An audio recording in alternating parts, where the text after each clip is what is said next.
It was a quiet night in Konoha no Sato. The wind was blowing peacefully while the leaves would dance in the cooling breeze as they fell off the trees. However, in the darkness of the forest, a lone child sat on the grass in front of an old shack. "Okay, what's the first jutsu in this scroll?"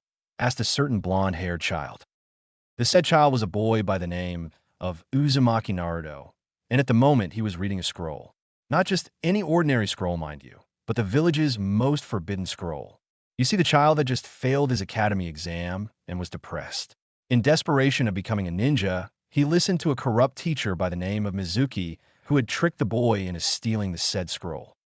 Now the boy had done his job successfully. He felt as though he should get started before his sensei arrived. Let's see, the first jutsu on the list is Kage Bunshin no Jutsu. "Oh, damn it, this is my worst jutsu," complained the child. But regardless, he still read the instructions before proceeding to learn the jutsu in the scroll. After about half an hour, he had finally managed to master the jutsu effectively for his liking. So after that, he made a decision that would change the course of his life forever and would be with this very action that would begin his legacy. All right, now let's see what else is in this scroll. After tugging on the paper, he unraveled the scroll further so he could see the next jutsu. After the text was readable, he read Fuin Jutsu, Kai no Teseiga. "Sweet, I wonder what this Teseiga thing is," said the excited boy. "Okay, to release the seal, you must simply place a small bit of blood in the center of the ring of kanji, then focus your chakra into the seal. However, if user does not have enough chakra or the user is trying to use this for ill intentions, the seal immediately burn out all of your chakra coils and will burn off your arm in the process." Wow, whatever this thing is, it must be important for someone to go this far to protect it. Oh well.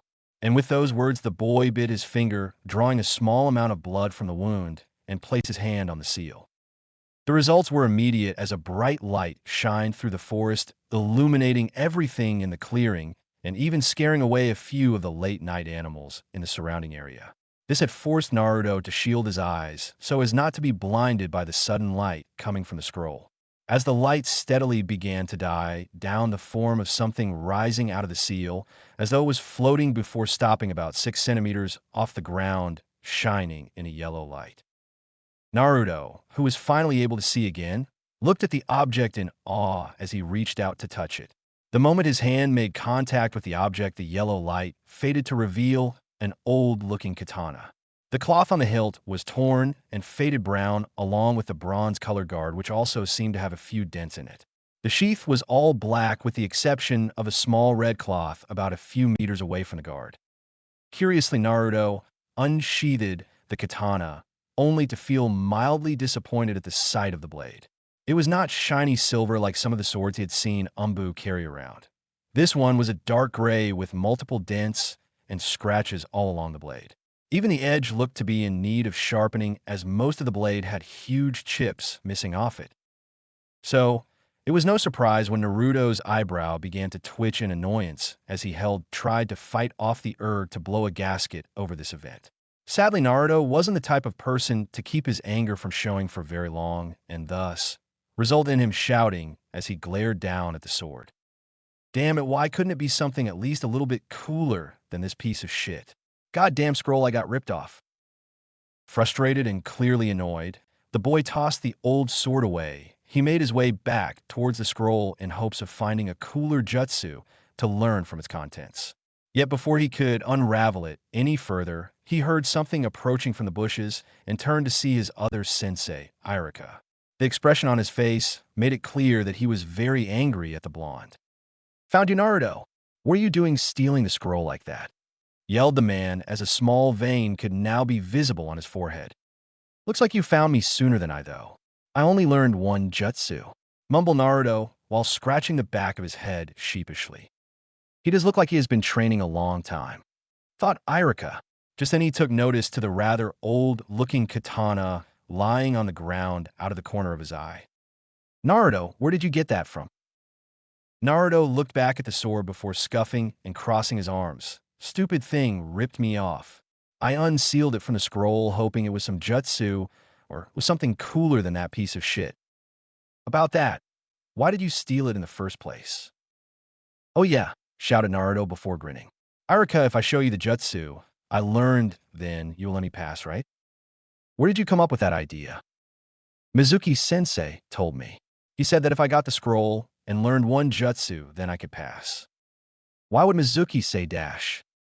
Just then, Irika heard the sound of kunai whizzing through the air and heading in their direction. Thinking quickly, Irika pushed Naruto to the side as a multiple of kunai embedded themselves into his flesh. He looked up in the tree to see Mizuki crouch down on the branch, carrying two Fumashrunkens on his back. Naruto, give me the scroll, shouted Mizuki to the confused blonde. No, don't give it to him, Naruto. He's just using you to get the scroll for himself and to betray the village, shouted Irika as he pulled out the kunai on his shoulder. Don't even bother, Irika. After all, why would he even trust you since this village has been keeping secrets from him all his life? What secrets? Asked a still confused Naruto. No, Misuki. It's forbidden for you to speak of that. Irika shouted, only to be ignored by the traitor. A secret so classified that anyone who uttered even a word of it was punished by death.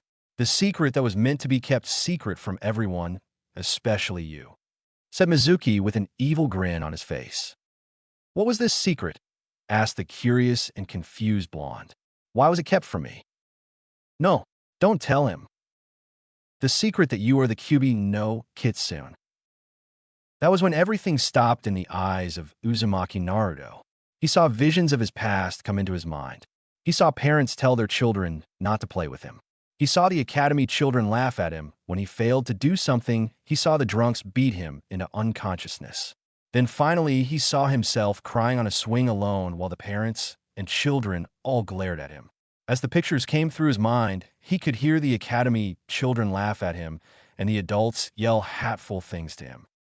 That is why you will never be accepted by this village, you filthy demon, and that is why you will die here and now, yelled Mizuki as he began to spin the giant shrunken in his hand before throwing it at the still dazed blonde. Naruto, get down. The sound of metal hitting flesh filled the air as the giant shrunken pierced itself into his back. He glanced at his pupil and began to cry at the dazed look in his eyes. Naruto, who had just gotten out of his daze, stared back up at his sensei, who was crying for reasons he didn't know. I am sorry, Naruto. I know I should have helped you more since I knew what kind of pain you were feeling. I'm just sorry I didn't help you more than I could have, sobbed Irika as more tears began to fall. Naruto continued to stare at his sensei for a moment before grabbing the katana and dashed off into the dense forest. He didn't look back. Even when he heard Irika call for him, he didn't look back. He kept running, jumping from branch to branch until he couldn't keep going. He plopped himself down on the ground and rested his head on the tree trunk behind him. Naruto sat there a few moments, catching his breath while wiping away the sweat on his brow. Just as he was about to get up, he heard two voices coming from behind him and saw that it was Mizuki talking to Irika, who was leaned up against a tree while panting heavily. How can you help that demon after everything that it had taken from you? Asked Mizuki. When Irika didn't answer, he sneered at his ex-comrade before saying, You know, me and Naruto are alike. Both of us are demons who want power, and we will do anything to get it. You're right, answered with a sigh Irika. Naruto gripped the sheath of the katana tighter and was trying his very best not to burst into tears. I knew it. I knew he hated me just like everyone else. Those thoughts, however, were soon crushed when he heard Irika's next words. A demon would be like that, but that is not Naruto. Naruto is a great child who only wishes for people to accept him for him and not what he contains. Sure, he makes mistakes at times, but he still has the strength to get back up and try again. That is the Naruto I know, and I acknowledge him in his dream. Mizuki's faces showed viable anger at the man in front of him before sighing and unbuckling the last shuriken off his back. I was planning to kill you last, but now you leave me no choice. That being said, he twirled the shuriken in his hand before rushing towards the now defenseless form of Irika. Yet the man held no fear in his eyes as the traitor advanced upon him. The only thing that showed any signs of life still remaining on the young man's face was the small smile on his lips, and along with one simple thought. I guess this is it then. Just as Mizuki was about to strike, an orange blur shot out from the tree line and landed a knee to the traitor's chin, causing the Chunin to go flying backwards and skidding across the clearing. His shrunken, due to the sudden impact, went flying out of the man's hand and into the trees, cutting a few branches off in the process as it flew off into the air. Naruto, thought the surprised Chunin as Naruto skidded to a glare at the corrupt Chunin who had just recovered from his attack. "You little brat. Lay one finger on my sensei again, and I'll kill you," growled out Naruto while gripping onto the sword in his hands tightly. "You're right. I can take you down in a single move." Naruto gave him no reply. Instead, he put the sword on his waistband and put his hands into a cross-shaped seal before shouting out, "Kage Bunshin no Jutsu." In a giant puff of smoke, the whole clearing they were standing in was covered in orange, wearing children, all glaring at the Chunin. The said Chunin was now scared out of his mind. Everywhere he looked, he saw the same boy glaring at him with katanas in their hands. All of them made their advancement on the traitor, and not long after an echo of a traitor's screams could be heard all the way back to the village. When the clones dispersed, the sight of a bloody and bruised Mizuki was lying unconscious on the ground. Satisfied with his actions, the blonde boy turned his attention back towards his sensei and grinned at him. I think I overdid it?" This earned him a chuckle from the scared Chunin, who was currently smiling at him from his position by the tree. "Naruto, come over here and close your eyes for a moment."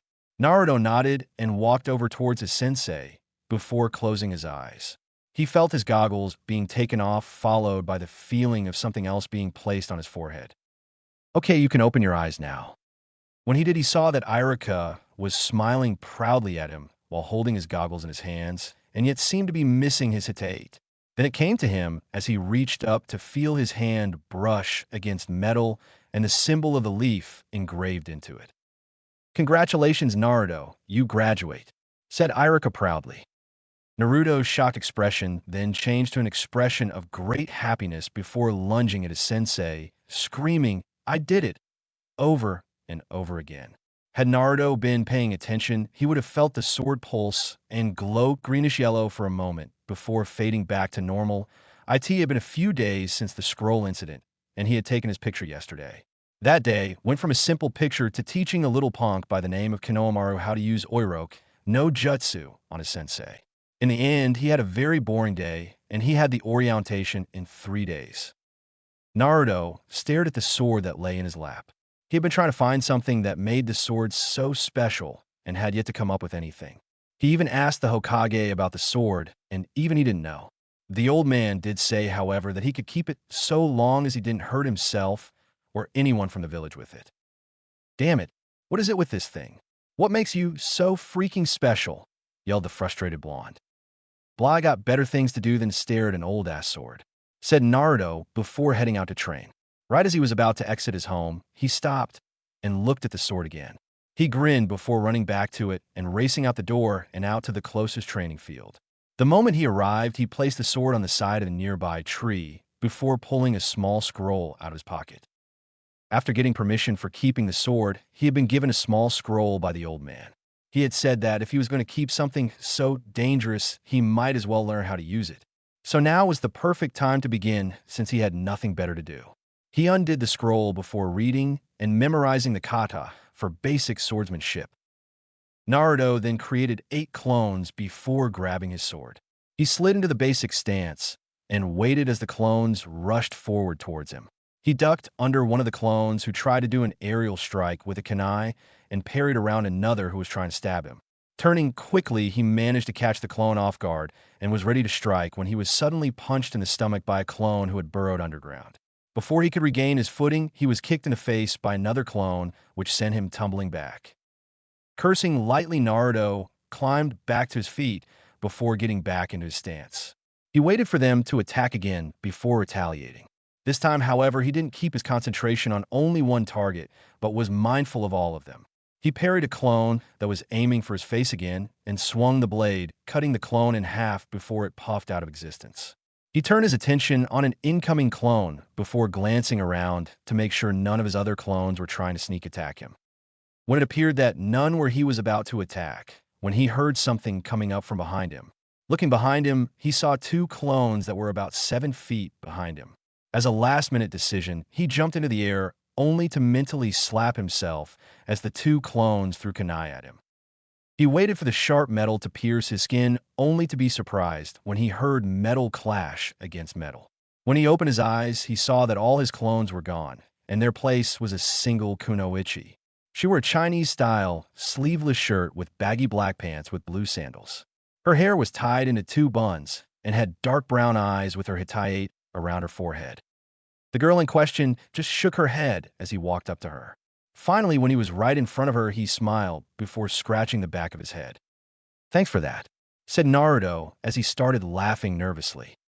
The girl didn't reply at first before sighing and shaking her head. "Kid, you suck," said the girl. "What?" yelled Naruto. "Kid, you don't jump when you're outnumbered and surrounded. In fact, that is the last thing you want to do.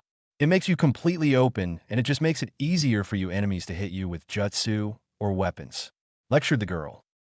The blonde just stood there blinking a few times before narrowing his eyes at her. The said girl only raised an eyebrow at this action before asking what. "How long were you watching?" asked Naruto, while his eyes were still narrowed at her. The girl snorted before answering. "I only watched for a few seconds, and even I know that you suck." She expected him to get angry, but instead he just grinned and said enthusiastically, "I guess that means I gotta get better, Annie." It was now the girl's turn to blink before smirking at him. "Don't think you can just pick up a sword and then expect to get good right off the bat. It takes time and lots of practice to be a master swordsman." The blonde's grin only widened before asking, "If that's the case, can you help me?" She was tempted to say no. She really was. But after seeing how he fought with the sword, she knew he could use some better instructions than what he was getting from a scroll. Again, she sighed before nodding her head. "Sweet," yelled an excited blonde. He then looked back at her before asking, "What's your name anyways?" "Ten." She answered you. "Uzumaki Naruto, the next Hokage," shouted Naruto. "Well then, let's get started," said Tenten as she unrolled a scroll before releasing a katana from one of the kanji written on the scroll. "Let the torture begin," thought Tenten as she rushed forward, katana ready in hand. 2 days later. The academy was as crowded as it always was. The children were all excited since today was the day that the graduating class was going to begin their new life as ninja. The select few who weren't as enthusiastic about it were Nara Shikamaru, Aburame Shino, and Uchiha Sasuke. As the classrooms began to fill, 2 kunoichi rushed through the hallways, both of which were trying to enter the classroom before the other did. Finally, after struggling for a few minutes, the 2 managed to squeeze through the doorway before shouting first at the same time. One of the 2 girls was a pale blonde-haired girl named Yamanaka Ino who had long light blonde hair, light blue eyes, a purple shirt with bandages underneath, and a matching purple skirt, while the other was a girl named Haruno Sakura who had a red Chinese-like dress with black AMBU-style pants, a white circle on the back, and long pink hair. The girls glared at each other before huffing and turning away from each other. That was when Sakura noticed that the seat next to Sasuke was missing and rushed over. "Good morning, Sasuke-kun," squealed Sakura. The brooding Uchiha looked at her for a moment before looking out the window again. As everyone was seated, they all heard the door slide open and turned to see Naruto walking into the classroom, looking exhausted before making his way over the opposite side of Sasuke. "What are you doing here, Naruto? This is for graduates only," said an obnoxious boy named Kiba as his dog barked at Naruto as he passed. The only reply he got from Naruto was a grunt before finally making it to Sasuke's side of the desk. The Uchiha looked up at Naruto for a moment, only to hear him grunt out, "Move over." The Uchiha scuffed before staring at the board, waiting for Iruka to show up. Sakura, on the other hand, had more to say to the blonde. "Naruto, you baka. You don't boss around Sasuke-kun like that. Now apologize to him before I have to hurt you," shrieked the pink-haired girl. Naruto looked up for a moment with his eyes half open before looking back down at the Uchiha. Then, without warning, he hit the Uchiha on the top of the head with the end of his sheath, an order move. "Over. Now." The said Uchiha gave Naruto a glare that promised a lot of pain before noticing not only the sword but also the bags under the blonde's eyes. Normally, he wouldn't care if the blonde hadn't gotten any sleep, but after seeing the sword and seeing how he acted right now, he assumed that the orange-clad ninja was in fact tired and just didn't feel like dealing with things. He could recall a time when he was like this and knew that it was annoying, so that was why he snapped at his fangirls who tried to mess with him when he was up all night training. Sighing, he moved himself over to where he was in the middle of the jointed desks and let the boy sit. Without missing a beat, the blonde sat down and banged his head on the desk and let sleep claim him. His soft snores could be heard throughout the classroom, as most people had only one thought in mind. What have you been up to, Naruto? Just then, Irika came into the classroom, and immediately all thought of Naruto were vanished as the thought of who was on their team returned to them full force. Okay, class, today is the day that you will be on your teams along with your sensei. Now Team 1 Inch, this continued as a rook went down the LLSD of students until finally, Team 7 will consist of Uzumaki Naruto, Haruno Sakura, and Uchiha Sasuke. Your Jounin sensei is Hatake Kakashi. The moment he was finished, he heard a loud squeal of joy as Sakura jumped from her seat and gave a victory sign to Ino, who huffed and looked away. Soon after that, the other teams were called and the bell rang for lunch. Everyone proceeded to get up and leave the classroom while one orange-clad boy stayed in the room by himself. He stirred a bit before raising his head up and looking around. Seeing nobody around, he got up and started to do the exercise that Tenten had given him. He started walking up the wall in the classroom slowly as to not fall off and hurt himself. He continued to do this until he heard the bell ring and decided to go back to sleep. After lunch, all the students returned to the class, with some occasionally glancing at Naruto's sleeping form. Soon after, all the students returned, the Jounins began to arrive and pick up students. Now all that was left was Team 7, who was waiting for their sensei to show up.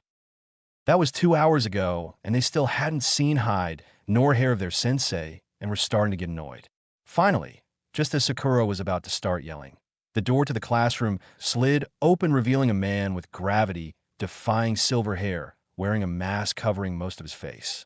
He wore a black shirt and matching pants with a standard Jounin vest over the shirt. He had black fingerless gloves on his hands, and his hitate was slanted over so as it covered his right eye. Overall, the man looked really weird in the team's eyes. The man looked at the group with a bored expression before placing a finger on his chin. My first impression of you three is, I don't like you. Now wake him up and meet me on the roof, said the man before he disappeared in a puff of smoke. The two sighed before waking the sleeping blonde and heading to meet their new sensei. When they arrived to the roof, they saw that their sensei was already sitting on the railing of the building. He gestured them to sit, and that is what they did, while Naruto collapsed on the ground before striating himself up into a sitting position. All right, now that you're all here, we can begin introducing ourselves, said Kakashi. Sensei, why don't you go first, so we know how to do it, said Sakura. Well, my name is Hatake Kakashi. My likes are none of your business. My dislikes them. My dream is to, and I have lots of hobbies, said Kakashi. So all we got from him was his name, thought all the genin. Okay, now it's your turn. You baggy eyes, you're first, said Kakashi. The boy groaned before looking at his sensei and replying, my name is Uzumaki Naruto. My likes are ramen and Sakura-chan. My dislikes are how long it takes for ramen to cook and the color green. My hobbies are training with my new friend Tenten and trying out new ramen flavors. And my dream is to become Hokage and to become a master swordsman. Well, this is something new. I thought he just wanted to become Hokage. Oh, well, I'll ask him about it later, if he passes, thought the Jounin. Okay, your turn, Pinky, said Kakashi. The said girl glared at him for a moment before saying, my name is Haruno Sakura. My likes are glances at Sasuke. My hobbies, repeat process. And my dream is to repeat process and squeals. The Jounin sighed. And your dislikes? Asked Kakashi. Naruto, said Sakura as she glared at the blonde who was too tired to hear her. Kunoichi nowadays are more focused on boys than training. Looks like I gotta fix that problem, otherwise she could become a liability to the team, thought Kakashi as he rubbed his temples. Okay, your turn, Brooder, said the Jounin. The boy did nothing for a moment before speaking. My name is Uchiha Sasuke. I have no likes. I dislike almost everything. My hobbies are training, and my dream is to rebuild my clan and kill a certain person. I guess as much. Well, that's another thing I have to fix. Sasuke-kun is so awesome, thought Sakura. All right, tomorrow we will begin your first mission, stated Kakashi. What type of mission is it, Kakashi-sensei? Asked Sakura. The Jounin looked at them with his one visible eye curving into an upside-down U before answering survival training. But we already have had survival training in the academy. Whined Sakura. Yes, you have.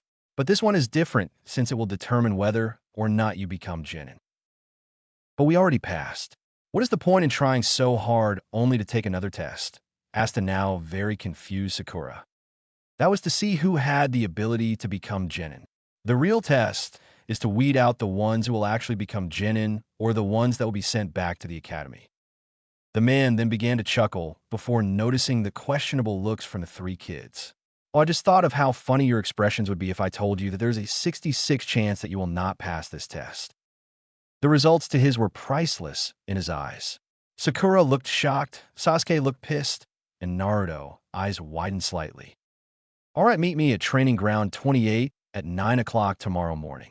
Oh, and don't eat anything for breakfast, you'll just throw it back up. With that, the Jounin puffed out of existence, leaving 3 surprised Genin behind. The next day, 2 of the 3-man team staggered into the training field while desperately trying to keep their eyes open. As they waited, they noticed that someone was missing. That someone was the class dope, the Orange Clan Baka, known as Naruto.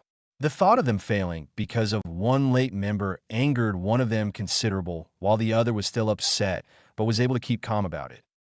After waiting a few moments, the Genin were now furious with not only the tardy teammate, but also their sensei. After 2 hours of waiting, there was a puff of smoke signified the arrival of their sensei. Joe, you're late, shouted Sakura. Yes, well, a black cat crossed my path, so I had to take an alternate path to get here, lied the Jounin. He saw the annoyed look on both of his students' faces before. Wait, 2 of them, thought the confused Jounin. Hey, where's the blonde one? Asked Kakashi. He immediately regretted it when he started hearing the rather long ranting of Sakura, who had started stomping around the training field while occasionally kicking one of the 3 logs posted into the ground. After she calmed down a little bit, Kakashi sighed before preparing to search for the blonde when he heard something that made his skin crawl. My eternal rival, shouted a man. Damn it, thought Kakashi as he looked behind him to see a dust cloud coming closer to their location. Finally, just as it was about to pass them, the cloud stopped in the middle of the training field, kicking up more dust in the process. Once it cleared, it revealed a man wearing a green spandex suit with a standard Jounin vest with a red Hittite tied around his waist like a belt. The man also had a bowl-cut hairstyle and huge eyebrows that would often twitch.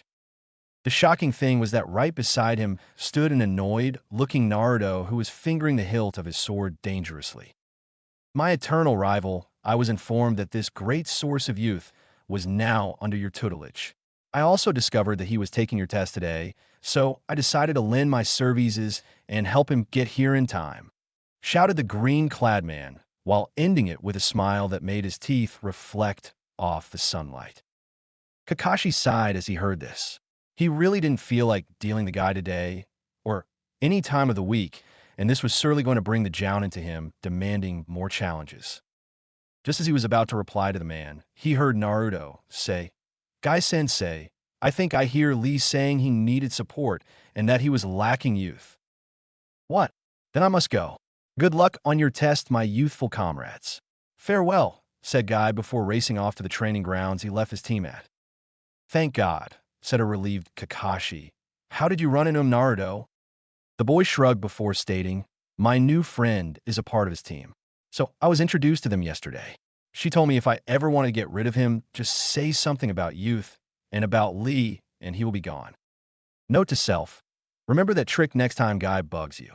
Thought Kakashi before rummaging through his bag and pulled out an alarm clock. He then placed it on one of the 3 stumps in the middle of the training field.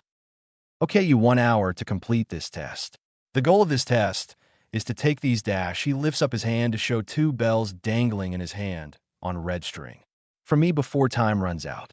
If you can get one of these, then you pass. If not, then you fail, and you will be sent back to the academy. That was why he didn't want us to eat. Thought 2 of the genin. Well then, if you are all ready to begin, then go. And with that, all 3 of them dashed off in 3 different directions.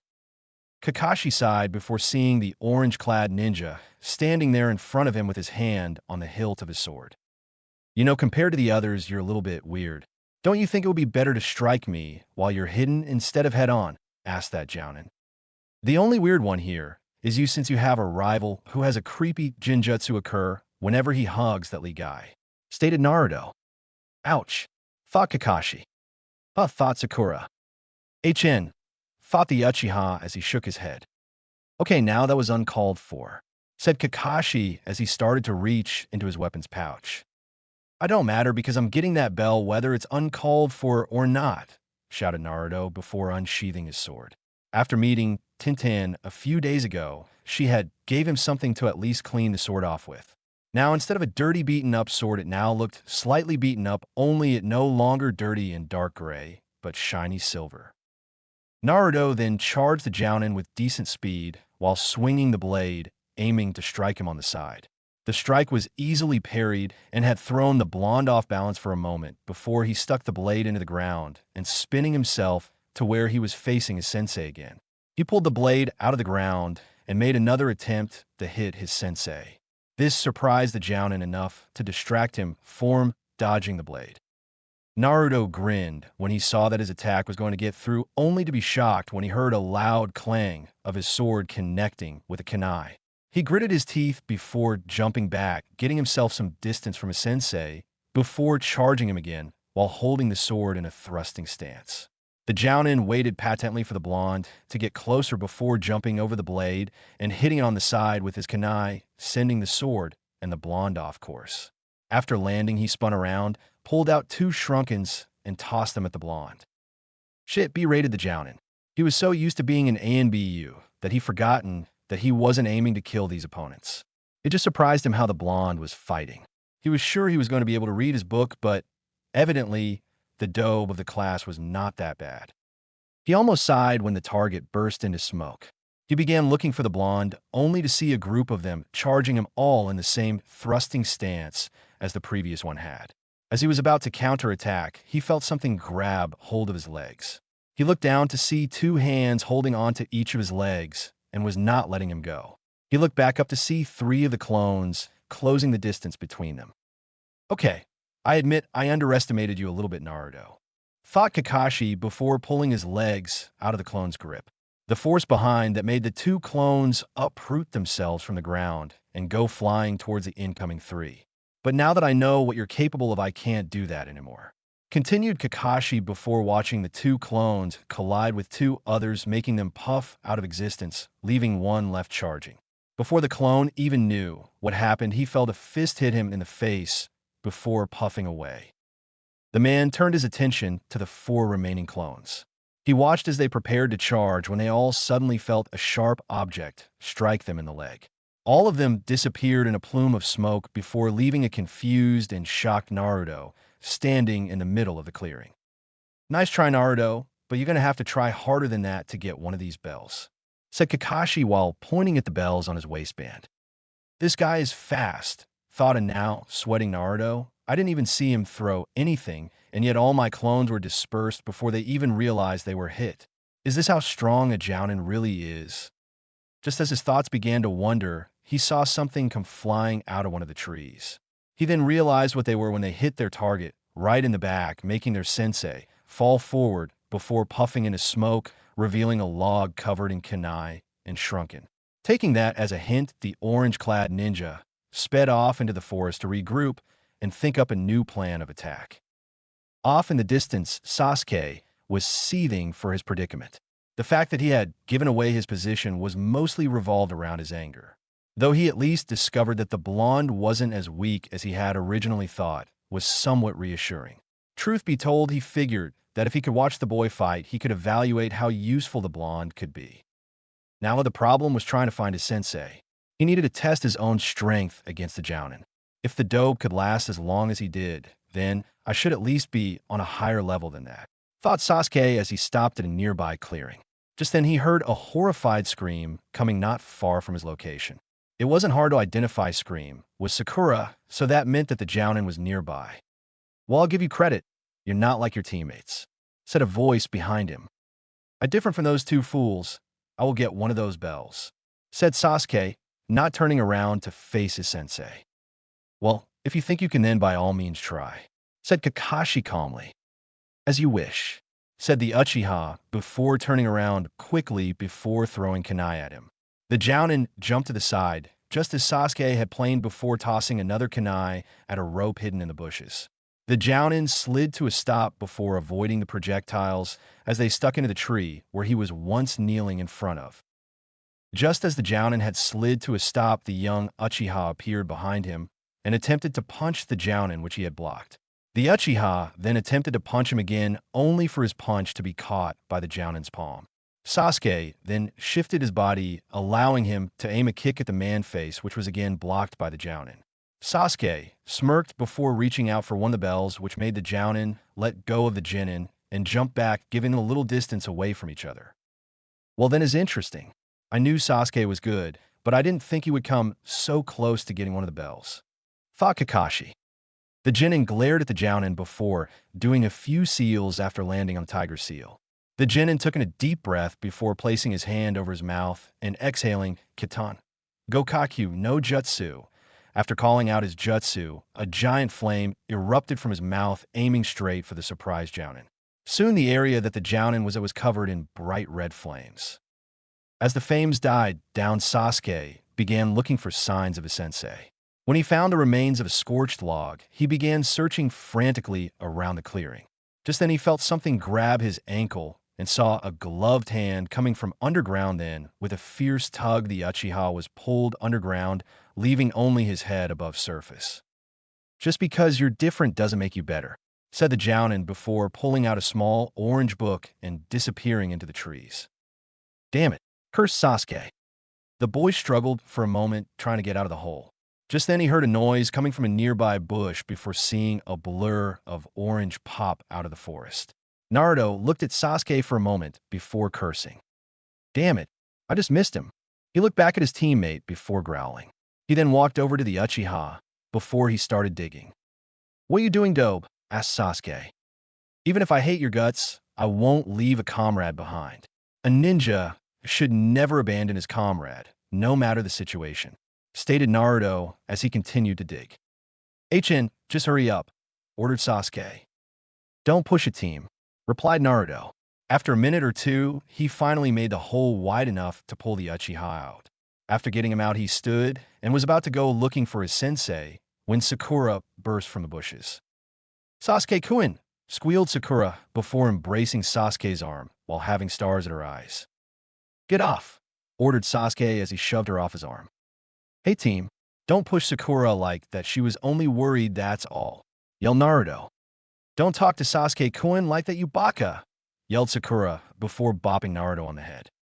"I gotta find Kakashi. I almost got a bell, and next time I will have one in my hand," said Sasuke as he got some of the dirt off his shirt. "Here you go, Sasuke.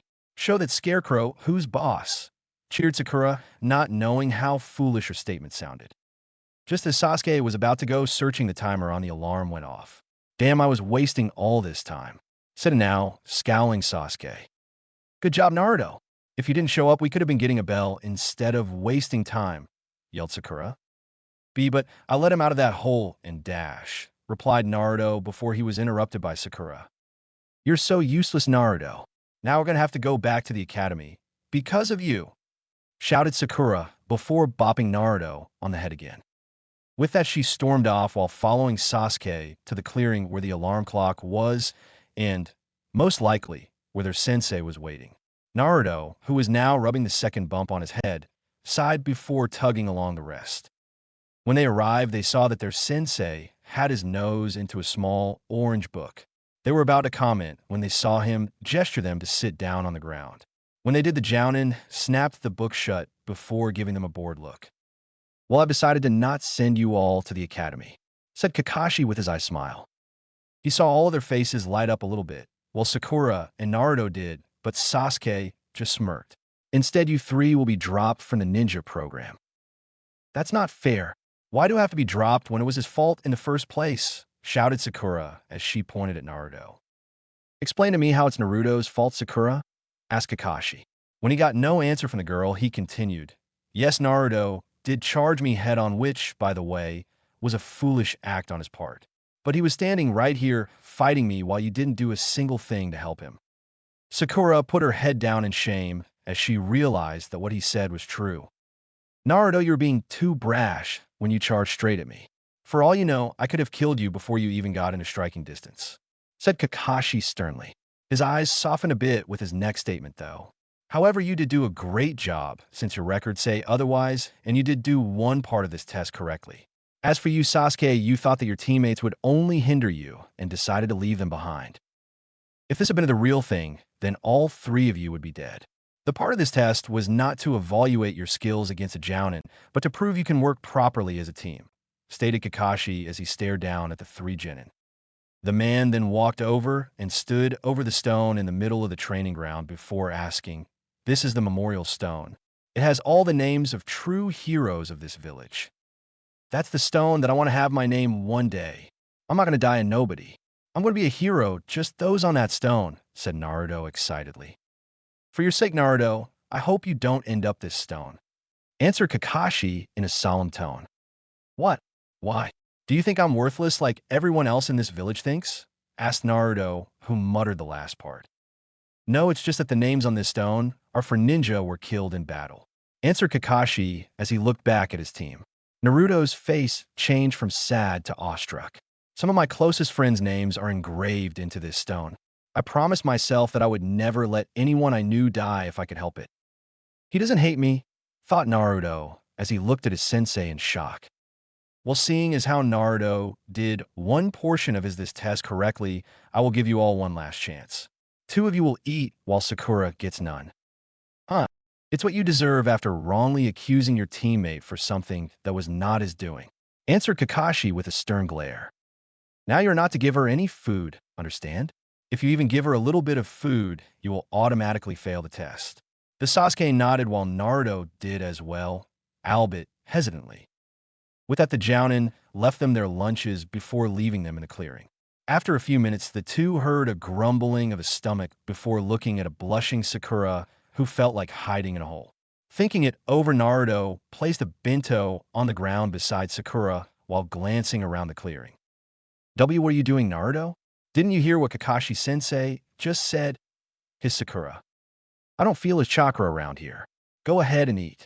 We're going to need all the help we can get if we're going to get a bell, said Sasuke as he too began searching for any signs of their sensei. Yeah, so go ahead and eat, Sakura-chan. I ate this morning, so I'm not nearly as hungry as you're right now, said a grinning Naruto. Wait, you mean you ate instead of following sensei's orders? Hissed Sakura again. I kind of forgot about that since I was so tired yesterday, said Naruto as he scratched the back of his head while laughing nervously. Hurry up and eat. We don't want Kakashi to show up and catch us, said Sasuke hurriedly. Sakura just sighed before picking up the chopsticks and took a small amount of rice before devouring it. Just as she did, an explosion of dirt came forth in the middle of the training field. As it cleared, a very pissed-off-looking Kakashi erupted from the smoke. He shouted. All 3 of Genin were cowering at the killing intent rolling off the Jounin. As he got closer, the killing intent grew until they were close to suffocating. Pass! And just like that, the killing intent was gone, and there stood an smiling Kakashi. Huh, said all 3 Genin together. You're the first ones to think for yourselves. All the Genin would always choose to listen to those orders. They just never had what it took to do what you just did. In the ninja world, those who disobey the rules are scum, and that is true in most cases. However, those who abandon their friends are worse than scum, said Kakashi as he looked back at the memorial stone. He's kinda cool, said Naruto while looking like he was about to cry. Now this team is now official, and we will begin our first real mission tomorrow. Meet here tomorrow at 10 a.m., said the Jounin before giving them thumbs up. Sweet, yelled Naruto. As he jumped into the air, he held his sword high as he could in the process. Inside the seal, a giant red eye snapped open before it glanced in the direction of a rumbling sound beside its cage. Then, a moment later, a 5-foot wide doorway began to appear before revealing a man within his late 30s wearing a white kimono and white pants, along with a long, deep red sash around his waist with like a belt. He wore gray battle armor with a red crystal embedded into the chest plate. His long silver hair tied into a ponytail that went all the way to his lower back. He had golden yellow eyes with slits for pupils and teal-colored marks on both his cheeks. The most noticeable thing was that he had two furry white-colored objects that went all the way down to his ankles.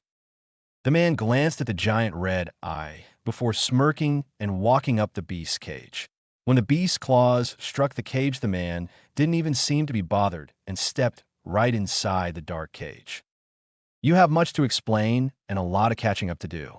Correct, Kyubi no Kitsune," said the man with a smirk.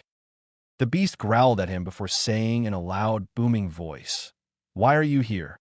I do not recall you being sealed inside this Ninjin Inu no Taisho, or should I say, Inu no Mikiba." Naruto was, for lack of better term, pissed. Why, you might ask? That question is simple. D-ranked missions. They were the bane of a ninja world that everyone wished was just go into a corner somewhere and die. For Naruto, it was a mock of his skills and was not helping him gain experience with his Kenjutsu training. You see, Tintin had told him that most of her skills she gained from being a genin for so long. That alone was to say she was more than ready for most challenges that headed her way. On top of that, she had fought against bandits, mercenaries, and even a few missing ninja from other countries. So, to Naruto, the gap between them was just too big to fill at this pace. Despite this, Naruto trained himself harder than he did beforehand, and even asked for Guy for help on some occasions. Regardless, the chores, as he took to calling them, were putting a major dent in his advancement as a swordsman, and his very limited patents was nearing its end. "All right, Team 7, your next mission is Dash." Before Hokage could finish, he was interrupted by Naruto. "If it's that cat again, so help me Kami, I'll kill it," growled Naruto, while fingering the hilt of his sword again, which was quickly starting to become a habit. He has a point at least, thought Sasuke. But he could at least be a little more polite about it, thought Sakura. Naruto, don't act like that. Your team has only been registered as a genin team for only a week and a half. So don't start getting an attitude about it, said an annoyed Iruka. Well, while we're chasing cats and painting fences, I would think we could at least handle something that involves bandits or something of use, snapped Naruto. This made a few people in the room raise an eyebrow at his words. Since when did Naruto start getting worked up about fighting? Thought most of the adults in the room. Well, I do have something you can do. I doubt you will run into bandits, but it's a C-rank mission that will get you out of the village for a while, and possible let out some steam in the process, thought the elderly Hokage. Hokage-sama, are you sure it's wise to let a genin team go on a C-ranked mission when they are not registered for longer than 2 weeks? Asked Iruka. I believe that it would be wise, seeing as how the other members of the team feel likewise about the situation. Am I correct? Asked Sarutobi. When he saw the two others nod, he turned to Kakashi to see him nod as well. All right, you may come in now, said Sarutobi. When he did, the door slid open to reveal a tired-looking old man with a brown shirt and black pants, holding a sake bottle in his hand, while carrying a small bag on his back, wearing a sacket. This is Tizuna, a bridge builder from the Land of Waves.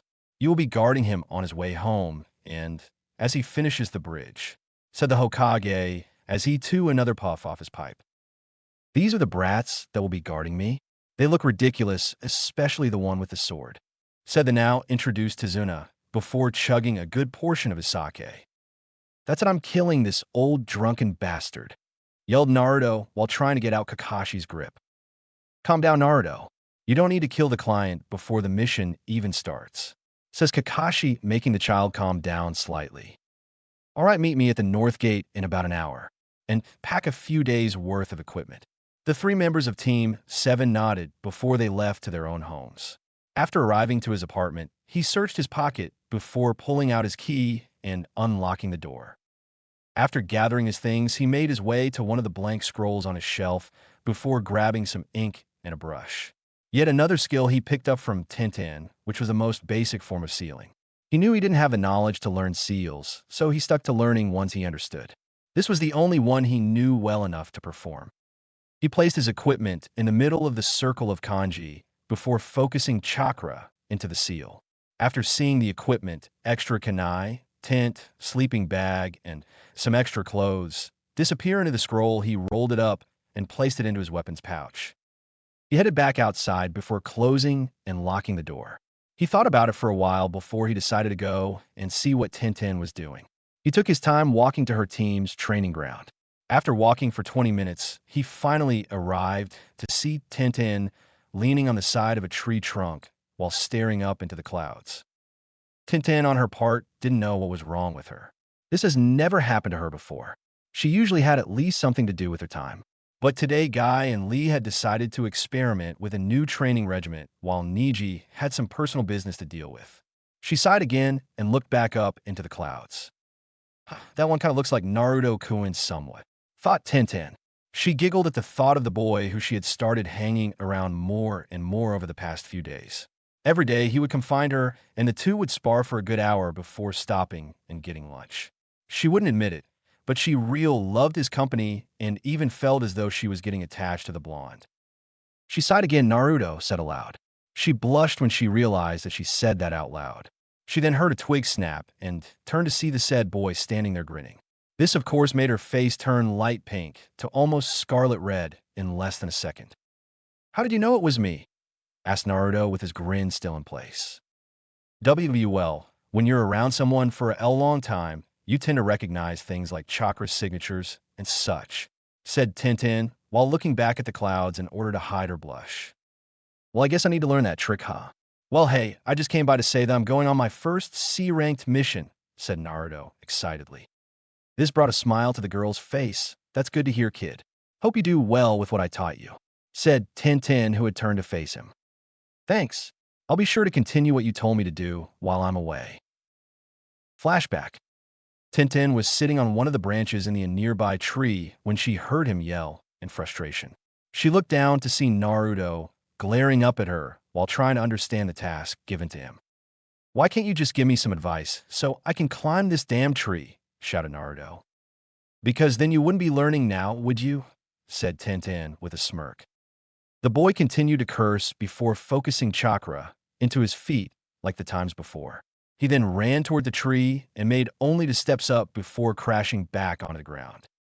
"GRH, why can't I get this thing right?" shouted Naruto.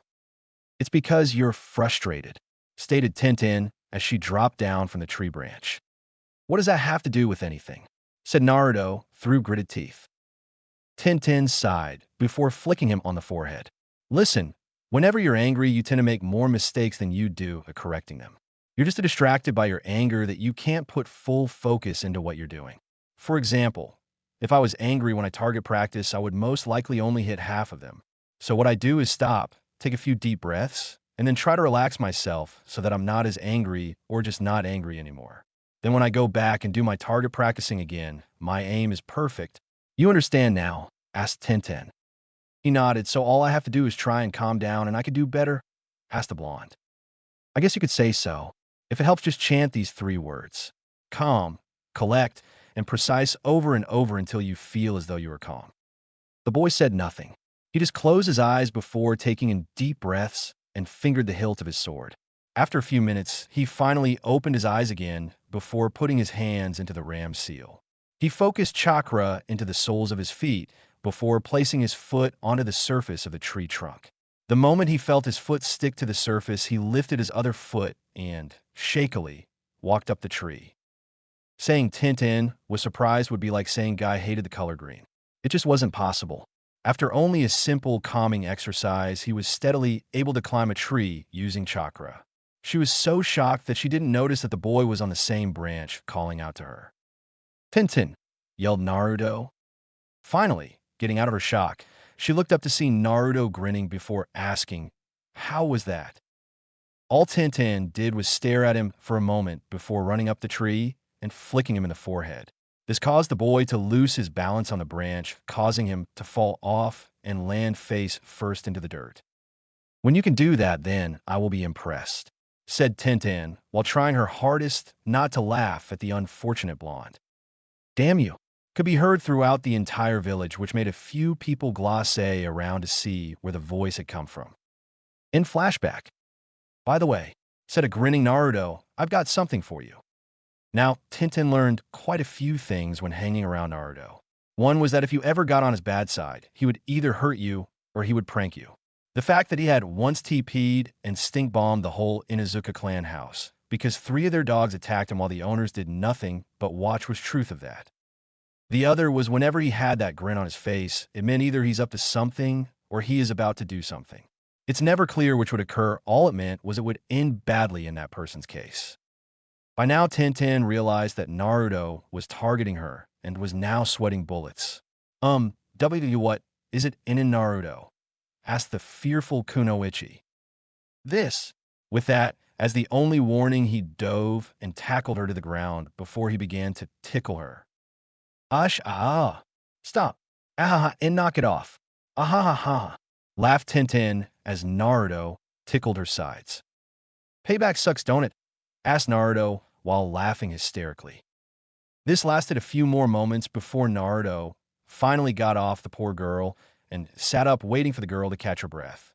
When she did, she glared at for a moment before breaking into a cute pout. "That was cruel," stated Tintin as she kept the pout. All this made Naruto's grin widen before standing up and dusting himself off.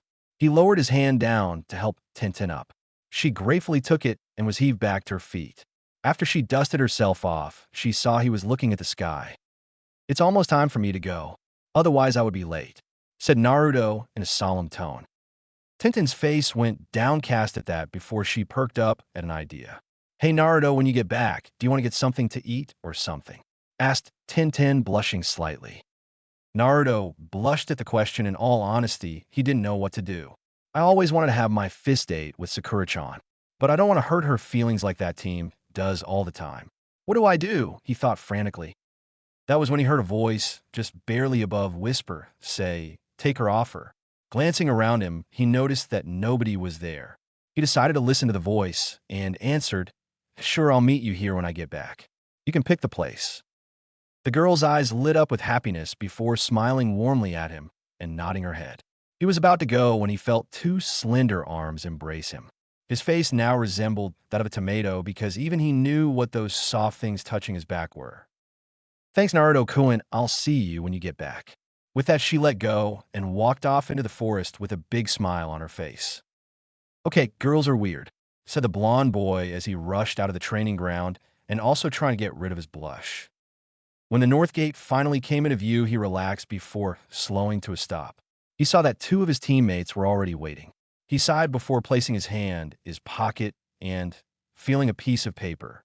Pulling out the paper, he found that it had a number, an address, and on the very bottom was a small chibi form of Tintin smiling at him.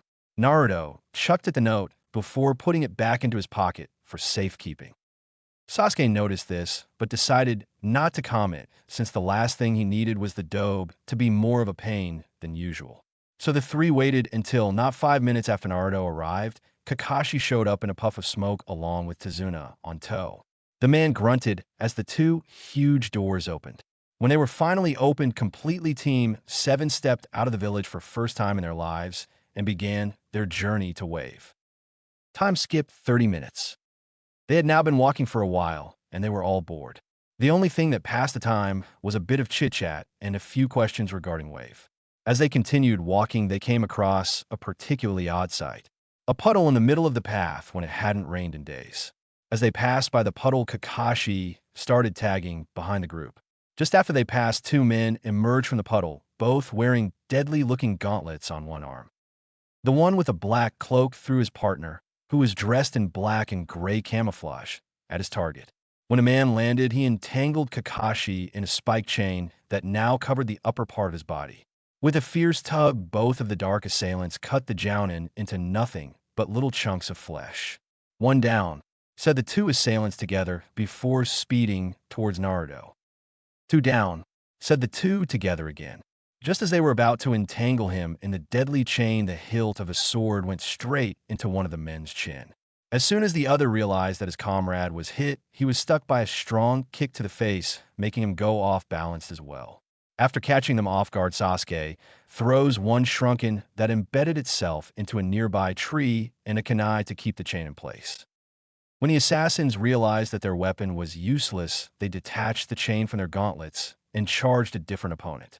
The one in the camouflage went for Naruto, while the one with the cloak went for Tizuna. Sakura, doing rational thing, stood her ground in front of the bridge builder while holding a kunai in a defensive stance. Just as the man was about to slay the two of them, he was stopped by Kakashi, who had the man held in a headlock before slipping into unconsciousness. The Jounin looked over his shoulder to see Naruto and Sasuke standing over a severely cut and bruised body of the second assassin.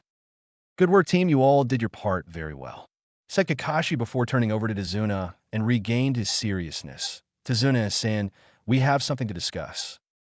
The man nervously nodded before walking over to the man, while Naruto and Sasuke started tying the two men up to a nearby tree. After getting some information out of both the men, they have found out that not only were they the famous demon brothers, but also that they were hired to kill Tizuna by a businessman by the name of Gato. They were now crossing the river, sitting a small boat, while one of Tizuna's friends steered the boat through the mist. "So for what you have just told us, the bridge is the only way for your country to survive?" asked Kakashi. "Yes, and that is why I went to Konoha. Our country didn't have the money for A, B, or A rank mission, but we had just enough to afford a C rank one. It was our only choice, and if you won't help me, then all of Wave will suffer," said Tizuna while looking at the floor of the boat. "Let's do it," stated Naruto before being shushed by the rower. "Let's help these people. After all, he did say they used everything they had to afford it, so if we succeed, then we would be doing them a big favor. Besides, I'd rather do this than those damn D rank missions." Everyone just sat there in silence, while all looking at the blonde, who was now laughing nervously. Suddenly, Sasuke rose his hand before saying, "I agree." Not long after, Sakura did as well, albeit nervously. The Jounin sighed before smiling at Tizuna and saying, "Well, it looks like we're going to help out after all." The man had to wipe a tear away for what these people were doing for him. In truth, he was just going to give them a guilt trip and hope they would feel sorry for him and help, but it seemed he didn't have to now. "Tizuna, this is as far as I can go," whispered the rower as they approached the shore. "Thanks, be sure to get home safely," replied Tizuna before stepping onto the shore. The man nodded before pushing off and disappearing back into the mist. "My home isn't far from here. We should be there in about 30 minutes, said Tizuna. "All right, everyone, keep your eyes open for anything suspicious," ordered Kakashi. The group nodded before setting off. As they walked, Naruto noticed that something didn't feel right. He felt as though something watching them. Just then he heard something in a nearby bush. Out of reflex, Naruto pulled out a kunai and tossed it into the bush. After a few seconds of silence, he cautiously walked over to the bush. He sighed when he saw that it was only a rabbit that he had almost hit. "It's just a rabbit," said Naruto before getting bonked on the head courtesy of Sakura. "You idiot! Stop putting us all on edge," shouted Sakura. "Haha, sorry, it was just out of reflex," said Naruto while rubbing the back of his neck. "That rabbit's coat is too white for this season. That would mean that it hasn't been outside for some time. So that means that the rabbit was used for Korimi no Jutsu," thought Kakashi. Just then he heard the sound of something whizzing through the air. "Get down," ordered Kakashi as he and the others ducked under a giant sword that embedded itself into a tree. Before they could even blink, a man appeared on the hilt of the blade with his back facing them. He currently shirtless, while he wore cow skin bracers on his arms and legs while wearing baggy, striped blue pants. Again, not good at descriptions of some outfits. "Well, look what we have here. Momochi Zabuza of Kirigakure no Sato, also known as the Demon of the Mist," said Kakashi. "I didn't think I would have the honor to meet the famous Hatake Kakashi in person. Or should I say copy ninja, Kakashi master of over 1,000 jutsu," stated Zabuza. "I take it you're here to kill Tizuna, are you not?" asked Kakashi, who started reaching to lift his atate. "Yes, I am. And if you step aside, I'll let you and your bundle of brats live," answered Zabuza. "Not happening, you eyebrow-less freak," shouted Naruto while reaching for his sword. "You got some very confident or very foolish students, Kakashi," stated Zabuza with a vein popping out of his forehead. "Naruto, this guy is way beyond your level. Let me handle him while you three guard Tizuna," said Kakashi as he pulls up his Itate to reveal a red eye with 3 tomos circling around the pupil. Oh, so you're using the Sharingan so soon, Kakashi? Why, I feel honored to be facing such a skilled opponent. Nonetheless, you will die today with or without that eye of yours, said Zabuza. Kakashi has the Sharingan? Thought Sasuke as he stares at Kakashi curiously. Just then, a heavy mist Zabuza pulled his blade out from the tree before disappearing in a burst of speed, only to reappear on the surface of the water before calling out Kirigakure no Jutsu. In seconds, the area was covered in a thick mist. The 3 Chunin surround Tazuna, 2 holding kunai, while the 3rd was holding his sword out and ready. Liver, lungs, spine, clavicle vein, neck vein, brain, kidneys, heart. Which one should I go after? Said Zabuza from within the mist. After that, a huge amount of killing intent was directed at all the people in the area. Kakashi was calm, while the Chunin were trembling in fear. Sasuke himself could barely keep hold of his kunai, while Naruto's sword was shaking badly. Sasuke, don't worry, reassured Kakashi when he saw the boy about to kill himself. I won't let anyone I know die if I can help it. This caused Zabuza to scuff before appearing in the middle of the group. He swung his massive blade, aiming to slice all 3 of them in half, only to be disappointed when Kakashi knocked them out of the way. Without missing a beat, the copy Nin then turned and stabbed the missing Nin in the stomach before realizing it was a Mizu Bunshin. He turned around to see Zabuza rearing back before swinging his blade again. This time it hit, and it cut the Jounin in half before he himself burst into water.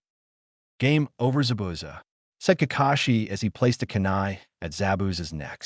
The man was shocked for a moment before chuckling lightly. So you made a bunshin as you were talking to the brat. You really are a talented ninja, aren't you? Asked Zabuza before bursting into water again. Wide-eyed Kakashi looked behind him to see the real Zabuza aiming to slice him in half again. When he swung, Kakashi ducked under the blade, while a bit of his hair was cut off in the process. When the blade stuck itself into the ground, Zabuza switched arms before using the momentum and kicking the Jounin in the chest, sending the man flying. Fortunately for Kakashi, he landed in the nearby lake only to suspect that something was about to accrue.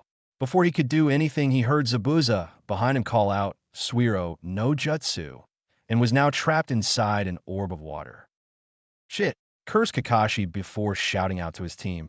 Listen, you 3, I want you to take Tazuna and run away from here as fast as you can. The group looked back at their sensei in shock before looking back at Tazuna. Naruto looked back at his sensei again before saying, No way in hell, Kakashi-sensei. You're our sensei, and we are not leaving you behind, continued Sakura. And you said that those who abandon their friends are worse than scum. Finished Sasuke. You brats are noble, I'll give you that, but you 3 are just a waste of my time, said Zabuza while he made a hand seal. A few moments later, a clone made of water arose and stood in front of the group. Sasuke looked over at Naruto for a moment and saw that the blonde had the same idea he did. Both nodded before charging forward towards the clone. Said clone swung his blade at the 2 of them as they charged. Sasuke jumped over it, while Naruto ducked before raising his blade in an attempt to stab the clone in the chest. The clone dodged the blade and landed kick on the blonde's jaw while he grabbed Sasuke midair by the neck with its free hand and threw him back towards Sakura and Tazuna. The clone then set its sights on Naruto before raising his blade, aiming to cleave him in half. The orange-clad boy rolled out of the way just as the blade smashed into the ground. He leapt back to his feet and made a vertical swing on the clone, still aiming to hit it. He gritted his teeth when the clone dodged the strike and leapt back to get some distance before the clone could strike again. You 3 are all pathetic. You call yourselves ninja? Don't make me laugh. All you're doing is playing a dangerous game. A game where your life is on the line, said Zabuza. Now it's time for me to put an end to this little game we've been playing. Finished the clone before charging the group with incredible speed. Is this where I'm going to die? Thought Naruto while holding the Tesseiga in front of him. He looked back at Sakura, who was now pale and shaking violently. No, I will protect Sakura-chan and the GG, even if it costs me my life. Naruto waited for the clone as it approached before noticing that it was starting to slow down until it stopped as though someone had pushed pause in the middle of the movie. He blinked a few times before seeing that everything was stiff still. He then noticed a figure approaching. As the figure came closer and closer, he found that the figure was a man who had silver hair and strange-colored eyes. The man stopped when he reached Naruto, who was still holding the Tessega in front of him in case the man tried to attack him. Finally, after a few moments of silence, the man spoke in a calm tone. "So you are the one who contains Kubidano." This made Naruto flinch slightly before he pointed the blade at the man's face before shouting, how do you know that?" All the man did was chuckle before pushing the blade out of his face with his finger. "I know many things, Ninjen, but from what I understand, you wish to protect your friends, do you not?" asked the man. This made Naruto's eyes soften before saying in a low tone, "They're the only thing I have to call friends. Of course I would protect them. They're all I have besides the Hokage and Iruka-sensei." The man kneeled before the boy before smirking and touching the sword. "This sword was once made for my son who has lived a similar life to yours. It was meant to protect his loved ones from danger and to control his demonic blood. After he died, I thought nobody would ever be worthy to even holding my sword again. I was wrong. You're worthy of using this sword, and it's now time for you to be able to use it to its fullest potential," said the man before his eyes flashed dark red. When he did, Naruto felt the sword pulse in his hand. He questionably looked up at the man, only to find him walking away. "Hey, wait. What's your name?" asked Naruto. The man turned towards him before smirking. "Inu Taisho, or Taisho for short," replied Taisho before facing forward and walking away again. When he was out of sight, word began going back to normal. When he remembered what was going on, Naruto found that the clone was about to swing his blade at him. He prepared to block until he felt the Tessega pulse again. Then the sword began to glow bright yellow before it started to become blinding. Everyone who was watching immediately shielded their eyes while the clone stopped its advancement and hid his eyes as well.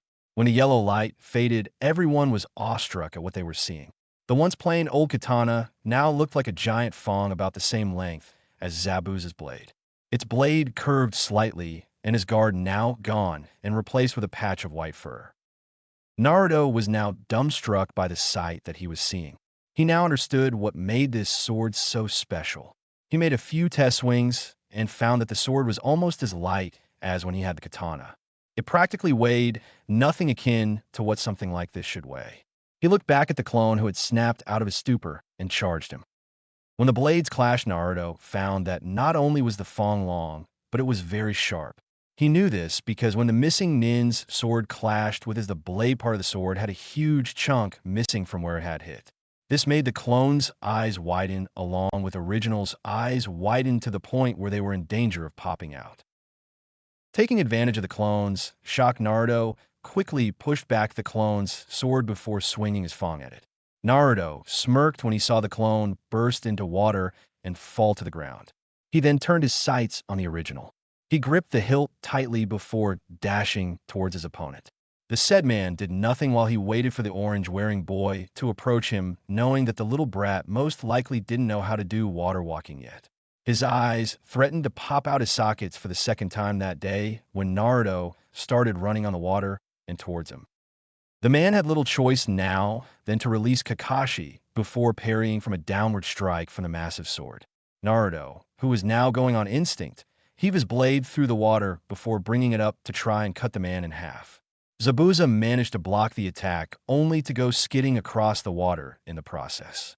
He was now getting annoyed with him, so Zabuza started doing seals before calling out Suiton, Suryuden no Jutsu. Just then a dragon made of pure water came forth from the lake and was glaring at Naruto with its yellow eyes. Naruto was now starting to sweat. He doubted that even with the transformation, the Tessega wouldn't stand a chance against this. Just as he thought he was a goner, he heard a cry of Suiton, no Jutsu from behind him. He turned to see Kakashi standing there as another dragon began to form. He was so mesmerized by the jutsu that he lost focus in his chakra going through his feet that he immediately fell into the water. After resurfacing, he saw that the two dragons were gone and that the two Jounin were now locked in a struggle over dominance between Zabuza's Zanbato and Kakashi's Kunai. As it stood, both were about equal. They jumped away from each other before both started doing the same movements. "What's going on?" thought Zabuza as he watched Kakashi closely. This eye of mine is bugging you, right? Asked Kakashi as he mimicked Zabuza, who started to form seals. This caused the missing Nin to scowl. He was about to reply when he saw his own reflection beside Kakashi. What is going on? Thought Zabuza.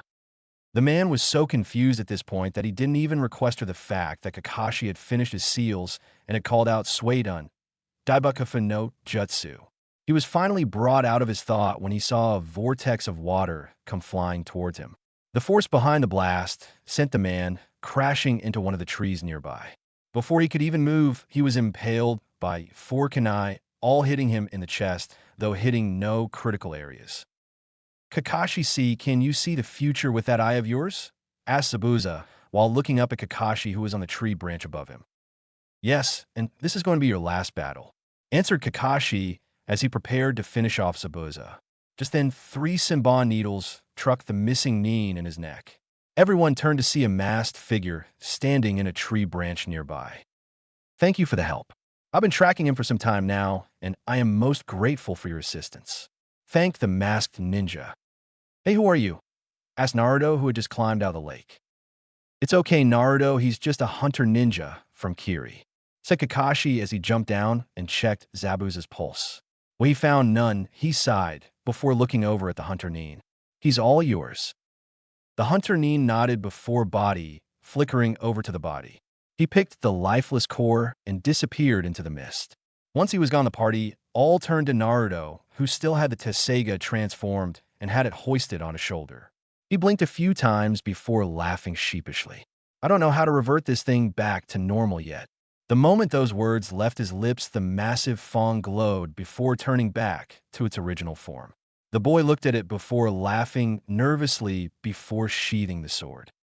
Kakashi sighed before pulling his hitate down to cover his eye again.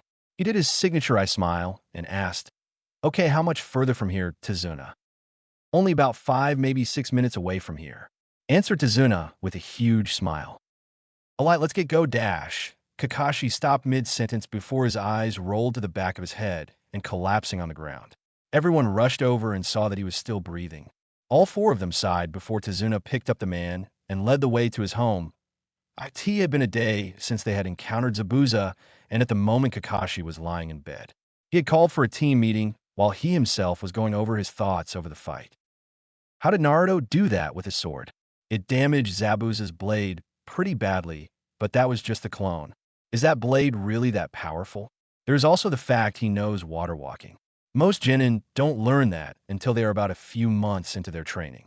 Well, best ask him when I get a free moment, pondered Kakashi as he saw his team enter the small bedroom.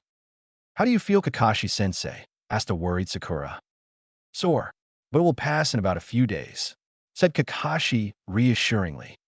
So what do we do now that no brow is dead? Asked Naruto with a grin. Honestly, I don't know if he is or not Naruto, answered the Jounin. The Nin that took him out used a fairly odd weapon to kill him with. What do you mean? Questioned Sasuke, who was leaning on the wall.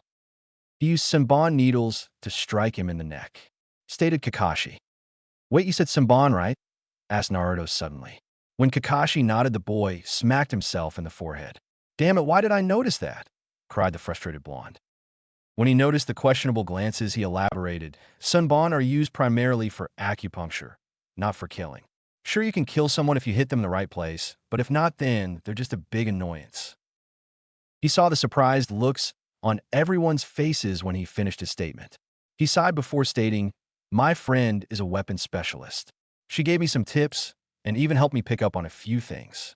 This seemed to ease their shock before looking back at Kakashi as he sat up before going into a thinking pose. Naruto, I think you just confirmed my suspicions about that hunter ninja. It is clear to me now that he was in league with Zabuza, who is most likely still alive, said Kakashi. This caused everyone in the room to flinch at the thought of that man still living. Just then the door slid open to reveal Tsunami, Tazuna's daughter, who looked rather worried. Is everything okay? She asked while noticing how tense the 3 looked. Yes, ma'am. I was just about to assign these 3 their training for the time being, answered Kakashi as he gave her his eye smile. Why bother, Gado's men will end up killing you anyway, said a small boy as he glared at them all. Inari, don't be rude to our guests. They're the ones that brought home your grandfather, after all, scolded Tsunami. It still doesn't matter since they are going to die anyway, stated Inari before walking up the stairs. Tsunami sighed and looked back at the group apologetically before leaving the room towards the kitchen. Kakashi sighed as he grabbed his crutches and slowly led the way outside the house. The group followed along silently as they walked into the nearby woods before stopping in the middle of a clearing. Okay, this is where we'll be doing your training, said Kakashi. So what are we going to be doing? Asked Naruto excitedly. Tree climbing, he answered lazily. What do you mean I already know how to climb trees? Yelled Naruto. Can you do it without using your hands? Asked Kakashi before putting his hands into a ram seal. He then slowly made his way up the tree and finally stopped as he hung there upside down on a tree branch. Yes, actually, I can watch. With that, he did the same seal as Kakashi before casually placing his foot on the trunk of the tree. The moment he did, he dashed up the tree before flicking the jounin on the metal part of his Itate. I guess you really do know how to do it then, murmured Kakashi. All right, then you explain to them how it's done, then I will help you with the next step with this training. How will any of this help us in the long run? Asked Sasuke. Because team, the better chakra control you get, the less extra chakra you use up when you use jutsu.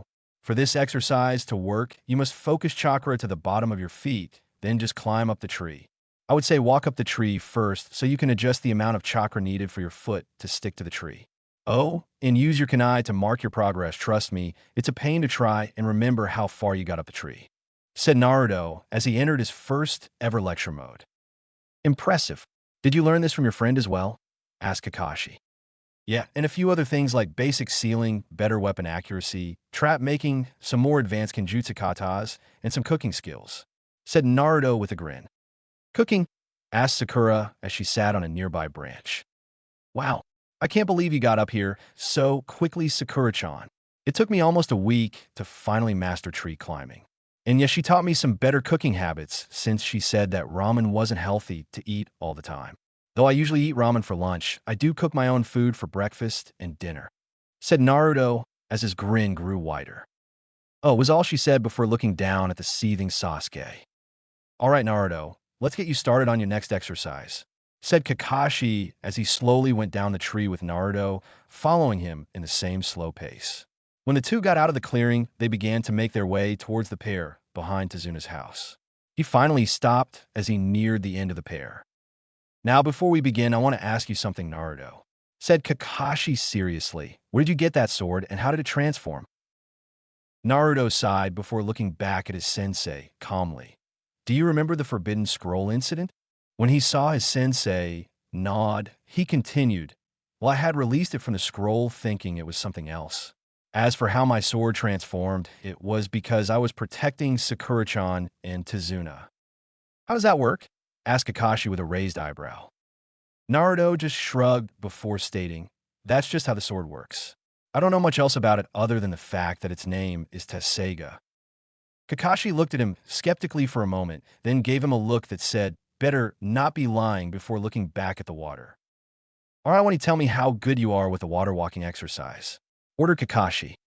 Well, I know that I must constantly expel the right amount of chakra to my feet and make it match the correct amount to make me float.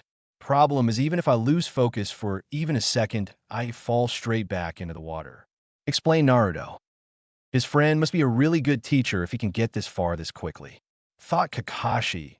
Well, I think you should create some clones and practice your kenjutsu while doing the water walking exercise, stated Kakashi. What? Do you have any idea how hard that is? It's hard enough for me to stand on the water, let alone train in kenjutsu while doing it, shouted Naruto as he started waving his hand randomly in the air. Trust me, Naruto, if you can do this, then you'll be a great asset during the fight, said Kakashi reassuringly while placing a hand on the boy's shoulder. Naruto just looked back up at his sensei for a moment, then grinned and nodded. The boy then turned around before focusing chakra into his feet before commencing with the exercise. Naruto, I know I wasn't there back then when you needed someone, thought Kakashi as he watched the blonde fall into the water. But maybe I can make it up to you. Even if it isn't that much, I will still help you like I should have back then. just like Sensei would have wanted. Continued Kakashi as a small smile started to appear behind his mask. All right, I finally got the hang of this damn exercise, shouted Naruto before scolding. He then noticed that he wasn't underwater and looked down to see that he was still floating above water. The boy grinned before running back to the pair. He picked up his sword off the dock, then made his way back to where he was once standing. He quickly made 12 clones before unsheathing his sword. The others copied his actions before charging him in a burst of speed. The original just smirked, then ducked under one of the incoming clones before slicing him in half. As the clone puffed away, Naruto turned around and stabbed another that was attempting to sneak up on him. The moment the clone disappeared, another one popped out from the smoke that came from the previous clone's death. It swung its sword downwards in an attempt to cleave him in half before it was blocked by Naruto's own blade. He then pushed upward so as to knock the attacking clone away before turning to his left to deflect an incoming kunai. He then charged the clone while dragging his sword through the water in the process. Right as he was reaching striking distance, he saw from the corner of his eye another clone making a horizontal strike aiming to cut Naruto in half.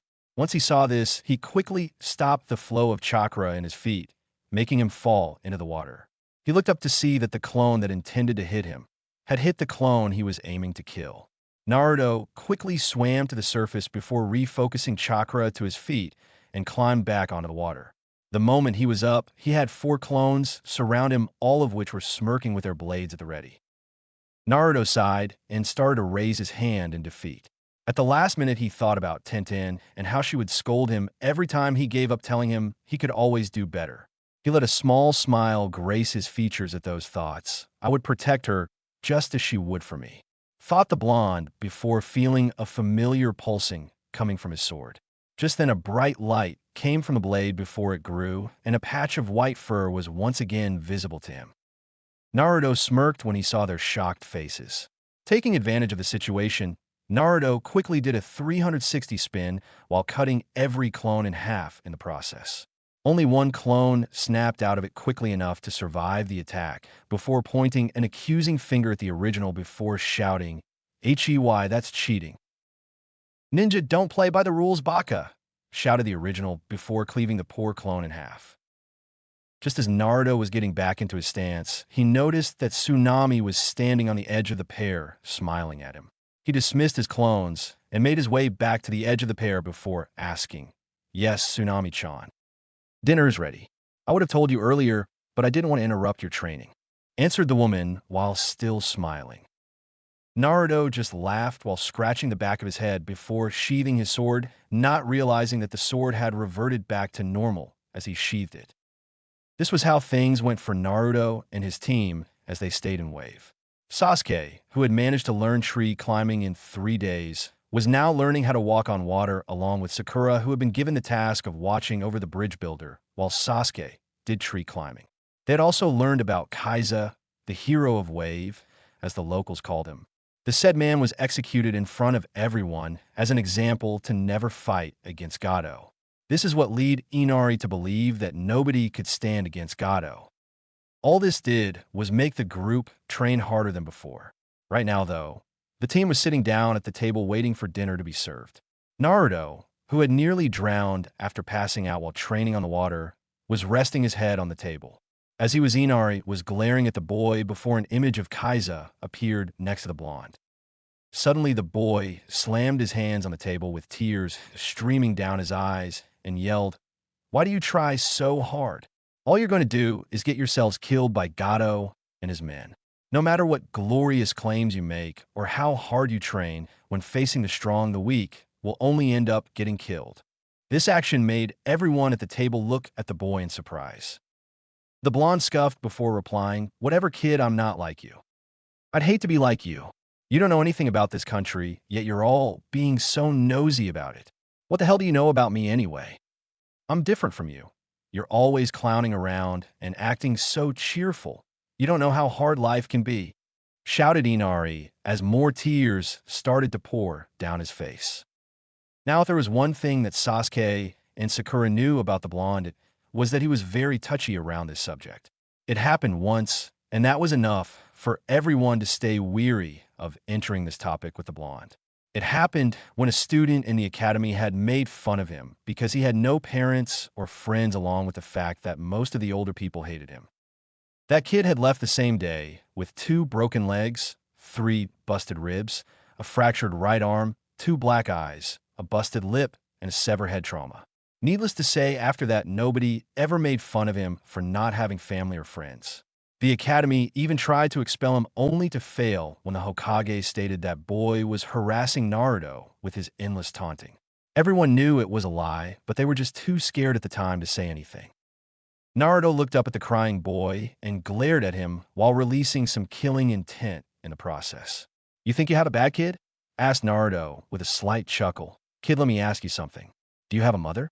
Do you have to pay triple for almost everything, even when they're the most outdated things on the market? Do you have people that love you more than anything in this world?" When the boy didn't answer, he yelled, "Answer me." "Yggis," muttered a now terrified Inari. "Exactly. You have a mother who loves you, a grandfather that is risking his life to build a bridge to save this country. And what are you doing? You're sitting in your room, crying over a dead man, and doing nothing to contribute to your family. So don't you dare tell me your life is bad, because there are always people out there who have it worse than you do. So you go back to your room and cry all you want, because I will not let some little brat say he has it bad when he really doesn't," said Naruto before grabbing his sword and walking outside while slamming the door behind him.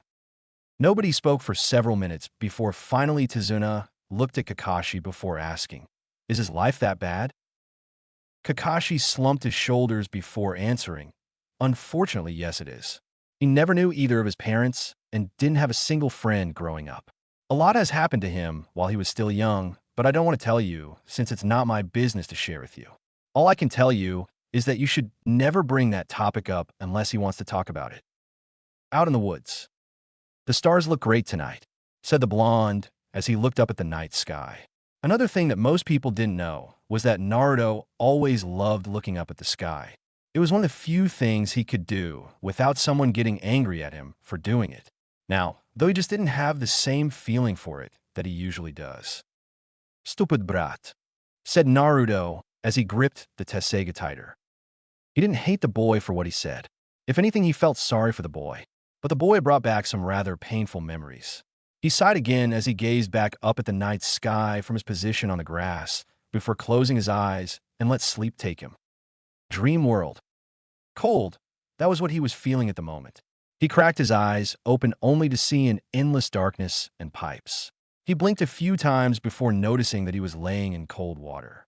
Naruto slowly got back to his feet and saw that he was apparently in a sewer of some sort. "If you can hear this, please, and understand that my life is now in the palm of your hand," said a familiar voice. Naruto glanced around and saw that there were several corridors scattered around the area. Just as he was about to go into one of the corridors, he heard the voice speak again. "My sadness will only continue to grow as long as you leave me behind in your shadow," continued the voice. "That way," thought Naruto as he rushed towards the voice. As he ran, he noticed that the further he ran, the more the darker it got. "I can never be what all of you see. The only thing I can truly be is me," said the voice that sounded very feminine to Naruto. Why does this sound so familiar? Thought Naruto as he stopped at another set of corridors. Even that is not real in this lifetime, but what could you expect in a life like mine? Said the now obviously feminine voice. The blonde didn't even wait for her to finish before running to the corridor where the voice was coming from. He saw that he was nearing the end of the corridor and ran faster than before. When he reached the end of the corridor, he stopped dead in his tracks, fell on his knees at what he saw. "So all I have to say is don't forget what this smile means and what lies behind it," said the voice from behind the cage. That wasn't what shocked him to the core. It was the sight of him being held up by chains smiling straight at him. But it wasn't his smile. It was a smile of a crazed lunatic ready to kill everyone. Naruto stared up at the hanging boy before him and felt tears going down his face. He couldn't look at this thing that was called him. He just couldn't do it. He wanted to get up, but just couldn't. Then he felt someone from behind embrace him in a hug. This little action snapped him out of his stupor long enough to make him face the figure behind him. When he turned, he saw a beautiful woman with a decently sized bust kneel down to his level. She had dark red hair that went down to her lower back and had eyes that were a dark pink color with slitted pupils. She had on a pink kimono with light purple flower pebbles decorated all around the front of the outfit with a dark purple sash wrapped around her waist. The woman got to her feet and not only revealed her hourglass figure, but also her 9 orange-colored tails swaying behind her. The woman moved her hand to cup his cheek before smiling sadly at him. She gently wiped away the tears from his eyes with her claws before embracing him into another hug. "This is your path now," said the woman. "What you saw before you is what you will become if you succumb to your dark desires." The poor boy was so upset at the sight, he saw that he couldn't even say a word. All he did was continue to cry on the woman's should as she rubbed his back in an attempt to soothe him. Finally, after crying for a few moments, he managed to ask, "Why did this have to me?" It was a censor question. Why do you have to deal with more burdens than anyone else? Did Cammy hate him? Was it his destiny to have these burdens placed upon him? After all, he had suffered for something he had no control over for 12 years, and only recently found out why they hated him. Was it fair to something like this, to someone who never even knew his own family, to have to live this way? "Because that is what makes you stronger than anyone else, even me," said QB as she muttered the last part. After hearing that, Naruto got out of her embrace and looked the fox mistress straight in the eye. She saw distrust, sadness, hate, and longing. At first, she believed that the boy was useless and was not worth any of her time. But as she watched his life go on, she realized that she had started feeling something she hadn't felt in centuries: guilt. It was such a foreign emotion that she ended up crying at some nights when Naruto was beaten or was alone. It just hurt her too much to watch a child struggle and do little to nothing to help him. She was surprised to see him move his finger over to her face before wiping away a lone tear falling down her face. He smiled sadly at her before saying in a reassuring tone, "Don't cry, I don't deserve it." As he said that, his form began to fade away into the air and making him look as though he was never there, like a mirage. Before he left, however, she did something he would never forget. She kissed him on the lips before he disappeared into nothingness. "Do you think it was wise to bring him here so soon?" asked Taisho as he came out of the shadows. QB smiled sadly before looking back up at the mad-looking Naruto, who was still smiling at them. It was the only way he would understand. If I had not brought him here and shown him this, he would accidentally cause harm on that village. She answered solemnly. Taisho nodded before walking over to the fox mistress and gently grasped her shoulder. "I trust your judgment, Cubidano. Just don't let your feelings towards him blind you in the future. Whatever he decides to do is his choice now and no one else's." QB nodded before wiping away a few more stray tears and made her way to her cage, where there lay only 3 things.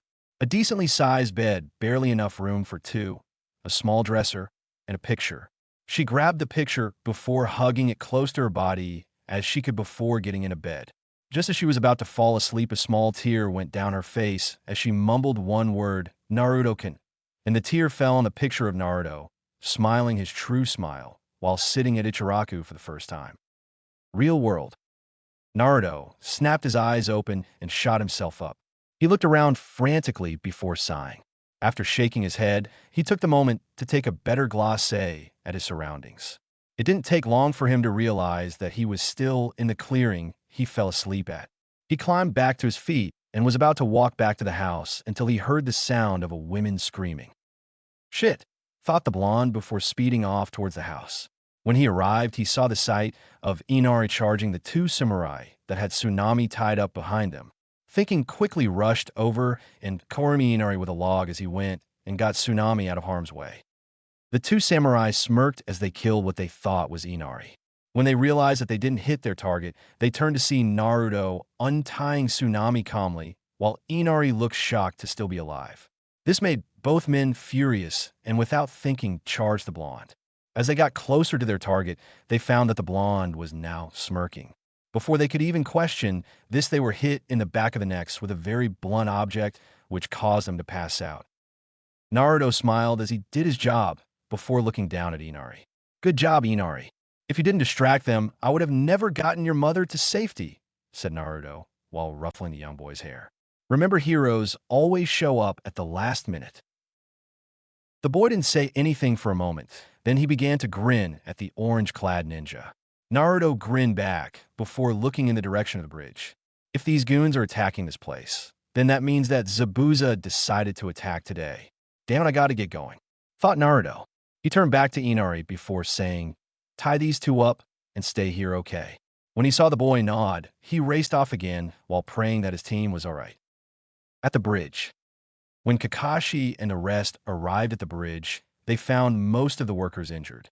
Just then a thick mist began to cover the bridge until almost nothing was visible. That was when they heard someone laughing in the mist. Zabuza, said Kakashi as he prepared to lift his Hitate. Hello there, Kakashi. I see you're missing a brat. It doesn't matter since I'll kill him after I finish you three off, stated Zabuza from a mist. That's coming from someone hiding in a mist, muttered Sasuke. That was when they found that they were surrounded by Mizu Bunshins of Zabuza. Sasuke smirked and dashed off, killing all the clones that surrounded them. He's fast. Looks like you might have a rival in speed, Haku, said Zabuza as the Hunter Nin came into view. That may be indeed, Zabuza-sama, said Haku impassively. I got that one, Kakashi-sensei, said Sasuke as he pulled out a fresh kunai. Fine then, I will handle Zabuza. Sakura, I want you to guard Tazuna, and don't let anyone get close, ordered Kakashi. Hi Ziplit Sakuda. With that, Sasuke sped off and went to cut the boy's neck, which the Hunter Nin blocked with one of his Senbon. He pushed the boy's kunai away before attempting to hit the pressure point in the Uchiha's arm. The said Uchiha ducked under the boy's attack and did a sweep kick, hoping to knock the masked boy off balance. Haku saw this and jumped over the kick and threw the Senbon he was holding at his opponent. Sasuke simply rolled to the side, avoiding the projectile before striking the off-guard opponent, only to clash with his Senbon again. It seems I have you trapped, said Haku calmly. How do you figure that? Asked Sasuke. For one, we were surrounded by water that was made by those clones you killed. Two is that you have one of your hands occupied. I, on the other hand, stated the boy as he started to do seals with his free hand. Just then he stomped on the ground, kicking up some water before it turned into several sharp ice sickles floating in the air. Sensatsu, Sueisho, announced Haku before jumping away to safety. When he finally skidded to a stop, he saw that the boy was no longer there and was shocked when he felt Sasuke behind him. Sasuke made an attempt to strike the enemy, only for the attack to be blocked again. Expecting this, he threw the kunai in his other hand, forcing the boy to duck only to receive a kick to the face by Sasuke. Impressive, you taught him pretty well, commented Zabuza as Haku got back to his feet. Haku, I think it's time to stop playing and start getting serious. The boy nodded before forming a seal. A few moments later, mirrors started to appear all around Sasuke. The said boy was so confused that he didn't even notice that Haku had entered one of the mirrors until he saw that all the mirrors had Haku's reflection scattered around him. Haku raised a Senbon before throwing it at Sasuke. Soon after, two more were thrown before a barrage of Senbon were being thrown at the Uchiha. Sasuke, shouted Kakashi as he tried to approach the dome of mirrors, only to dodge swing that was aimed at him from Zabuza. Sorry, Kakashi, but I won't let you interrupt their battle. Though I could let you go, that would leave the old man and the girl completely open for attack, stated Zabuza as he began to chuckle. Just then a kunai came flying towards the dome of mirrors, only to be caught by the masked boy. Where did this dash, Haku's thought were interrupted as an orange blur flew past him and making a shallow cut in his mask. Everyone turned to see Naruto, standing in the middle of the dome with his blade unsheathed and glaring at the masked boy. D-Dope, asked Sasuke as he tried to move without hurting himself further. Naruto turned to face his rival before gritting his teeth in anger. Sasuke looked like he just went through a hellhole and back. Forgetting Haku for a moment, he kneeled down and started pulling out Senbon. How honorable, said Haku as he returned to his mirrors. He then brought out a few Senbon and tossed them at the two boys. Both screamed in pain at the sharp projectiles that were piercing their skin. What were you thinking? Hissed Sasuke as he tried to get to his feet again. I was trying to get you out of here. I guess that cut wasn't deep enough, said Naruto. The two boys glanced around the dome for any weak spots. Finding none, Sasuke went through a few seals before inhaling. Kitan, Gokakyu no Jutsu. A second later, a giant fireball was brought forth, hitting the mirrors dead on. After the fire cleared, it revealed as though nothing had changed. It will take more than a week, Katan Jutsu, to melt these mirrors, stated Haku as he prepared to throw more Senbon at him. Just when he was about to, a giant Fong came towards the mirror he was in. Speeding off into another mirror, he barely managed to avoid the giant blade that shattered his mirror, as thought it was nothing. Turning his attention to Blonde, who was now holding a giant Fong in his hand, he threw several Senbon at him only for them to bounce harmlessly off his blade, which he was using as a shield. Though he was still hit, the blade took the majority of the damage. Haku was about to throw more at the orange-clad boy, only to be forced to dodge a fireball that was heading in his direction. Now he was getting irritated with them. He sent another barrage at them, only to see that both had their own way to block his attack. Naruto was blocking with his sword, and Sasuke was using a Senbon to deflect the others coming at him. If I don't end this quickly, I will run out of chakra before I can beat them, thought Haku as he studied his opponents. That was when he noticed that Sasuke's eyes were not the same. He unlocked his bloodline. It's not completed yet, but I can still see his movements clearer than I did before, thought Sasuke as he watched Haku closely. Haku was now thinking a mile a minute. He knew that he couldn't keep up his jutsu for much longer, and with Sasuke unlocking his bloodline, only made things harder to do. He looked over at Naruto, who was panting while gripping his arm. Apparently, he had hit a pressure point in the boy's arm, making it either numb or useless. That's it, thought Haku as he dashed towards the blonde while throwing Senbon as he sped forward. Sasuke saw this and rushed to stop the attack. A few seconds later, the only thing that was heard was a body hitting the ground and something piercing skin. Naruto looked over to his right to see Haku motionless on the ground. "You did it, Sasuke," said Naruto as he turned to face his comrade. The moment he did, he saw that Sasuke looked just about dead. When Sasuke turned to face him, he saw that his eyes looked glazed and had blood coming from his mouth. "You look like a real baka right now," said Sasuke as he looked back at his teammate. "As Sasuke, you dash," stammered the blonde before finally yelling, "I didn't ask you to save me." All this did was make the Uchiha chuckle before saying, "I don't even know why I saved your worthless hide. My body just moved on its own." A few seconds after he finished, he felt himself lose balance and fall backwards, only to be bought by his blonde teammate. "I don't want to die here. I need to complete my dream and kill that man," said Sasuke as he looked up at his teammate. He began to close his eyes before saying only 3 words, "Don't die, Naruto," before closing his eyes completely. Naruto sat there holding the body of his teammate. He didn't even bother to look at the masked hunter Nin as he got back to his feet. "I failed," thought Naruto as he held Sasuke's body tighter. "I failed to protect my friend. I might have hated him, but he was still my friend. He was a true shinobi, to risk his life for the sake of his comrade," commented Haku as he entered his mirrors again. "Be silent," said something that sounded like Naruto and someone else. Inside Naruto's mind, "Do you really think this is the right thing to do?" asked QB. Taisho nodded before walking over to a light blue flame. He placed his hand over top of it until it started to turn white. He gestured her over to do the same and, hesitantly, did so. She placed her hand over top the white flame and focused a small bit of her yokai into the flame. Almost instantly, the white flame turned into a light orange color. When the procedure was complete, she turned to the fellow demon and asked, "Why now? Can't you see he isn't in the state of mind to face something like this? If we did not do it at this time, we would have to wait until he has entered this state of mind again. Though it is with risks, we cannot allow this opportunity to slip," he said coldly. "I know that," said the fox mistress, "but I don't want to force something upon him that he may never want." She finished with a small tear going down her cheek. Taisho's eyes softened as he watched her. "I understand, but this is something that must be done," he stated before turning around and leaving the chamber, leaving QB alone.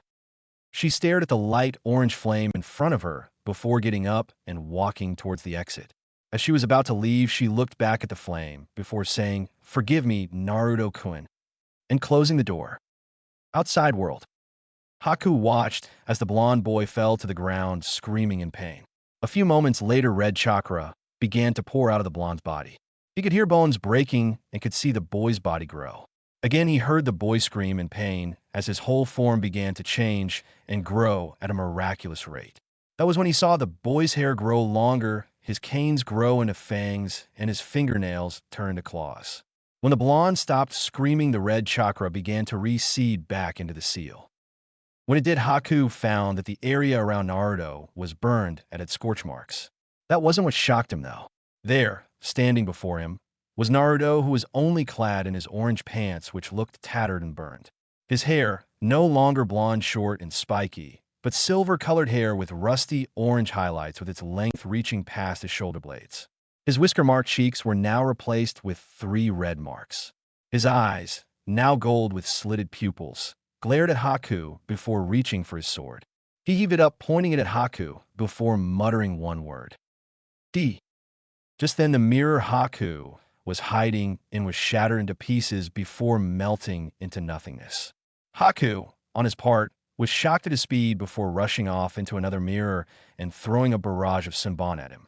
Naruto just looked at the Senbon approaching him before they began to melt. What? Thought Haku frantically. Your little mirror trick is nothing compared to my speed, said Naruto as he swung his blade to the side. Just then, all the mirrors on that side of the dome were shattered, leaving Haku shocked and speechless. You will die today, wretch. He sped towards Haku at inhuman speed and cleaved the mirror in half before it shattered to pieces. Haku then appeared out of one of the shards of the broken mirror and tried to stab the silver-haired boy with his Senbon. At the last moment, Naruto lifted his hand and grabbed the boy by the neck and held him in place as he stared at him.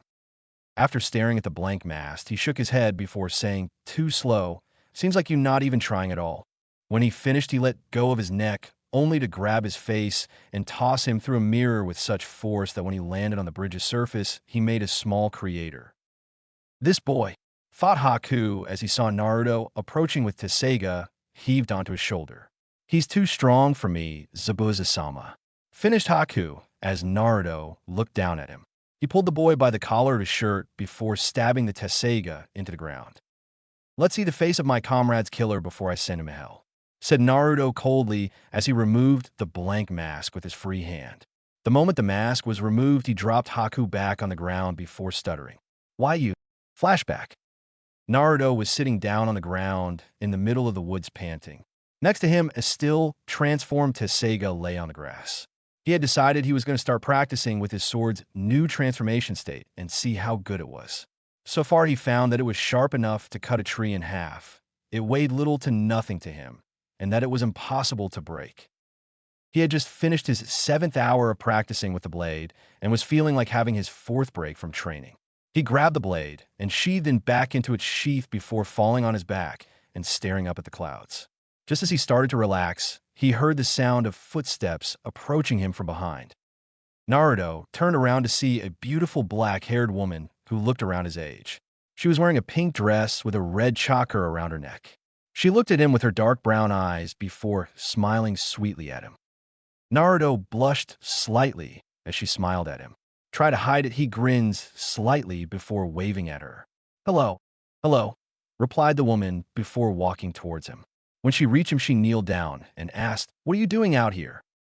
Naruto grinned again before holding up the sheathed sword. "Training, I'm trying to get better at my kenjutsu at the moment."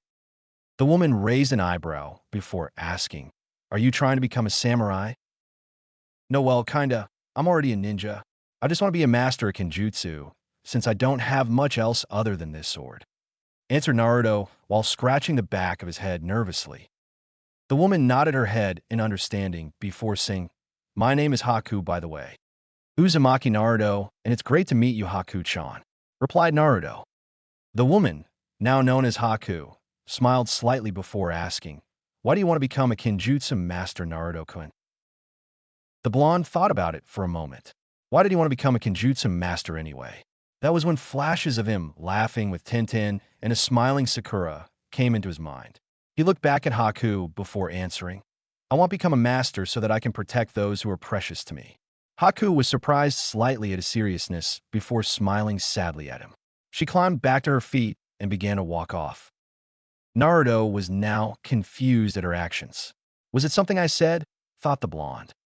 Just when the woman was about to leave the clearing, she turned to face him and said, "You will be truly strong someday," before turning back and leaving the clearing.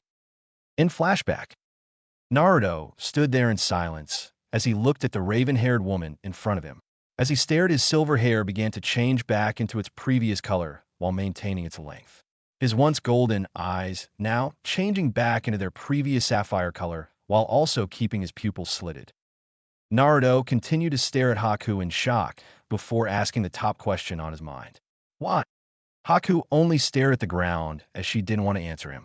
Truthfully, she was not trying to kill him. Still, it didn't make it any easier to do what she had done to him. She looked up into his eyes and saw many emotions flowing through them. She saw pain, guilt, anger, and sorry all flash through those beautiful blue eyes and just couldn't help but look back at the bridge floor. "I did it for Zabuza-sama," answered Haku while still looking at the ground. The blonde gritted his teeth before picking her up and slapping her across the face. "Why would you do something like this for someone who only uses you as a tool?" asked the blonde as he watched her struggle to get back to her feet. "Because he was the only person who gave me a purpose to live," said Haku sadly. The blonde was silent after he heard that comment. He lowered his as his longer bangs hid his face from her view. Finally, after what seemed like forever, he spoke. "It seems you have had a horrible life as well. You think that if nobody accepts you, then there is no point to living, and that is why you follow Zabuza. Because he gave you that acceptance you longed for, even if you were to be used as a tool, you still followed him," said Naruto as tears fell down his face. Naruto knew he hit the mark when he saw her eyes flash with sadness. That was when he remembered that poem he heard in his dream. "For those who hear this, please understand that my life is now in the palm of your hand. My sadness will only continue to grow, so long as you leave me behind in your shadow. I can never be what all of you see. The only thing I can truly be is me. Even that is not real in this lifetime. But what could you expect with a life like mine? So all ask is to never forget what this smile means and lies behind it." When he was finished, he noticed that Haku was now shedding tears while looking into his eyes. He was about to speak again when he heard the sound of what sounded like lightning.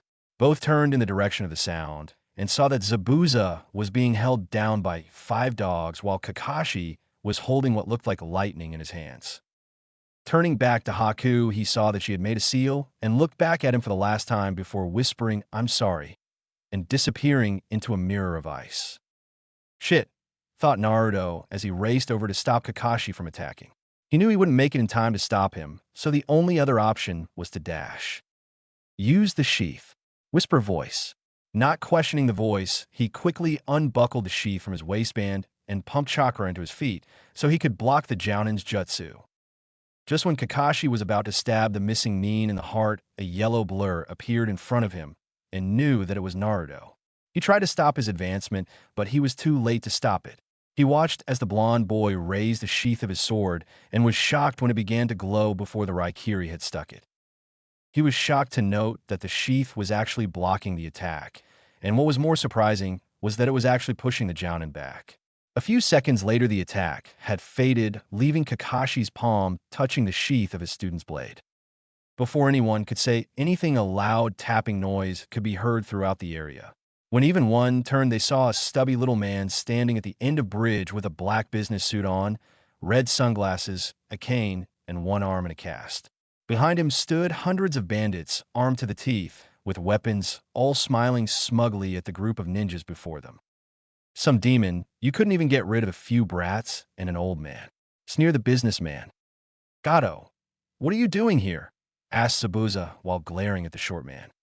"Well, you see, Zabuza hiring ninja is just too expensive for my tastes.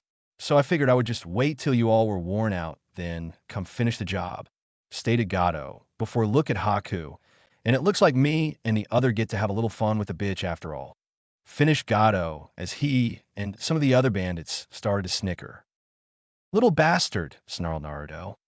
"Kakashi, it seems as though I'm fired, so that means we're not enemies any longer," said Zabuza. "Hi," replied Kakashi as the dogs let go of Zabuza and puffed away. "Little fucking bastard," shouted Naruto as his hair turned silver and his eyes turned gold again. Zabuza and Kakashi were staring wide-eyed at Naruto, who was now radiating killing intent at the stubby little man. Said man was now shaking and decided now would be a good time to leave. The short man ran in a crowd and shouted, "Kill them all," before heading towards the boat that was at the end of the bridge. In a flash, Naruto was back to where his sword was posted and heaved it out of the ground. He walked back to where his sensei was standing and stopped when he was beside the man. "Don't interfere with this, sensei. I want to kill that man myself," said Naruto as he stared at the crowd of bandits. Is that really Dash?" Kakashi was cut off by Naruto, who had held out his finger. He then started tapping on his Hitachi with the same finger before grinning at him the way only Naruto would grin. "I'm all here, Kakashi-sensei," said Naruto before dropping his grin and took a few steps forward. Before anyone knew what was going to happen, Naruto was in front of the crowd and had his sword held at an arch. He swung the blade, cutting 4 of his victims in half. When the others saw this, they were shocked that the silver-haired kid was already in front of them.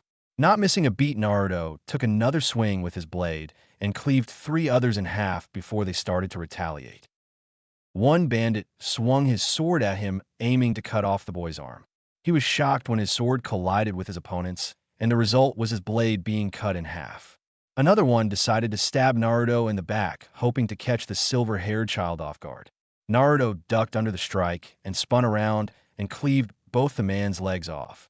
Jumping up, Naruto did a small flip, avoiding most of the weapons being thrown at him before landing in the middle of 4 bandits. He quickly did a 360 spin and cut all the men in half before rushing forward. A few bandits tried to intercept him, only to fall to the ground as he passed them while missing arms, legs, or their heads. Finally, when he reached the end of the bridge, he found Gato standing there shivering like a coward. Naruto approached him slowly like a fox does when it has cornered its prey. The man was now desperately trying to find a way out of the situation. "Wait, I can offer you money, women, anything you want. Just please spare me," pleaded the man while kneeling on the ground. Naruto looked down at the groveling man before stabbing his sword into the ground. He tried to face the bandits that were sneaking up on him and glared at them. "Move, and I'll kill all of you," said Naruto coldly before turning to face Gato again. "You account number." Gato looked up at the boy standing before him in shock. He quickly began to plot a way to kill the brat until he heard him say, "I'll know if you're lying, so don't try and fool me." Shocked at this, the man quickly nodded, reached for his back pocket, and pulled out his wallet. He then pulled out the pen from his shirt pocket and scribbled down his account number on a random piece of paper in his wallet. "Here it is now. Please let me go," pleaded Gato as he tossed his wallet to the silver-haired youth. The boy glanced at the number before smirking. Soon his smirk turned into a sinister smile, a smile that promised death. He looked back at Gato before quickly pulling Tessega out of the ground and stabbed him in the shoulder. The businessman could only gasp in horror as he was stuck by the giant blade. He looked back at the smiling Naruto before stuttering out, "BB, but why you said I could LL dash." "When did I say I would let you live?" asked Naruto as he lifted his blade up while Gato slid down it painfully. "Now it's time to die, you little vermin," shouted Naruto before swinging his blade upwards, forcing Gato to fling off it and start falling towards water below. Just as his body was passing Naruto, he saw a blade come towards him before he was cleaved in half, spraying his blood all over Naruto's body. Naruto's smile never faded as he watched Gato's 2 halves fall towards the water before he turned to face the crowd of bandits all over the bridge. Giving them a glare, they made a small path for him to pass, and soon enough, he was only 2 feet away from his team. Haku was staring at him wide, as well as Kakashi and Tizuna. Zabuza, on the other hand, was looking at Naruto with a look of amazement and pride. What he was proud of, Naruto didn't know, but it was the last 2 members of his team that reactions that got him. Sakura looked scared while Sasuke was actually alive and was giving him a strange look. "And Naruto?" asked Sakura as she held on to Sasuke tighter. After seeing this, Naruto's body began to recede back to its original form and was looking sad that his friend was afraid of him. He looked back at Sasuke and saw that he too was unnerved at the sight of Naruto with blood all over him. "You little brat, you killed our meal ticket. Now we're going to pillage this place for everything of worth," shouted one of the brave and stupid bandits. A few others cheered before beginning their advance on the ninja. Just as they were about to start their riot, a lone arrow was embedded into the ground right in front of them. Everyone turned to see Inari holding a crossbow, with the whole village behind him armed with weapons of their own. "Come anywhere near our village, and you will have all of Wave to deal with," shouted a random villager. "Inari," shouted Naruto, while waving at the boy. The said boy grinned before waving back. "Heroes always show up at the last minute," stated Inari. "Hey Zabuza-san." The said man looked over to Naruto. "Ready to show these bastards why you're called Demon of the Mist?" asked Naruto as he heaved Teseiga onto his shoulder. The said man raised an eyebrow at this before chuckling slightly. "I'm beginning to like you, kid," stated Zabuza before heaving his own blade onto his shoulder. Kakashi sighed, saying, "Well, if that's the case, I might as well help out a little bit." He then formed a cross-shaped seal before shouting, "Kage Bunshin no Jutsu." With a puff of smoke, the whole side of the bridge was filled with Kakashis, all of which were glaring at the bandits. "You all ready?" they all asked simultaneously. "No thanks," shouted the bandits as they raced back to the boat.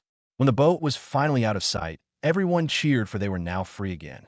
Just when everyone was about to congratulate their heroes, Naruto kneeled down as his Teseiga transformed back to its katana state before passing out onto the ground. The last thing he heard was sound of his name being called before his whole world went black. Naruto moaned as he started waking up from his blackout. He cracked an eye open to see that he was in one of the guest rooms in Tezuna's home. Naruto attempted to get out of bed, only to hiss in pain as he realized that his leg was asleep. Cursing lightly, he grabbed his leg and was about to smash it into the floor when he noticed something. Looking over his hand, he found that his fingernails were now sharper and thicker than normal. "What the hell is this?" wondered the blonde. Just then he heard the sound of footsteps approaching. As they came closer, he could hear them become louder than ever, and pretty soon it was like a stampede was coming through the house. Finally, the footsteps stopped, and the door slid open to reveal Team 7 along with Zabuza and Haku behind them. "Looks like the brat's finally awake," said Zabuza from the back. "Are you okay, Naruto?" asked a slightly worried Sakura. Naruto only yawned before saying, "Somewhat. How did I end up here?" "You passed out right after the bandits ran off," answered Kakashi before limping into the room and sitting next to the blonde boy. "That was 3 days ago, Naruto." 3 days, shouted Naruto before clutching his ears in pain. After the ringing in his ears stopped, he looked back up to see everyone looking at him questioningly. "What?" he asked, slightly unnerved with everyone looking at him like this. "Take a look," grumbled Sasuke as he handed Naruto a mirror.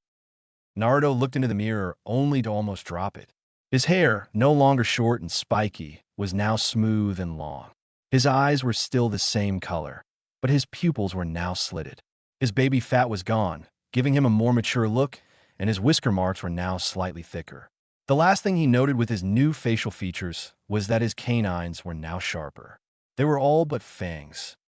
"What happened to me?" asked the blonde. "That is what we would like to know, Naruto," Kakashi replied as he looked at the blonde sternly. "I don't know what happened either, Sensei. Really, I'm just as shocked as you are. It happened during battle. So could it be a bloodline?" asked Haku. "Uchiha-san awakened his Sharingan during battle, so that would lead me to believe that he has one." Kakashi thought it over for a few moments before nodding his head and muttering, "That could be a possibility." Of course, he knew that the boy didn't have a bloodline due to the fact that he knew both of Naruto's parents. The only reason he said that was so that Naruto's secret could be kept hidden while still allowing him to use Kyuubi's power without causing suspicion. "So what? You grew your hair out, and it turns silver when you're angry. Big deal," Sasuke said with a smug grin. Naruto glared over at the boy before growling out, "Watch it, Sasuke. Just because you're injured doesn't mean I will not hurt you." Sasuke smirked before flaring his Sharingan at him, showing the two Tomo in each eye. "Try it, dope." Naruto growled again before throwing off the covers and standing up. He walked over to the smirking Uchiha and grabbed him by the collar. "Don't test me, Sasuke," he growled. "That's enough, you two," shouted Kakashi as he got back to his feet. The two boys glared at each other for a moment until Naruto let go of Sasuke's collar before scoffing. Kakashi sighed before looking over at the blonde. He could tell that he was now taller than Sasuke by about 2 inches and that he had developed more muscle than before. "Oh yeah, I forgot," said Kakashi out of the blue. "Naruto, you might want to get some new clothes on. As it stands, all you have on are your pants, which look like they're almost useless." Naruto chucked nervously while Haku and Sakura blushed as they realized that Naruto was shirtless at the moment. He turned to Kakashi with his head down for a moment before mumbling something. "What was that?" asked Kakashi, who was surprised by how the blonde was acting. Usually the blonde was nonchalant and said anything that came to his mind. "I don't have any other clothes," restated the blonde while not looking up at the man. "You mean all you've been wearing is that thing?" asked Sakura while scrunching her nose in disgust. "My bills make it hard for me to afford any good clothing, so all I brought with me were a few white t-shirts, but all of them are a dead giveaway, so they were useless in the first place," he answered dryly. "And the bright orange jumpsuit wasn't?" asked Zabuza with a raised eyebrow. Naruto flinched at that before lowering his gaze to the floor. "The shop owners won't sell me anything else," he answered with a slight quiver in his voice. Kakashi gave Zabuza a small glare, telling him to be quiet. He then looked over to Sakura, who had a puzzled look on her face before seeing her facial expression change to understanding and pity. Next, he adjusted his gaze to Sasuke, who looked like he didn't care. The last person he glanced at was Haku, who looked worried for the downcast boy. "Don't worry about it, Naruto," said Kakashi as he placed his hand on the blonde's head. "I'll help you pick out some new clothes if you want." He finished while giving him his famous eye smile. The boy looked up at his sensei with a surprised look on his face. With the exception of select few, no one had ever volunteered to aid him in anything. Yet his sensei had wanted to help him. As soon as he registered this, he nodded his head vigorously before gracing the room with his real smile. Sakura, who had been watching the event along with everyone else, couldn't help but stare at Naruto as he smiled. She had seen all his expressions, and never once had she seen this one. It wasn't his cocky smile or his cheerful yet goofy grin. It was a real smile, a smile that was only for times when he was truly happy. She looked over at Sasuke, who had the same kind of surprised look on his face as she did. Sakura looked back at the blonde, only to see that his smile was gone. "So, when do we leave, sensei?" asked Naruto excitedly. Kakashi chucked slightly before ruffling the boy's hair. "We can leave after we eat." And then he pulled out his favorite little orange book. Zabuza's eyes widened before snatching the book from Kakashi's hands. "Do you have any more copies of this book?" asked the missing Nin while waving it back and forth. Kakashi's fingers twitched as he looked at Zabuza, who was holding his book. Quicker than the naked eye could see, Kakashi had his book back in his hands and was glaring at Zabuza before answering, "No," and walking off. Zabuza grunted before following him while he began plotting ways of stealing the book when the scarecrow wasn't looking. Haku and Sakura huffed as they muttered curses about perverts. Naruto, on the other hand, was laughing his ass off at the image of the feared demon of the mist reading pornography. Sasuke just scoffed before walking downstairs. Naruto grabbed a white t-shirt from his bag and followed suit while Haku and Sakura followed behind him. When he made it downstairs, he saw the sight of Tazuna sitting at the table drinking coffee while Tsunami was in the kitchen making breakfast. "Morning, G-san. Morning, Tsunami-san," shouted the blonde. Both looked over at him with surprised looks before they changed to relief and happiness. "Brat, you're awake," said Tazuna as he smiled at the boy. "We were worried you wouldn't wake up." "It's a blessing that you're okay," said Tsunami with a smile. "I'll have breakfast ready in a few minutes." Naruto smiled slightly at their kindness before sitting down at the table while waiting for breakfast to be served. 10 minutes later, a happy and stuffed Naruto, along with his porn-reading sensei, was walking down the road towards the village where he could buy some new clothes. As they walked, Naruto discovered something that was quickly becoming annoying. "Damn bangs," the boy cursed as he pushed his bangs out of his eyes, only for them to immediately fall back down. Kakashi chuckled slightly as the blonde tried to keep the bangs out of his face. This continued for a few moments before he finally gave up and stopped messing with them. When they finally arrived at the village, they stopped and could see that everyone was a lot happier now that Gato was dead. Just as the two were about to start walking again, they saw a young girl point at Naruto before shouting, "It's him! That's the one who killed Gato!" In an instant, the two were surrounded by countless people, some shouting their thanks to the boy, while others were patting him on the back and shaking his hands, and even some of the young girls were hugging him. Despite all that was going on, Naruto could only stare in shock. Is this really happening? Is this what it's like to be appreciated? Kakashi, on the other hand, was looking a little sad at the way Naruto was taking this. Yet he knew it wasn't his fault. Most people would be boasting about it, while Naruto was just standing there confused and shocked. This is the way Naruto should be treated in Konoha as well, thought Kakashi with a scowl, which was thankfully hidden behind his mask. Sorry, but we must be on our way. We have some errands that need to be taken care of, said Kakashi finally. The people looked at the man for a moment before nodding and saying their goodbyes to the young blonde. The said boy didn't move as the small crowd dispersed until they were the only ones in the middle of the street. After several minutes of silence, the blonde looked back up at his sensei before asking, why did they do that? Kakashi sighed as he looked at the boy sadly. It was depressing seeing a child that never once experienced what it was like to be thanked for something. They're grateful for you killing Gato. It's something that comes natural when someone does something for you and wish to express it in some way or another. Though not everyone will thank you the way these people just have, but depending on what you've done, they will be grateful enough to do what they just did. Naruto didn't say a word, and, quite frankly, Kakashi didn't mind at all. They just continued to walk in silence until they arrived at the clothing shop where Naruto perked up slightly. When they walked, they were greeted by the shopkeeper who smiled brightly at the blonde. Naruto gave a small smile back before following Kakashi through the racks of clothes.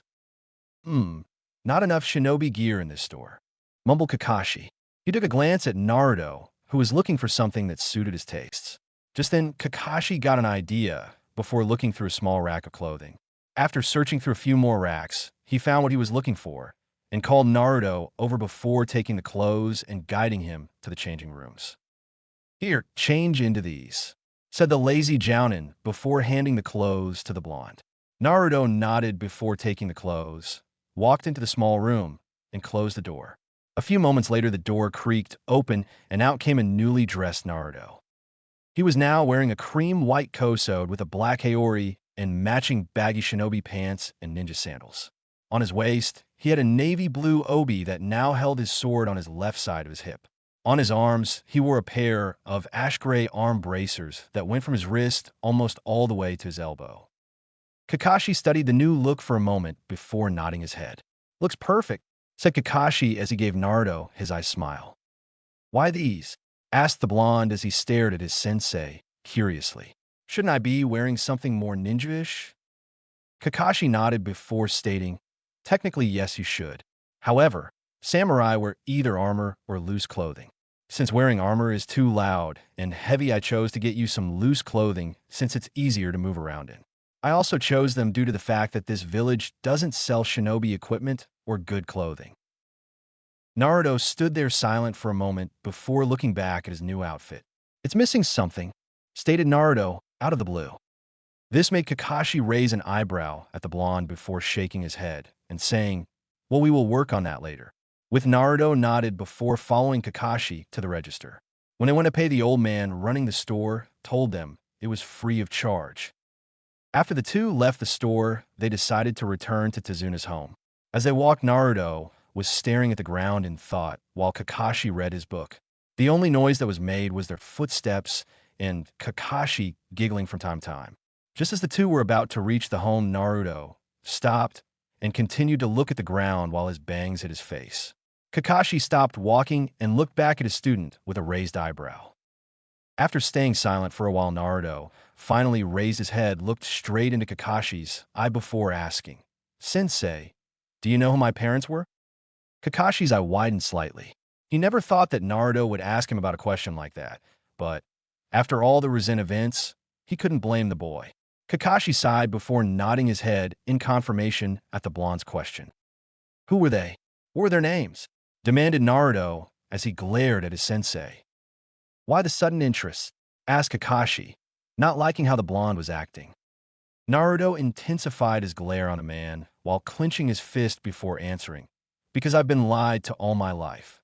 I'm inclined to some answers that were kept secret from me, don't you think? Kakashi furrowed his brow at this. He was not happy with Sarutobi's decision about not telling the boy his lineage.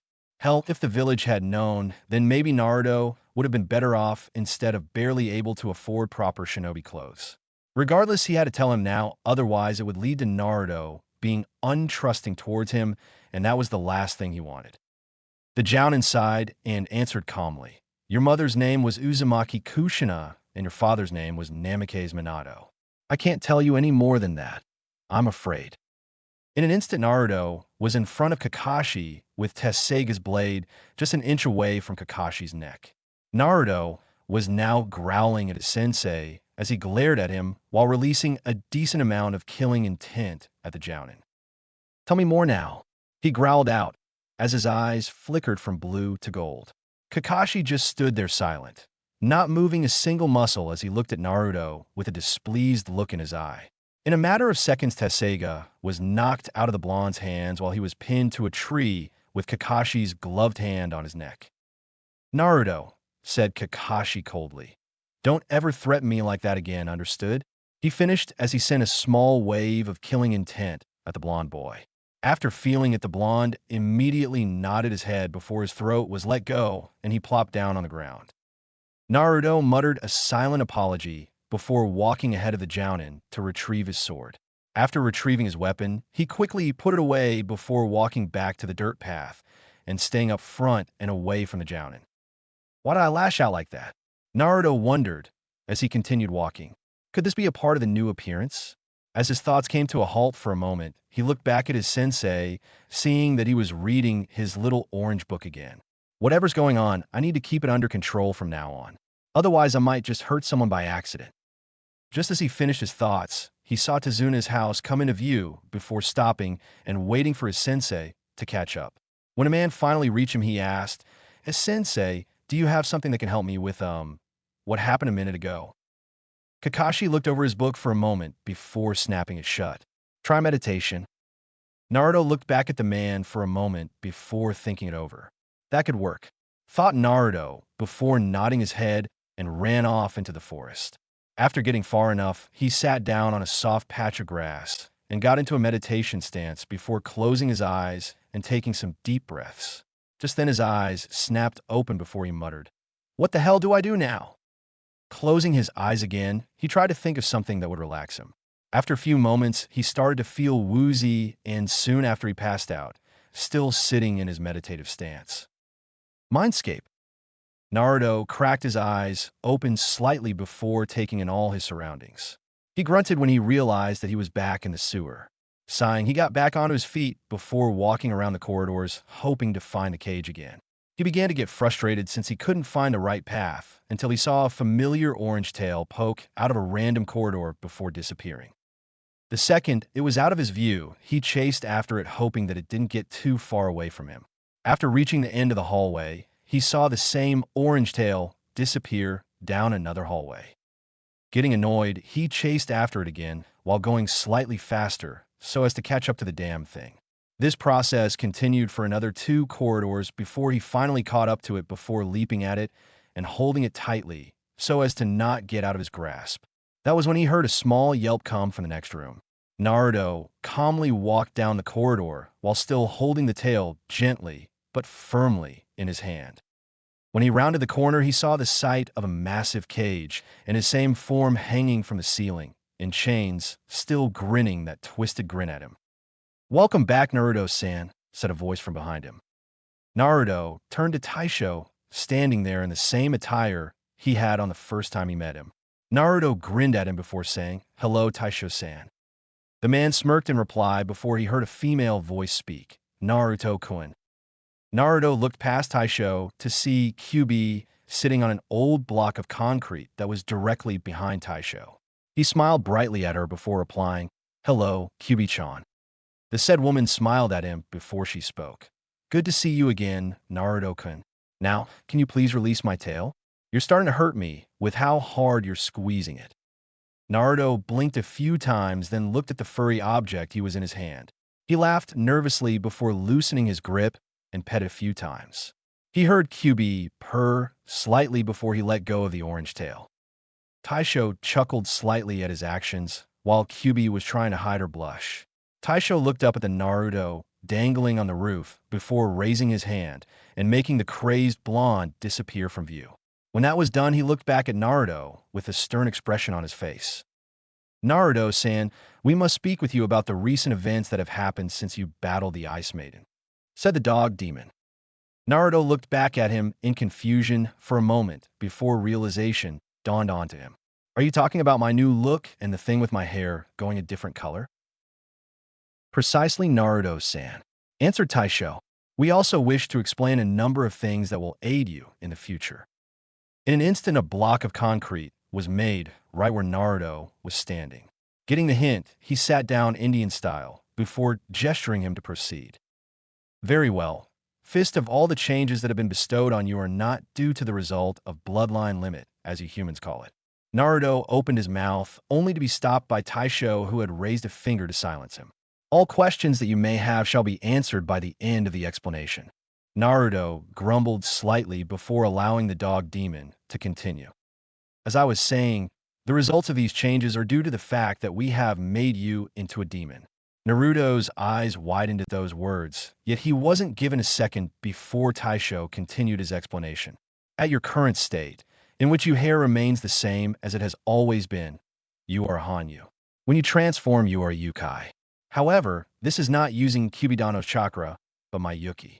The difference between the two is that Yuki is more potent than chakra, thereby making it stronger. However, due to Kyubidano having such a staggering amount of chakra, that makes it an equal amount compared to my own Yuki.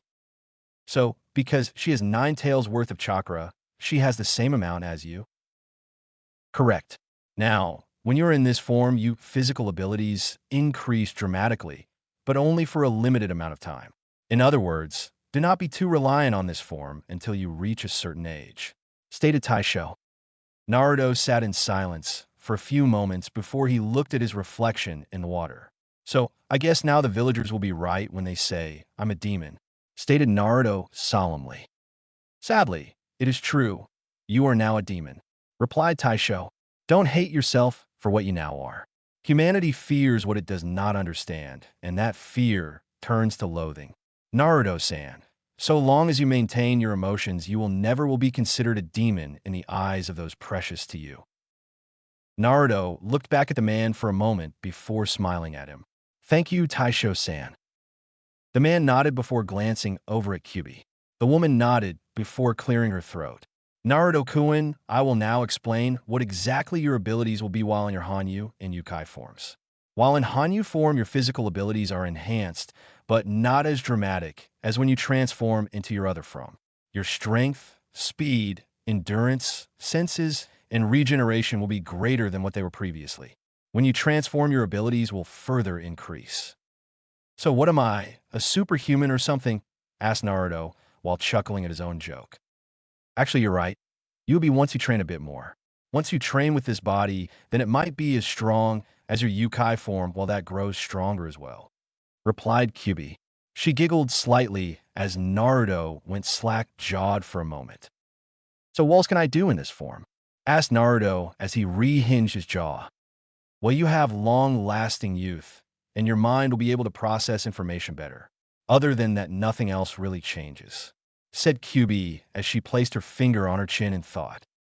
Naruto sat there stiff as a board as he heard the last 2 abilities. Actually, he was more focused on the long-lasting youth. When you said long-lasting youth, what exactly is it that you meant? Asked Naruto nervously.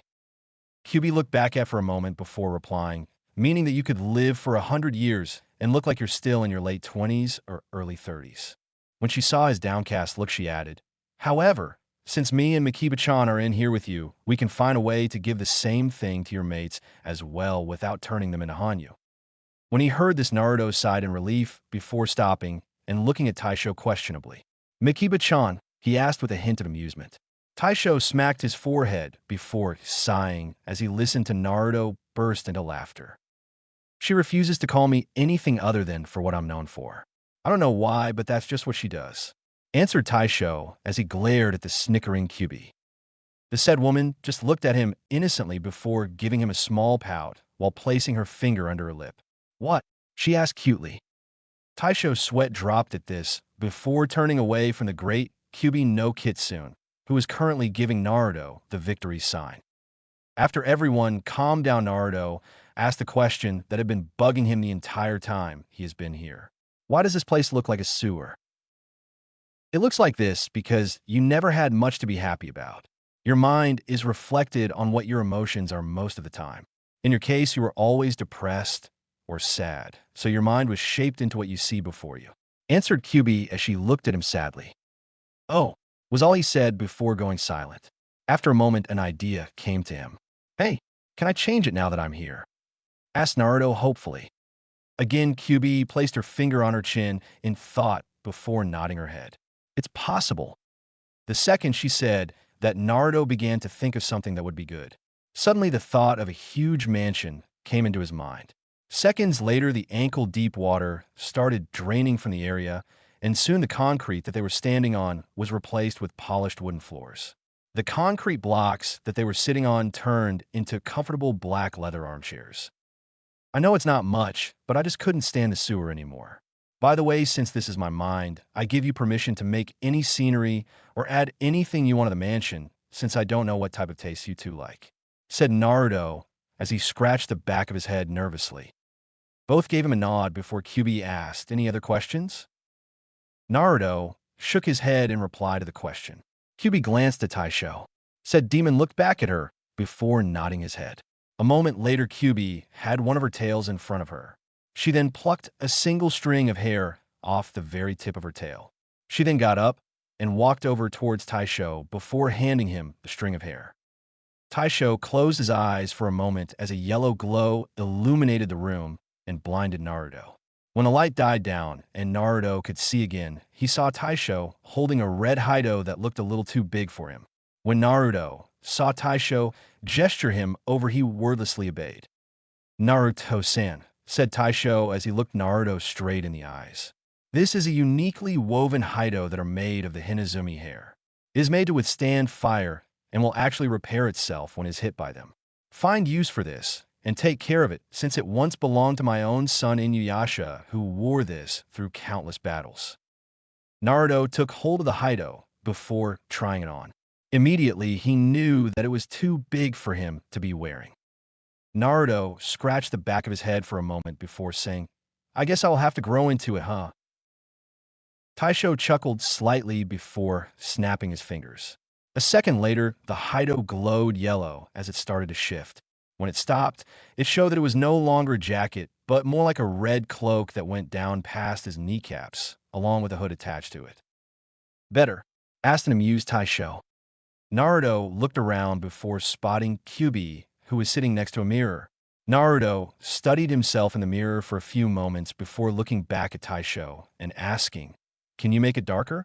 Like crimson or something? All Taisho did was sigh before snapping his fingers again. In an instant, the color of the cloak began to darken until it turned to the color specified. Naruto studied himself in the mirror again before grinning. Perfect, shouted Naruto. Kyuubi giggled at this before noticing that his form was beginning to fade. It seems like our time is up, Naruto-kun, said Kyuubi sadly. Naruto looked back at her, then at Taisho, as he too was frowning at him. Just then, something a thought entered his mind, and he asked, hey, what else can Tessega do? I know the village wouldn't seal it away unless it had something more special with it. Taisho blinked before shaking his head. The answers will come when I deem you ready to learn them, was all he got to say before Naruto faded away completely. Outside world. Naruto slowly cracked his eyes, open to see lush green grass beneath him. Blinking a few times, he went to get up when he noticed that he was now wearing the crimson cloak that was given to him by Taisho. He was about to question how it was here when he had got it in his mind before shaking his head. He decided to just put it under the troublesome matters file in his mind before walking back to Tezuna's home. As he left the clearing, he began to notice that it was sunset and that Kakashi and the others might be worried. So he decided to test out his new abilities by running in the direction of the bridge builder's house. He was shocked to note that it only took him 3 minutes to get back, when previously it would have taken him a good 15-minute walk. Naruto shook his head slightly before walking into the home to see that everyone was already at the table ready to eat. When everyone heard the door open, they turned to see Naruto, standing there wearing a crimson cloak and having a small, nervous grin on his face. "Did I miss dinner?" asked the blonde, who was still grinning sheepishly. "No," answered Kakashi with a raised eyebrow. "Where have you been? You ran off at about noon, and we haven't seen you since." "I was talking to them for 5 hours," thought Naruto before he replied. "I was meditating." Sasuke scoffed before saying, "Like a dope, like you would even know how to meditate." Naruto turned to glare at the boy as he placed his hand on the hilt of his blade before growling out, "Do you want to get hurt, team?" All Sasuke did was smirk again as he flashed his Sharingan. "Try a dope." Kakashi sighed as he heard Zabuza and Tazuna begin making bets on who would win. Haku just shook her head, while Sakura had a worried look on her face. "Maybe I should have stayed in ANBU," thought Kakashi as he watched his two students bicker back and forth. But at least those two are back to normal. For days later, Team 7, along with Zabuza and Haku, stood at the edge of the bridge as everyone in the village came to say goodbye. Tazuna, Tsunami, and Inari were all in the front of the huge crowd behind them. "Thanks to all of you, we have completed the bridge. Just sucks that you have to leave," said Tazuna sadly. "Thanks for everything you've all done." Naruto grinned. "Don't worry, we'll visit sometime soon." Inari sniffled a little. "You sniff better." Naruto just grinned at him before going up to him and ruffling his hair. He then looked at Tazuna before pulling out a piece of paper and handing it to him. "That was Gato's account number. Now that he's dead, I think you can have access to it and fix up the village a little," said the blonde. Tazuna stood there and shook at what the boy was doing. A few seconds later, he felt a tear roll down his cheek. He took a hold of the boy's hand before saying, "Thank you." All Naruto did was smile as he shook the man's hand. When his hand was released, he walked back over to his team before they turned to leave. As they were walking, they could hear the sound of some of the young girls in the village saying, "Goodbye, Naruto-kun," which caused the boy to blush and pull his hood up in an attempt to hide it. "Someone's at a fan club and wave, I see," teased Kakashi while Haku just looked irritated. "Kakashi-sensei, why Naruto?" while everyone else snickered at his discomfort. That boy changed Inari's heart and gave this place hope once more. He gave up the chance at living a wealthy life for the sake of our village and killed the man who had cursed us for so long, said Tazuna as he watched them all leave. "Hey, Tazuna, what are we going to name the bridge?" asked a random villager. Before he could even think, a random girl from the crowd shouted out, "Naruto!" Tazuna stopped to think for a moment before he began to laugh. "The Great Naruto Bridge. It has a nice ring to it, don't it?" asked Tazuna. The journey back to Konoha was, for lack of a better term, boring. The only thing they did was walk, rest, and eat. They did find out that Zabuza and Haku were attempting to join Konoha. When asked why, Zabuza would only reply with a very short statement.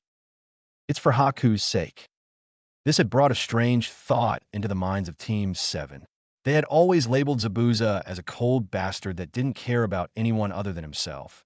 Yet in spite of all that he has done, he was willing to risk an execution from the Hokage just so that he could give Haku a better life. Even Sasuke, the cold-hearted emo kid, had to admit that it was pretty noble of him to do such a thing. As the days went by, Team 7 had managed to get some information on the Zanbato-wielding man and his ex-tool Haku. They found out that Zabuza was not only a Kenjutsu master, but also a member of the legendary Seven Swordsmen of the Mist. From what Kakashi explained, all of them were at least Umbu level, and that if all 7 were fighting in one battle together, then it was almost an assured victory for the Mist. For Haku, most had learned, with the exception of Sasuke, who was far too upset about being beaten by a girl to pay any attention, that the only reason she dressed up like a boy was to keep pedophiles away from her. She had explained to them about her childhood, and, after telling them about how cruel the Mizukage was, they couldn't blame her. In the end, the team had found that, regardless of them being missing Nin, both were relatively good people. Well, Haku was good, but Zabuza was still a tad freaky from time to time. As the group continued to walk, Naruto was grinning as though he had won the lottery. The reason why is because he was finally going home. After almost spending a month in Wave, he started feeling homesick and rather missed seeing Tenten. Speaking of which, thought the blonde, I wonder what we're going to do once we get back. Are we going to that dango store we always go to, or are we going to some restaurant? As these thoughts started to fill the blonde's mind, Sakura's voice rung through his ears. We're finally home. Looking up, he saw that indeed they were, since he could clearly see the gates. This made him grin again before he started walking faster until he was walking beside Sasuke. The two didn't say a word, and even though Naruto was smiling, he wanted to glare at this rival. The reason why is because ever since he had awakened from his 3-day coma in Wave, Sasuke had been acting more arrogant around Naruto, as though he was antagonizing him to try and initiate a battle. Normally Naruto would have been happy to oblige, but for some reason he didn't want to. Maybe it was because he didn't want to hurt him, or maybe he didn't want to hear Sakura yell at him for doing it. Even if he liked her, she would still pick Sasuke over him regardless of who really started it. It was just the sad truth about things. As the group neared the gates, everyone could feel the looks that the hidden Umbu were giving them. While most were slightly worried, Kakashi had known that this would happen, and he once again thanked Kami above that he had prepared for this. Just when they were about to pass through the gates, a woman in a standard Chunin outfit with 3 dogs growling beside her had landed in front of them. "What's your business here?" asked the woman while her dogs continued to growl at them. Hatake Kakashi, returning from a 2-week-long mission with 2 new recruits that wished to meet with Hokage-sama, stated Kakashi in a bored tone. The laws state that any missing nin found anywhere in the country with a bounty on their heads will be jailed, then executed for crimes against their village, said the woman while glaring at Zabuza and Haku. "Yes, that is true," replied Kakashi. "However, if the missing nin is willing to cooperate with the Kage or Daimyo in giving information, then they will be excluded from the laws and will be put on trial and be judged for their actions. Basically, as long as they cooperate, then they are allowed to enter the village and to negotiate with the Hokage." The woman glared at the 2 missing nins for a few moments before nodding. She was about to jump off again when she saw a familiar face with whiskers on his cheeks. Just then the boy had recognized the 2 red markings on her cheeks as well. Both raised an accusing finger at each other before shouting out. The whole group was silent while the Chunins I was twitching while the blonde boy was sweating bullets. The silence was broken when Zabuza asked, "You know this chick Gaki?" The woman huffed and turned away, which made Naruto sigh in relief. "Yeah, I accidentally hit her with a stink bomb a couple months after I failed my academy test for the 2nd time." This bit of information caused Zabuza to chuckle lightly at the girl's misfortune. The said girl turned back to face them and glared at Naruto while directing a little killing intent towards him. The whole Inuzuka compound stank for 2 weeks. With our heightened senses, it felt like fire went up our noses, scolded the Inuzuka. All that did was make Zabuza's chuckle turn into full-blown laughter. This, of course, made Kakashi start chuckle slightly due to the fact that he had been sent to investigate that incident. It was priceless to see the expressions on their faces as they came running out of the complex while coving their noses in the process. "Oh, come on, Hana-san, it wasn't that bad," said the boy nervously. The moment he finished that sentence, he immediately regretted it, since the girl known as Hana leaped at him in an attempt to strangle him. Said boy quickly slid past her before making a mad dash towards his home, while shouting, "I'll see you later, guys." "Oh no, you don't, you little bastard," shouted Hana before proceeding to chase after the blonde-haired youth followed by her dogs.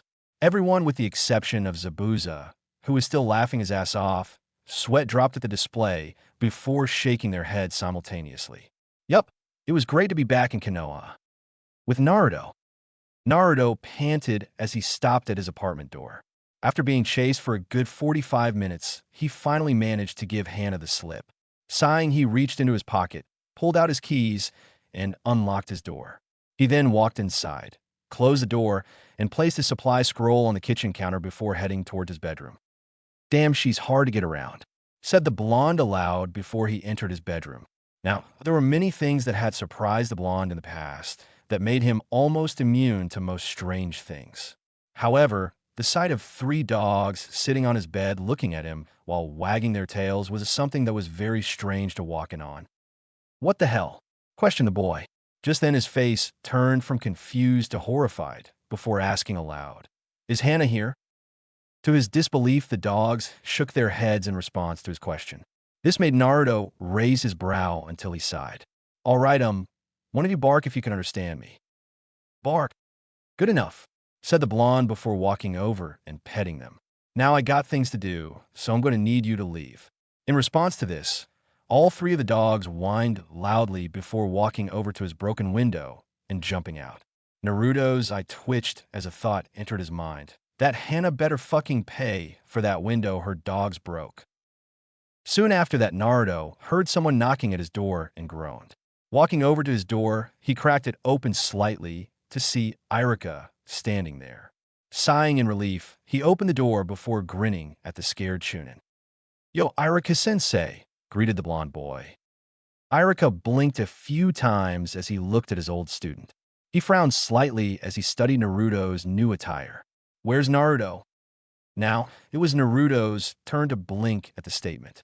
Just then it hit why Irika was acting like this. He smacked his forehead and replied, Sorry about the new look. I'll explain over some ramen, since you owe me a bowl. Since when do I owe you a dash? Irika stopped mid-sentence before looking at the now grinning Naruto. He smiled as he realized that this was no imposter and soon laughed before saying, All right, but no more than 3 bowls. What, that's not fair. Neither is leaving me to pay the bill all the time. At that, Naruto grumbled while saying stuff about unfairness and deprivation of ramen, as he called it.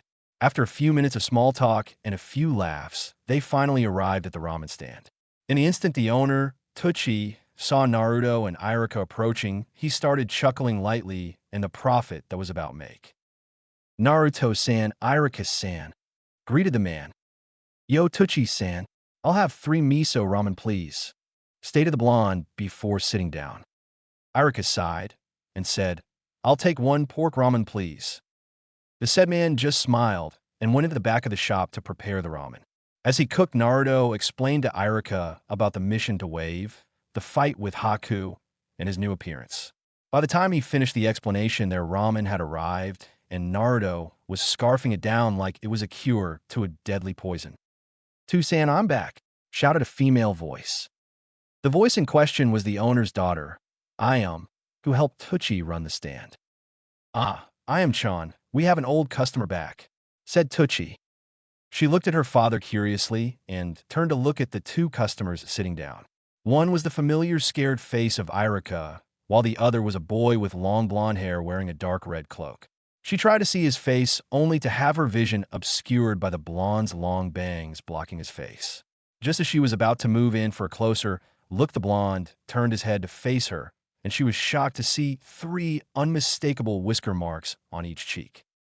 Iya-yama-chan, greeted Naruto as he waved to her. Ayam, on the other hand, was speechless for a moment. She couldn't believe that the boy she had known since he first came to the ramen stand had changed so much. Without knowing, she started blushing at the handsome face. Ayam was snapped out of her thoughts when she realized that everyone was staring at her. She laughed nervously before replying, Hello, Naruto. The boy stared at her for a moment with a raised his eyebrow before shrugging and going back to his ramen. Irika and Tucci, on the other hand, had big grins on their faces. She quickly bowed her head slightly before walking into the back while doing her best to cover her face from their view. Blackmail, thought the 2 men with huge smiles on their faces. Hey, Irika-sensei, started the blonde, gaining the scar man's attention. Can I ask you something? Sure, what is it? Why doesn't the academy teach useful things like chakra control? What do you mean by that? We teach the leaf floating exercise in the academy. Well, don't you think it would be better if you give them something more, I don't know, useful like tree walking, or give them some exercise that will increase their chakra reserves? This made Irika stop and think for a moment. He never thought about that before. In truth, he thought that the basics were enough for any normal genin. But now that it was brought to light, it really would be a good idea. Though it would be difficult at first, the theory could in fact work. With that said, he turned to Naruto before ruffled his hair. Good idea, Naruto. I'll have to talk about it with Hokage-sama, but I think you have a very useful tip on how to make some great young shinobi. Instead of getting annoyed by the man ruffling his hair, he grinned with pride for coming up with a useful idea. After eating a few more bowls, Naruto decided that he should save room for his date with Tenten. So he thanked Irika before heading over to the training ground where Tintin's team trained. When he arrived, he almost wished he didn't come at all. There, not 3 feet away from him, was Guy and Lee hugging while the creepy genjutsu of a sunset appeared behind them. Naruto suppressed a shudder before turning to see Tintin looking horrified and Niji looking as though he killed someone. Ignoring the hugging green men, he walked over to the group while shouting, "Hello, Tinchan. Hello, Niji." Both turned to see the blonde boy approaching. While Niji raised an eyebrow in confusion, Tintin waved back to him and replied, "Hi, Naruto." The Hyuga, on the other hand, just have him a short nod before closing his eyes in an attempt to concentrate on something other than the two green-wearing men in front of him. The said two men stopped their hugging session and looked at Naruto in confusion. That was when they recognized him and rushed over to greet him. "Naruto-kun, it's wonderful to see you again, my hip rival. How was your C-rank mission that Tintin mentioned not long after you left?" Naruto chucked nervously as he tried to avoid a challenge today. He knew that if he didn't say the right things, it would lead to Lee either challenging him or doing insane things to prove that he was better. No matter how flattered he was about being considered someone else's rival, he preferred not have Lee do something that would hurt him. "It was okay. We didn't encounter much, just a few bandits and such." "Well, don't be discouraged, my rival. I'm sure you will have a mission that will be great for your skills. Isn't that right, Guy-sensei?" The said man gave Naruto a smile, which made the man's teeth sparkle in the sunlight, before saying, "YOSH. Naruto-kun will soon be able to test his skills. In the meantime, why don't you train with my youthful student Lee Naruto?" "Sorry, I can't today," answered the blonde. "I promised Tintin that I would go with her to get some lunch when I returned. Besides, I think I hear someone saying they need help with something." "What?" "Lee, let's go help our fellow youth in the village. If we cannot help, then we will run 40 laps around Konoha. And if we can't do that, then we will do 300 push-ups." "Well, you better hurry. I think she is about to get hurt doing it by herself." "Then we're off." They shouted simultaneously before running off in a random direction. "Good save, Naruto," said Tintin while trying to suppress her laughter. "I wasn't lying," answered Naruto with a grin on his face, and they're heading in the wrong direction. Tintin immediately stopped snickering and gaped at Naruto. Niji had also snapped his eyes open to gape at the blonde. Quickly, he activated his Byakugan and searched around the area to find that indeed there was an elderly lady who was trying to push a heavy-looking cart down the road. "It's true," confirmed Niji as he deactivated his bloodline and looked at the blonde. "How did you hear that? That was a mile away from this location." Naruto didn't respond immediately. Instead, he tapped his ear and answered, "Enhanced hearing. It's a bitch at first to get used to, but after a while it's second nature to control the hearing distance." All Niji could do was nod before going back into his meditation state, while thinking about the blonde's new talent. Tintin, however, was still gaping at him with an amazed look on her face. Just then she realized that he was looking at her, and shook off her shock and smiled sheepishly. "All right, so where did you want to go?" asked the blonde.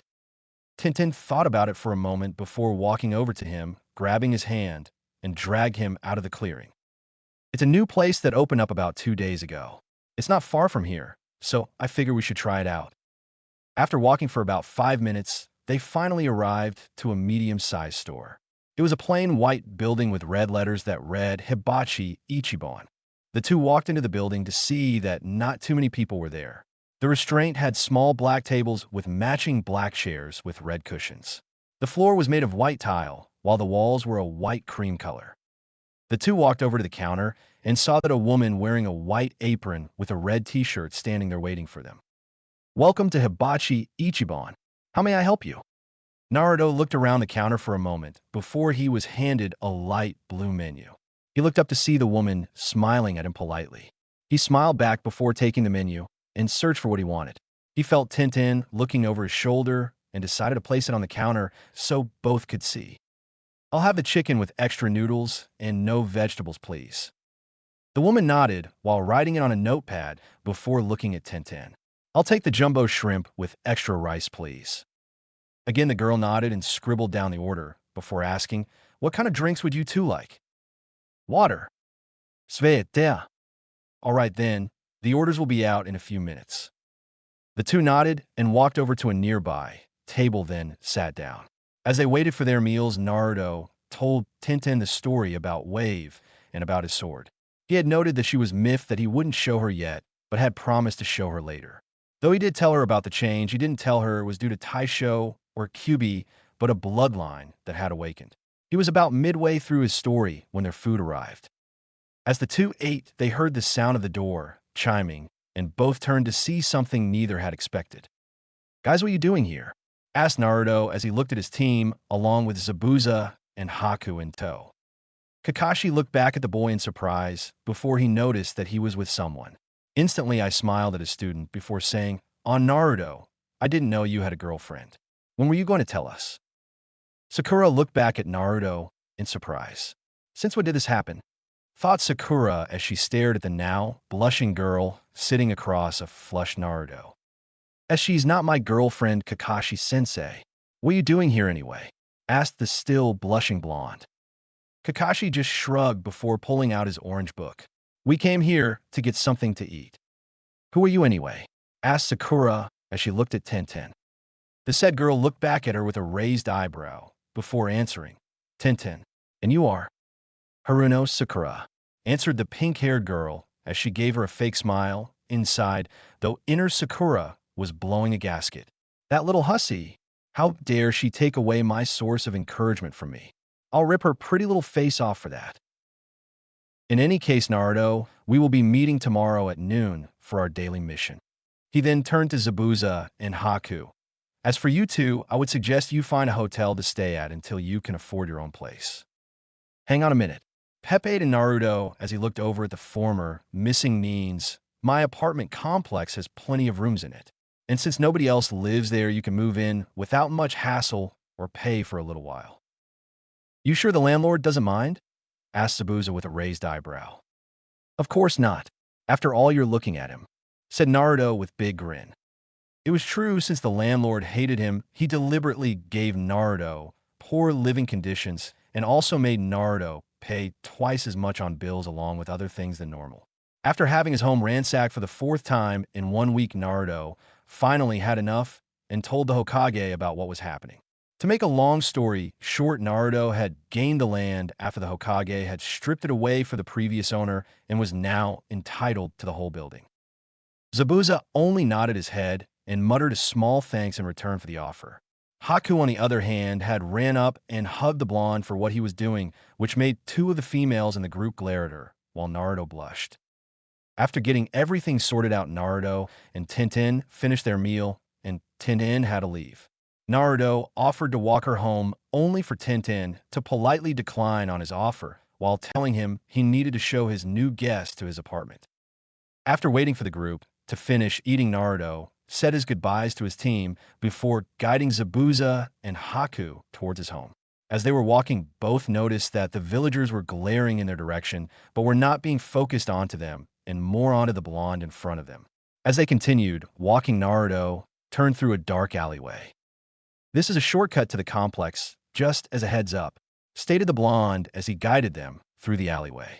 Just as they were about to exit it, an old man wearing a dirty white shirt with a pair of equally dirty black pants came out in front of them, blocking their path.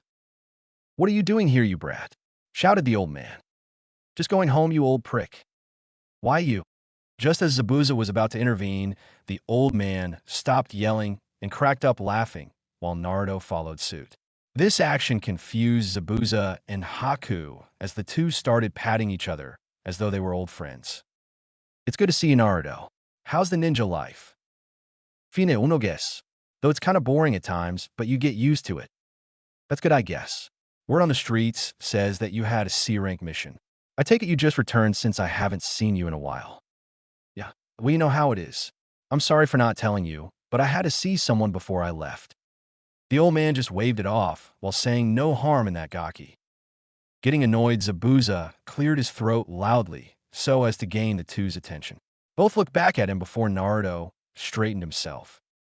"Oh yeah, these two are my friend from a mission I just returned from. Zabuza, Haku, this is Yuma-san. Yuma-san, meet Momochi, Zabuza, and Haku." The man now known as Yuma grinned before pulling out his hand. Nice to meet you both. Both shook the man's hand politely before he turned back towards Naruto. Well, I got things to do, so I'll see you around, Brad. By the way, everyone wanted me to tell you they miss you. Naruto smiled back before replying, tell them I'll visit when I get the time. The man nodded before walking through the alleyway. Soon after Yuma left, they began walking again towards Naruto's apartment complex. Curiously, Haku asked, who was that man? He and a few others were the ones who helped me get away from people who I pulled my pranks on, answered the blonde while not turning to face her, along with some of the villagers.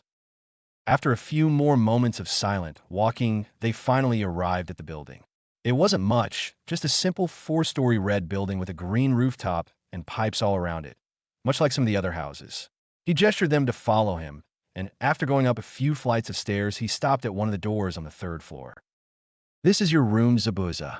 Haku's is across the hall from yours, said the blonde.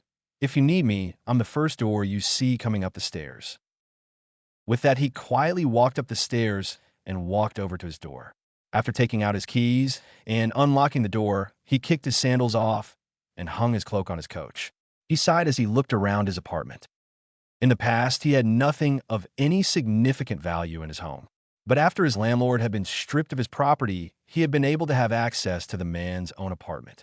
The said apartment had everything Naruto needed that he didn't have in his old one. The living room had polished oak floors along with a black leather sofa and a matching armchair for him to relax in. On the side were sliding glass doors that lead to a small balcony that overlooked the village and gave him a good view of everything below. His kitchen had a new counter, a pantry full of snacks and other things, both a freezer and a fridge which had plenty of healthy food to last him for a few more weeks. His bathroom was now big enough to fit a few people in it with a jacuzzi tub and a separate shower stall, so he could either take a quick shower or relax in his tub. To finish it all off, his new bedroom was now just as big as his half of his old apartment put together. It had 2 beds, one for himself, the other for a guest, a window by his bed for the warm days, a walk-in closet that he really didn't use, and a small laundry chute that was stationed by the doorway. All in all, it was the perfect setup for the young boy. He walked over to his room and plopped down on his bed, not caring that it wasn't even dark. His primary thoughts were on the date he had with Tintin. Though he knew it could have been better, he enjoyed his time with her. He decided to get in a nap before he going out to train. His ideas of sleep were abruptly shattered when he heard the sound of someone knocking on his door again. For fuck's sake, raged Naruto in his mind, can a guy get any time of peace for himself? Knock, knock, knock. Yeah, I'm coming. Hold your damn horses, yelled Naruto as he walked over to the door. When he opened it, he saw that nobody was there. Stepping out, he looked around the corridor to see that nobody was there. Just when he was about to go back into his home, he noticed a small scroll on his doorstep. Carefully, he picked up the scroll before opening it to see that it was a letter from the Inuzuka head. Dear Uzumaki Naruto, it has come to my attention that you have developed something that I find interesting. When you receive this, please come visit us at the Hokage Tower. All will be explained once you arrive. Sincerely, Inuzuka-sama. After reading the text, he grunted before walking back in his home to grab his shoes and cloak. He then closed the door, locked it, and took off to the Hokage Tower. Looking up, he saw that it was already reaching sundown. After running for a few moments, he finally skidded to a stop as he reached his destination. Walking calmly, he entered the building, walked up the flight of stairs receiving glares along the way, and finally made it to the top floor, where the Hokage's office was located. The moment he reached the floor, the door to the Hokage's office swung open to reveal a smiling Sarutobi in his usual white Hokage robes along with the white sacket. Naruto-kun, it's good to see you. Please come in, we have much to discuss, said the elderly Hokage as he gestured the young man into the office. All Naruto did was grin before walking in. The moment he entered, he saw that a woman in a standard Jounin outfit with untamed brown hair with red marks on her cheeks was looking at him in amusement.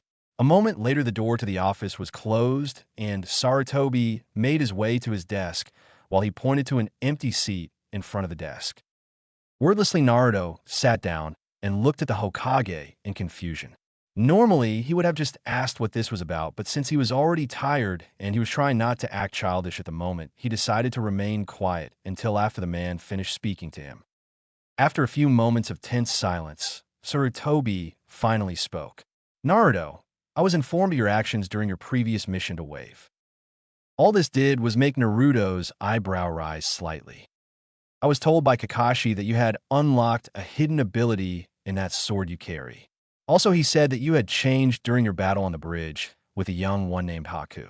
It was clarified by the said young lady that she was winning until you changed into some different form.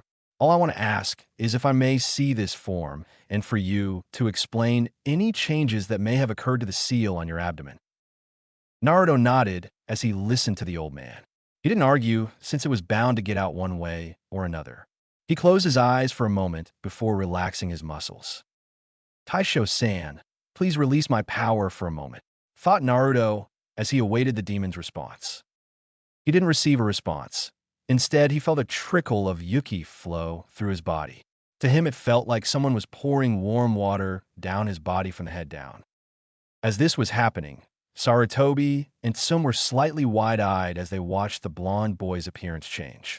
After a few seconds, Naruto's eyes opened to reveal not sapphire blue spheres, but golden eyes with slitted pupils.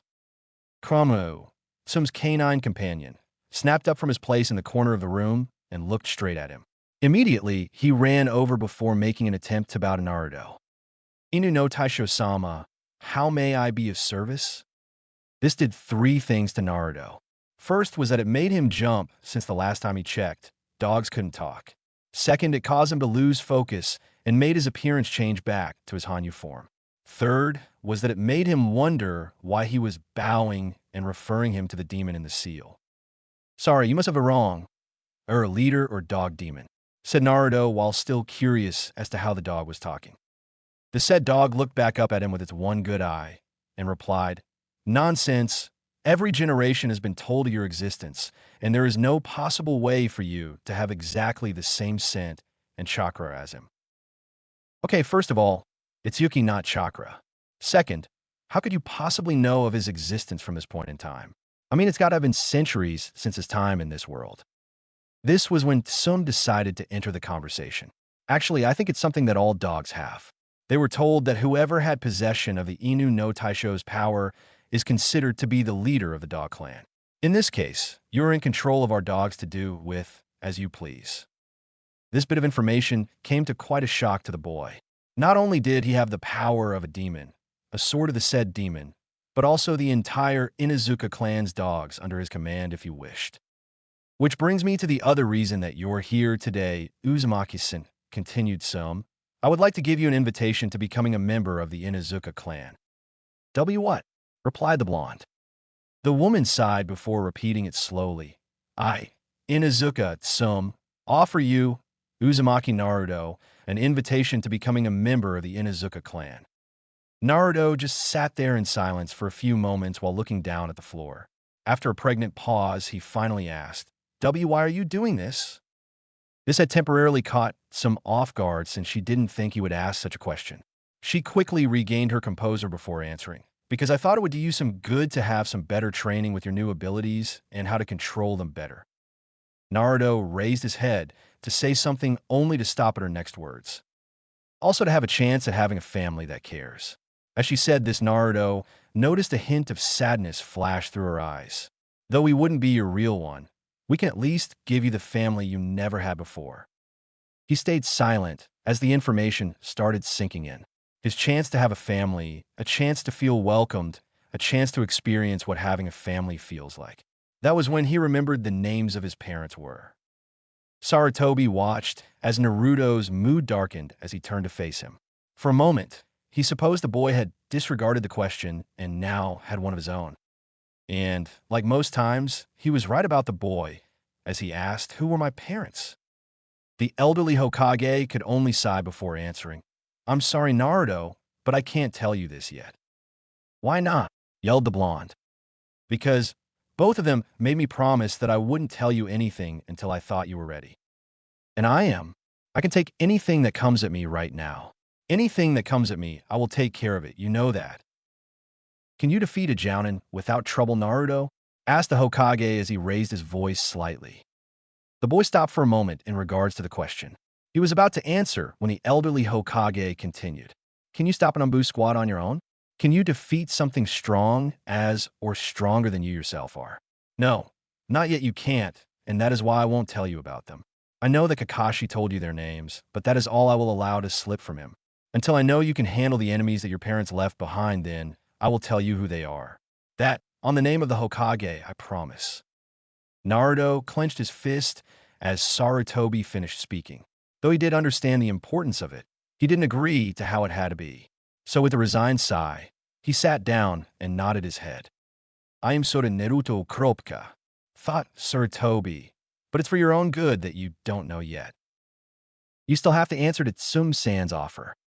Naruto blinked a few times before looking back at Tsum. He had honestly forgotten about her in the heat of the discussion concerning his parents. Thinking it over for a moment, he absent-mindedly started scratching Kurumaru's ear, which made the dog wag its tail in enjoyment. After a few moments of silence, he sighed and answered, I decline. This came to a shock to Tsum, as she had thought he would accept. So, without thinking, she asked, why? Don't you want to be with us? We can help you with everything you need, even teach you our own family style of fighting. Sorry, but I can't just enter someone's home and expect to be considered family. Though I would like it, I can't after living alone for all my life. It would just be too big of a change for me. Besides, I have people who live in my complex now, so I have to make sure they have a place to stay without trouble. After he finished speaking, he got out of the chair and made his way to the door, while Tsum just looked down at the floor. However, just as Naruto left, he muttered, besides, you don't want a Hanyu living with you, before walking out and closing the doors behind him. She looked back at the now closed doors with a shocked look on her face. She looked back at the Hokage and asked, what now? The old man sighed before pulling his pipe up to his mouth and took a long drag from it. Leave it be for now. I'm sure that once he calms down he might take up the offer, though I didn't think he would go so far to help him. The woman smiled faintly at that. Well, I don't like seeing someone like him go through life the way he does. It's not right to just watch him. I'll admit, I didn't like him at first, but after seeing how he lived, I saw my little Kiba in his place. I didn't like it, so ever since then I've been trying to think up ways to get him into the clan so I could help him more. Sarutobi stayed silent as he took another puff from his pipe. The life of a Jinchuriki is a hard one, and it seems that he just has one obstacle after another, doesn't he? I think it's best to leave him alone for now. All these things happening him lately must be making him too stressed. Tsum nodded before getting up to leave. Just when she was about to leave, she stopped and turned to face her leader. Can I send someone to meet with him and help him with his senses? Sarutobi's face went into thought for a moment before smiling and nodding his head. Tsum smiled brightly at that and headed out of the office with one thought in mind. I might not be there to help you, but the least I can do is help you as much as I can. With Naruto was now sitting on his bed in thought. He had been thinking about what the Hokage had told him, and he was upset about it. He had lived through the bad times, pushed down his barriers, went past his limits, and it still wasn't enough to the old man. Well, fine, yelled Naruto.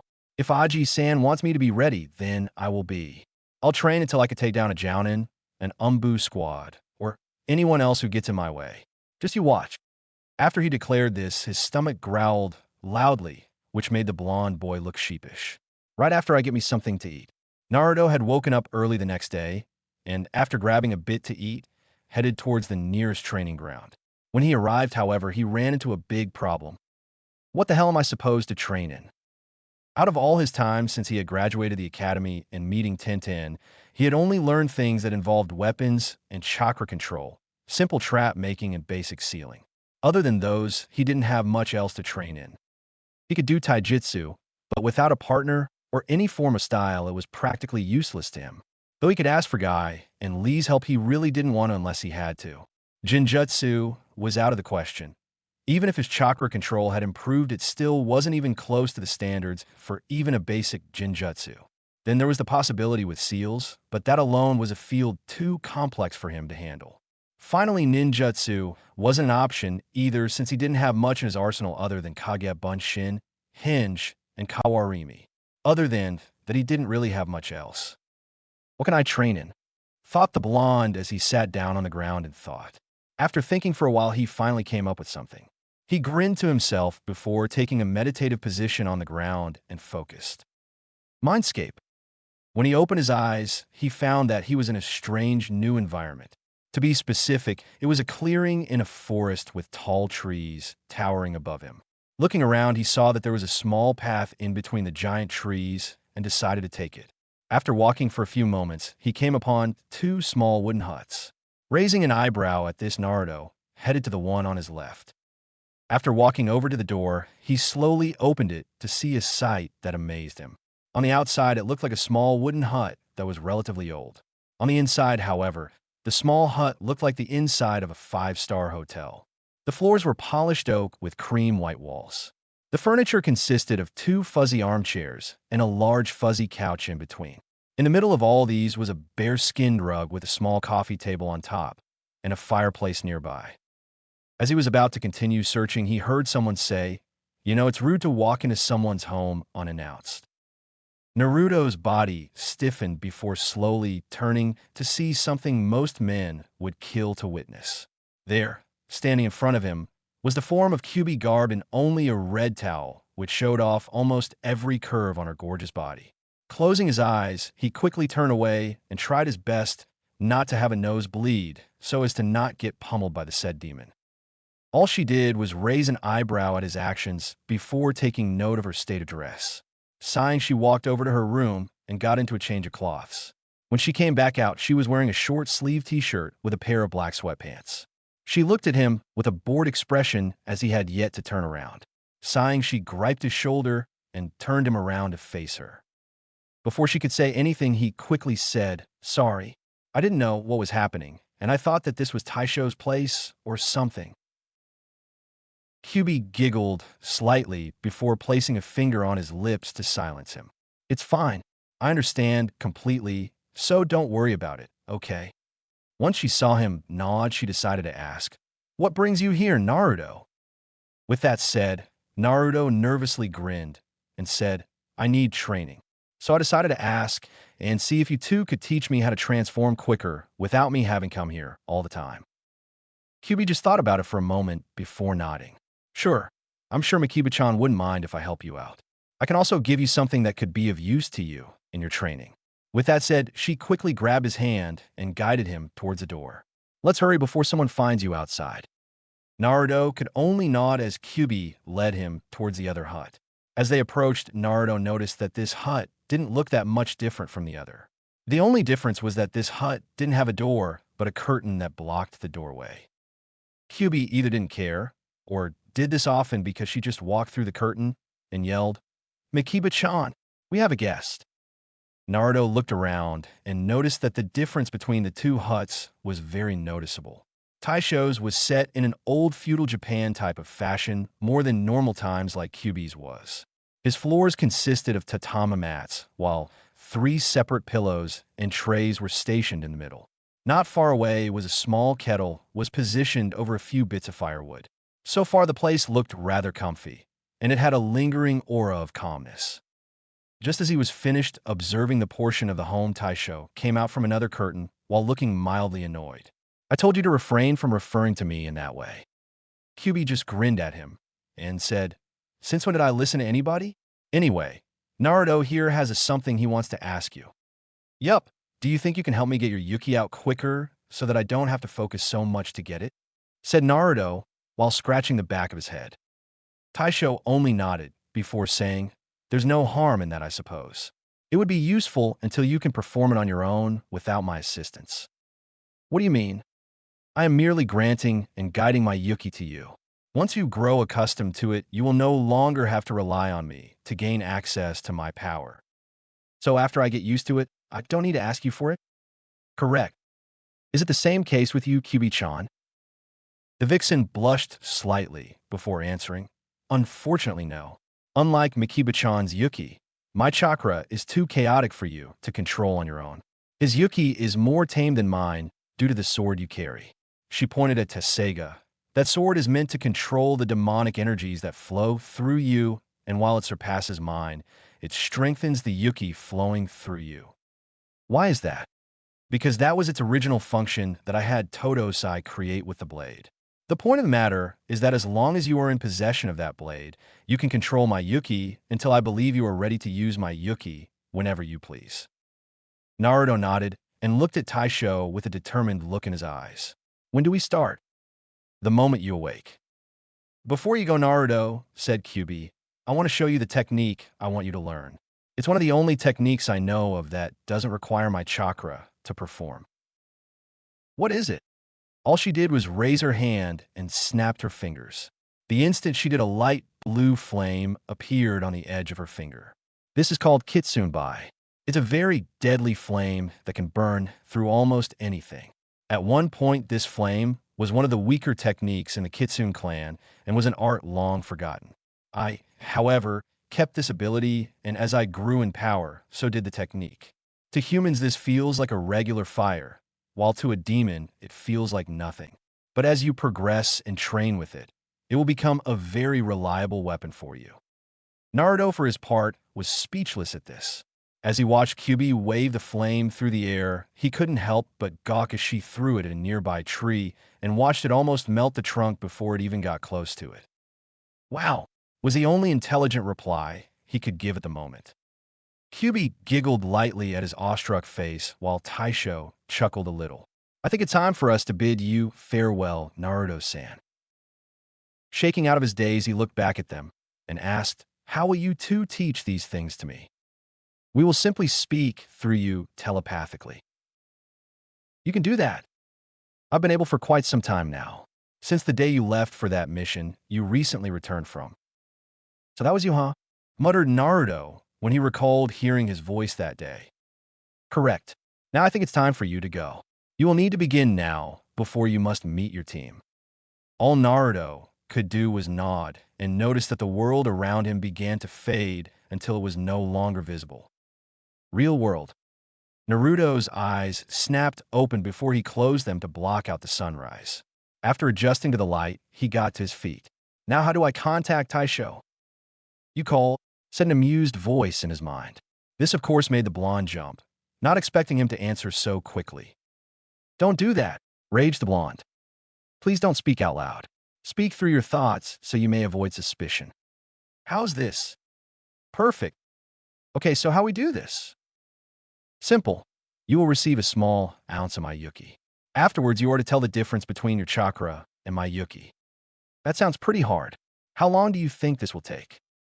4 days, possibly 5 if you do not grasp the concept fast enough. What? However, I will still need to grant you the Yuki. This training is meant to distinguish between your chakra and my Yuki. Once you can tell the difference, then you will need to adjust and adapt to your new form. How will doing that help me? I'll demonstrate. With that, Taisho sent Naruto a tiny bit of Yuki to Naruto. It wasn't enough to trigger a change, but it was enough to enhance his senses greatly. The moment he noticed the Yuki, he fell to the ground, clutching his ears while squeezing his eyes shut. He groaned in pain as he felt as though his ears were bleeding from all the sounds while his nose felt as though it had been torched along with his eyes. However, just as quickly as the pain appeared, it vanished, leaving Naruto lying on the ground, clutching his head. What the hell was that? That was one of the changes that you will need to adapt to. But when I first transformed, it wasn't nearly as bad as it was just now. The reason for that is because most Hanyu don't have a unique senses like you have.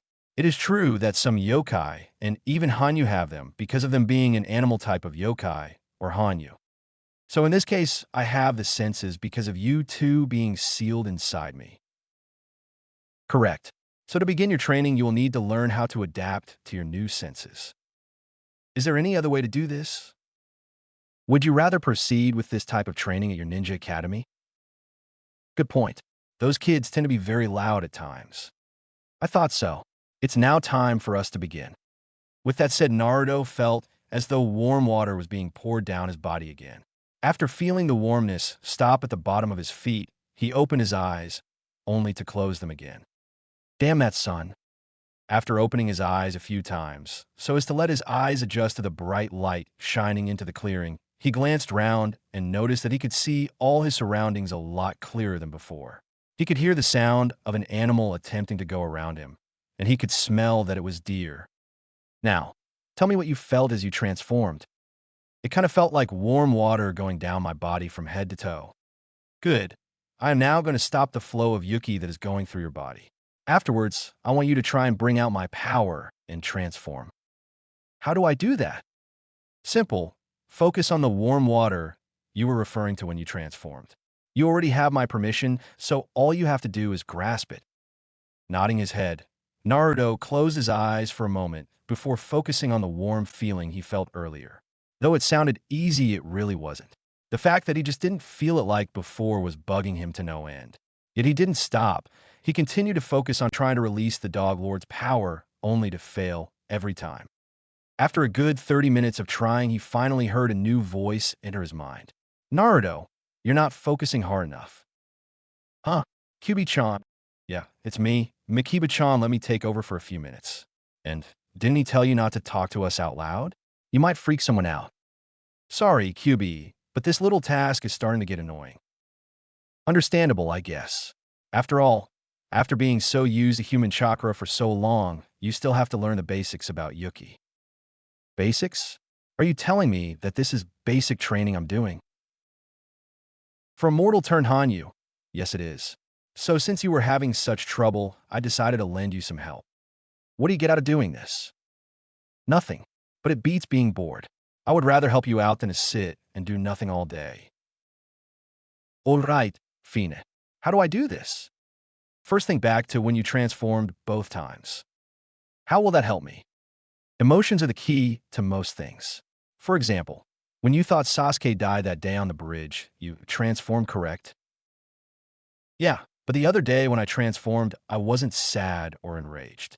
I was calm and serious. And that might have been the key in unlocking the transformation. If it makes things easier, imagine a silver chain inside your mind and try and grasp it with your hand. Raising an eyebrow at her idea, he shrugged before closing his eyes again and fingered the hilt of his sheath while repeating 3 words. Calm, collected, precise. Calm, collected, precise. That was when he saw it. In front of him was a long silver chain that shone brightly in the pitch-black room. As he slowly crept towards it, he felt the warm feeling occurring again as his hand came closer and closer towards it. After what seemed like forever, he finally grabbed hold of it and felt the Yuki flow through his body, changing his features. He slowly opened his eyes so that the light wouldn't be too hurtful to him. As he looked around, he could smell the scent of nearby deer and other animals along with the smell of pine trees in the air. As he looked around, he could hear almost everything from his own heartbeat to the slight shifting of the grass as the wind blew. These senses are driving me nuts, exclaimed the now silver-haired youth. Impressive, Naruto-san. I honestly doubted you would achieve so much in such little time. What do you mean? What I meant was I assumed that you would not be able to transform this early. I will now have to find another exercise for you to gain better control over my Yuki. Well, while you're doing that, can Kyubi give me the instructions for the Kitsune Bai? I'm one step ahead of you, Naruto. So what do I have to do first, Kyubi-chan? All right, the first thing I want you to do is to start a fire and revert back to your Hanyu form. Naruto only raised an eyebrow before wordlessly doing what he was told. After a few moments and a few failed attempts, he finally managed to create a small flame. What's with this? Why did you make me start a fire and turn back to normal? It is easier to simply manipulate a fire than it is to create it. By doing this, you can learn how to control and form it, so that when you do have to create a flame, you already know how to make it. As for you going back to normal, it's to help you learn to do this without going into your demon form. But enough of that. The next step is to send chakra to your chest and then immediately inhale it. Naruto simply did what he was told and focused a decent amount of chakra into his mouth and chest before inhaling. And now it's time for the hard part. I want you to then send Yuki to your mouth as you exhale towards the fire. Wait a second, thought Naruto as he exhaled the air. I thought you said this wouldn't need your chakra. And how do I use Yuki if I'm not in my yokai form? Well, when I told you it didn't need my chakra, I was telling the truth. As a half-demon, you are able to use both your human chakra and your Yuki in your regular state. However, it's much more taxing in this form, but at the same time it's better. How is it better? I was getting to that. I figured if you could gain access to your own Yuki, then you would be able to transform a lot easier than you would if normally. Naruto nodded his head in understanding before asking, but how can I use both Yuki and chakra while I'm mainly focused on my chakra? That's the hard part. You need to learn how to do this until it becomes almost second nature to you, like your water walking and tree walking exercises are. After hearing that, Naruto could only nod his head as he focused chakra into his chest, while attempting to focus Yuki into his mouth. After a few failed attempts, he finally managed to feel it work and exhaled the air towards the small fire. He watched in amazement as the fire grew slightly, while changing from a red and orange to a ghostly blue and dark blue flame. He stood in silence for a few moments before jumping up and shouting, "I did it! I did it!" "Did what?" "I made the kitsune buy, that's what." "No, you didn't." "Huh," said a now confused Naruto. "What do you mean I didn't? You watched me do it and showed me step by step." "Yes, I did see you do it step by step, but I'm not impressed with it." "What the hell?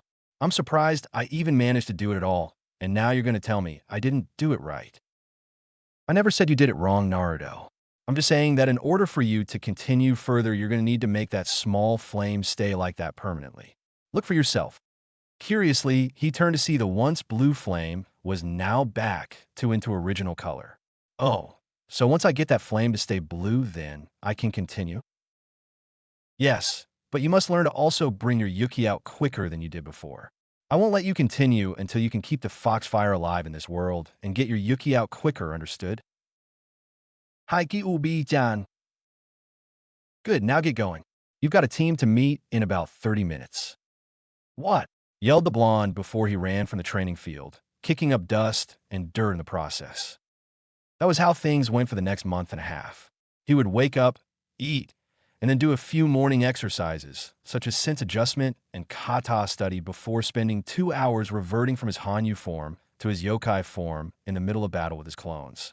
Afterwards, he would spend an hour on Yuki control before working on the Kitsune Bai till he had to meet his team. Today, however, he was lying on the side of the bridge waiting for his tardy sensei to arrive. He looked to his left to see Sasuke brooding like he usually did, while Sakura was sitting next to him trying to start conversation with him. The said Uchiha was ignoring the pink-haired fangirl while he focused more on the cloak-wearing boy in front of him. He had hardly seen him after they had returned from Wave, and he was still itching to test his Sharingan on him. Thought he would never admit it to the blonde. He was slowly starting to question his abilities compared to him. "It's that sword," thought Sasuke as he glared at Naruto. That dope wasn't a threat until he found that sword of his. Without a doubt, he could be a challenge to anyone at all. Though getting it away from him would be difficult, I could still get him so long as I don't get hit. With that in mind, the Uchiha smirked arrogantly before looking away from the blonde boy. Naruto saw this and raised an eyebrow at his actions before putting it under the troublesome file in his brain. At the moment, he was just too tired to care what the boy was smirking about. As half an hour went by, Naruto finally had enough and went to sleep on the floor of the bridge while placing his hood over his head to block out the cruel sun's rays. Sakura saw this and couldn't help but frown at his actions. As of late, he had grown more and more distant from her. One part of her was jumping with joy as she could now spend more time with her Sasuke-kun, while the other part was sad that the blonde boy was now turning his back to her. After all, he was the one who always stuck up for her when nobody else would. "I guess it's true," thought Sakura bitterly. "You don't know what you have till it's gone." After another hour and 30 minutes, a puff of smoke appeared in the middle of the bridge and revealed Kakashi reading a familiar orange book. "Yo," greeted the man. "You're late," shouted the pink one. "Yes, well, you see, the new Ica Paradise book came out today, and I couldn't resist." All Sakura did was glare at him, since she knew how much Kakashi liked the books, and couldn't determine whether or not he was lying. Kakashi glanced up from his book to see Sakura glaring at him, Sasuke looking annoyed, and Naruto asleep on the ground. With a sigh, he snapped his book shut before saying, "Wake him up. We have a lot of missions today that need to be done." With a sigh, Sakura went over to the sleeping blonde before shaking him awake so they could begin their tasks for the day. In the council meeting room, Zabuza sighed as he sat in the middle of the room. He always hated meetings with his superiors in the past, and this wasn't much different. Though the Hokage was a lot more lenient than he would have liked, he still noticed that the old man could hold his own against most threats. Behind the said old man were 8 people whom he assumed was the council. Most of them were clan heads of the village, while 2 of them were the Hokage's old teammates. He had just finished explaining how he had ended up in the village about a week ago and was now waiting for their judgment on whether he lives or dies. It would have been sooner if not for the fact that he had asked if they could postpone it until at least Haku had adjusted to the village and until she could support herself without his help. While he didn't much care for his own life, he still didn't want to leave Haku in this world on her own just yet, and he stated that he would be damned before they killed him and left her alone and unable to help herself. Momochi Zabuza, spoke Saratobi finally. We have reached a verdict. You will not be executed, due to the fact that you have given a significant amount of information to the village. However, due to your record, you cannot be trusted at the moment. As such, you will be on house arrest for the next month. Afterwards, you will be able to start your shinobi duties. Zabuza sighed in relief and nodded before asking, "What about Haku?" "She will be free to do as she pleases. We have no record of her anywhere, and she was not listed in the bingo book. However, I have no real idea to what her skill level is. I would set her as a high Chunin or low Jounin rank, as you stated before. But in reality, I cannot give her that position right away. Normally, she would have had to work her way up the ladder along with everyone else."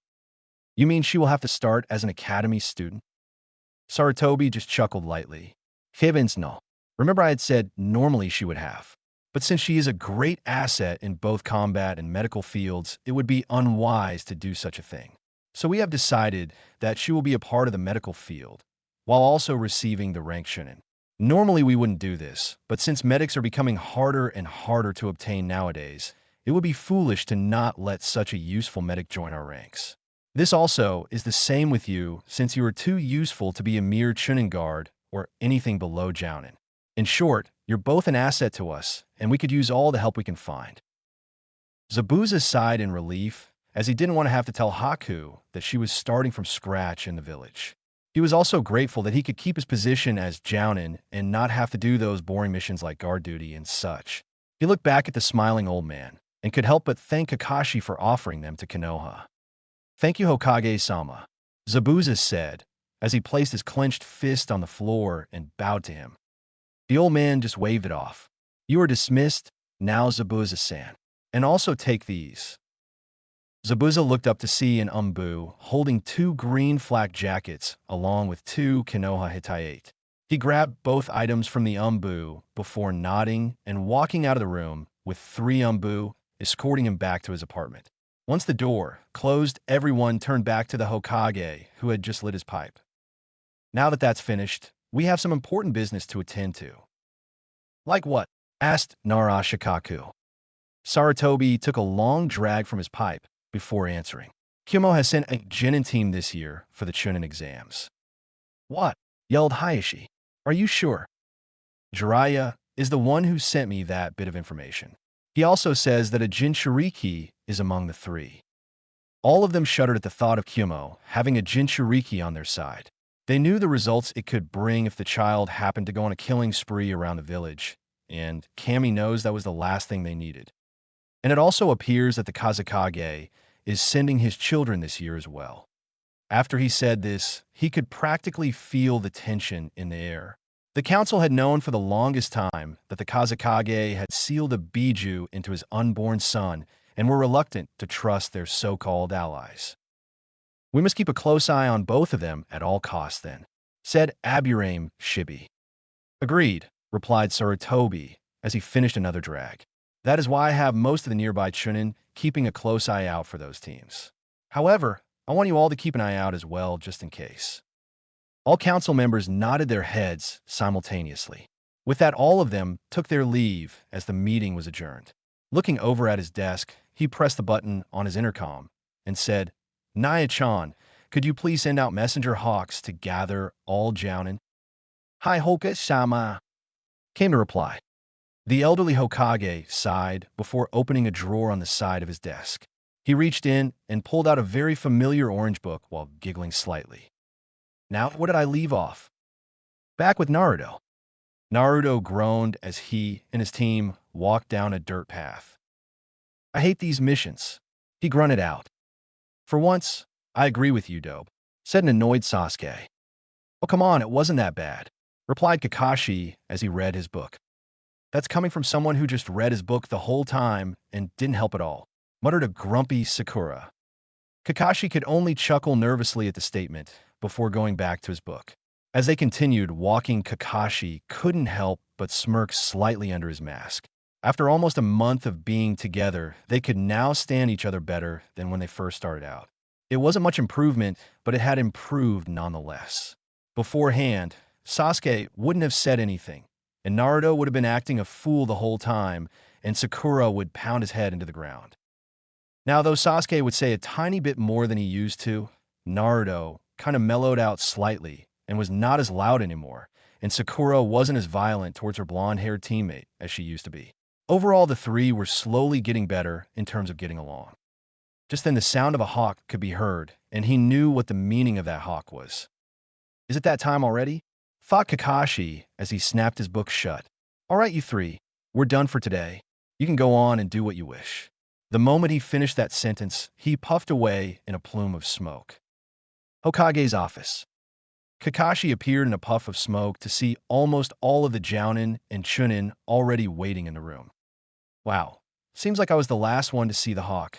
Now I have an actual excuse to be late, thought Kakashi as he waited for the Hokage to speak. Sarutobi glanced around the room to see if anyone was missing and found that only two were. Both were in the hospital, so it wasn't important enough for him to not begin his announcement. So, he quickly silenced the room before taking the still-lit pipe to his lips to take a small puff. After exhaling, he glanced back up at his shinobi before finally speaking. Everyone, I've called you all here to say that the Chunin exams will be held in 2 days' time. He stopped for a moment to let the information sink in before continuing. If any of the Jounin sensei wish to nominate their teams for the Chunin exams, please come forward now. Wordlessly, Kakashi and the Jounin of teams 8 and 10 stepped forward. Kurenai, a woman with long black hair and red eyes, and wearing an outfit that looked like it was made of bandages, stepped forward further before speaking. I, Yuhi Kurenai, nominate Team 8 to take the Chunin exam. Next to step forward was Asuma, a man who had a short beard with a lit cigarette and was wearing a standard Jounin outfit. I, Sarutobi Asuma, nominate Team 10 to take the Chunin exam. And finally, Kakashi stepped forward and spoke. I, Hatake Kakashi, nominate Team 7 to take the Chunin exam. Now hold on, yelled a surprised Irika. What is it, Irika? Asked Sarutobi. Hokage-sama, I know I might be speaking out of place, but all of those who were just nominated were students I taught in the academy. I know that they're all skilled, but it's just too early for them to partake in something like the Chunin exam. I was a Chunin when I was 6 years younger than Naruto, stated Kakashi. You are completely different from Naruto, Kakashi-san. That seemed to make Kakashi glare at him at that comment. Had someone helped him, he could have been Chunin by now, if not Jounin. Huh, what are you talking about, Kakashi? Asked Kurenai. Simple. Had someone taught him correctly and privately, he would have been better off than doing things on his own. How do you figure that? Asked a now confused Asuma as he noticed his father looking just as confused as him. Kakashi looked over towards Guy, who was standing in one of the far corners of the room. All his life, he had to do things on his own. Even the most basic things in the academy can be hard for someone who doesn't have anyone to show him how to do it correctly. So it's understandable for someone to do poorly in those things. However, ever since Naruto had met his friend Tenten, he had begun to improve to the point that he knew more than his own teammates did when it came down to chakra control and its importance. That leads me to believe that if he had someone to train him in private, then he could have passed on his first try alone. Everyone looked shocked at this strange new development that had undertaken the supposed dead last of the academy. The person to take it the hardest was Irika, since he had always believed Naruto was just acting like a fool because he was trying to fool around. So, Irika, I'm only going to tell you this once, said Kakashi coldly as he glared at the Chunin. You don't know anything about how much those students of yours changed over these past few months, and as such I know what they are capable of. So stay out of this, they're no longer your students, but my soldiers. Back with Naruto. Great, groaned Naruto. I can now do something useful with my time. He looked back at the remaining smoke left by their departed sensei. Sasuke just scoffed and turned to go down the opposite path from the others. Just when he was about to leave, he heard Sakura ask, Sasuke-kun, do you want to get something to eat or something? No, he replied coldly. Why don't you spend your time training instead of being an annoyance? Asked the Uchiha just as coldly as before. Sakura just sunk her head down low as he said this. He, however, wasn't finished. You're about as useless as Naruto used to be. With that said, he walked down the path while leaving Sakura standing there looking as though she could cry. Sakura was now angry and sad at the same time. She was angry that she was as weak as Naruto used to be, and was sad because the said boy was not there, or so she thought, to make her feel any better about herself. With a sigh, she started walking around aimlessly as Naruto looked on at her with a raised eyebrow. Shrugging, he decided to head to Ichiraku Ramen before heading to the nearest training ground to train. Just as he was about to leap off, he noticed that a strange square rock was stationed right behind him. He looked at it curiously before sniffing the air. After a few sniffs, he sighed and said, Come on out, Konohamaru. The moment he said that, the rock opened with smoke pouring out of it. He could hear coughs and curses coming from the smoke cloud, and when it cleared, he saw 3 children in the middle of the street. After they finished coughing, they were about to introduce themselves before Naruto cut them off. Now is not the time, Konohamaru. Take Moegi and Udon back to your place or something. But an Ai-san, whined Konohamaru. You promised you would play ninja with us today. Naruto could only sag his shoulders as he was reminded of this. Truth be told, he did in fact like being with these 3. Only problem was that he didn't have that much time to hang out with them due to his training. Just when he was about to answer, Sakura spoke in an annoyed tone. And ninja? Playing ninja? Naruto only laughed sheepishly before scratching the back of his head nervously. While this was going on, Konohamaru was looking at her curiously. Hey, Anai-san, said Konohamaru. Is this your girlfriend? Apparently, that was the wrong thing to say, since after he said that, Sakura punched Naruto straight in the jaw, sending him tumbling into a nearby fence. All 3 of them rushed over to help him as Sakura started storming off. Look what you did to Anai-san, you bitch, yelled Konohamaru. What kind of girlfriend are you anyway? That was when Sakura stopped dead in her tracks and slowly turned to give the child a glare that would make Zabuza proud. At that same moment, Naruto had regained consciousness and slowly started making his way towards an exit. That was when Sakura dashed after Konohamaru, who had decided to take the same path as Naruto. As they turned the corner, Konohamaru sped up slightly before bumping into someone. As Naruto came around, he saw that the boy was sitting flat on his butt while a boy who looked a year older than him glared at the child. The boy was wearing a black long-sleeved shirt with matching pants and sandals. On his wrists, he was wearing a pair of black, fingerless gloves and a strange-looking hat that looked as though it had cat ears. The 2 weirdest things about the boy was the purple face paint he wore and a giant bandaged object on his back. Next to him stood a young girl who looked slightly older than the boy next to her. She had blonde hair that was tied into 4 separate buns and was wearing a light purple shirt with a matching skirt with her hitai placed around her neck. She also wore a pair of black sandals and had a red scarf around her waist. The noticeable thing about her was the giant fan on her back. Overall, both looked rather intimidating in his eyes. Rubbing his sore bottom, Konohamaru looked up at the scowling face painted man and yelled, Hey, watch what you're doing, you big jerk. This only caused the boy's scowl to deepen until he grabbed the child by his scarf and held him up to his height. That hurt, you little piece of shit, he growled as he gripped the child tighter, causing him to scream in pain. Knock it off, Kankuro. We'll get in trouble with him if he finds out, hissed the girl. So what? Asked the boy known as Kankuro. We still have a few minutes till he arrives, so let's have a bit of fun, shall we? Put him down, ordered Naruto as he glared at Kankuro. The said boy just scoffed before turning his attention back to the child in his hand. He was about to rear his fist back to punch the brat when he saw the same kid that he had ignored was standing beside him with a sword positioned by his throat. This is the last time I'm going to tell you. Put him down, snarled Naruto as he glared right at him. He's quick, thought the girl with a small smirk. After a few moments of tense silence, Kankuro let go of Konohamaru, who scampered behind Naruto while sticking his tongue out at him. After Konohamaru was free, Naruto backed away from the black-clad boy and sheathed his sword before walking back over to a dumbfounded Sakura and an awestruck Moegi Inudon. How dare that little bitch make a fool out of me? Raved Kankuro in his mind. I'll show you to mess with the likes of me. With that, he pulled off the bandaged object on his back while he began to unravel it. Kankuro, you're not planning to use Karasu so soon, are you? Asked the girl. This little brat needs to be taught a lesson, Temari. I want to make sure he begs for mercy. Just when he was about to yank on the object, a rock came out of nowhere and hit him right on the hand, which made him drop the strange object. He looked up to see a boy in a blue shirt and white pants glaring down at him while tossing another rock in his hand up and down. Another damn brat, huh? Said Kankuro angrily. Wow, another hot one shows up, thought the girl with a small blush. Get lost, creep, replied Sasuke while crushing the rock in his hand. Naruto only scoffed as he watched this unfold. Show off.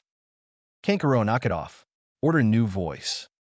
Everyone stiffened slightly before turning to see a boy with red hair and a tattoo for love on his forehead. He was wearing a black short-sleeved shirt with fishnet underneath, along with a matching pair of black pants and sandals. He had a white sash going across his waist and a brown leather belt, and another white scarf going across his chest that held the giant gourd on his back. The weirdest thing about this one, though, was that he had huge bags under his eyes that looked strangely like a raccoon's. Jigara, stammered Kankuro as his body shook with fear. His counterpart wasn't doing much better as she was openly shaking as the boy gazed at them. I didn't even notice him behind me, thought Sasuke as he looked at the boy behind him. Wow, didn't see him there before, thought Naruto as he stared at the boy in confusion. Kankuro, you're an embarrassment to our village. Continue to do so, and I'll see to it that you never live to see another day. Understood. I'm sorry. The red-haired boy then took a glance at those around him before disappearing in a whirl of sand, only to reappear in the middle of Kankuro and Temari. My apologies for him being a nuisance.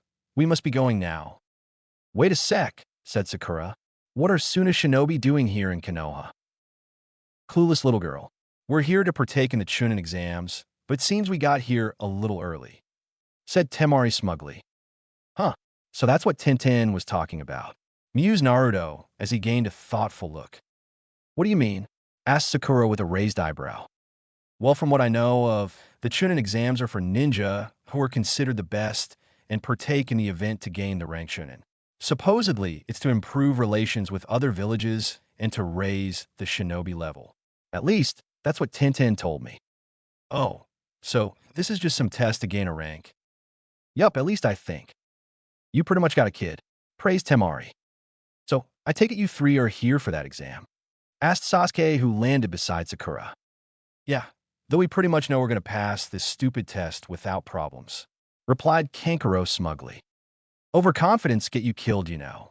After all, I had a sword to your throat because you thought I was weak, you dumbass, said Naruto with a cocky smirk. What did you say, Brad? That's enough, Kankuro, said Gaara coldly, which made the said teen flinch slightly. We will be taking our leave now. Wait, what is your name? Asked Sasuke to the retreating backs of the Suna team. Who, me? Asked Temari with a small blush on her cheeks. No, the red-haired one with the gourd on his back. Yes, you. Temari looked back at the blonde-haired boy who was now grinning, while Sasuke glared at him. The girl couldn't help but smile a bit before answering, Sabaka no Temari, at your service. And you are? The boy's grin never left his face as he answered, Uzumaki Naruto. Nice to meet you, Temari. Her smile was still on her face before she turned to face Gaara, who was looking at the Konoha shinobi in curiosity. He then glanced over at Sasuke before answering, Sabaka no Gaara. And who are you?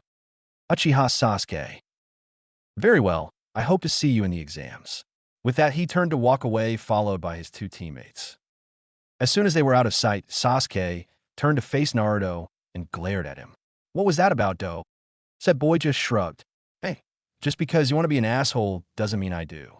I would rather be friendly than being jerked towards them. That just ruins the whole We are allies, so let's get along, but don't you think? The only reply he got was a grunt before the Uchiha turned away from them and walked off toward a nearby training field, with Sakura following close behind him. Naruto only sighed before walking off to do his own training. As he felt his stomach growl slightly, he smiled. Time for a visit to the Ichiraku Ramen. Cheered the blonde before making a beeline to the ramen stand. After eating a few bowls, he decided now would be the time for him to start his training. So he paid for his food and raced off toward the training ground. When he arrived, he was about to begin when a poof of smoke alerted him that someone else had just arrived. He turned to see his sensei standing behind him with his eyes smile firmly in place. "Joe," greeted Kakashi. "What's up, Kakashi-sensei? I thought we did all our missions for today." "We did. That's not why I'm here, though," said the man before pulling out a sheet of paper. "I've decided to nominate Team 7 for the Chunin exams. If you decide to partake in the exam, then just go to room 301 at the academy in 2 days. I would have handed them out today, but I kind of forgot about it. Oh, and we aren't going to be having our team meeting during those 2 days, so you can prepare for the exam." Taking the application, he read it over before the biggest grin he could produce appeared on his face.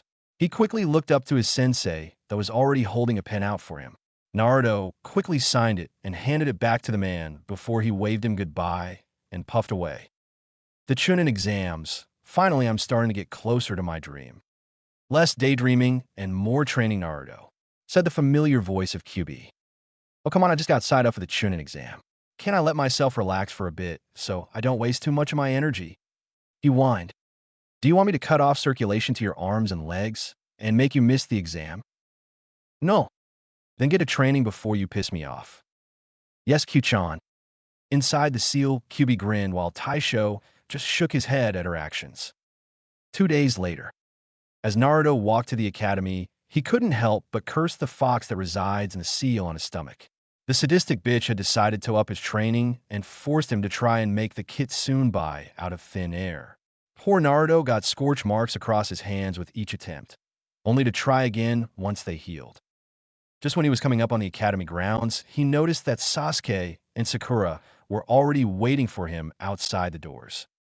"Hurry up, dope. I don't want to end up late because of you," said Sasuke as he started heading inside. "Wait up, team," shouted Naruto as he ran to join them. As the three walked up a few staircases, they heard commotion coming from above.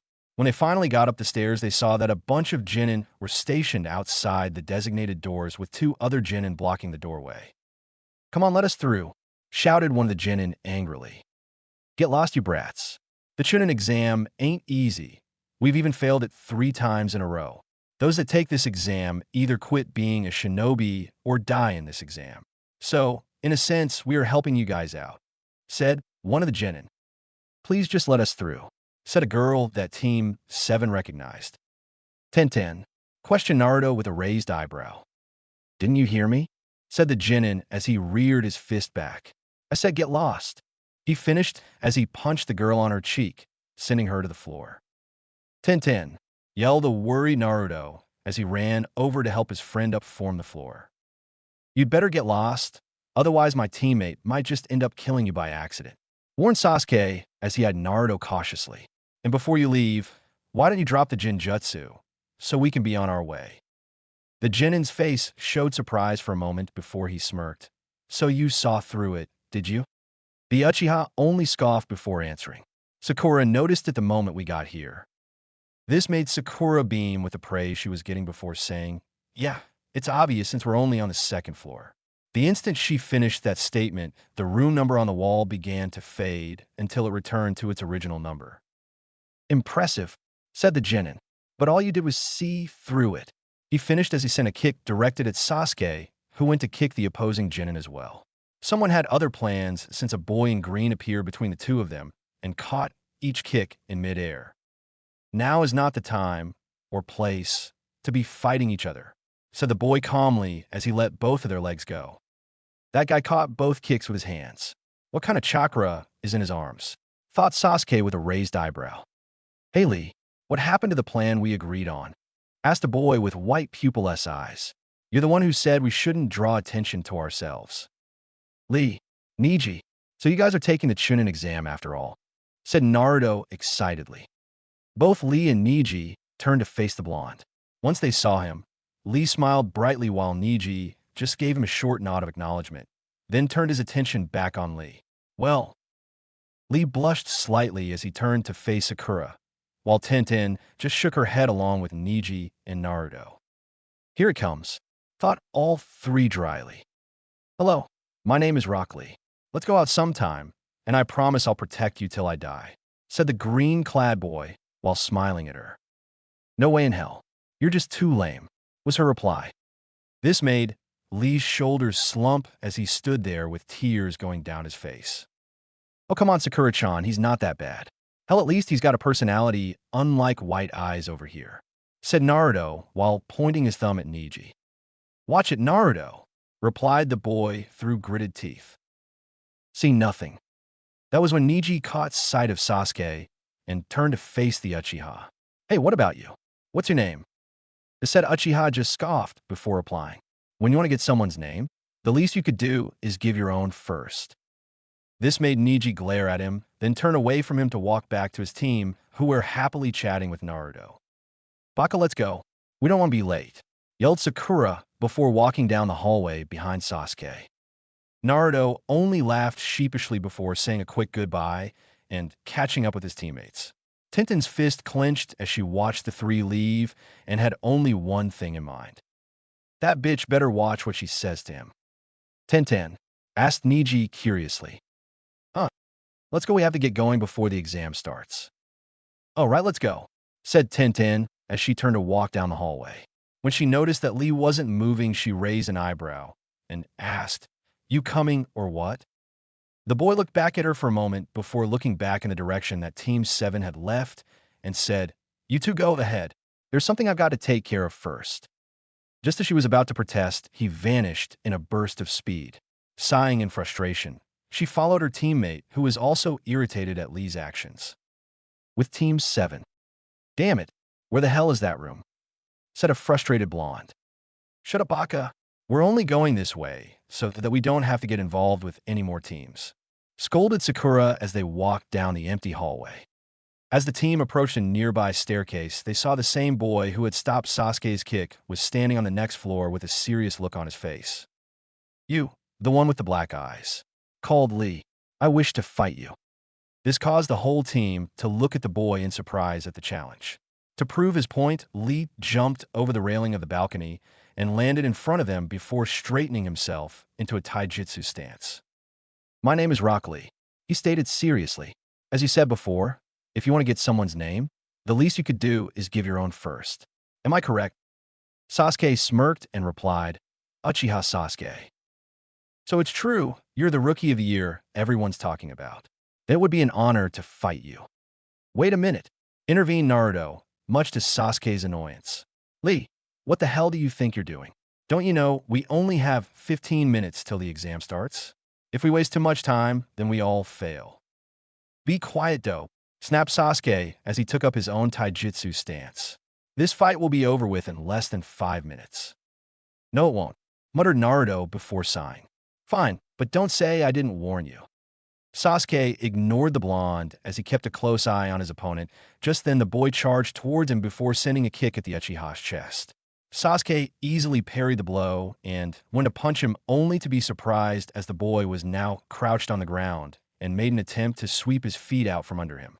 Fortunately, Sasuke jumped over the kick and sent one of his own towards Lee's face. The said boy simply grabbed his foot and tossed him over to the wall. Thinking as quickly as he could, Sasuke flipped mid-air before focusing chakra into his feet as he came close to the wall. The moment his feet connected to the wall, he springboarded himself towards the green-clad youth and sent a punch to the boy's face. Lee was slightly surprised at the Uchiha's performance, but managed to refocus and dodge Sasuke's punch before kicking him in the face, which sent the boy crashing into the floor. Sasuke took a few deep breaths as he stared at Lee, who had went back in his Gukken stance. Sasuke gritted his teeth as he noticed that the boy was just toying with him. That was when he himself smirked and said, Well, fine then. I guess this gives me the chance to practice it. Sakura watched as her crush's eyes turned from their normal black to deep red with 2 Tomo in each eye. Sharingan, that means that this freak is going to lose right here and now, thought Sakura with glee. That won't work, team, muttered Naruto as he slapped his forehead with hand while shaking his head in disappointment. Shut up, Baka. You're just jealous because you can't beat that freak and Sasuke can, shouted Sakura after hearing his comment. All Naruto did was sigh as he looked back at the fight that was already finished. Just as she finished saying that, Sasuke charged towards Lee while watching his movements. Just as he was about to reach him, Lee had disappeared from his line of vision, and in the next second, he felt a punch hit him right in his stomach, which made the Uchiha gasp from his loss of air. You really should start listening to your teammate Sasuke, said Lee calmly. Your Sharingan might be able to read and predict Nin, Jin, and Taijutsu just by looking at it. However, with Taijutsu, even if you can predict my movements, your body is not fast enough to keep up. In short, your Sharingan is useless against me. Once he finished, he quickly jumped back a bit before sending a rising kick to the boy's chin, making Sasuke go flying into the air. A moment later, he was behind the now falling Sasuke while unraveling the bandages on his arms. Did you know that among the strong, there are 2 types of people? Asked Lee silently. There are geniuses and the hard workers in this world we live in. The geniuses are born with talent, while the hard workers have to train daily just to be regarded as strong. You were born with talent while your teammate and I had Turner in our own.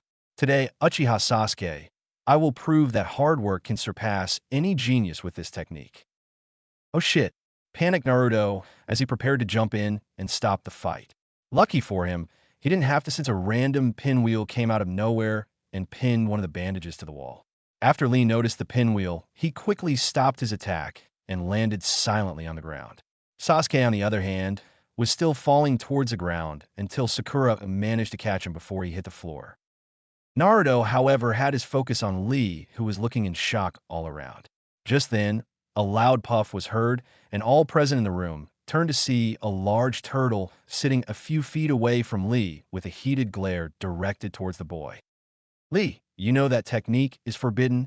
What were you thinking anyways? Yelled the turtle. Gee Gomen, I just... mumbled Lee as he tried to avoid eye contact with the turtle. There is no excuse for this action, Lee. Don't you remember you're not supposed to reveal your special techniques to anyone unless it is necessary? Hi.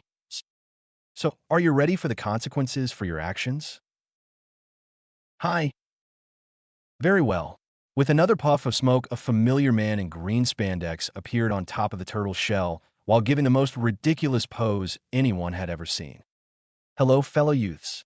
It's great to see you're all so full of life today. Jogai-sensei, mumbled Naruto while giving the man a polite wave. How do you know these freaks? Asked Sakura while helping Sasuke get back to his feet. Don't ask. Now it's time for your punishment, Lee, said Guy in a relatively serious tone. In the blink of an eye, he had appeared in front of Lee and punched the boy hard in the face, causing him to go flying across the room.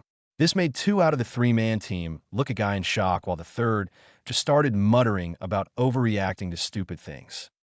Lee, please forgive me for what I had to do, choked Guy as tears went down his face. As sensei, replied Lee as he too had tears going down his cheeks, before hugging the man who had previously punched him. I can't believe I lost to that freak, mumbled Sasuke.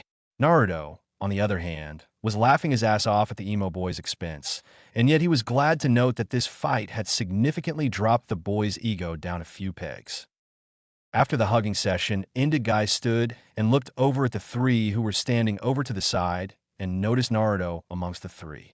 Naruto-kun, it's great to see you again. My team has been curious as to why you haven't been training with us as of late. The blonde merely grinned nervously before answering. Yeah, I had some new jutsu I needed to learn, so I went off and trained. You know how it is. Keep some secrets to yourself and all.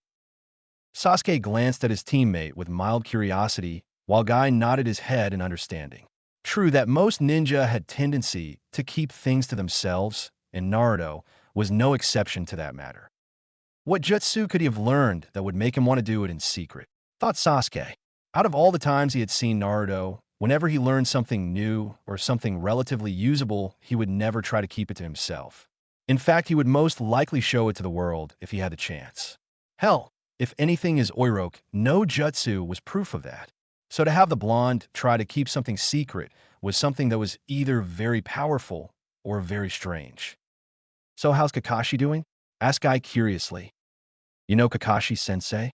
asked Sasuke with an equally curious gaze. The man simply chuckled before disappearing in a burst of speed. "People often refer to us as eternal rivals.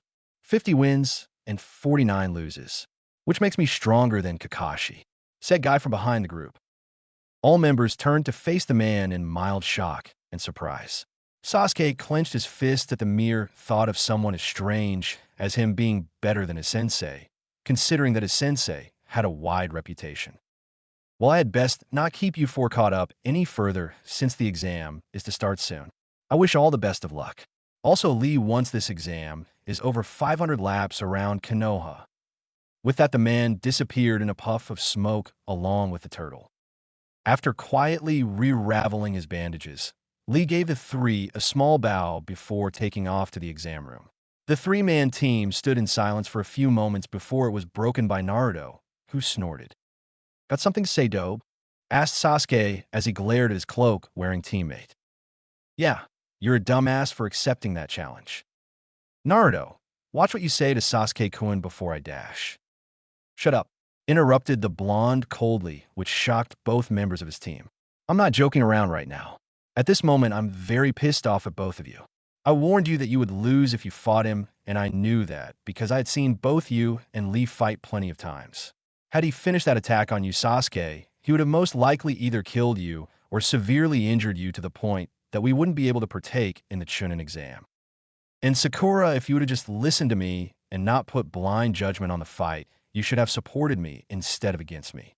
Now I know I'm not the smartest person in the world, but when a rookie Genin fights up against a Genin who has been active for almost 2 years, you can assume that the winner would be the seasoned shinobi any day. To say that both members were flabbergasted would be an understatement. Both members were almost shell-shocked at how cold and heartless their teammate had spoken to them just now. And after having it replayed in their minds a few times, they realized that the blonde was right.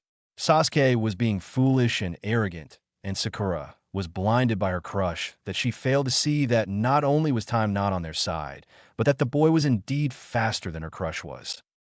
That was when Sasuke did something nobody had ever seen him do. His head sunk slightly before muttering one word. "Saw the W what?" Now, it was Naruto's turn to be flabbergasted at his teammates' actions. "You heard me, I said sorry." "W, why are you apologizing then?" "Because I don't want to dope, tell me my faults without having good reason to. As it stands, you have good reason, and for that I'm simply saying that I understand the importance of how I need to approach things. Though I don't regret fighting him, at least I know I can't take anyone in this building lightly, not even you." Naruto couldn't help but gape at what he had just heard. However, his shock turned into happiness as he realized that Sasuke now saw him as a challenge. After all he had done, the time that he had met the Uchiha, the said boy had finally accepted him as his rival, or at least he thought. So without saying anything, he pulled out his hand for the boy to shake while grinning at the brooder in front of him. Apology accepted. Had Naruto looked directly at Sasuke, he would have saw the Uchiha smirk before shaking the blonde hand. This smirk, however, wasn't an arrogant one. It was the closest thing to a smile that the boy could produce, at least for the moment. "All right, let's get this exam over with," said Naruto while still maintaining his grin. "Right," while also maintaining his smirk before looking over at Sakura. "You ready?" Sakura just looked back at Sasuke with a small smile on her face, as she then looked over at Naruto, who was also looking over at her as well. "Yeah, let's do this." Both boys nodded before walking up the stairs and towards the exam room. As they approached the room, they noticed that Kakashi was standing beside the door and was reading his book of smut. He looked up from his book for a moment before smiling and snapping his book up and placing it back into the confines of his pouch. "Well, I'm glad to see all three of you came. If one of you had not shown, then I wouldn't have let you enter," said Kakashi seriously. "Huh, I thought the Chunin exam was optional," said Naruto with a confused look on his face. "Well, it is, but in order for you to participate in it, all three members had to show up. So you didn't forget to hand it to us. You did it to see if we would take it on our own accord, right?" asked Sakura. Yes. Was that really necessary? Yes, because I didn't want you to be forced into doing something you didn't want to. If I had handed it to you while you were all together, then you would have been compelled to do so, because you wouldn't want Sasuke or Naruto to miss out on the chance to advance in ranks. Nobody could object to that logic, so they all just kept silent and waited to see if their sensei had anything else to say. But you're all here, and that's all that matters. Before you walk through those doors, I want you all to know that I have faith that you three can pass, and that I'm very proud of all three of you, said Kakashi before giving them his eye smile again. All three Genin smiled, and Sasuke's case smirked back at him and stepped past their sensei and opening the doors to the exam room, where the beginning of a great series of trials awaited them. The moment Team 7 walked into the testing room, they were blessed with the sight of Genin from almost every village glaring at them with great intensity. Each member also felt the slightest bit of killing intent that was radiating from some of the more annoyed Genin. Absent-mindedly, Naruto found that quite a few of the ones using killing intent were the ones from AIM. Just as Team 7 was about to find a place to sit and wait, a loud squeal was heard before Sasuke was embraced and hugged from behind by Yamanaka Ino. "Sasuke-kun, I missed you so much," squealed the blonde as she continued to hug a very annoyed-looking Sasuke.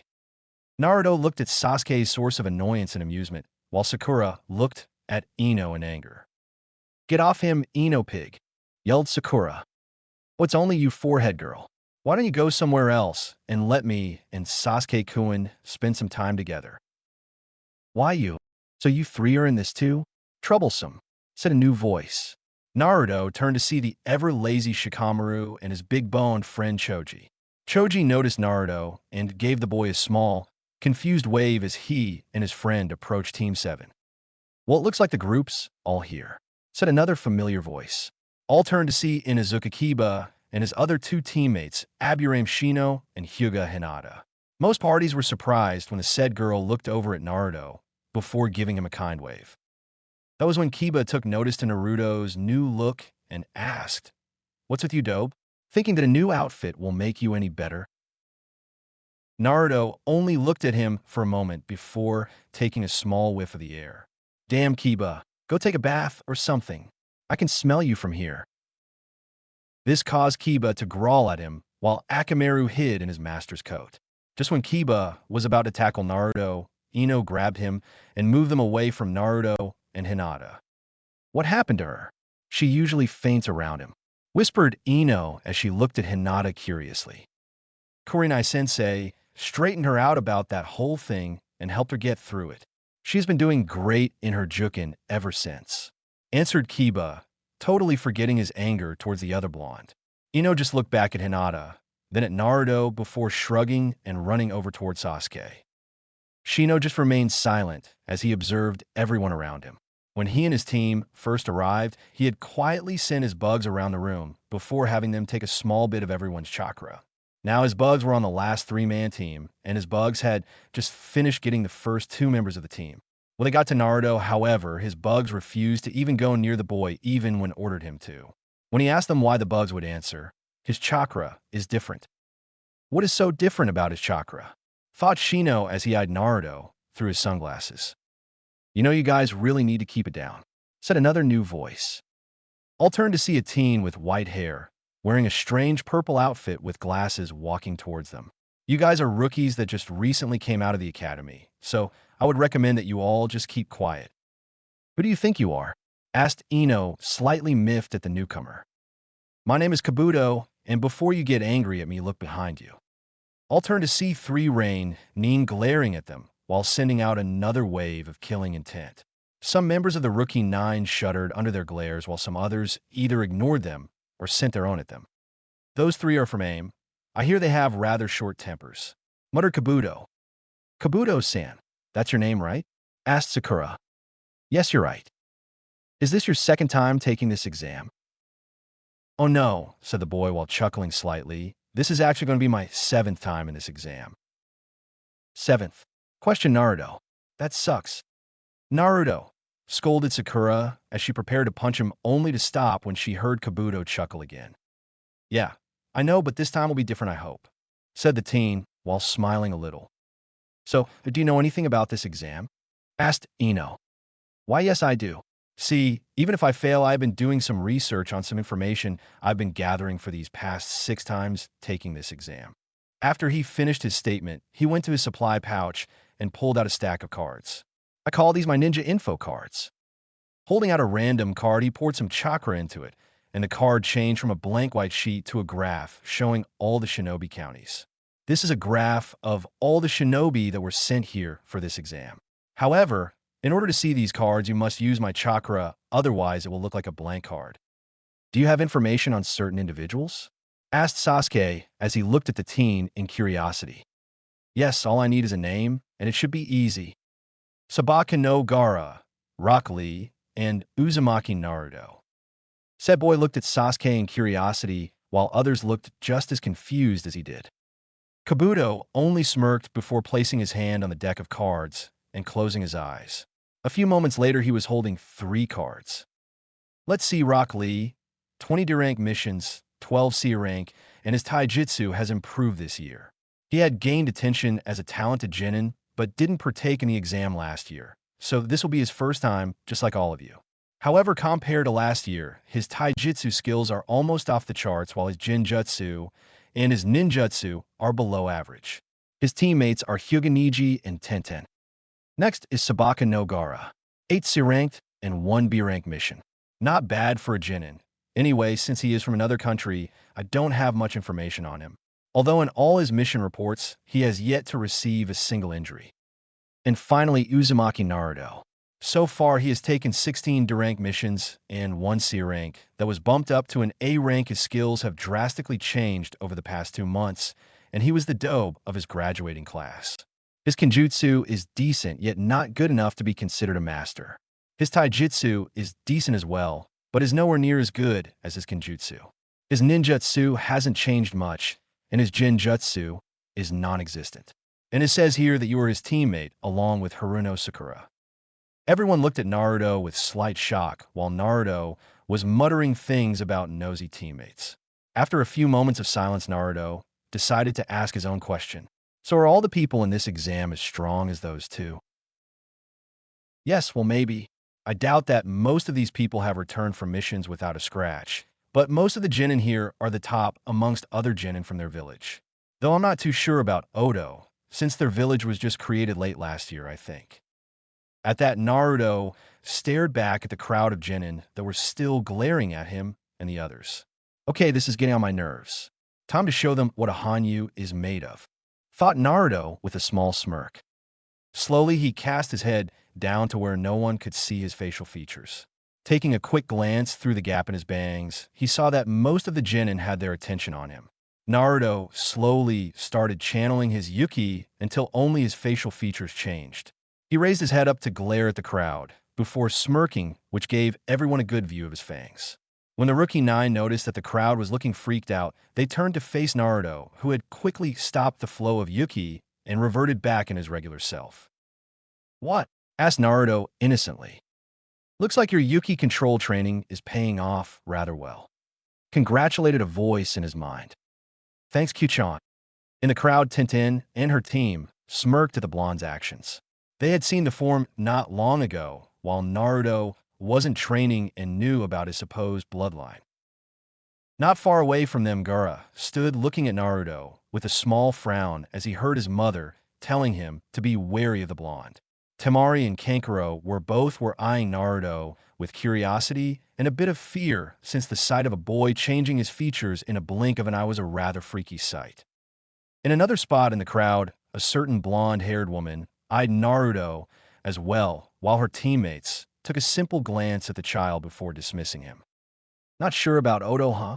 Said a teen with bandages covering his entire head, but for his right eye. What do you say we give him a piece of our mind, Dosu?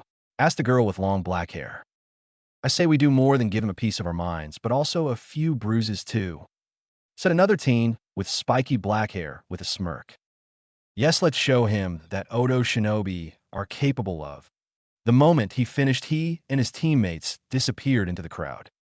A moment later, the boy with spiky hair jumped off a nearby table before throwing 2 kunai at Kabuto, whom had jumped back to avoid them.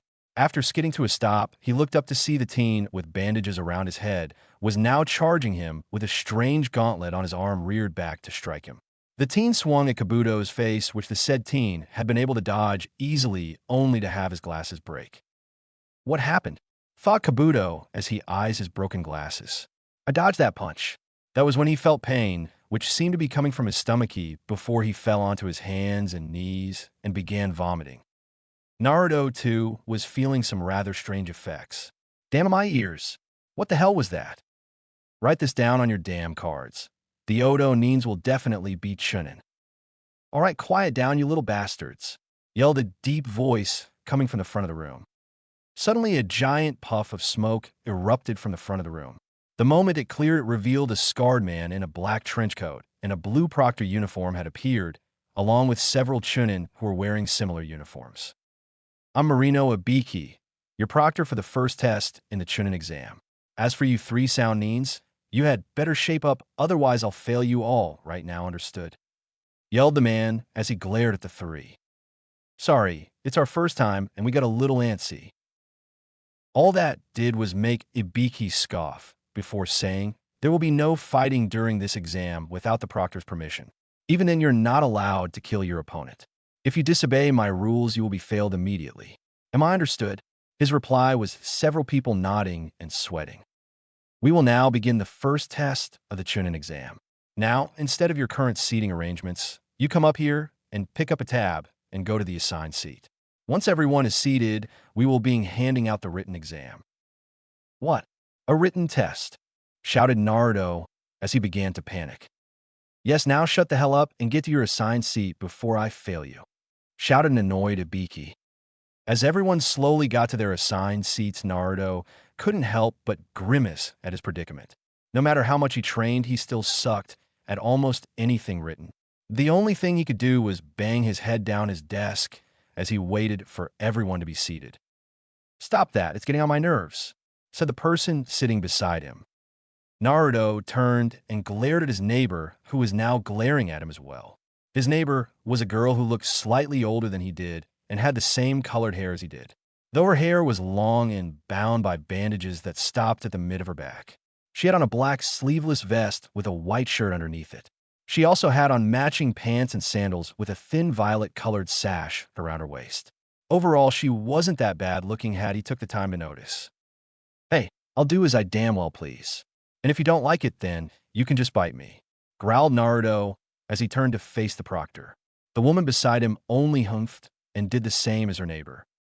All right, I will now explain the rules of this test, and don't ask any questions during the explanation. When he heard no one speak, he continued. The first rule to this test is you will all start with 10 points, the same amount to the number of questions on this test. However, as you go through it, if you get answers wrong, then you will lose a point. The second rule is that this is a team test, meaning that depending on your combined score of all three of your teammates will determine whether or not you pass. So each team will compete to see how many points they can hold on to from the initial team total of 30. In response to this, Sakura raised her hand and shouted, Hold on a minute. I don't understand dash. I said no questions, so be quiet and listen. Interrupted Ibiki, which made Sakura flinch slightly. The third rule for this test is that anyone caught cheating during this test by the Chunin watching will automatically have 2 points subtracted from his test. We'll be watching you, said an amused Chunin sitting near the wall. So there are other ways for someone to fail this test besides incorrect answers, thought Sakura as she looked back at Naruto. All right, Naruto won't do well, but if Sasuke-kun and I do okay, then there should be no problem. As for the final rule, anyone who loses his initial points during the test, or those who don't answer any at all correctly, will fail along with both their teammates. What? Yelled Sakura. No, mumbled Sasuke. I feel like hiding in a hole somewhere. Sobbed Naruto. You have an hour to complete this test. Begin. With that, everyone flipped their papers over and began the test. Naruto sat uneasily in his chair as he looked over the questions, most of which were too hard for him to even begin to understand. He searched frantically for even one question he could do correctly, and, to his dismay, he couldn't find a single answer. Sighing, he looked back up to see everyone scribbling down answers while he looked like a fish out of water. "Something wrong, Naruto?" asked QB from his mind. "I'm taking my exam, and I don't know a single answer," replied the blonde. "Let me see it." "Ow. Just look at the paper, and I will be able to see through your eyes." "Oh, all right," answered the blonde as he looked at the questions on his paper. After a few moments of silence, he asked, "Do you know any of these?" "No." "What?" I'm a demon, not a shinobi. I might be smart, but I'm no genius when it comes to what you humans do. So what do you recommend I do now?" "Pray that this Ibiki guy will cut you some slack." "That is all you can come up with?" "Well, if you got a better idea, I'd love to hear it." "Point taken." Just then he heard a dog bark. He looked up to see Kiba's dog, Akamaru, barking before Kiba would frantically write down answers. Raising an eyebrow, he watched for a few moments before coming to a conclusion that would help him pass this test. "Q-chan, tell Taisho-san to tell me what Akamaru is saying to Kiba." "Why?" "Because Kiba is getting his answers from Akamaru." "You sly little kid. I think some of me is rubbing off on you already." Naruto could practically feel Kyubi grinning inside his mind and couldn't help but smirk triumphantly at his idea. "Naruto-san, yeah, I'm listening, Kropka." "Good. I will translate what the dog is telling his owner. Remind me to train you how to do this without my assistance the next free moment we have." "Got it." And with that, Naruto got a relay of whatever Akamaru was saying. By the time he finished, he had about half an hour, so he decided to sit and relax. As he waited, he saw that the blonde beside him was giving him an odd look. Glancing over at the proctors, he quickly looked back at her before whispering, "Better get back to your test, or the proctor might think you're cheating." She gave him a small nod before going back to work on her test, while Naruto continued to relax in his chair. After 20 minutes of waiting, Naruto heard Ibiki clear his throat to gain the class's attention. "We will now begin the 10th question." Just as the man was about to continue, the door to the classroom opened to reveal Kankuro walking into the classroom with a proctor. "When did he leave?" thought Naruto with a raised eyebrow. "Well, good timing. Did your little doll playing help you any?" asked an amused Ibiki. "When did he see through Karasu?" thought the boy as he walked to his seat. As he passed Tamari, he gave her a small slip of paper before continuing on as though nothing happened. "Now that everyone is here, I'll explain the rules of desperation. First thing about the 10th question is you have to decide whether or not you will take it. Choose. What happens if we don't take it?" asked Tamari. "If you don't choose to take it, then your points will be reduced to 0, and you fail along with your 2 teammates. "What the hell? Then of course we'll take it. But here is the other rule. If you decide to take it then answer incorrectly, then that person will lose the right to ever partake in the Chunin exam again." "What kind of rule is that? I've seen guys here who have taken this exam before." This only caused the man to chuckle, which scared some of the people who were already freaked out by the scarred man. "You're just unlucky that this year it's my rules. However, I'm giving you all a way out of this." When he noticed the blank looks he was getting, he elaborated. "Those that believe that cannot take the 10th question can choose to not take it and try again next year. Now, let's begin the final question. I will ask those who don't wish to take the final question to raise their hand. Once your number is called, please leave along with your teammates." For a while, nobody said anything. Then slowly people started raising their hands. A series of numbers was called along with 6 other series of numbers before all was quiet again. That was when Naruto noticed out of the corner of his eye that Sakura was giving him a sad smile before lowering her pencil and slowly raising her hand. "No, don't do that. I can do this last question, Sakura-chan. Just don't raise your hand," yelled the frantic Naruto in his mind. He had to think of something before she raised her hand. At the last moment, he raised his own hand, catching almost everyone in the Rookie 9 off guard. He threw them for a loop when he slammed his hand down the desk before giving Ibiki the finger with his other hand while grinning like an idiot. "You like that crap was going to work. It takes more than that to scare me away. So go ahead and give us the next question, and I guarantee you I'll pass." Ibiki glared at him for getting the bird from him until he noticed that almost all tension that was in the room previously had dispersed, and almost all occupants were smirking at the blonde's words. "I'll ask you this once. Are you sure you want to do this?" Realize that if you fail, you are a genin for the remainder of your shinobi career. I don't go back on any word I make. That's my nindo. Little brat left me 78 people, more than I thought would be left. Though I will hand it to him, he's an interesting one. While stretching this out any further would be pointless. Thought Ibiki as he glanced over at the Chunin proctors before receiving a nod from one of them.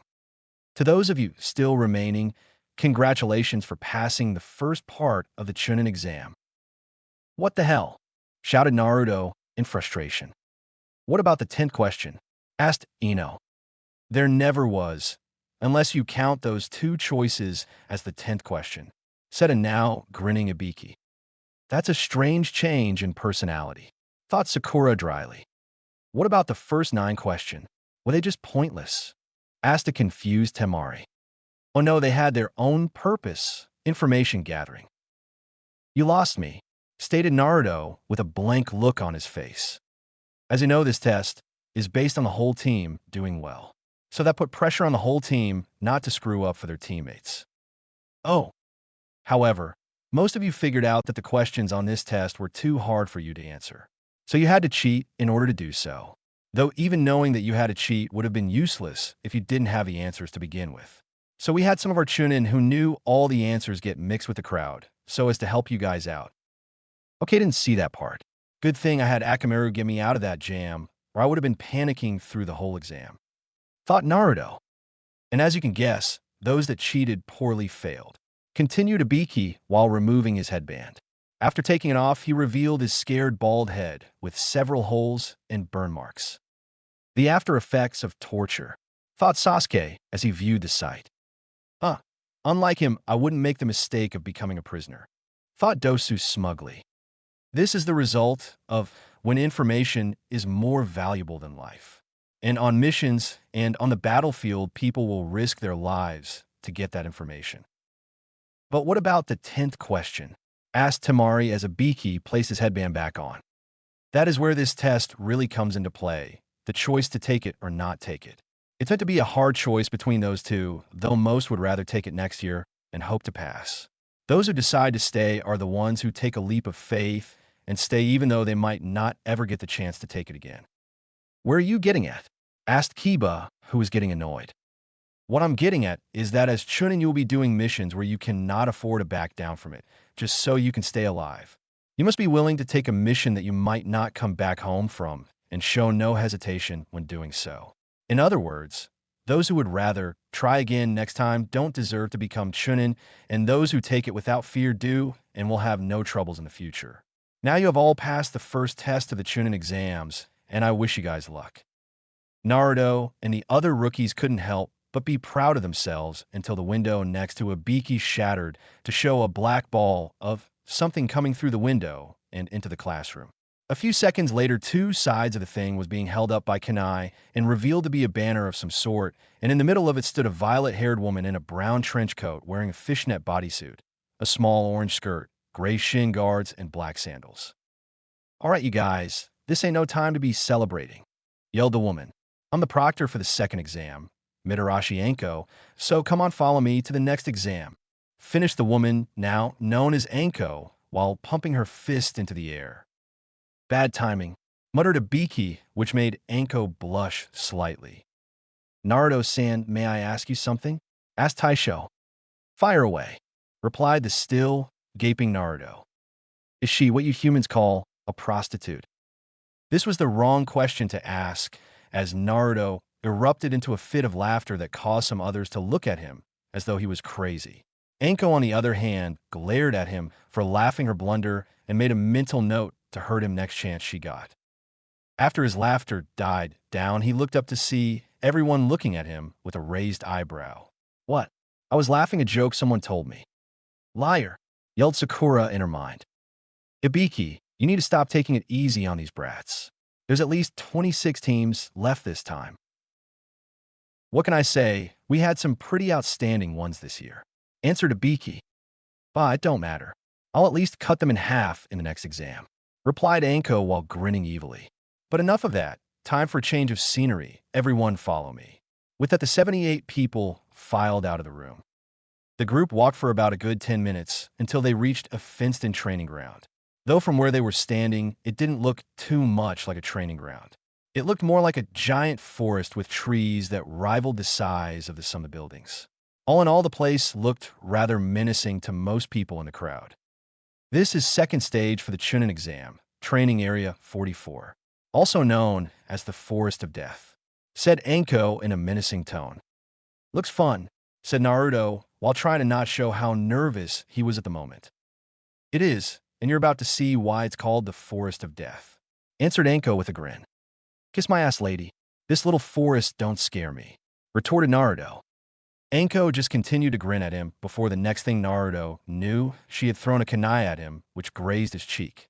That was also when he felt a hand grip his head to hold him still while a tongue went to lick the blood off his cheek. Kid's like you're the first to be killed, said the woman as she happily licked up his blood. Yup, the first to spill this lovely red blood I love so much. The woman watched in amusement as the boy in her grasp was shocked speechless at her speed and a tad freaked at her, licking his blood. She noted, with a bit of disappointment, that the cut she had given him was already healing up. That was when she felt a presence behind her and drew another kunai to face a woman with a sacket and an overly long tongue holding out a kunai with said tongue. Here's your kunai, you miss, said the woman in an eerie tone. Why, thank you, replied Anko before taking her kunai back. Though next time, I would recommend that you don't sneak up on me, unless of course you have a death wish. No, it's just I get excited whenever I see blood. Besides, you cut a bit of my precious hair, and I couldn't help myself. Well, I guess we got a lot of bloodthirsty ones this year. This could be fun, unlike last time. When she looked back down at Naruto, she saw that he was gone, and that he was hiding behind the girl with two buns while the said girl glared at her. Anko had to do her best not to laugh at the girl's glare before going into her trench coat and pulling out a stack of papers from one of the pockets inside. Before we begin the second exam, I need you all to sign these forms. There'll be deaths in this exam, and if you don't sign them, it'll be my responsibility, and I don't really like dealing with paperwork. But before you do that, I'm going to explain the second exam, and then each team will check in at the booth behind me. You will be attempting to live through the ultimate survival test. Each team will enter one of the 44 gates and head for the middle of the forest where you will find a tower. However, as you go through, you have an objective you must complete. You are to do whatever means you may deem necessary obtain one of two scrolls, heaven and earth. Half of you will get one, and the other half will get the other. To complete this test, you must make it to the tower with both. So we not only have to get to survive this hellish forest, but also obtain a scroll and get to the tower with both intact. Asked Sasuke. Yeah, that's pretty much all there is to it, though. There is a time limit. You have 5 days to gain one of these scrolls and get to the tower before the 5th day.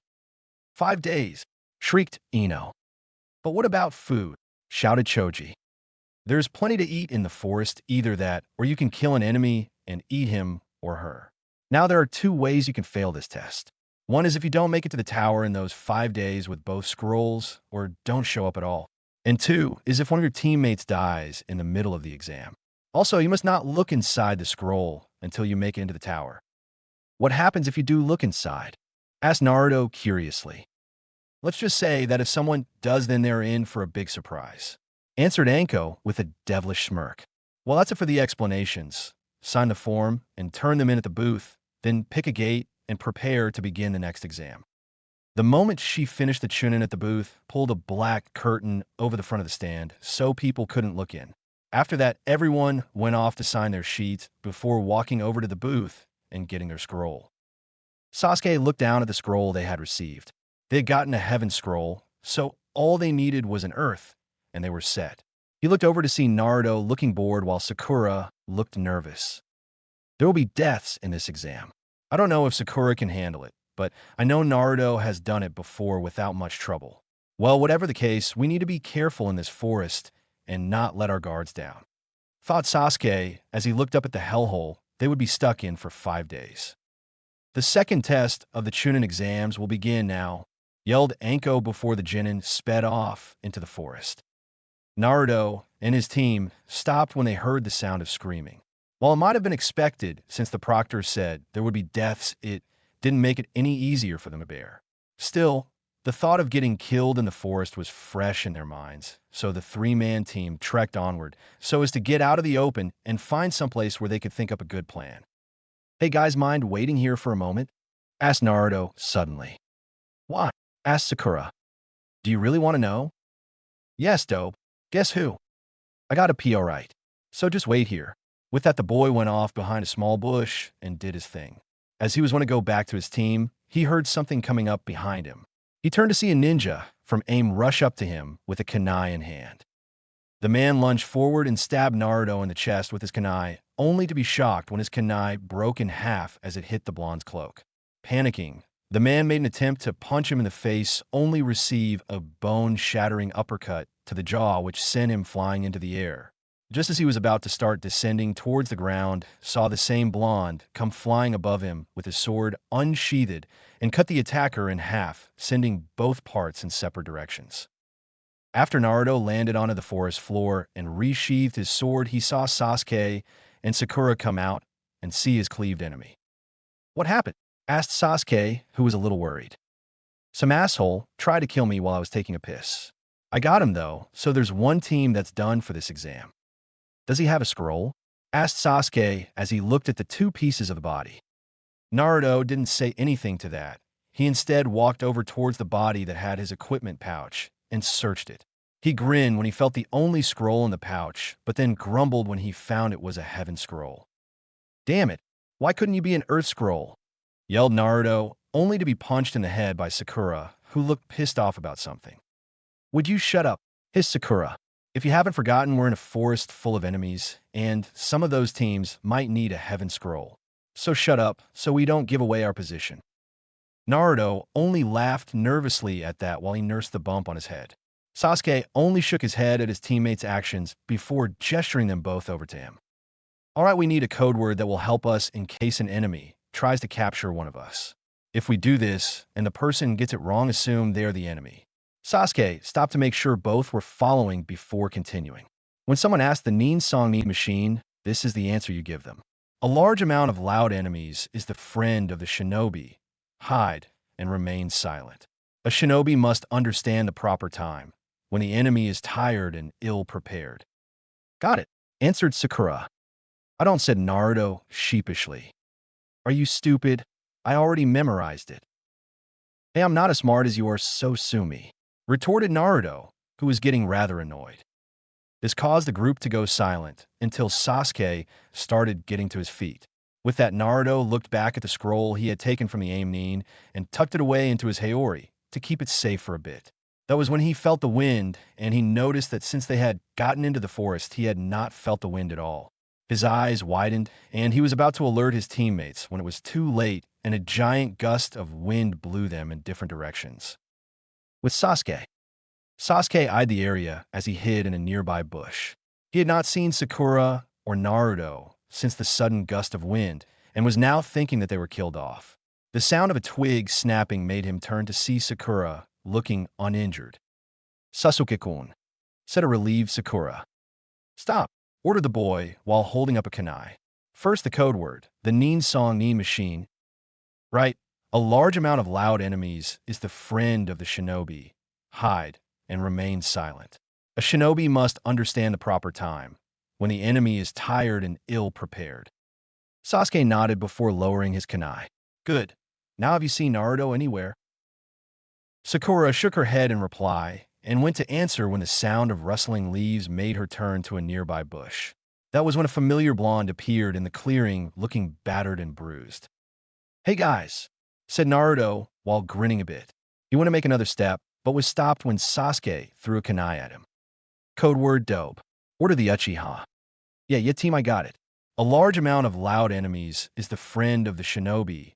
Hide and remain silent. A shinobi must understand the proper time, when the enemy is tired and ill-prepared. Answer Naruto. Sakura sighed while Sasuke smirked at the answerer. Just then Sasuke jumped forward and delivered a kick right into the blonde's face. Sakura looked shocked while Naruto looked surprised. What the hell was that for, team? You're not Naruto. Even if he has improved, he's still an idiot, and I know for a fact he couldn't remember that code word. Yep, that's true. thought Sakura dully. He probably would have said he forgot it. Naruto smirked before disappearing in a puff of smoke. In his place stood the same girl who had the freakishly long tongue and was now smiling in the same way the proctor from before did. So you relied on your teammates' dim-wittedness to lure me out? This is going to be more entertaining than I thought. With Naruto groggily got back to his feet. He had just barely managed to avoid going too far away from his original position, but was still too far to know where they were. Still, he had plenty of time to find them, so with that he focused some Yuki into his sense of touch and placed his hand on the ground. He immediately saw outlines of countless things scattered around, but ignored them as he continued to search for his teammates. He continued to focus until he found an outline of someone who had a hairstyle of a chicken's rear end. He instantly noted that it was Sasuke and also noticed that Sakura was there too, but then he found a third person nearby and began to panic. They're under attack. I gotta hurry up and get there before the other guy's teammates show up. With this thought in mind, he prepared to set off when he felt a presence behind him. He turned around to see the sight of a very big snake come slithering towards him. The snake hissed at him a few times before lunging at him, intending to eat him whole. Naruto jumped over the snake, only to get swatted into a nearby tree by the snake's tail. He gritted his teeth in an attempt to keep from screaming in pain, but had to dodge another lunge of the snake trying to eat him.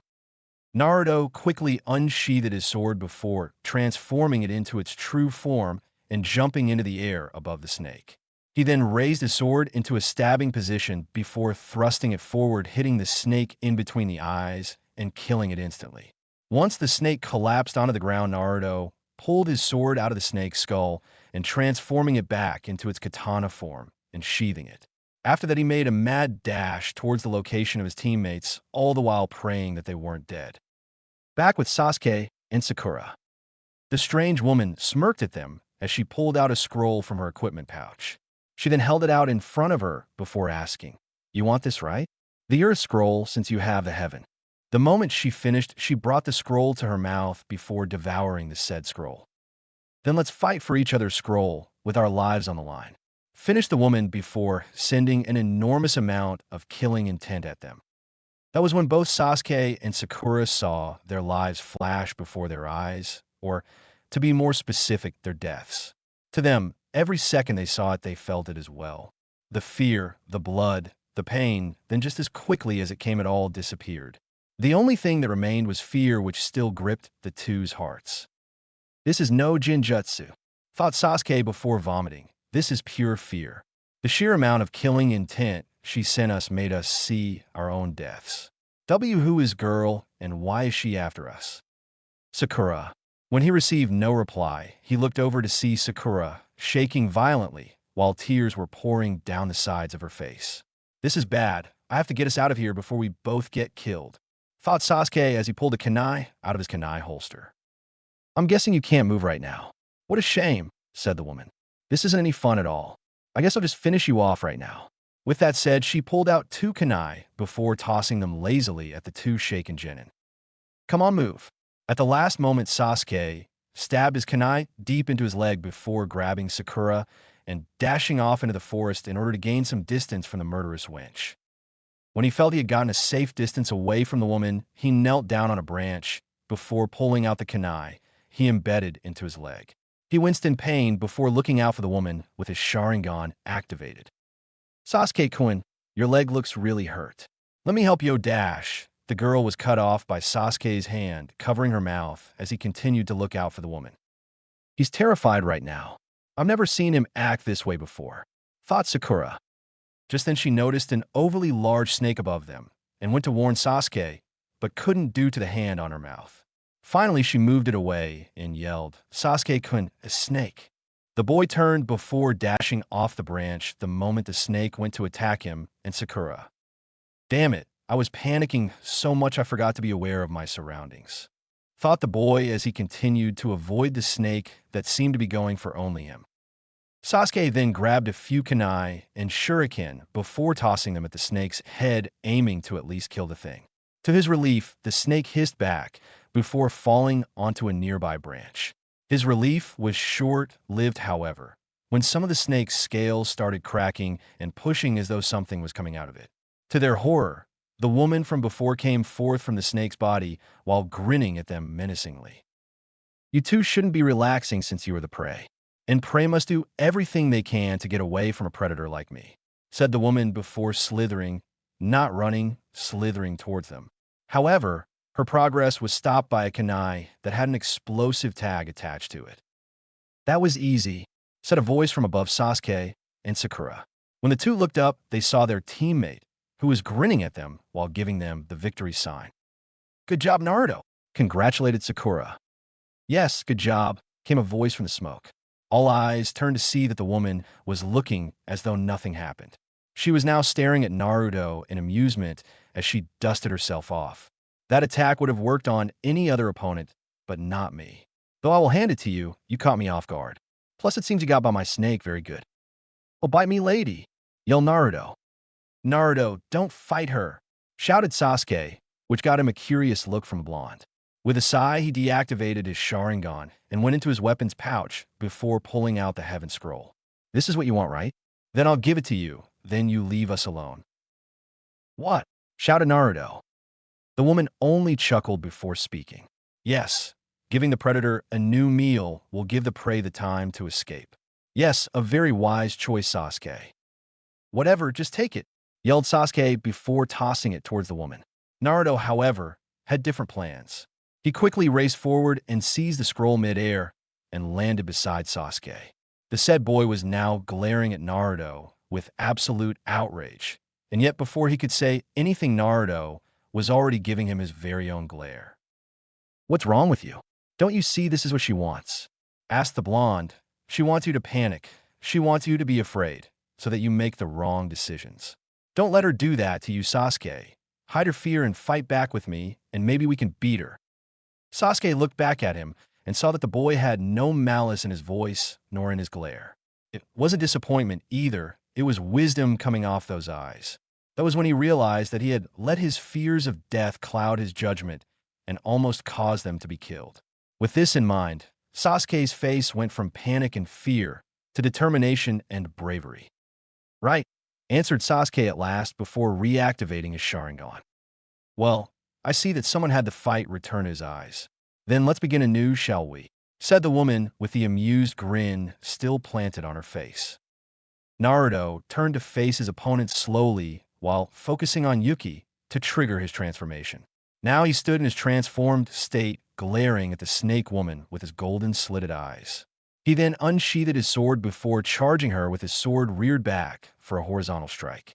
The woman effortlessly jumped over the silver-haired child and also dodged the Uchiha's kick to her face. The moment Sasuke touched down on the surface of the branch, he quickly turned to face her and dashed forward in an attempt to hit his opponent once again. He gritted his teeth when she blocked his kick with her forearm, before grabbing his ankle and tossing him into a nearby tree trunk, which made him spit up a bit of blood due to the impact. When Naruto saw that his teammate's attack failed, he quickly did a cross-shaped seal before shouting, Kage Bunsin no Jutsu. In an instant, 5 clones appeared on the branch, all of which were holding their own swords before all 6 charged the woman. This tactic was shot down as she continued to dodge his clones' attacks before punching his clones while making them puff out of existence. Finally, Naruto was the only one left standing. A second later, Sasuke appeared beside him, looking a little beat up, but still okay to fight. This is getting us nowhere, said Naruto. You see why I didn't fight her before? Asked Sasuke. Yeah, but that's what makes it more fun, right? Whatever. You got a plan, or are we going to keep doing this until she kills us? I'm working on it. Well, you better hurry up, otherwise we might not make it much longer. Yeah, you don't worry, I'll think of something, said Naruto before changing his sword into its Zanbato form. This seemed to grab the woman's attention as her eyes widened at the sight of his sword.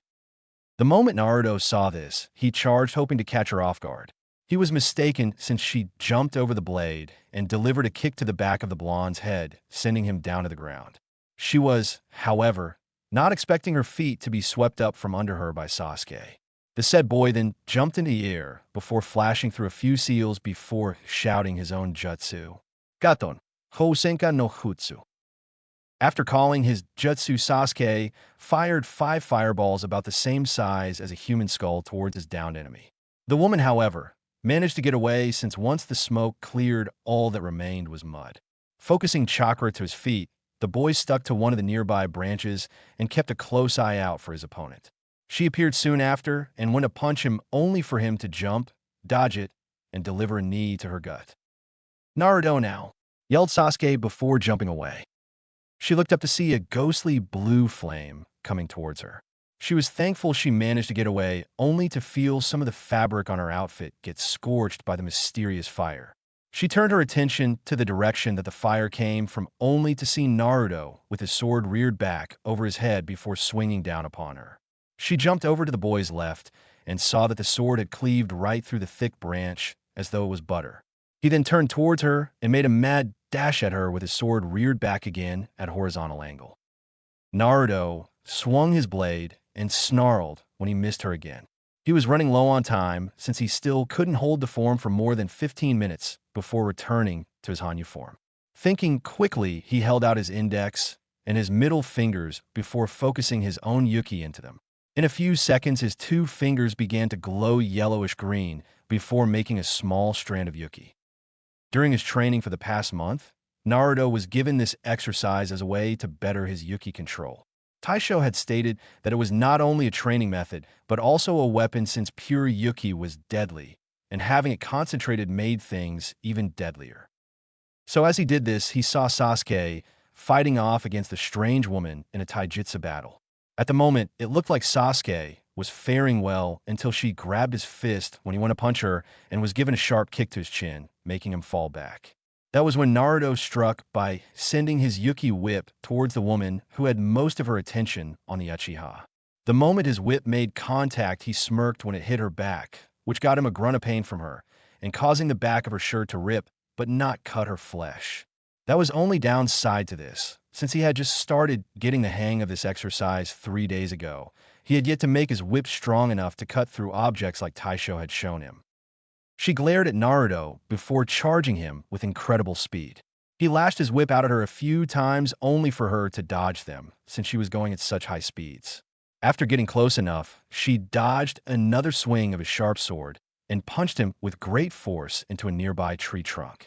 Before he could even get his bearings, she was already on him as she outstretched her tongue, wrapped it around his ankle, and slammed him onto the branch they were standing on. Naruto gasped as the air was knocked out of him, only to receive a kick to his gut that made him go through the branch and fall towards another, which she preparing to make him go through again.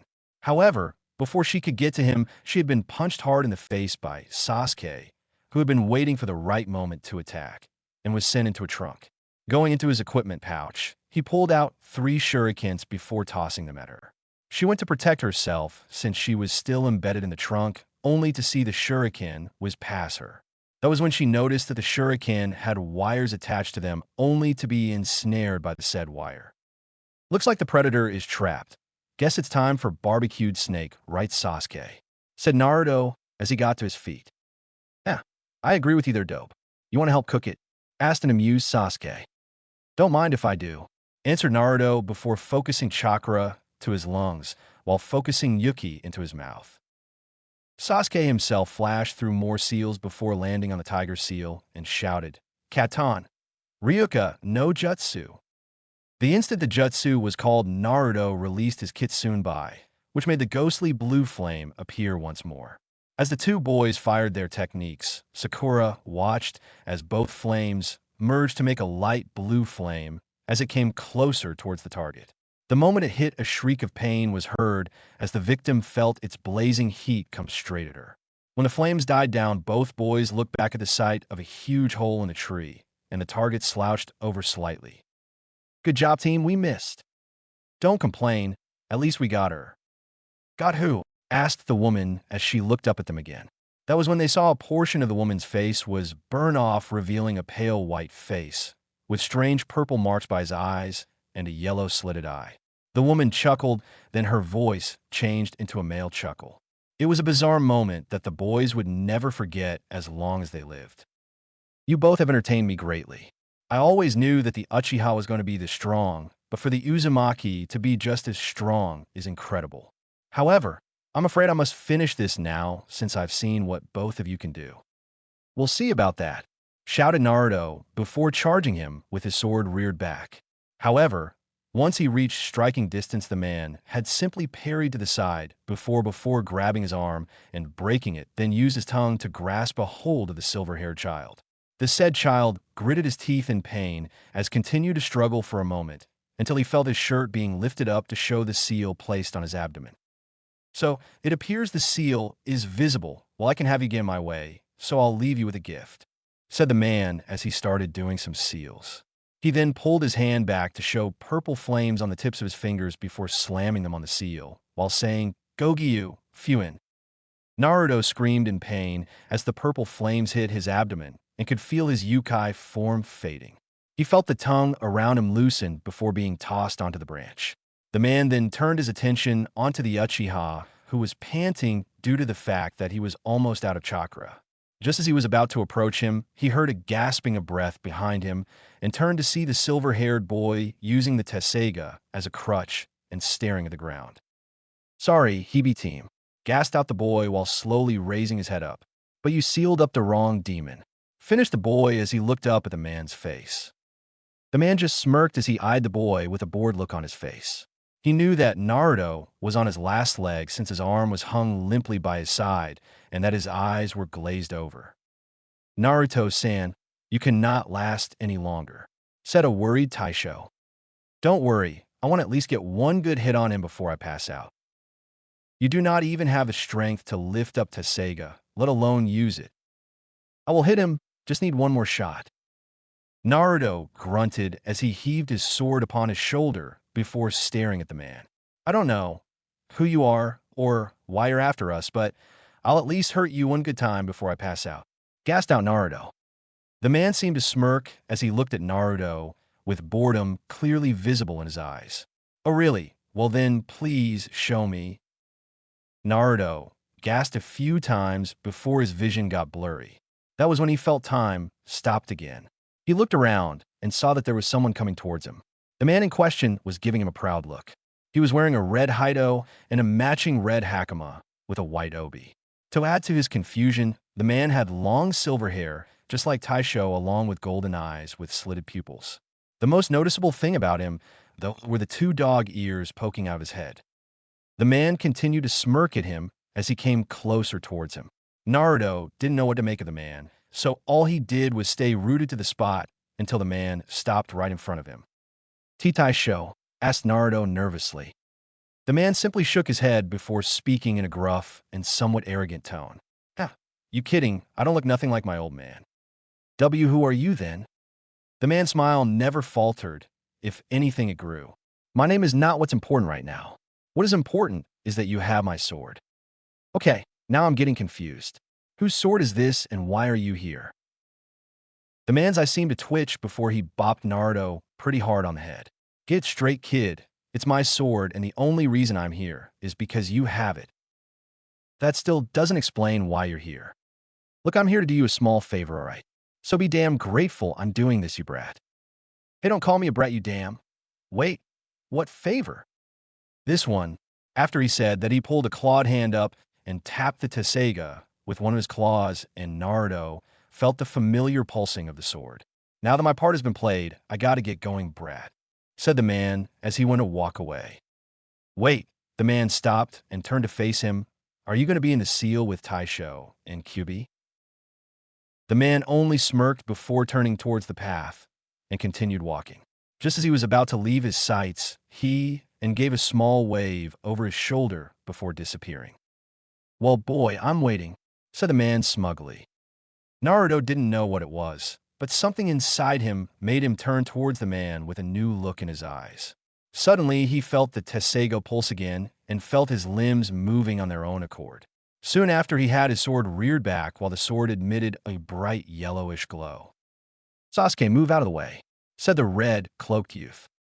Even if he was confused, Sasuke did what he was told and, with great difficulty, moved away from where he previously was. Not long after, Naruto's glazed eyes locked with the man's, and with one last look, took a mighty swing towards the man. The effects of that swing were chaotic as 3 separate beams of Yuki came rocketing towards the horrified man.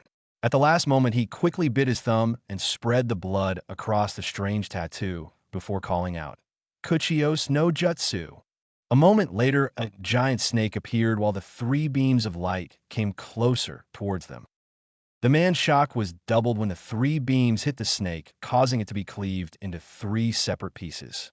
He was so shocked by the display of power that he didn't even feel one of the beams hit his left arm, which was cut clean off.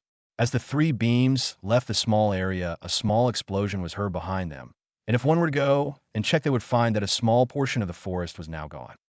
Such power, thought the man as he surveyed his arm and the snake. I must get that sword, or at least him in my possession. With that in mind, he looked back at the boy who was now gasping for breath with Sasuke and Sakura beside him.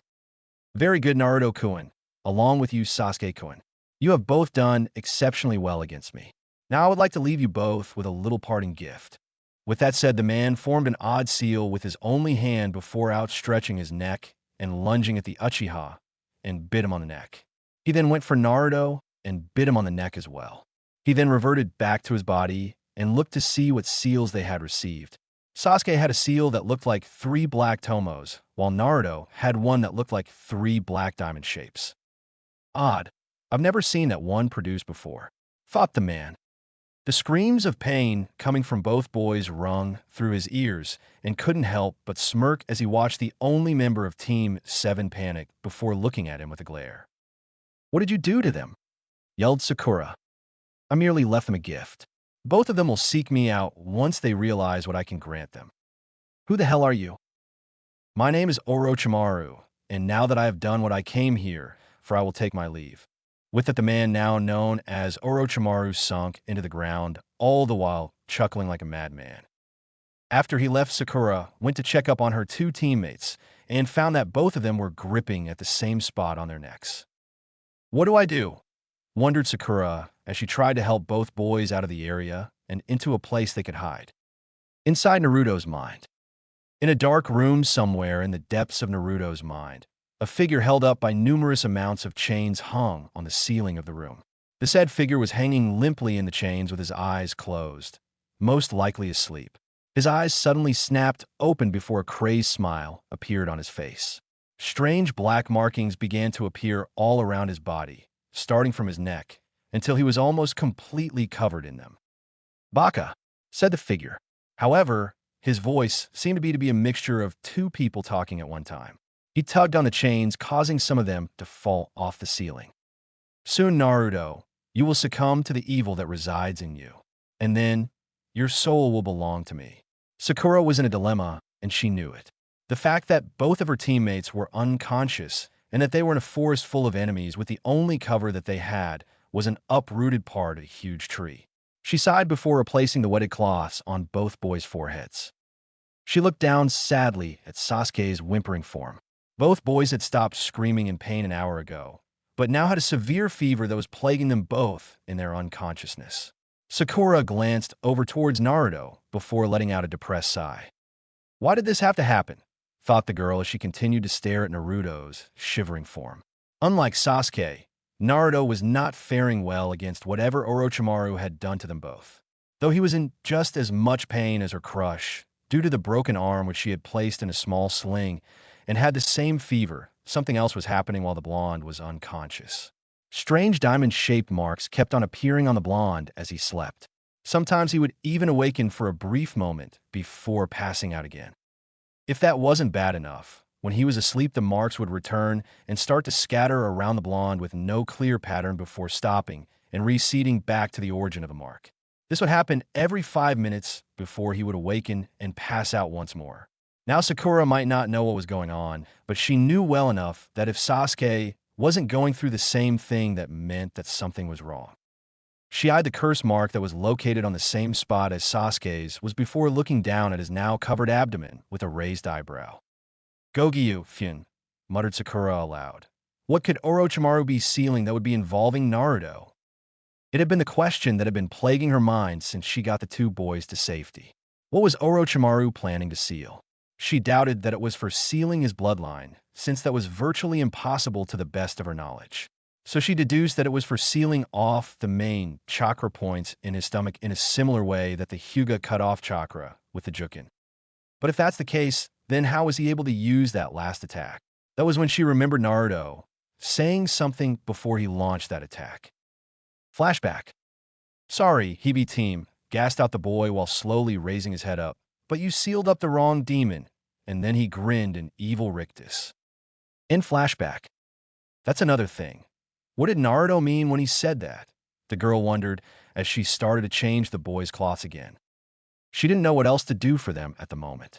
So, with a sigh, she sat down on the ground with her back against the tree trunk and closed her eyes to get some sleep. A few moments later, Naruto awakened with a shocked look on his face, before gritting his teeth while grabbing the spot where Orochimaru had bitten him. As he did this, the diamond-shaped marks began to appear all around his body before stopping in random places on his body.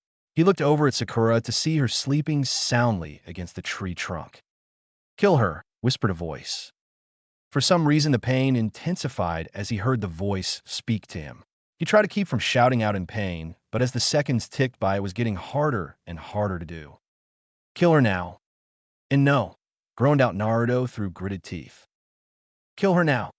With that, Naruto yelled out in agony as he intensified the grip on the seal, while his claws dug into his skin in hopes of ending the pain.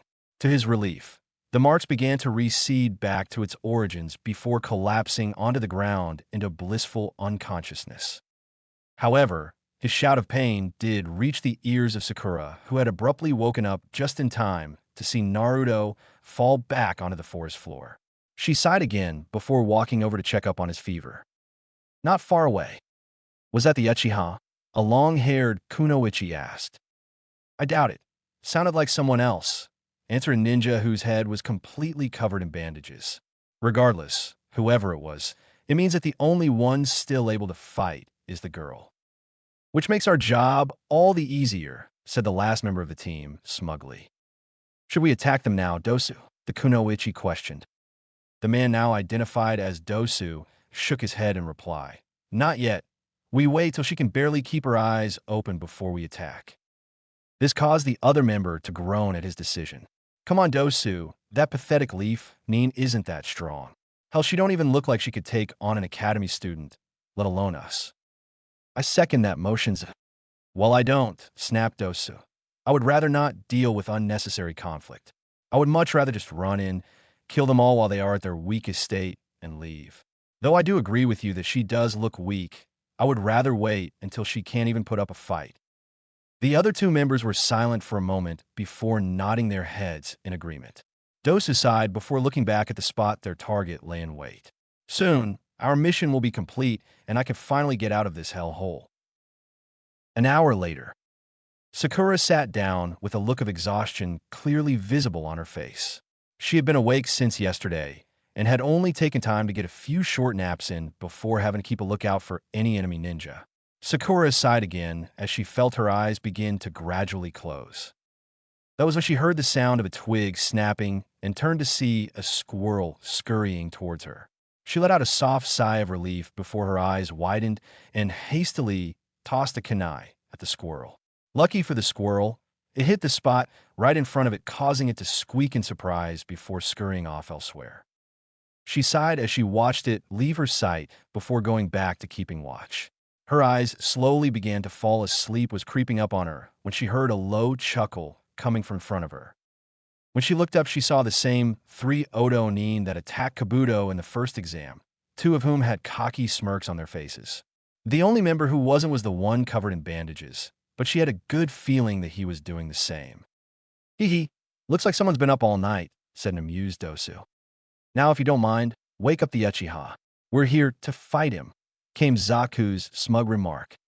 Sakura quickly whipped out a kunai from its holster before glaring at the 3, as if daring them to come closer to her. "What did Orochimaru do to Sasuke and Naruto?" she yelled. She noticed that all 3 of their eyes widened slightly before continuing. "So you do work for that Hebe after all?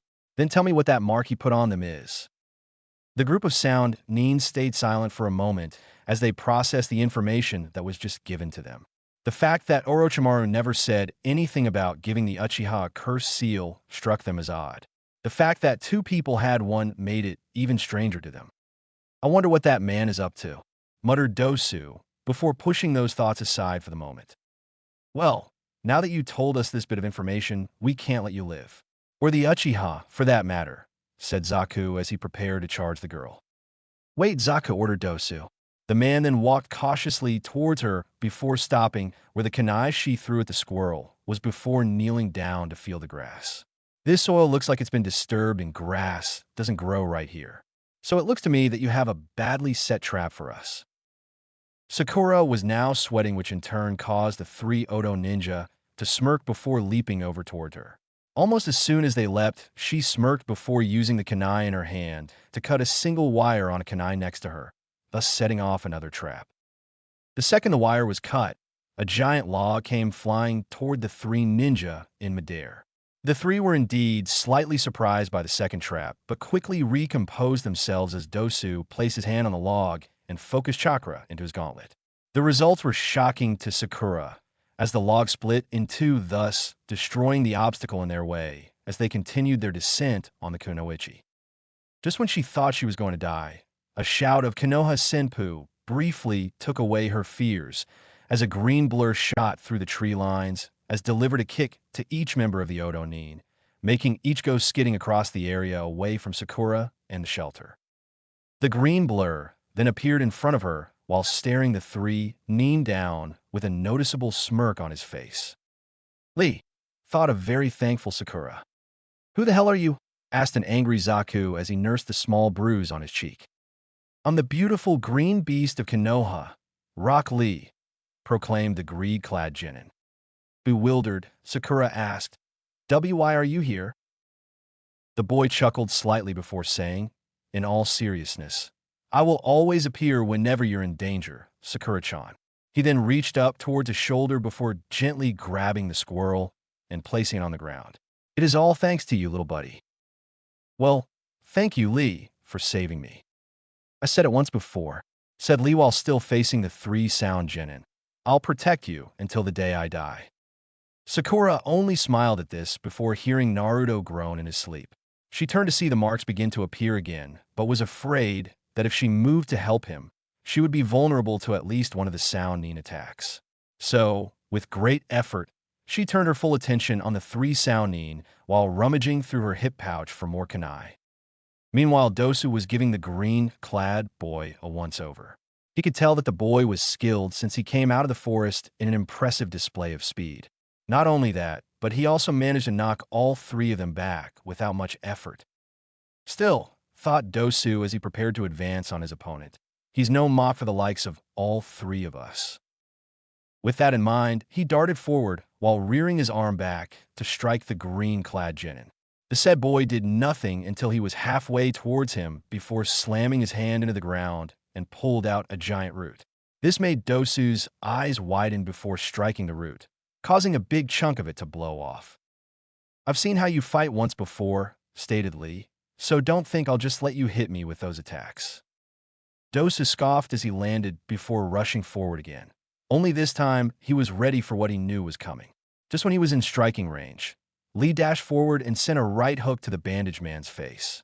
Dosu moved to dodge, only to be faked out, and was hit in the ribs by a powerful kick. Growing annoyed, Dosu quickly got to his feet, only to jump to avoid a strong punch, which left a small hole in the place where he was once standing. After pulling his arm out of the ground, Lee turned to face his opponent, only to be forced to duck under a punch from Dosu. He was glad to note that he wasn't using the arm with gauntlet, as he swept Dosu's feet from under him before grabbing his left arm and tossed him into a nearby tree. Dosu gritted his teeth in annoyance as he climbed out of the small crater he made in the tree before dashing forward once more. He saw Lee preparing to attack, so he decided a change in plans was in order. Lee saw Dosu rear his right arm back. As he prepared to counter it, he was surprised when he went to block the arm, but was hit hard in the face by Dosu's left hook. He faked me out, thought Lee as he quickly got to his feet. He turned around to find that his enemy was nowhere to be seen. That was when he felt a presence behind him and felt a strong kick hit him in the ribs before a hand grasped the side of his head and slammed him onto the hard earth. Dosu quickly jumped back into the woods before smirking to himself.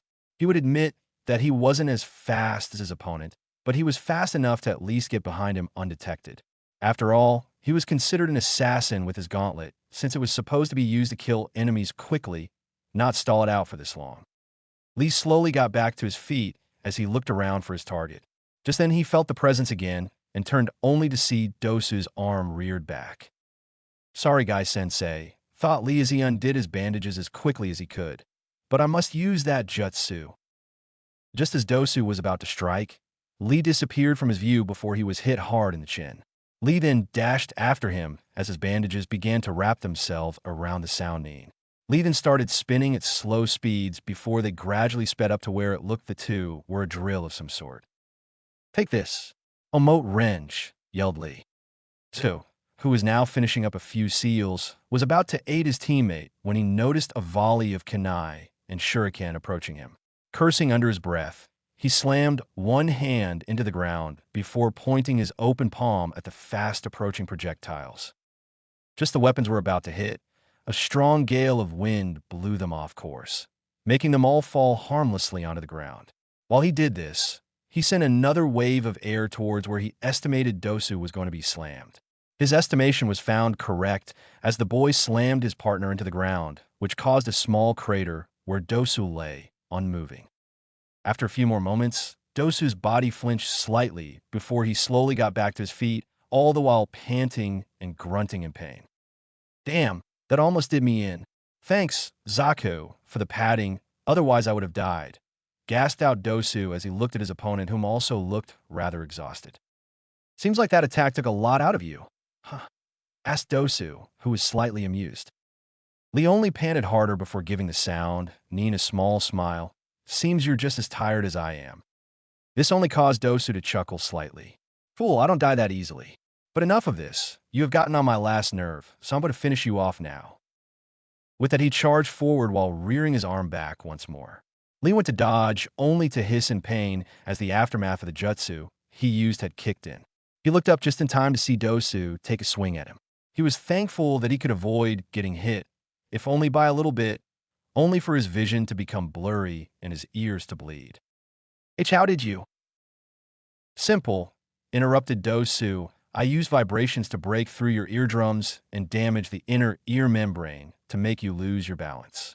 That's why you cannot function properly for a little while." Zaku then pulled his palms up to show two little holes in the middle of his hands and snidely commented, "My specialty is that I can control supersonic sound waves and air pressure as freely as I wish. To us, your jutsu are almost laughable." "Well, it's been fun playing with you, kid, but we got more important things to do," said Dosu as he reared his arm to strike again. "Goodbye, kid, and thanks for the good fight."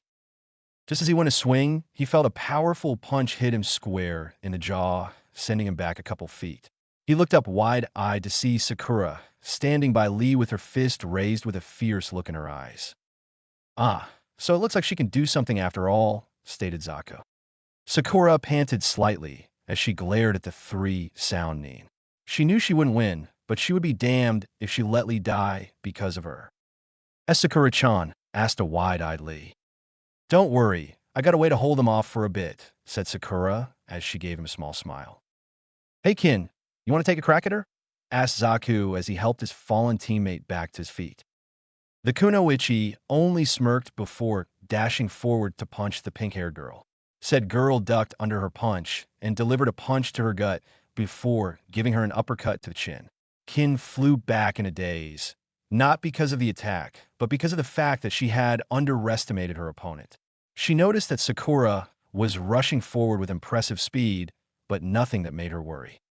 Once Kin landed, she blocked the punch that was sent at her with her forearm before pushing the fist away and punching Sakura in the nose, causing the girl to falter. Taking advantage of this, she quickly kneed the girl in the gut before kicking the back of her legs, causing her to fall to her knees before grabbing the girl by the hair and pulling it back as painfully as she could. Well, look what we have here. Her hair seems softer than mine. If you have time to treat your hair, you can train, you little bitch," Kin scowled "Hey Zaku, let's kill that Sasuke guy in front of this little bitch in heat." "Good idea," answered the boy, as he made his way toward where the shelter was located. Not far away, in a bush not far away, the Ino Shikacho team was gazing in worry as they watched the whole fight since Lee arrived. Shikamaru glanced at his female teammate in frustration. Even though it was troublesome, they needed to be out there and helping them. "Ino," said Shikamaru, "what do you want to do?" Ino just remained silent as she watched the sound Nin approach the shelter. She just didn't know what to do. One part of her was screaming for her to go out and help her old friend. The other half was reluctant to do so, as she still remembered the day Sakura gave back a ribbon. "What do you guys think?" she asked as she turned to face them. Both boys looked at her and noticed how worried she looked at the moment. She never did this unless it was something either frightening or embarrassing. The two could only assume that she was scared of being killed by the three sound Nin. After a minute of silence, Choji spoke. "I say we help them." Both Shikamaru and Ino looked at him in surprise as they watched Choji throw an unopened bag of chips over shoulder. "You're serious?" asked Ino. "Yes," answered the chubby boy with a serious look in his eye. "I want to help them since I know they would help us if we were in danger. Besides, I don't like it when men hit women." Ino and Shikamaru turned around to see Sakura getting pummeled in the face by the Zaku, who had a kunai jabbed in his forearm and had his other hand being bitten to keep him from using it. That was when Ino schooled her features and climbed to her feet. She looked over towards Shikamaru and saw a look of determination flash into his eyes. "Let's get out there." Back with Sakura. After several bashings to the face, Zaku had finally managed to get the pink-haired girl off him. He turned his palms to face her only to feel three presences coming fast. "Zaku, look out!" exclaimed Dosu. Zaku turned around to see a giant bandaged fist come flying at him. He was fortunate to move out of the way in time, only to dodge a barrage of kunai that was sent towards him. He looked up to see a kid with a white scarf cycling through seals before stopping on Tori. "Buvun Baika no Jutsu." After calling out his jutsu, Choji reared his fist back before swinging it in the direction of the sound Nin. Instantly, his fist became huge as it came closer towards Zaku, who was too late to dodge. Instead, the boy raised his palms in the air and focused air pressure out towards his opponent. To his delight, it worked as the attack slowly stopped before it started pushing the attack upwards. Seeing as how his jutsu wasn't working, Choji canceled the jutsu before landing on the forest floor. He looked up in time to dodge another air pressure blast coming from the sound Nin before flashing through a few new seals. Baika no Jutsu, followed by Nikuden Sansha. Zaku could only gape in amazement as the chubby kid's stomach grew bigger before his head and arms disappeared inside the boy's shirt, which made him look like a giant green ball. Said ball then came rolling towards him, whilst crushing everything in its path. "Damn it!" yelled Zaku as he jumped out of the way of the attack. Once the green ball of blubber rolled past him, he turned to see Choji make a U-turn and come straight towards him once more. Thinking quickly, Zaku lifted his arms up and blasted the boy, only to find that the air pressure wasn't working as well as he had hoped. Dosu watched as Zaku's opponent came rolling towards him. He was about to give his teammates some support when he realized that he couldn't move. He was only able to look down for a moment to see that his shadow was connected to another boy who was giving him a bored look. "Hurry up, Ino. We don't have all day." "Shintensin no Jutsu," said Ino from the entry to the shelter. Suddenly, Kin felt funny and then blacked out. A few moments later, she smirked before pulling out a kunai and placing it at her throat. "All right, you two. I have control of this girl, and if you don't want her to die, then I suggest that you all leave until I can't feel your chakra signatures anymore," said Kin/Ino. This made Choji's attack stop as he released his jutsu, only to fall to the ground groaning about being dizzy. For a moment, nothing happened then. With a small smirk on his face, Zaku lifted his hand and blasted her into a nearby tree. After that, he pointed his other hand towards Choji before blasting him as well. "Don't you brats get it?" asked Zaku in an amused voice. "We don't care about this stupid exam, how we don't even care for the safety of our comrades all that much. All we are here to accomplish is to kill Sasuke Uchiha. And it looks to me that your little attack plan didn't go too well. spoke Dosu as he watched Shikamaru's shadow crawl back towards him. Along with your jutsu, seems that girl gets hurt even if she's not in her body. But I wonder, would killing Kin kill her? Only one way to find out. Oh please, came a voice from the trees. They all looked up to see Niji and Tintin sitting above them, looking impassively at the three-sound ninja. Come on, you little leaf Nin keep popping up like cockroaches, and I'm getting sick of you. Cockroaches are we? Well then, we will see about that now, won't we?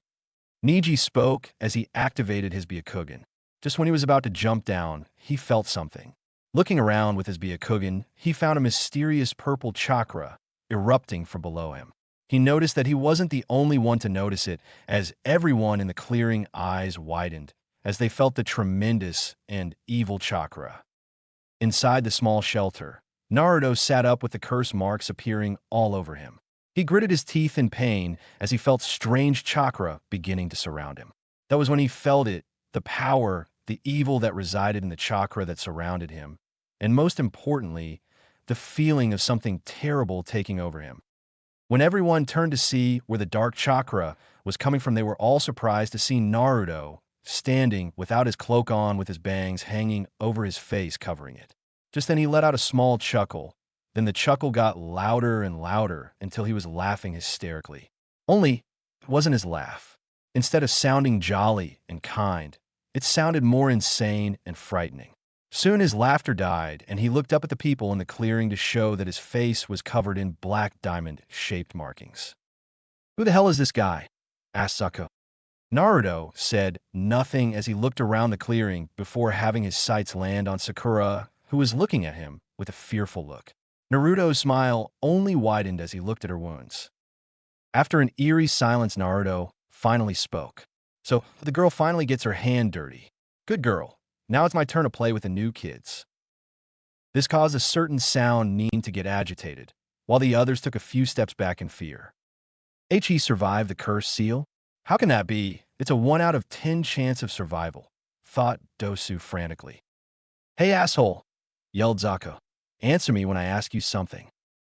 Naruto then turned his attention on the sound Nin, and as much as he wanted to deny it, that smile the boy was giving him was starting to freak him out. "What are you going to do if I don't?" Zaku snarled at him before pointing both air palms towards him as he charged as much chakra as he could muster into his air tubes. "Zankyo-ka!" shouted the boy. A second later, a massive gust of air pressure was fired upon Naruto and the others. After the dust settled, it showed that the area where Naruto was standing was totally wiped out. Blew his ass away. "Blew who away now?" whispered someone in his ear. Zaku's eyes widened in shock as he stood rooted to the spot. He didn't dare move. Even if he knew he was about to die, he wouldn't move. After standing there for what felt like hours, he turned to see Naruto staring at him with a bored look in his eyes.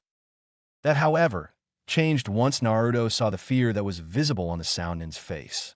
His bored expression quickly changed to a sadistic grin, one that promised pain. "Time to have some fun," said Naruto before dropping Ino, Sakura, and a still unconscious Sasuke onto the ground. The moment he placed them down, a fist collided with Zaku's face, sending the Sound Nin across the clearing. He didn't get much of a chance to recover from the attack, because the moment he went to get back to his feet, he felt a hand grip the back of his head and slam him into the ground. Groaning from the pain in his head and nose, he barely noticed that he was being picked up off the ground and lifted up by the collar of his shirt. He took this chance to look at Naruto, only to see two piercing blue eyes stare straight into his own. That was when he felt another punch from the boy hit him hard in the gut, causing the boy to choke up blood. "Ah, did I hurt you?" cooed Naruto. When he received no answer, he decided to continue. "Well then, I guess you can take a little more, can't ya?" Once that statement was over, Naruto slammed the boy into the ground before sending a barrage of punches to the boy's face. At this point, Zaku was in extreme pain. After several more seconds of this, the punches stopped only for him to be lifted up, tossed into the air. By now, Zaku's vision was obscured as both of his eyes were swollen, and he could feel blood flowing freely out of his mouth. As he felt himself falling closer towards the ground, he clenched his eyes closed and waited for the collision to do its damage.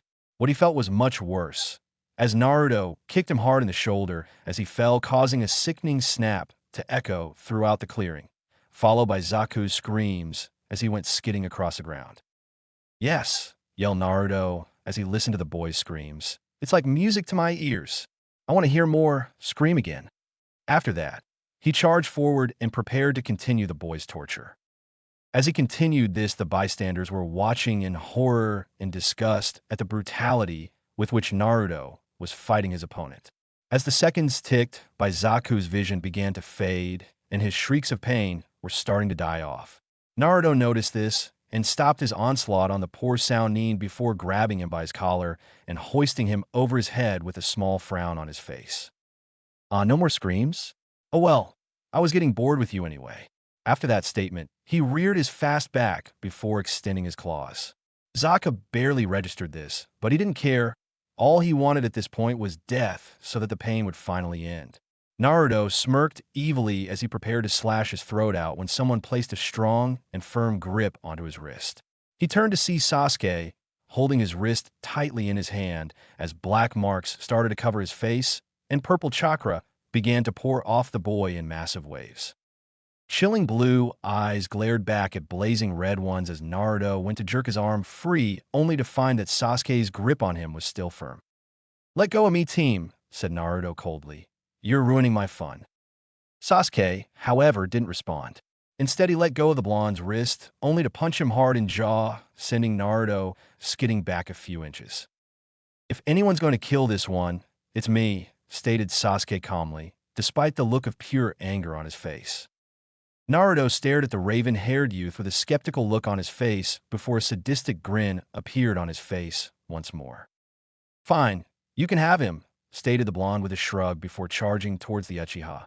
"After I have my fun with you." Naruto reared his fast back and was about to punch his rival only to have it blocked and receive a kick to his chin. After skidding back a few feet, he quickly shook his head as he searched for his opponent.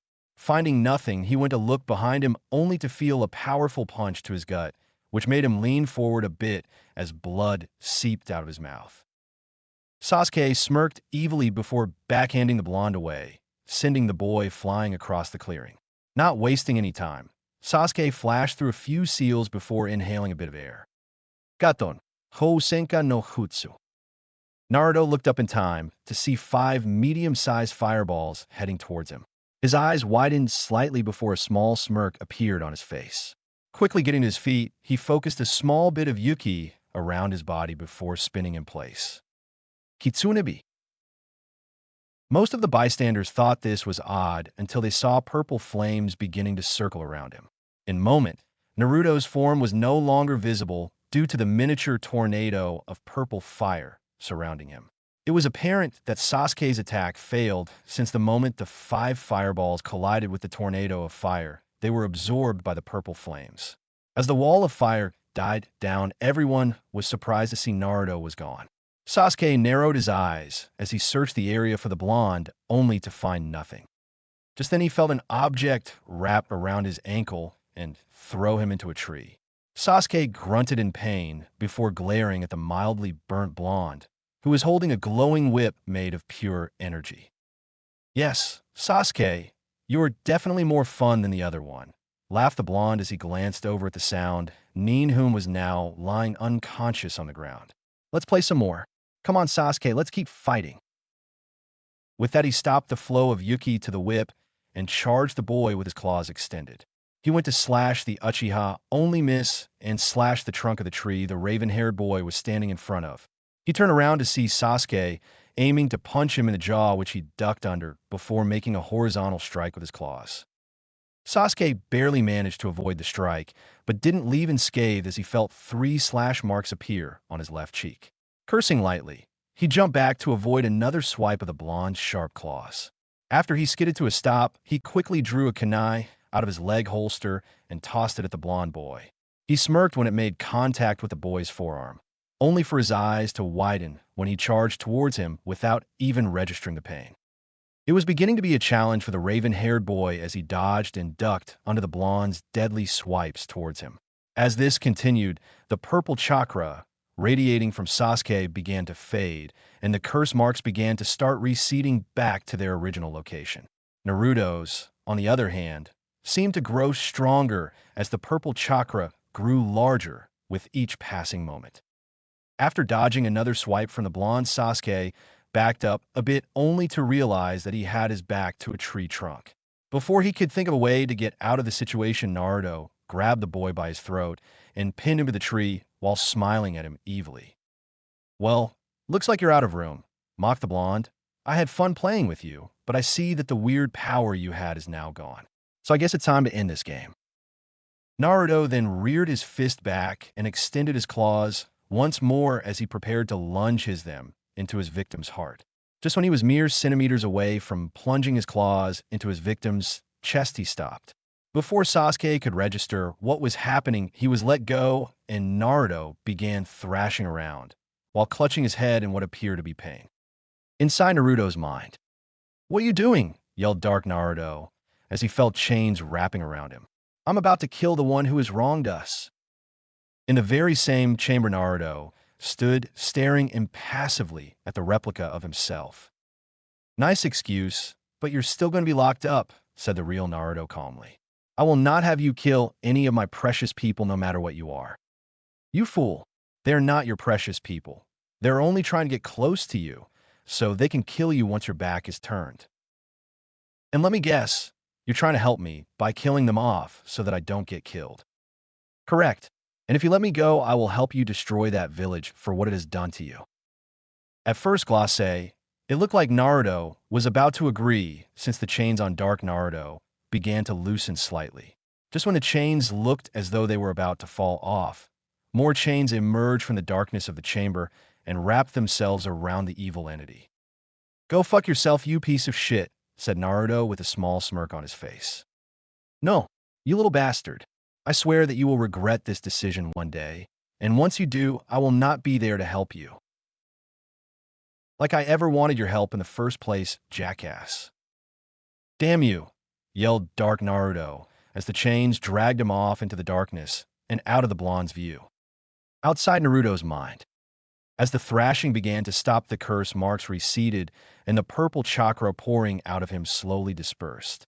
When the evil chakra completely disappeared, Naruto collapsed onto his knees and was panting and sweating heavily. After catching his breath, Naruto looked up to see Sasuke's eyes watching him fearfully. He gave his rival a small smile before attempting to climb to his feet. That was when he felt the kunai that was still embedded into his forearm. He winced at the pain before pulling it out as quickly as he could. The results made him grunt in pain as he climbed back to his feet. "Here, team, this is yours," the blonde grunted as he handed the kunai back to his teammate. Sasuke, however, was rather hesitant on taking it back from the blonde. Even though his gut told him to not trust the blonde, his Sharingan told him that the dark chakra that was once surrounding him was now gone. So, with caution, Sasuke reached out and took back to the kunai from his teammate. All other bystanders released a breath they had not realized they had been holding in. Neji, however, eyed both Naruto and Sasuke as the other team and Tintin went to help the two members of Team 7. "What was that?" pondered Neji. "I've never seen Naruto use that power before. It couldn't be a bloodline, since the Uchiha appears to have it as well. Could those strange markings have something to do with that power?" While Neji was muddling over this, Dosu was collecting his two teammates. He gently picked up Zaku, who was sporting many broken bones and multiple bruises on his face. He then went to pick up Kin when he felt her punch him in the shin. "The hell are you doing?" asked Dosu. Kin blinked a few times before laughing sheepishly. "Sorry, not the person you're looking for." This caused both Dosu and everyone else who heard that comment sweat drop as Ino released her jutsu and returned her body. After shaking off the foolish moment created by the girl, he gently picked her up as well before turning to face Naruto. "Boy, you were not our target, but you were a strong opponent." The bandaged genin held out an earth scroll. "Please take this offering and let us go." Naruto only raised an eyebrow at this while Sasuke clenched his fist in anger. "This may seem convenient, but there is something that we need to find out. But know that if we meet again in this exam, then we will dash. Don't worry about it. interrupted Naruto. Find out what you need to. Just promise to stay away from everyone here, understood? Dosu looked back at Naruto with his only visible eye before nodding and dashing off. Before Naruto could do anything, he felt someone embrace him in a soft hug. That was when he realized that it was Tintin, and she was crying. Tin-chan asked a very confused Naruto. The said girl didn't respond. Instead, she continued to cry on his shoulder while gripping his shirt tighter. Everyone watched this with a pang of sadness gripping their hearts as they knew why she was crying. Because of how wrong it was to see Naruto act that way, thought Sakura as she gripped the hand of Sasuke, who surprisingly squeezed back in response to it. Still very much confused with the situation, Naruto slowly rubbed the girl's back in a soothing manner while hugging her back. This only caused the girl to shed more tears, which were now soaking the boy's shirt. Ino watched this from her position behind Sasuke and Sakura. Usually she would have been yelling at Sakura for being close to her Sasuke-kun, but at the moment she was too absorbed into the situation that was occurring to really say much. Choji and Shikamaru were also looking at the boy, whom they considered a growing friend, with worry. The two had never really seen how he truly acts, and to see him act so vicious scared both of them. The thing that really hit them, though, was the look of confusion on the boy's face at the crying girl in his arms. It made them realize how much Naruto missed out on while growing up without a family. I think this is one of the few hugs he's ever gotten, Choji thought sadly. Makes me feel grateful to have a family and to know what that feels like. After another few sobs, Tintin finally started to calm down enough for her to speak. And Naruto-kun, please, promise me you won't be that way again. In response to this, Naruto only pulled her into another hug while rubbing her back once more. Naruto noticed that most of the people that were gathered around him were now giving them some space to talk privately. Don't worry, Tin-chan, said the boy reassuringly. I promise to never be that way ever again. Tintin pulled back to face to look him in the eyes. She saw that he was telling the truth and that he meant what he said. Just when she was about to say something to him, she felt his lips capture hers in a gentle kiss. She was surprised at this action, but soon relaxed and closed her eyes as she started to return the kiss. After a few moments, the two's lips departed. Naruto gave her another hug while whispering in Tintin's ear. Now please don't cry. I don't want to see your face stained with tears. Tintin could only smile sadly as she returned the hug, while Naruto stared at his open palm. He noticed the blood of the sound. Nin, his opposite, had been fighting and scowled. I might not know what you are, thought Naruto angrily as he clenched his fist, but I will never let you do this to me again. I swear I'll find a way to get rid of you, so you can never hurt my loved ones anymore. With that, he extended a claw on one of his fingers and engraved the kanji for promise into the palm of his hand. As he did this, he didn't even register the pain while suppressing the healing abilities that all demons have. This scar was one he planned to keep until the day he carried out his word. In center of a location in a place known as the Forest of Death, a long-haired blonde genin awoke from his blissful slumber and began to stretch his arms as he yawned. After stretching a few more moments and rubbing the sleep from his eyes, Naruto slowly got out of bed while trying to get rid of the grogginess that still had its grip on him. It had been 2 days since he and his team had arrived at the tower in the forest, and he wasn't sure if he should be happy or concerned. Why, you might ask? Simple. During the whole trip to the tower, his 2 teammates were trying their best to avoid him. They tried not to seem obvious, but the fact that Naruto would insult Sasuke and Sakura wouldn't respond was clue enough. Still, they both pounded his head in when they arrived at the tower to find that they had 2 of 1 scroll. He sighed as he walked to the bathroom to take his morning shower.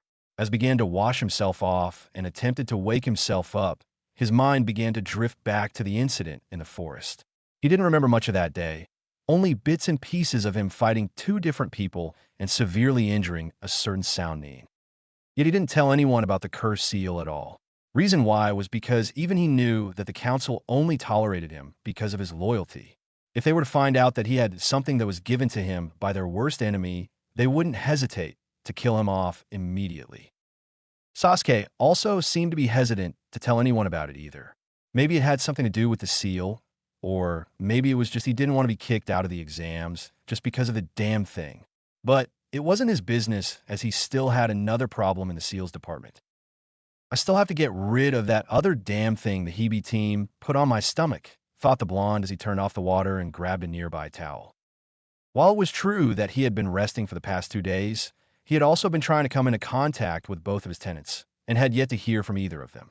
When he went to enter his mind, he would only get halfway towards the 2 huts before being thrown out. Though he was eager to get the seal off his abdomen, he knew he had to wait since he had to go to the arena today. The proctor had stated that the next exam would take place early in the morning, and he really didn't want to piss off that woman again. With that in mind, he quickly got dressed and headed out the room and headed straight to the arena. After walking for a few moments down the now empty halls of the tower, he caught a glimpse of a familiar blonde woman from one of the other corridors. It was obvious that she noticed him as well, because the woman snorted before continuing on her way. "Hey, lady," greeted Naruto with a small frown on his face. "Hello, brat," replied the woman with the same frown. She and her team had arrived about the second day, almost at the same time Team 7 arrived.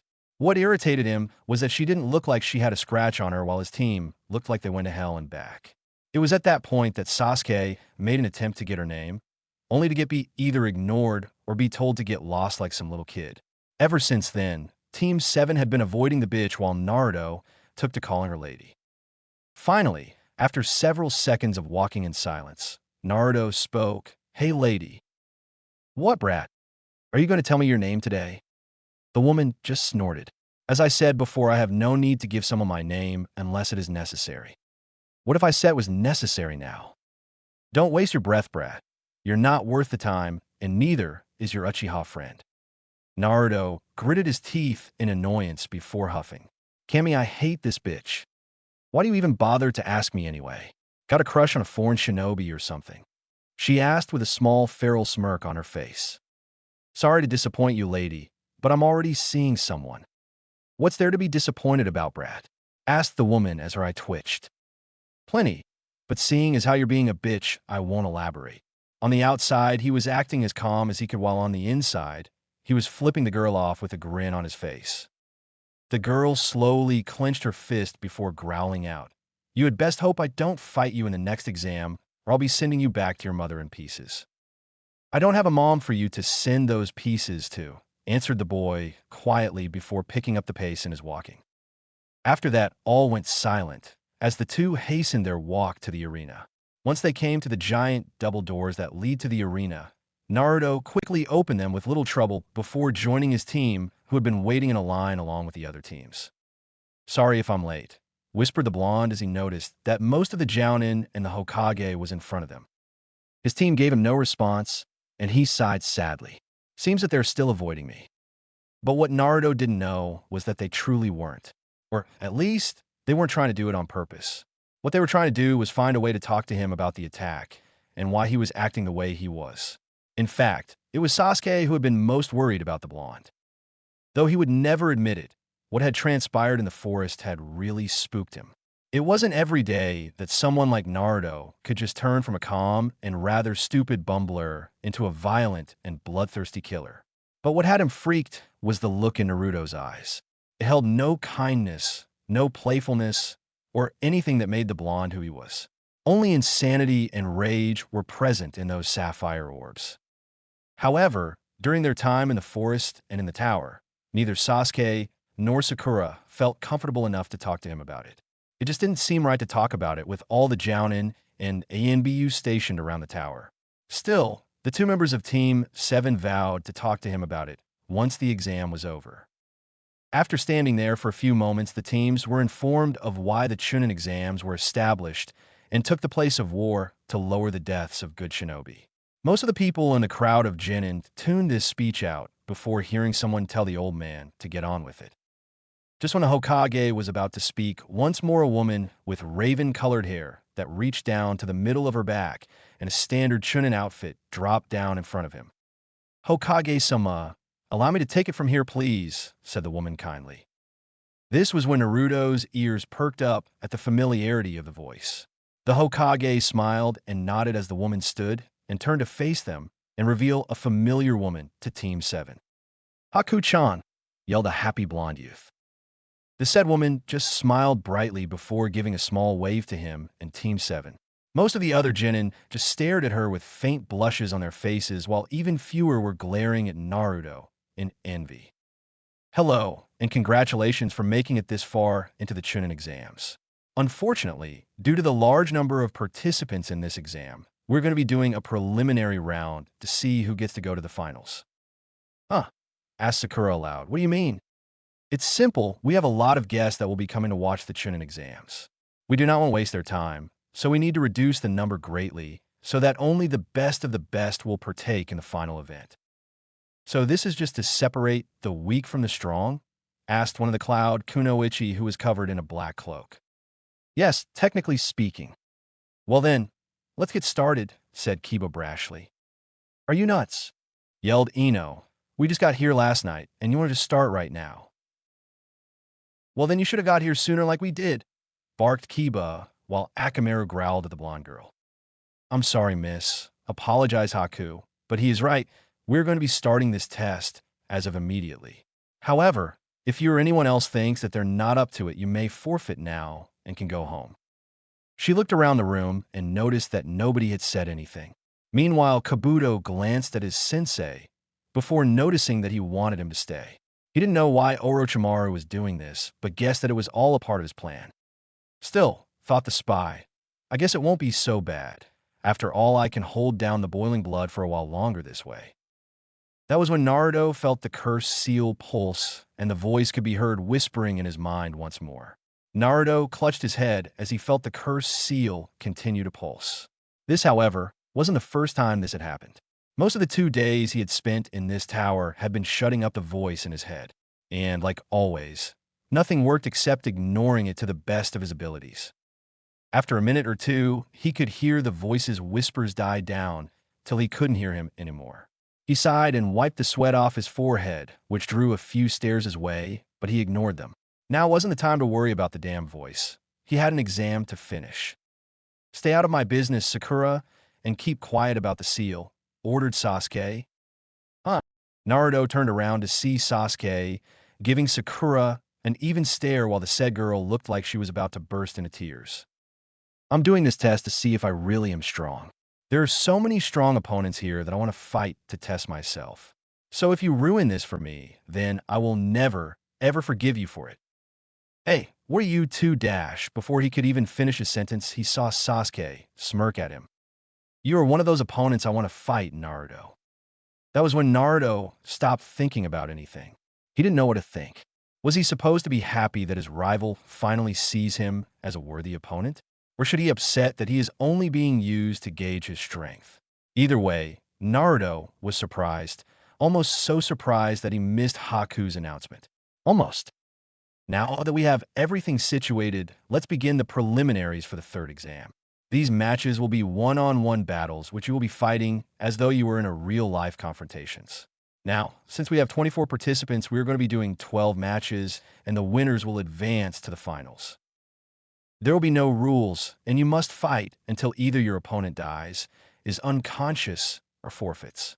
However, if I say the match is over, do not continue, otherwise I will intervene and you will be joining your opponent in the hospital, understood? Most nodded while others just rolled their eyes at her threat. After her statement was acknowledged, she turned to Anko, who nodded and opened a small panel next to the statue of a giant pair of hands performing a seal to show an electric scoreboard. This scoreboard will randomly select 2 names. Once your name is selected on the board, please enter the arena while the others go up to the upper levels. The moment she finished, the board came alive and began to cycle through the contestants before finally landing 2 names. Akimichi Choji versus Tsurugi Misumi. Choji gulped loudly, while Misumi just smirked under the veil that hid the lower part of his face. The rest of the genin gave the 2 a glance before going up to the catwalks, while the other 2 members of Team 10 gave the tubby boy a small, reassuring smile. Once everyone was off the arena floor, Haku stepped in the middle of the 2 boys before announcing the first match. The first match of the preliminary rounds between Akimichi Choji and Tsurugi Misumi will begin now, shouted the woman before dashing back a bit. The moment she finished, Misumi rushed forward and reared his right fist back before launching a punch that was aimed at the tubby boy's face. The said boy ducked under the attack and did a small roll to the side to avoid a kick that would have sent him flying. After getting a little distance, he formed 3 seals before rearing his own fist back. "Byuban Baika no Jutsu," yelled the boy before launching at his opponent. Choji gritted his teeth when he saw his opponent parry his attack and come rushing towards him. The man reared his fist back again, only this time, when he launched it, his whole arm stretched a full 8 feet and hit him square in his left cheek. Choji quickly returned to his feet, and since his jutsu was canceled, his arm was now back to normal. "H, how did you dash?" The man only chuckled before answering. "I have the ability to manipulate my body.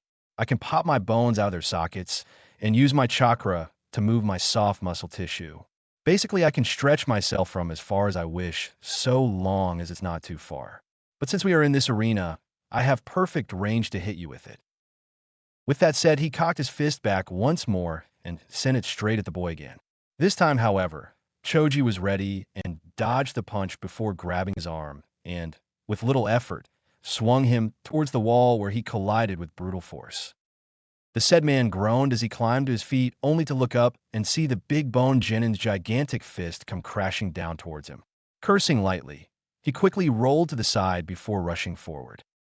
Choji quickly canceled his jutsu again before jumping back to avoid a kick that was aimed at his ribs. After that, he channeled chakra into his leg, and it grew just as big as his arm previously was, and sent his own kick that slammed into the man's chest, which sent him flying across the ring. Choji panted a bit while canceling the jutsu again as he felt his chakra starting to get low. He knew he had enough for a few more attacks, so he rushed forward and prepared to launch another gigantic punch towards his opponent when he saw a fist come rocketing towards his face. Choji could do nothing as the punch came closer and closer until he was sent off his feet due to the attack. Just when he was about to go skidding along the ground, he felt another hand grasp his ankle before being tossed into the wall. Once Misumi's arm retracted, he took his opportunity to rush forward while the boy groaned as he attempted to get to his feet. As the boy staggered, Misumi sent another punch to the boy's face before using his other arm to wrap around the boy's neck. "Move anymore and I'll snap your neck," threatened Misumi while applying pressure to emphasize his point. Choji stayed still for a moment before smirking to himself. "Good luck doing that after this," the boy grunted before slamming his hands together into a seal. "Baika no Jutsu." Instantly, the boy's stomach grew to where he looked like a giant ball. This made Misumi raise an eyebrow, since he still had to hold the boy. Just when he was about to put pressure on the boy's neck, he felt the boy's head slip out of his hold, and before he knew what was happening, the Choji quickly rolled forward. The bystanders all winced when they heard the sound of crushing bones. When Choji stopped spinning, he turned and saw Misumi's limp form behind him. Haku walked over and checked his pulse and shook her head. The boy had been crushed, and she knew that nothing could have changed that. "Winner, Akimichi Choji." "Hell yeah, Choji," yelled Ino as she cheered for the boy who was looking slightly green at his first kill. "Good job, Choji," congratulated Asuma with a big grin on his face. Though I don't like the fact that he had a kill to win, but still he had little choice in that matter. After removing the corpse from the ring and the young Akimichi victor, the scoreboard came to life once more before stopping on the next 2 names. Sabaka no Temari versus Tsuchikin. Can only raised an eyebrow before walking down the stairs while Temari did the same. Once both participants got the battle floor, Haku called a fight and both jumped back to get some space. Temari stood confidently while Kin looked rather concerned. She didn't really know what this one could do, and she doubted she should take her lightly. Just as Kin was about to take out her Sunbon, Temari sighed. "I really don't feel like playing with you, so I'm going to end this now," stated the girl calmly. Before Kin could even say a word in response, Temari snapped open her fan before calling out, "Kamaitashi." With her jutsu called, she swung her giant fan, and instantly a small tornado was shot out towards the now frightened Saunin before she was hurled into the air and received multiple cuts from the fierce winds. Kin screamed in pain as the winds continued to cut across her flesh and some of her clothing. As the winds began to die down, she felt herself start to descend towards the arena floor. Just as she thought her pain couldn't get any worse, it did. Temari, while the girl was still getting up in the tornado, positioned her now closed fan underneath of where the girl would be landing, causing the sound need to land on her spinal cord on the metal, but of Temari's fan. The poor girl couldn't even scream anymore as her eyes rolled into the back of her head until she passed out. Most who were watching this thought that it was unnecessarily cruel to do. "Remind me not to piss her off," mumbled Kiba. "Winner, Sabaku no Temari." As Temari prepared to throw the girl off her fan, a look towards the proctor told her otherwise. She could see the icy glare the Chunin was giving her that told her to watch it. Though Temari could care less, she didn't feel like dealing with the Chunin at the moment, so, begrudgingly, she waited for the medics to take her off her fan and off to the medical ward. "Why bother? She isn't going to be walking after what I did to her," thought Temari dryly before walking up the stairs to rejoin her team. As she walked up, for some reason, she looked around until she spotted a familiar whiskered face. The said boy was giving her a look of disgust, and for some reason, she couldn't help but feel angered. "What is he looking at me like that for?" thought Temari bitterly. "All I did was end it quickly. I didn't kill the bitch like the fat kid did, and I get a look of disgust. What's that about?" Unconsciously, she clenched her fists in outrage, and once she reached her team, she didn't even bother to register the strange look she received from her brother Kankuro. Just when he was about to ask her what was wrong, the board lit up and showed the next two combatants. Akidu Yoroi versus Hyuga Niji. Yoroi frowned under his veil while Niji stayed emotionless. As the two walked down to the arena, Naruto gave Niji a quiet good luck in which he nodded before continuing on. Hyuga Niji versus Akidu Yoroi begin. Niji only sighed before calmly entering his Jukin stance while Yoroi flashed through a few seals. After he finished his set of seals, his hand began to glow blue as the chakra flowed through it. Once done, the man charged the Hyuga prodigy with his one glowing palm reared back. Niji just waited patently until the man was in a striking range before activating his Byakugan and ducking under the man's attack, while pressing down on the Tenketsu points in his arms. Yoroi cursed when he felt the chakra leave his hand before jumping back to avoid a Jukin palm to the abdomen. Once he gained some distance, he quickly pulled out 3 kunai and tossed them at the young Hyuga while his back was turned. The boy didn't move as the deadly weapons came closer towards him, but instead pulled out a kunai of his own and deflected all 3 before tossing it at high speeds towards his opponent. The man quickly rolled to the side to avoid it, only to feel a great amount of pain hit him in the shoulder, courtesy of Niji, who was now moving to attack once more. Before the boy could attack, however, the man lunged his glowing hand forward and went to make grab at his forehead, only to be denied as Niji shifted his head to left, just barely missing the attack, but close enough to feel his chakra being drained. "So that's what he's trying to do," thought Niji with a smirk. "Clever, but you can't expect to catch me with that speed." With this thought in mind, he waited for the man to try once more. Niji's smirk widened somewhat as Yoroi didn't disappoint him, as the man lunged towards him again.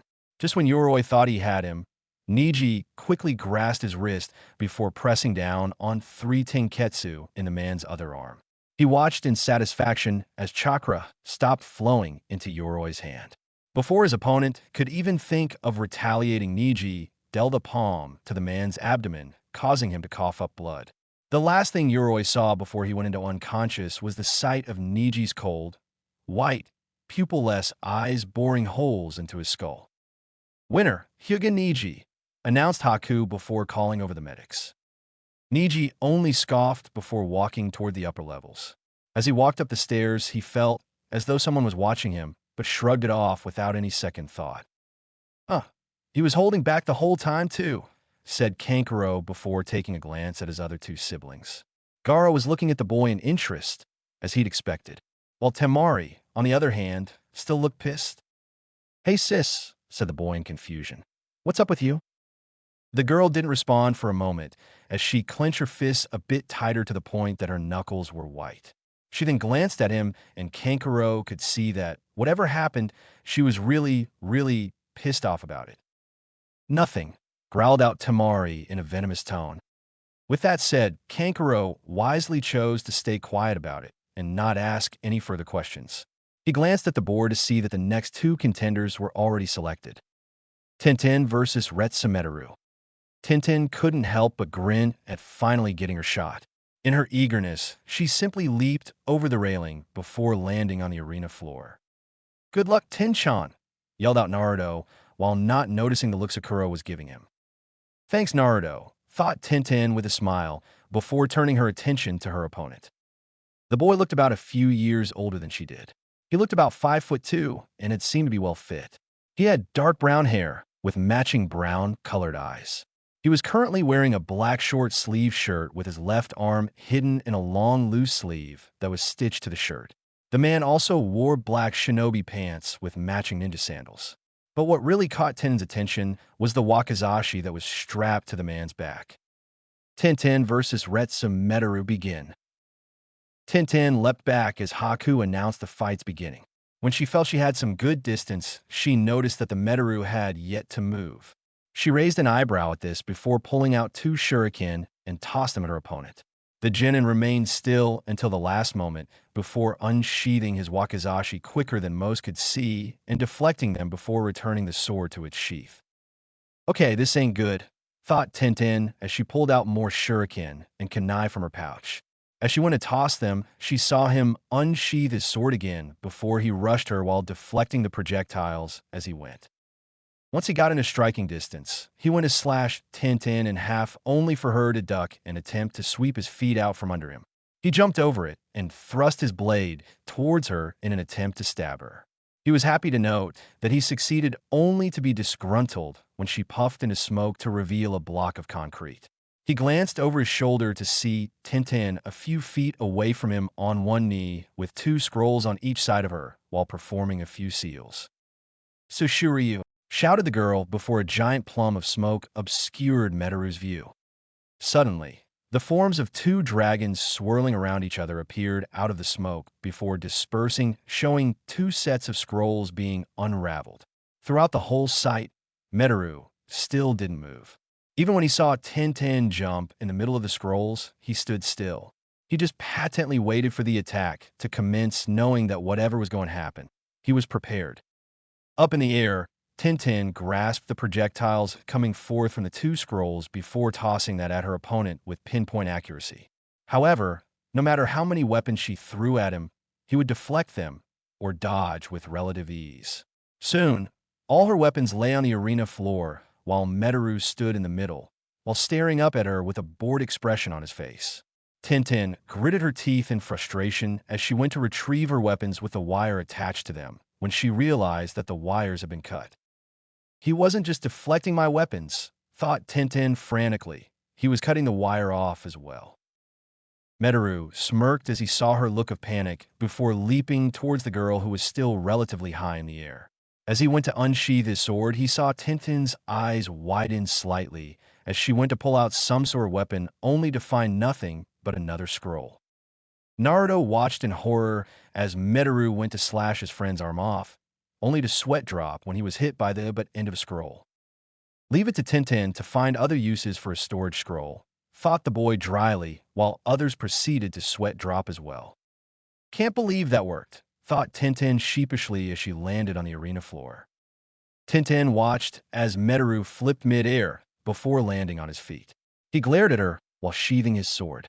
She suppressed a giggle when she saw the red mark left from the butt of the scroll, which had hit him directly in the forehead. "You can't win now," he said calmly while rubbing his forehead.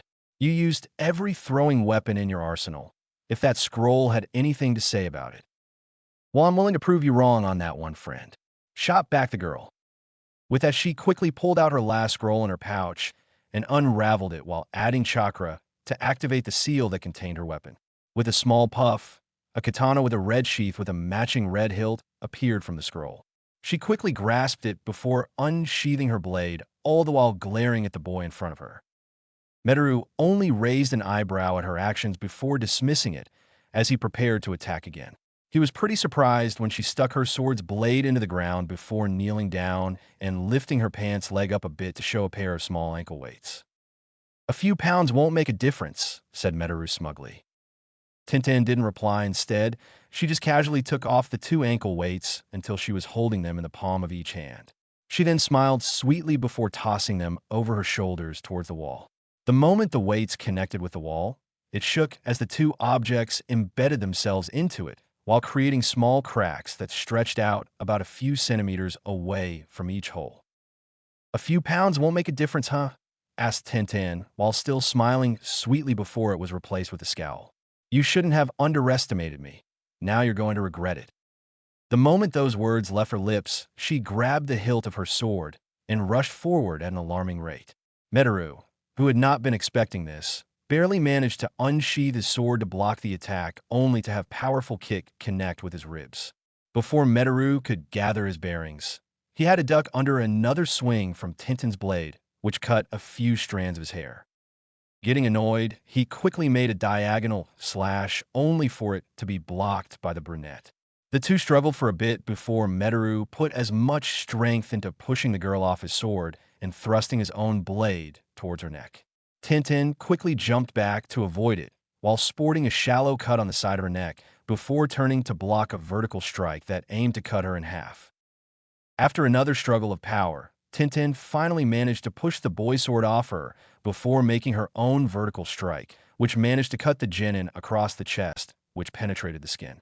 He groaned in pain as he felt the blood start oozing out of the wound before having to dodge another sword swipe from the weapon's mistress.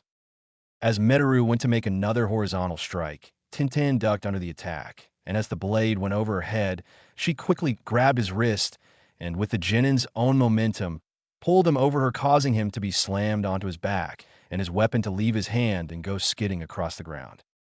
Tintin smirked as the boy now lay on the ground before grabbing one of her nearby kunai and placing it at the boy's neck.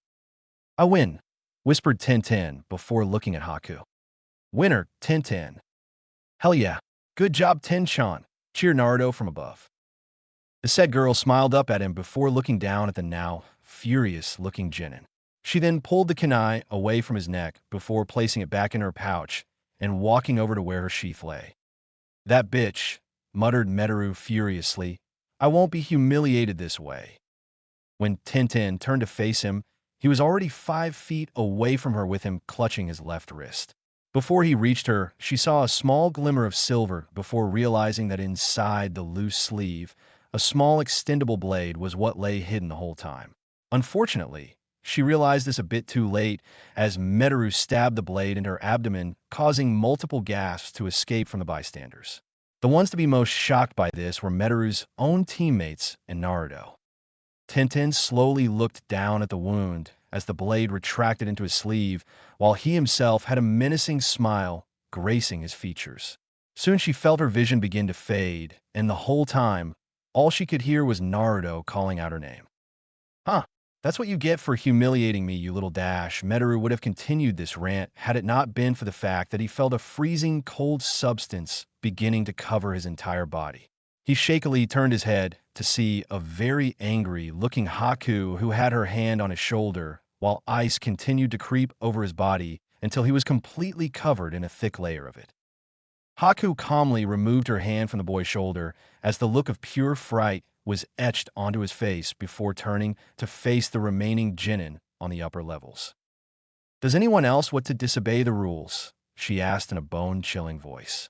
Everyone, with the exception of Gaara and Naruto, shook their heads while sweating heavily. Once she saw this, she turned her attention to Tintin, who was being checked on by the medical squad. Naruto had yet to leave her side and looked as though he was about to cry. Haku had to keep herself from hugging the poor boy as she watched him run off with the medics to the medical station they had in the next room. She looked up at the board to see the next two names appear: Yamanaka Ino versus Haruno Sakura. With Naruto watched as Tintin slept with all sorts of medical equipment attached to her. The doctor had just finished operating on her and was slightly relieved after hearing her condition. They said that after a little rest and a while of no physical activities, she would be okay in a few days and that no major artery or organ had been hit. However, it did little to stop his worrying over her slightly pale and anemic form. After the doctors finished their work, they told him he could stay for only 5 or 6 minutes since he still had a match to do. But at the moment, he really didn't care. He wanted to stay with her, and that is why he had yet to move from her side while gently holding her hand. I'm sorry, Tin-chan, said the boy softly as he gently brushed away a stand of hair from the girl's face. If I had just paid more attention, I could have warned you. I could have stopped him or something. At that moment, he felt a lone tear go down his cheek for the first time since he was 6. That was when he felt someone place their hand on his shoulder and turned to see Kakashi standing beside him with a sad look in his eye. "Hello, Sensei," muttered Naruto before turning his attention back to Tenten. "Where are Guy and the others?" "They said they wanted you to be alone with her and that they would visit her in the hospital after the exam was over," answered Kakashi softly. "It's okay, Naruto. It wasn't your fault." "Yes, it is," cried Naruto as more tears started to appear. "I could have stopped him. I could have warned her or Haku-chan about him. I could have done something, damn it." Kakashi could only watch as his student began to openly sob while clenching his fist to the point that he broke the skin. The Jounin only sighed sadly before grabbing both the boy's shoulders before forcing Naruto to look him in the eye. "Naruto, there is nothing you could have done to stop this from happening. It's something we cannot change, and you must know that none of this is your fault. So don't blame yourself for this. So long as she's alive, that's all that matters." He watched as Naruto's sobs began to die down a bit before he let go of his shoulders. The boy just hung his head down as he started wiping the tears away as he sniffed a few times in an attempt to calm himself down. Finally, when he looked up, he gave his sensei a small smile of thanks, which Kakashi returned with his trademark eye smile before extending his hand to help the boy up.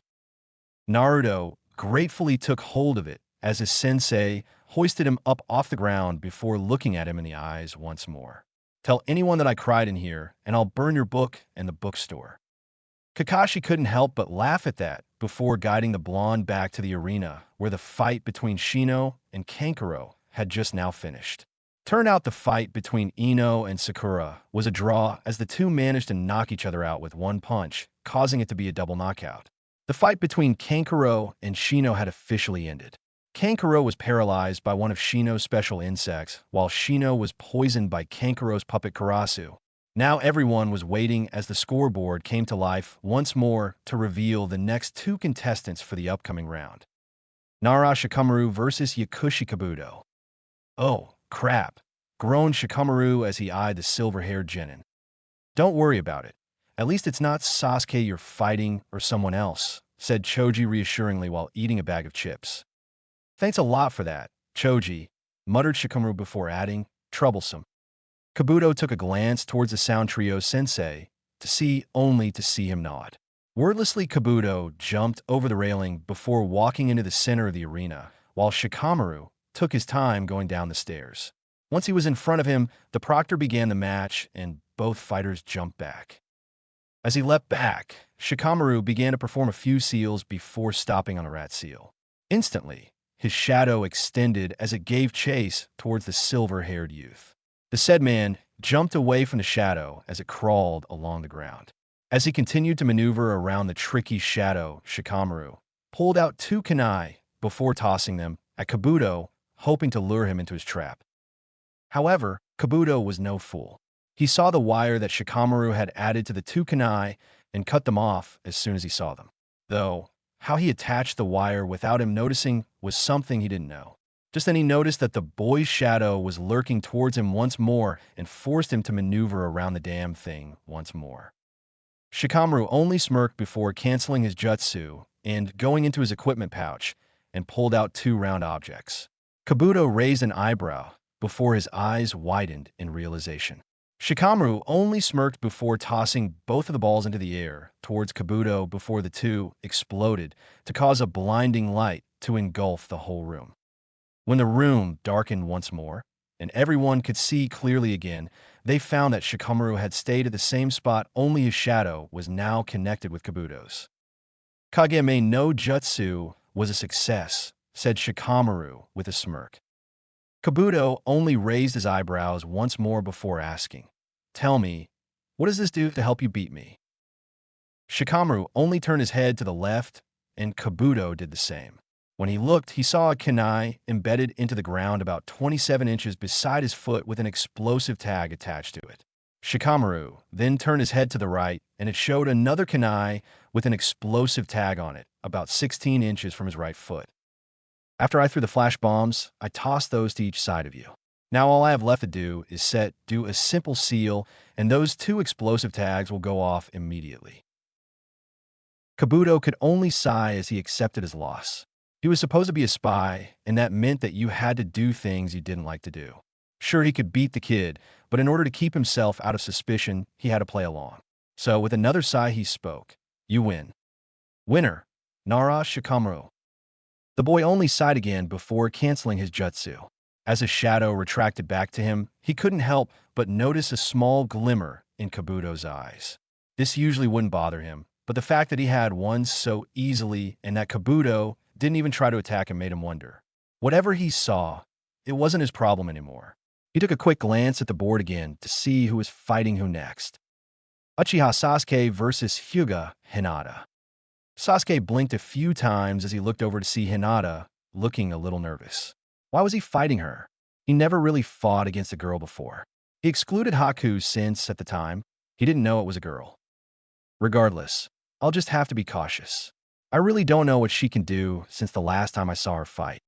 Just when Sasuke was about to head down to the arena floor, he felt a hand grasp his shoulder and turned to see his sensei, with a look of seriousness in his eye. Don't use the Sharingan, stated the man. And if I see the seal begin to activate, then I will intervene and stop the match. Sasuke only stared back at his sensei before nodding and jumping down to the arena floor where Hinata was waiting, albeit nervously. As Haku announced the beginning of the match, Hinata's Byakugan activated before she went in her Juken stance. Sasuke prepared to attack her only to wince in pain due to the seal. When Hinata saw this, she took the opportunity to strike at her opponent with a palm to the boy's chest. Sasuke saw this and managed to maneuver around it before kneeing the girl in the ribs, causing her to stagger back a bit before going back into her stance. Sasuke charged towards her with as much speed as he could muster and sent a punch to the girl's face only for her to dodge and deliver a Juken palm to the boy's right arm. She was happy to note that her attack was successful since his arm now fell limply to his side with him gripping it in pain. She went to charge him once more and was surprised when somersaulted over her before kicking her hard in the back of the head, which caused her to fall face first onto the concrete floor. Sasuke panted as he tried to regain feeling in his right arm. He didn't expect for her to actually hit him since, last time he remembered, he was faster than she was. I guess when Kiba said she improved, he wasn't kidding, thought Sasuke bitterly as he watched the girl climb back to her feet. Once Hinata got off the floor, she quickly whirled around and charged the Uchiha with one of her palms reared back before launching at the boy. The boy just dodged it and kept on dodging as the girl sent more and more deadly palm strikes towards him. He had to stop this, but the damn seal on his neck was not helping as he felt more pain start coming from it. As he continued to dodge, he started to regain feeling in his arm as the numbness started to fade. He smirked as she went to strike him in the chest, once more before ducking under it and uppercutting the girl until she was literally knocked off her feet. The moment he saw her in the air, Sasuke flashed through seals while doing his best to suppress the seal that was now pulsing. Just when he finished his seals, he saw Hinata beginning to stand once more. So, with the last seal completed, Sasuke inhaled deeply before proceeding to use his jutsu. Katon, Gokaku no Jutsu. The crowd could only watch as a giant fireball was sent soaring towards the young Hyuga heir. As the dangerous flaming ball continued to advance upon the girl, she remained still. People began to panic and Haku began preparing to save the girl when they saw the look in the young girl's eyes. The eyes that showed no fear, no worries about what was about to happen. And as the deadly fireball came closer, she acted. As the fire approached, she quickly released as much chakra as she could through her tenketsu points before beginning to spin. Kaiten. In an instant, a dome of pure, whirling chakra formed around the young Hyuga. Once the flames connected with the dome, the fire stopped its advancement for a moment before shooting off towards the left and right side of the dome. After a few seconds of this, however, the flames began to die down and Hinata's spin began to come to a stop. Once her technique was finished, she looked up at her opponent while panting heavily. Sasuke wasn't faring much better as the seal on his neck was now throbbing in pain, and he knew that if this fight went on any longer, the seal would activate and he would be disqualified. However, he also knew that she wasn't going to last much longer, and the fact that her Byakugan was now deactivated and was now boring holes into his skull with those pearl-colored eyes that had been raging with determination since the beginning. And as Sasuke prepared to rush towards the girl, all she did was give him a small smile before closing her eyes and collapsing onto the arena floor, letting unconsciousness take her. Haku stood in silence for a few moments before announcing Sasuke the winner. Naruto smirked at what had transpired while Kiba, Shino, and Kurenai all smiled proudly at their student-slash-teammate. Though she had lost, she had indeed showed everyone that she had improved from how she used to be. With this in mind, he turned back to the arena to find Sasuke, helping the medics load her onto the stretcher. Well, that's a surprise, thought Naruto dryly. That was when he saw his sensei appear behind Sasuke and whisper something to him before disappearing in a puff of smoke. Naruto sighed as he glanced back up at the board to see that it had yet to land on the next two names.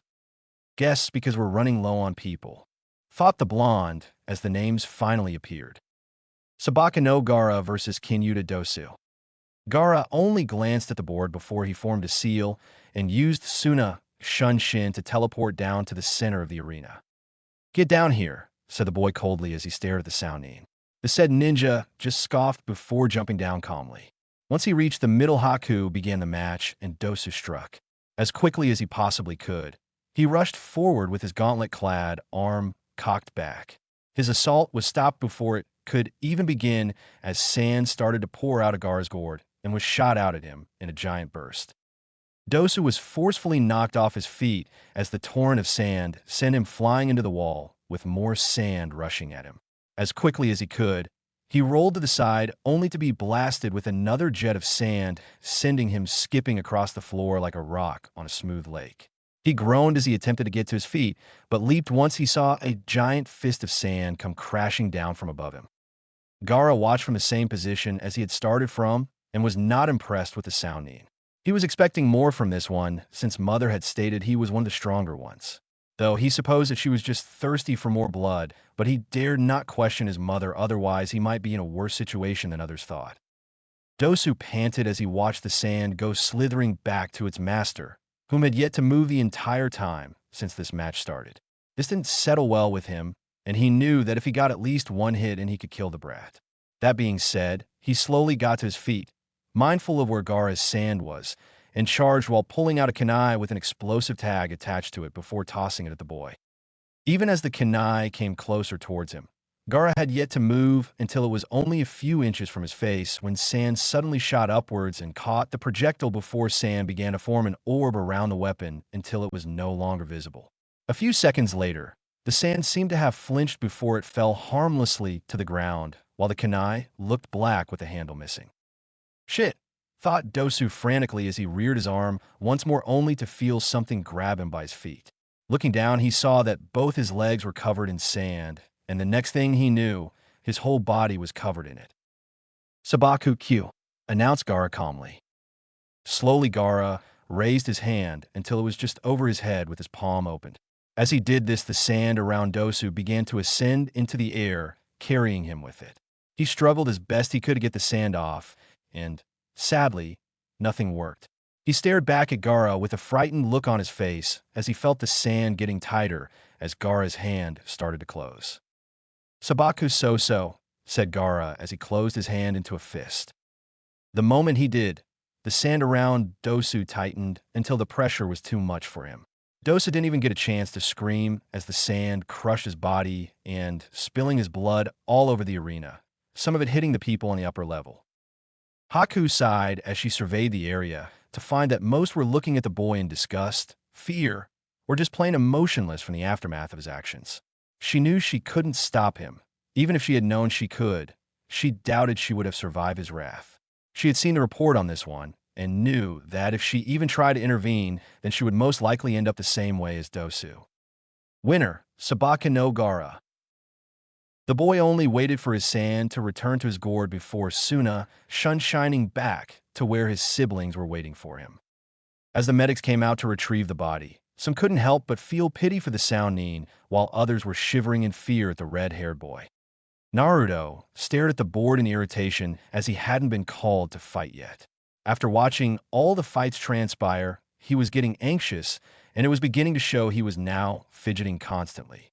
Although he was rather disgusted with what had previously transpired, he told himself not to be distracted and to be ready for the next fight. When the next two names appeared on the board, he almost yelled in excitement. Uzumaki Naruto versus Inuzuka Kiba. Yes, this one's going to be easy, ain't it, Akamaru? Said the obnoxious boy with his dog barking in agreement. Naruto could only grin as he glanced over toward Sakura, who gave him a pat on the shoulder for good luck. Just when he was about to jump down to the lower level, a puff of smoke alerted him to his sensei's return. The said man gave him a glance before looking up at the board. "Ah, for once I have good timing," muttered the Jounin before giving him the same look he gave Sasuke. "Naruto, be careful of what you do. I don't know what will trigger the seal for you, but just be mindful of what you do from this point on, okay?" Naruto only grinned before striking the good guy pose, which made two people cheer and everyone else groan. "God, sensei." With that said, he hopped down to the arena floor to meet his opponent. He had to say that he was looking forward to this fight since he could finally shut the boy up once and for all. Uzumaki Naruto versus Inuzuka Kiba. "Begin," announced Haku before jumping away. Immediately, Kiba flashed through seals before crouching on all fours. "Shikyaka no Jutsu," shouted the boy before charging him at great speed. Naruto could only stand there as he was elbowed in the chest by Kiba, which sent him flying into the wall, causing a cloud of dust and rubble to kick up from the collision. "Ah, this match is over," said the boy smugly. "He won't be getting up for a little while, Proctor." Temari watched this with a scowl on her face. He didn't look that weak when they first met, but she guessed that appearances don't always measure up to their expectations, even if they got lucky enough to almost kill her brother. "Huh, I knew that kid wasn't that strong," yelled out Kankuro with a smirk on his face. Just then a rock from inside the dust came flying out and hit him square in the nose, causing him to fall onto his back while gripping it in pain. "I heard that you know, you stupid prick," yelled Naruto while disregarding the look on Kiba's face. Kiba stared at Naruto with a look of amazement and surprise as he looked as though nothing happened to him. Hell, even his clothes didn't look scuffed at all, and he had just crashed into a wall.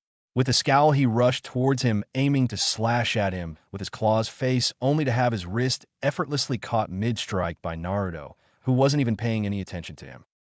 "When I'm done with this mutt, I'll be coming after your carcass, makeup boy," shouted Naruto before turning face to face with Kiba and kicking him in the ribs with enough force to send him flying to the other side of the room.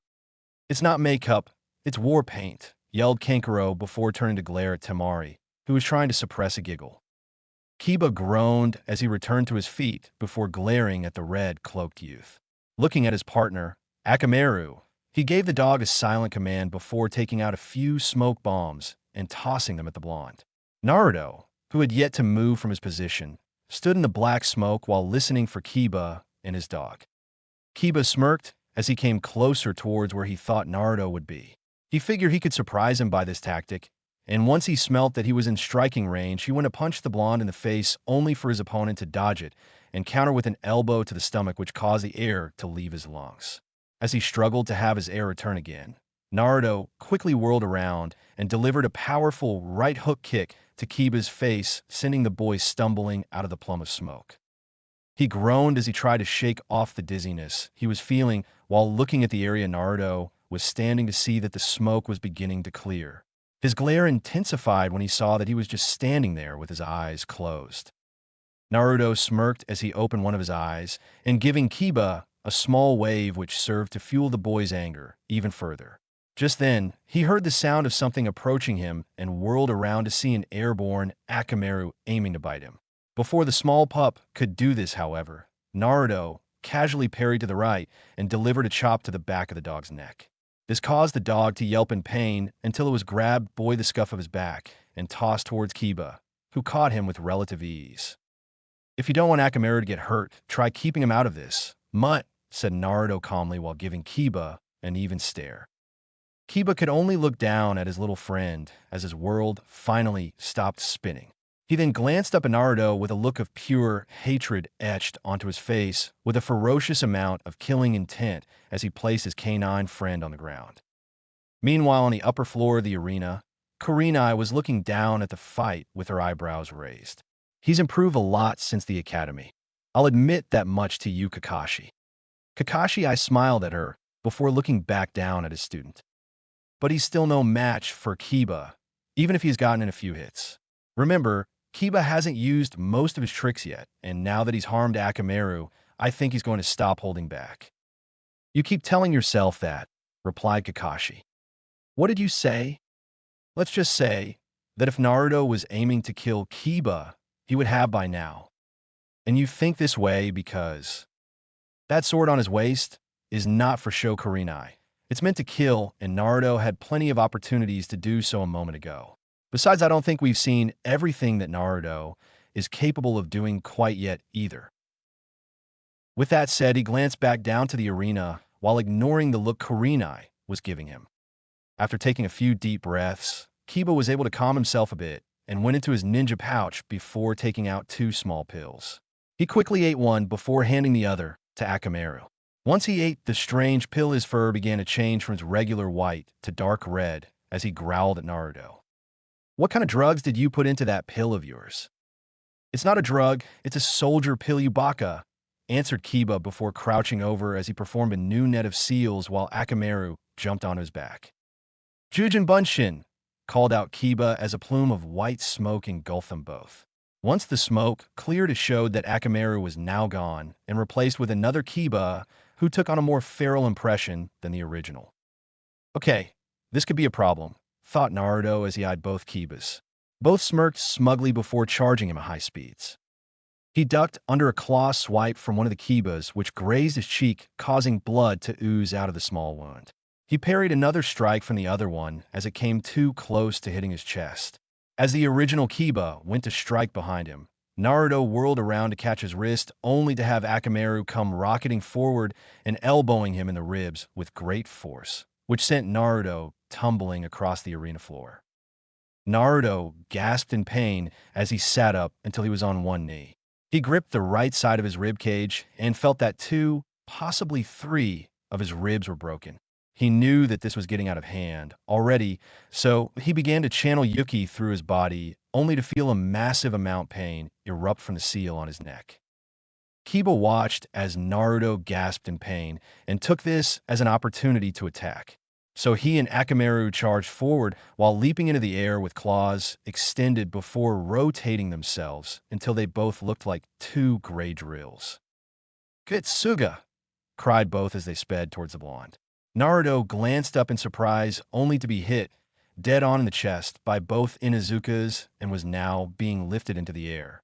Naruto screamed in pain the whole way as the fast-spinning claws drilled deeply into his skin, and, for a moment, he thought that it would never end, before both Kibas canceled the jutsu, while Naruto fell to the floor in a heap. Naruto groaned as he felt the hanging flesh while blood started to soak his outfit. He lay there, sprawled out in small puddle of his own blood while panting heavily due to the excruciating pain he was in, not only from the attack he just received, but the curse seal as well. "See, you might have got a few hits in, but other than that, you're still just a dope," said Kiba smugly as he began to chuckle. Naruto continued to lie, still on the ground, before attempting to get to his feet and to ignore the pain and the voice in his head. "Let me free," whispered the voice. "Let me free, and I'll make him pay for this." "And no, I won't lose here, dash," muttered Naruto as he continued to try and get up. "I'm going to be great someday. I will become a Hokage." This only caused Kiba to laugh louder until it was echoing off the arena walls. "Are you still holding on to that stupid dream of becoming Hokage? Huh, just when I thought you had finally given up on that worthless dream, you pull this crap. Do you even think they would make you a Hokage? Tell you what, if you want one, then I'll become one." Kakashi couldn't help but watch as Naruto continued to try and get to his feet. To his right, Kurenai was looking pleased with herself, while, to his left, Asuma was looking at the boy in pity. "And he was doing so well, too," said Asuma sadly while taking another puff from his cigarette. "I told you, Kakashi," stated Kurenai. Kiba is much stronger than Naruto, no matter how much you say he's improved. Kakashi only stayed silent as he continued to watch his student pant and wheeze in pain. After a few moments of watching this, he saw something that made him smile under his mask. "Hey Kurenai," said Kakashi with a small smirk hidden under his mask. "Do you enjoy watching someone's dream being crushed?" The woman raised an eyebrow at this, but before she could say anything, Kakashi continued. "Because if you do, then you're going to be disappointed." "Why do you say that?" "Because I don't think Naruto is going to be playing around anymore either." That was when Naruto's eyes snapped open to reveal golden slitted orbs.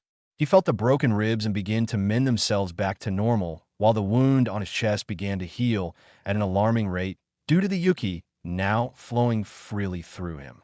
He slowly raised his head as his blonde locks began to morph into silver ones with rusty orange highlights, while his whisker marks began to be replaced by 3 red marks. He glared at the 2 Kibas before standing on both his feet. Kiba, along with everyone else, gaped as the gash that Kiba had inflicted on him was completely gone. The only identification that he was ever wounded was that the front of his shirt was torn to show his well-toned torso that was still smothered in blood. Most of the girls and women in the room blushed at the well-defined chest muscles the boy had, while the males all stood in shock at his new appearance. Kiba, though still shocked by the transformation, was the first to speak about the change. "So what? You change your hair and eye color. Big deal. We can still beat you, no problem. Right, Akamaru?" asked the boy before turning to see that Akamaru was now on his knees, bowing to Naruto. "What are you doing, boy?" "He knows his place, mutt," stated Naruto with a small smirk. "Now stay out of this, or you'll be my next target." Akamaru wordlessly obeyed as a puff of smoke engulfed him until it dispersed to show that the dog was back to normal before running off to hide behind the proctor. "What's wrong with you, boy? Why did you listen to him? He's not your master, I am." "How did I transform?" thought Naruto as he glanced at his silver hair. "When I tried to do this a while ago, the curse pulsed so. What happened?" "You may thank me for this service, Naruto-san," said a familiar voice in his mind. "Taisho-san, what happened to you? Why haven't you been answering me when I tried to contact you for the past 2 days?" asked the blonde. "At the time, I was attempting to repress the strange mark that the man left on you and help block off its evil energies. It was successful, but not without a cost. It left me severely drained, and I was forced to rest for the past few days. I had just recently reawakened when you attempted to channel your Yuki." "Yeah, about that. When I tried to use it, the seal started pulsing." "What's that about?"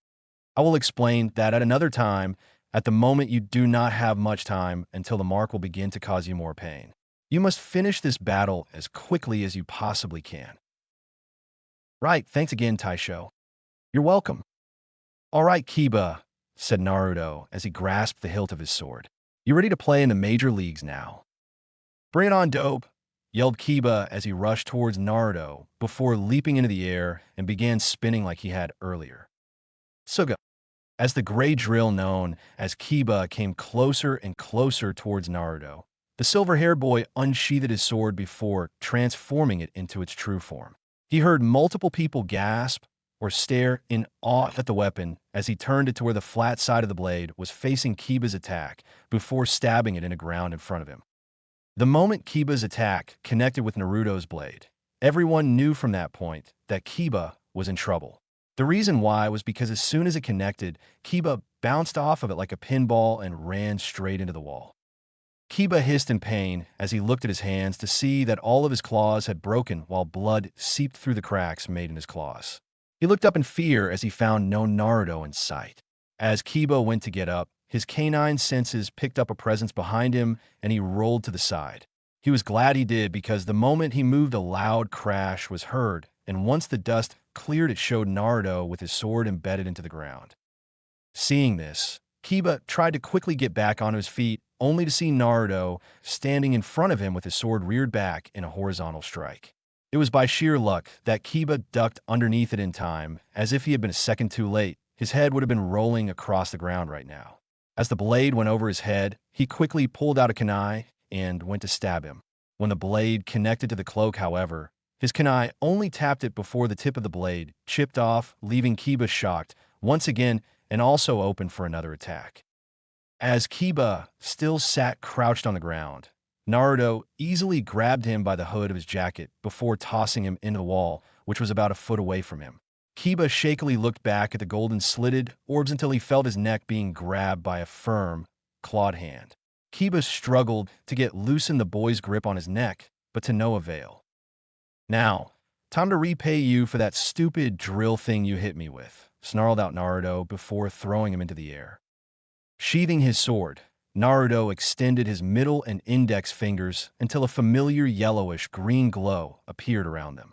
Lashing out a few times to extend his whip, he glanced up at the still airborne Kiba before lashing it out at the boy. Kiba screamed as the whip tore through his jacket, only to feel several more lashes across his body. After taking 7 more excruciating strikes, he finally felt the attack stop, until something wrapped around his ankle and sent him rocketing down towards the arena floor. Haku flinched when Kiba crashed onto the arena floor as he coughed up blood. She quickly ran over to check up on him and was relieved when she found out he would live before announcing Naruto as the winner. "Great job, Naruto!" cheered Sakura while others still stared at him wide-eyed. "Good work, Naruto," called out Kakashi, which gained him a few stares at his open praise towards his student. But he didn't care. He was proud of him and wanted to rub it into Kurenai's face as much as he could. "Is he like Igara?" asked Kankuro as he eyed the boy when his features returned to normal. "I do not know," answered Gaara, with a look of confusion etched on his face as he watched Naruto's features return to what they were before. As Naruto casually walked up the stairs, he felt a presence appear behind him. Looking over his shoulder, he found that the person behind him was none other than the cloud Kunoichi he was talking to this morning. He blinked a few times as he turned to face her before narrowing his eyes at her. "What is it, lady?" asked the blonde as he noticed the intensity of her stare. The woman continued to stare at him then, without warning, grabbed his chin and moved his face left and right as though looking for something. "Hey, where did those red marks go?" she asked while repeating the process a few times before Naruto managed to get her hand off his chin. "What the hell is wrong with you? You don't just randomly go up somebody and do that." The woman only glanced at him before breaking out into a small feral grin. "What's wrong, Brad? Embarrassed that a girl is touching you?" The boy could only blush at her comment before huffing and turning away from her. He could hear the blonde laughing hysterically behind him, which only served to intensify his blush to the point that he matched a tomato. After calming down a bit, the woman sighed before whipping away a small tear. "Sorry, Brad, but the look on your face was just priceless. Glad you think it's funny. Relax, I was only kidding. Could have fooled me, lady." The woman sighed at that before walking in front of the boy to face him. "Look, I just came over here to apologize on behalf of my frozen teammate for what happened to your friend. We had no idea he would stoop so low as to attack an opponent when their back is turned. Such acts are done by cowards, and I never imagined that he would go that far." Naruto stayed silent for the longest time as he stared at her. He then sighed as he couldn't find any false truth in what she was telling him. "Whatever," answered the blonde. "But if I see him come anywhere near Tenten again, I'll kill him where he stands. That is my only warning I'm going to give him." With that said, he calmly walked past her, intent on seeing his team. However, just as he reached the top step, he heard the woman call for him. "Hey, brat." The said boy turned to face her as his eyebrow began to twitch in annoyance. "My name is Ni Yujito, and it's a pleasure to meet you," said Yujito with the same feral smile she gave him a few moments ago. "Likewise, and my name is Uzumaki Naruto, but you already knew that, didn't you?"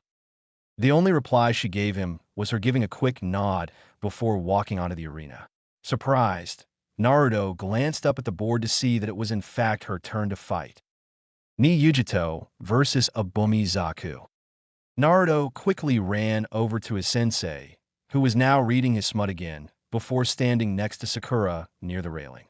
He heard the sound of something snapping shut before turning to see his sensei giving him his serious look. "Naruto, we need to get that seal taken care of. Let's get going so we don't have to worry about it acting up anymore," said the man as he prepared to shunshin to the same room he sealed Sasuke's. "Wait," said Naruto hastily, which halted the Jounin's actions. "Let me just finish watching these matches, please."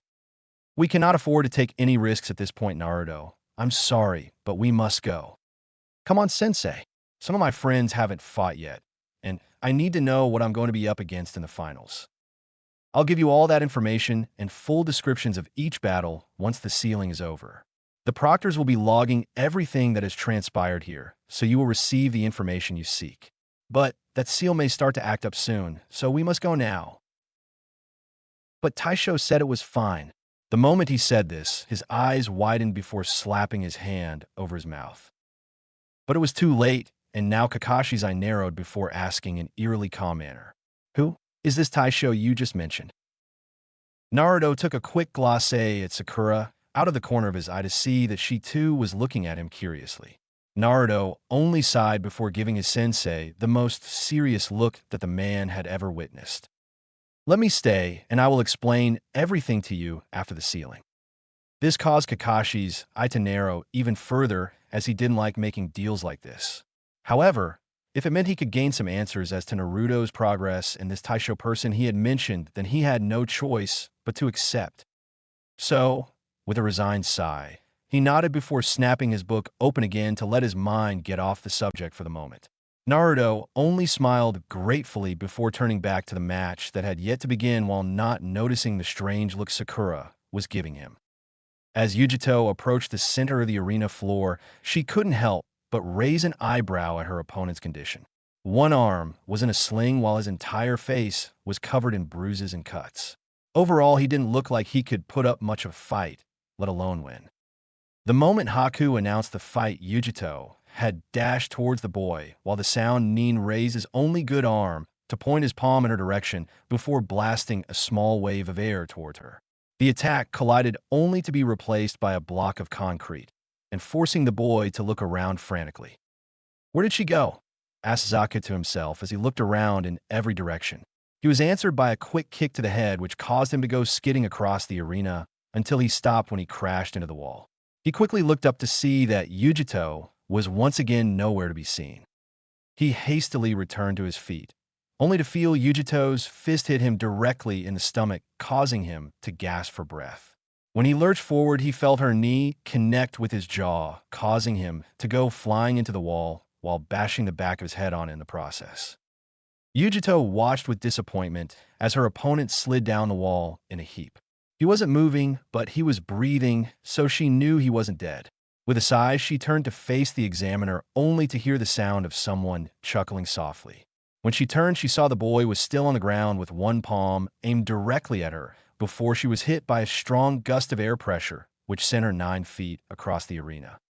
"Don't turn your back on the enemy, you bitch," spoke Zaku before slowly getting to his feet. He looked over at the woman he had struck before spitting some blood out along with one of his teeth. As the boy turned to walk away, he stopped dead in his tracks when he felt a bone-chilling wave of killing intent. He slowly turned his head to face the woman, only to see her dark eyes glaring holes into his eye sockets. She glared at him as he struggled to breathe properly before flashing through 12 seals. Once Yujito finished her seals, jolts of electricity began to surround the blonde girl until her entire body seemed to glow with the electrical charge. "You know," she said calmly as she continued to glare at Zaku, "if you had stayed down, you could have avoided this. But now that you pissed me off, I'm just going to end this in the most brutal way I can." Once those words were spoken, she lifted her arm towards the frightened sound Nin before extending her middle and index fingers. As she did this, all the electricity that was once surrounding the woman began to form a tiny orb near the tips of the blonde's 2 fingertips. Once all the electricity was absorbed into the orb, which was now about the size of a baseball, she aimed at the boy before smirking. "Raiton, rai namitiyu." Hardly anyone saw what happened. All anyone could see and hear was a bright flash and Zaku's screams of pain as he was launched into the wall, with a streak of lightning following close behind him. As he hit the wall, Haku quickly rushed over to see that Zaku was twitching out of control while blood seeped from his nose, ears, and mouth, along with the hole of burnt flesh was visible on his stomach. If this one lives, then he will not be able to function at all ever again. Winner, Yujito. Most people just stared at her as she casually walked to the upper levels. Most people just moved out of her way as she strode past them with a look of displeasure carved onto her features. "Did you really have to go that far?" asked her comrade when she approached. Yujito only shrugged before answering. "Hey, I don't like sneak attacks. You should know that by now after spending a year with me." The girl only nodded in understanding and asked, "So, what you tell that guy before the match?" "Nothing important, just my name." "That's it." "Yup." "You sure you're not telling me something?" Yujito just looked at her with a raised eyebrow before sighing and looking up at the board. "You'd better get going. Your match is about to start." Shirakumo Kaguri versus Rock Lee. "Yosh, now I can show everyone how bright my flames of youth burn," shouted out Lee while pumping his fist into the air. "That's my thing," raged Naruto in his mind while others just shook it off as creepy. "Lee, my adorable pupil, may your youthfulness climb to magnificent heights. I wish you luck, my youthful student," yelled Guy. Lee stood there, tears flowing down his face before embracing his sensei in a manly hug. "Thank you, Guy Sensei." "Don't cry, Lee," yelled the man while the same tears flowed down his cheeks as well. Everyone around the two began to slowly and carefully scoot farther away from the hugging green-clad things called Lee and Guy. Sarutobi could only palm his forehead in annoyance, while other Jounin and Chunin were trying to look professional, even if the sight of the two was disturbing. Ganahead huckled glumly. "Would both fighters please come down the arena?" "Lee, Guy Sensei, excuse me, Dash." "Lee, Guy Sensei." Her fingers twitched. "Fighters please, Dash." "Lee, Guy Sensei. Get down here now," screeched Haku as her eyebrow twitched in annoyance while subconsciously sending a huge wave of killing intent. In reaction to this, Naruto and Sakura were shivering behind Kakashi, who almost dropped his book and didn't like the idea of being used as a meat shield. Shikamaru, Choji, and Ino were cowering on the ground as though an earthquake hit, while Asuma was trying to hide his fear by lighting a cigarette while shaking frantically. Shino, for the first time ever, showed an actually expression of pure fear as he stayed rooted to the spot with Kurenai standing behind him with the same expression on her face. Hell, even Gaara looked a little phased as he had sand forming a small shield round him and his siblings as they were now gripping onto his gourd like a lifeline, with Baki doing his best to remain calm and failing. All the while, Haku only watched as the two fighters dashed to the center of the arena in a fraction of a second, making her smile as though she didn't just snap. That was the most terrifying thing I've ever seen, were the thoughts of most who witnessed Haku's dark side. Once everyone calmed down enough, Haku called the fight while Lee entered his taijutsu stance. He took this time to study his opponent for any clues as to what she was capable of. She had long brown hair that was tied into a single braid, which stopped just above her waist. Her eyes were dark brown and were currently sizing him up as well. Her attire, from what he could tell, was a simple black cloak that had almost everything on her. Lee was now sure that she was hiding something and decided to wait and see what she would do. Kaguri, almost as if reading his mind, smirked before grabbing her cloak and tossing it off to show that she was wearing a form-fitting blue sleeveless shirt, baggy black shorts that stopped a little bit past her knees with matching black ninja sandals. Lee, and some others, couldn't help but blush at her noticeable assets she was displaying. "Stop staring, you pervert," said Kaguri with a smirk. At this, Guy went frantic while screaming something about unyouthfulness and other such things. Everyone else just shook their heads at this display and turned their attention back to the battle that was about to take place. "I am not a pervert. Such things are unyouthful and are not to be done at all," shouted the red-faced taijutsu specialist. "Yeah, whatever, bowl cut. Let's just get started." Lee only grinned cheekily before rushing forward in a quick burst of speed. He quickly charged towards his target before leaping into the air while spinning his body to perform a flying roundhouse kick. Konoha Senpu. As the kick came closer, Kaguri raised her forearm to block the attack. Lee and a few others were shocked when his leg connected to her arm and she remained still, not even registering the kick at all. "My turn," shouted Kaguri before grabbing his ankle using the same arm, she used to block his attack with before throwing him towards the other side of the arena. Lee, however, was able to flip mid-air and come skidding across the ground. When he looked up, he saw that the kunoichi was now rushing at him with incredible amount of speed. She threw a punch directed at the green-clad boy's jaw, only to have her fist get caught by the said boy, who went slightly at the strength behind the punch. Blocking out the pain, Lee sent a kick to the girl's midsection before letting go of the girl's fist and kneeing her in the chin, sending her skidding back a bit, but it wasn't enough to make her lose balance. As Lee went to follow up with another attack, he was surprised when the girl smirked before stomping both feet into the ground. "Konoha Senpu," yelled Lee as he leaped into the air and delivered a roundhouse kick to Kaguri's jaw, causing her to snap her head clockwise. Lee smiled sadly as he landed, but was surprised when Kaguri's head snapped back in his direction with a sickening smile glued to her face.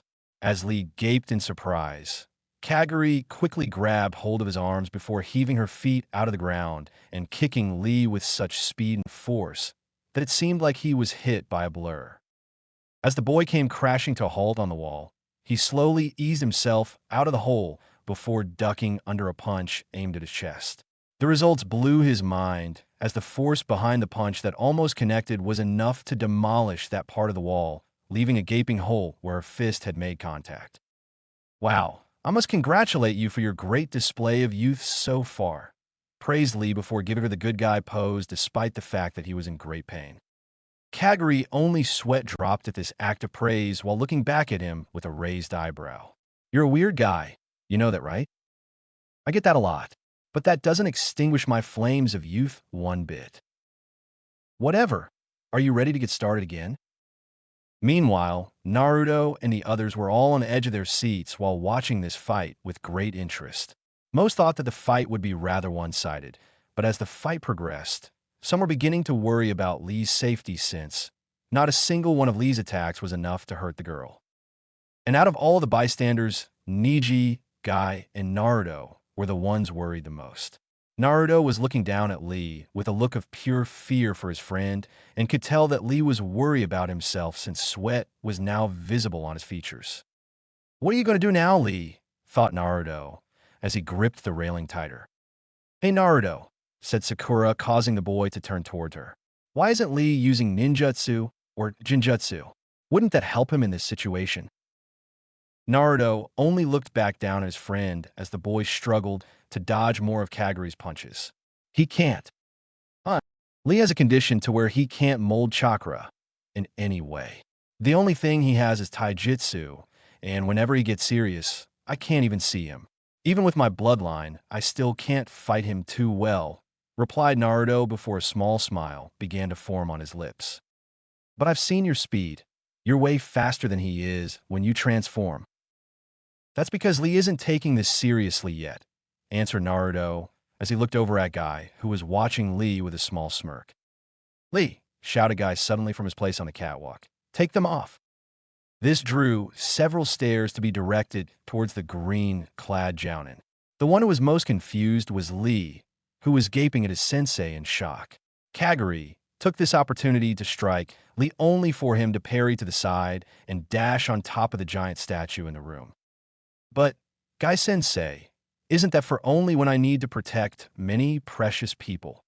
asked Lee as he faced his sensei with a confused look on his face. The said man only gave the boy his good guy pose before shouting, "Don't worry, Lee. I'll allow it." Lee's confused expression soon changed to a cheeky grin before removing his leg warmers to reveal a giant set of weights on each leg. After witnessing Tintin, once her weights were removed, Kaguri could only guess how much more there were on the set Lee was wearing. "Yosh, I can move easier now than before," shouted Lee as he held each weight in one hand before dropping them. Now Kaguri and some of the others expected that the weights were going to be a lot heavier than the ones Tintin was wearing. What they didn't expect was for two dust clouds that reached all the way up to where Lee was standing to come from him dropping the two weights. This could be bad, thought Yujito as she eyed her teammate who had the same thought run through her head. "Don't you think you overdid it, Guy?" asked Kakashi as he eyed his fellow Jounin. The said man ignored him before nodding to his student in a silent command. Lee only smirked in response and disappeared from everyone's view, even some of the Chunin and Jounin. When he reappeared, he was crouched down in front of Kaguri before delivering a strong uppercut to her jaw, sending the girl flying off her feet from the unexpected attack. As she flipped mid-air to find her opponent, she found that he was gone only for him to appear in front of her once more. "Konoha Dai Senpu," yelled the boy as he launched several kicks towards his opponent's abdomen, left shoulder, and right cheek before performing an axe kick to her forehead, sending her crashing down to the arena floor. Kaguri groaned as she shakily returned to her feet. As she noticed Lee appear from the corner of her eye and whirled around to try and strike him only for no trace of him to be found. Suddenly, Lee's figure could be seen, or to be more precise, his after images could be seen zipping past her and some even going through her. After continuing this for a good few minutes, she finally had enough and went to get some distance away from him until a fist connected with her jaw, once more causing her to lose her balance and stumble to the ground. Kaguri staggered as she got up while Lee was now looking at her with a raised eyebrow. She should be knocked out by now, thought Lee as he watched Kaguri wipe some blood her face. Then again, none of my attacks have been able to do much to her. It's only now that I've been able to hurt her. "Excuse me, Kaguri-san," said the boy, "but how are you able to last this long against my attacks?" The girl in question only stared at him oddly before smirking. "Simple, my body has always been in the best physical condition since the day I was born. My body was naturally strong, and it was believed that I had a bloodline that increased my physical condition to the point that I was considered inhuman. Of course, I could still be hurt, but my pain tolerance is so much higher than an average person's is. So, in a sense, I'm a naturally born superhuman." At this point, most people were shocked at the power at this girl's disposal, and the fact that Lee was fighting a person like her struck fear into the hearts of many of his friends. Lee, on the other hand, was staring at her with a determined look in his eyes. It was at this time, Guy knew what was going through his student's head. "Lee, it's fine. You may use it if you must," yelled Guy even if he knew it wasn't necessary. His student had already made up his mind, and all he was doing was giving him his support. Lee, for once, didn't comply with what his sensei had said.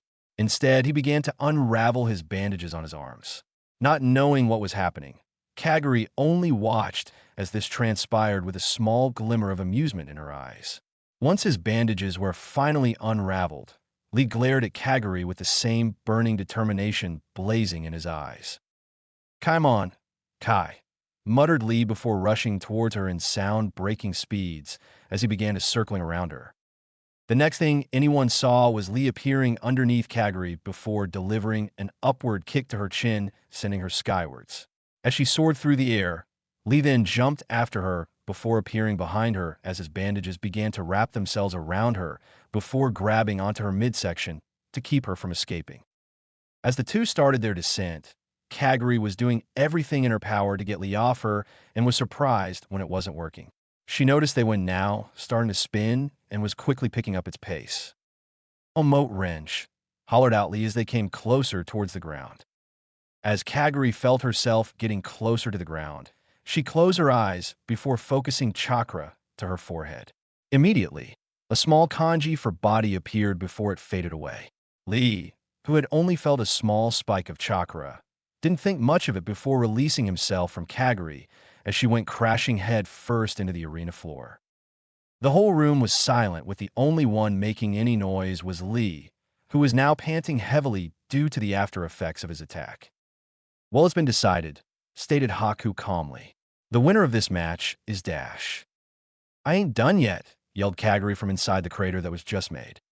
Everyone was surprised when Kaguri returned to her feet as though nothing had happened, despite the blood pouring out of her nose and mouth. Lee was now staring at her with a look of pure terror etched on his face. After all, who wouldn't be afraid after performing a powerful attack only to find that it had no effect on your opponent? And the only thing he could do was ask one question on his mind. How? The girl only smirked triumphantly at his question. "I removed my Jinkai no Fuin. Seal of limitation? Correct, since I could never truly control my massive strength or any of my other abilities, my village had to come up with a way to suppress them enough for me to do certain things. For example, If I was to hold a glass while not having my seal of limitation active, it would shatter the moment I grab hold of it. The seal I released was Kyuka, or Intensify. What it does is not only increase my strength slightly, it also increases the density of my bones, muscles, and allows my senses to become sharper. Lee was now sweating heavily after her explanation was finished. It was only his luck that he would end up fighting one of the strongest opponents in this exam. Only his luck that he couldn't use ninjutsu or jinjutsu. It was only his luck that he was now going to most likely die. But don't feel too bad, weirdo. You're the first one in a long time that has forced me to release even one of my seals. Not many even last this long against me. So feel proud of yourself for forcing me to act truly serious.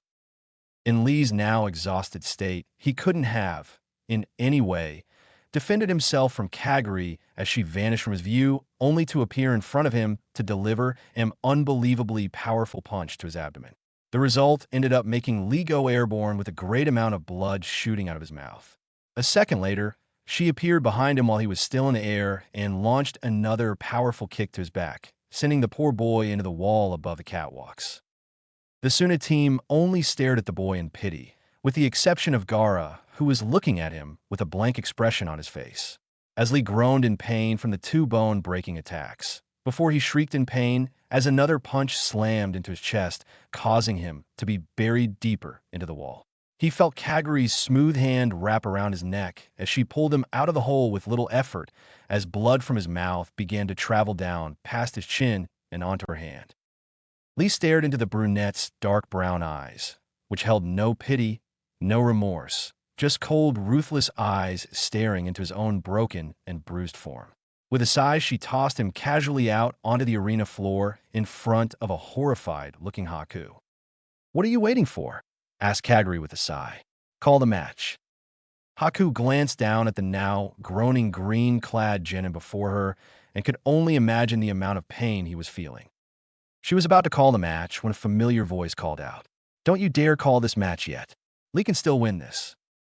Everyone turned to stare at Naruto, who was ignoring the looks as he continued to stare at Lee with unreadable look etched onto his face.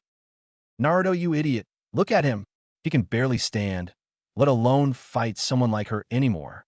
If he does, he'll die," yelled Sakura as she glared at the blonde next to her. "I know he can win. I just know he can," answered the boy while not once taking his eyes off Lee.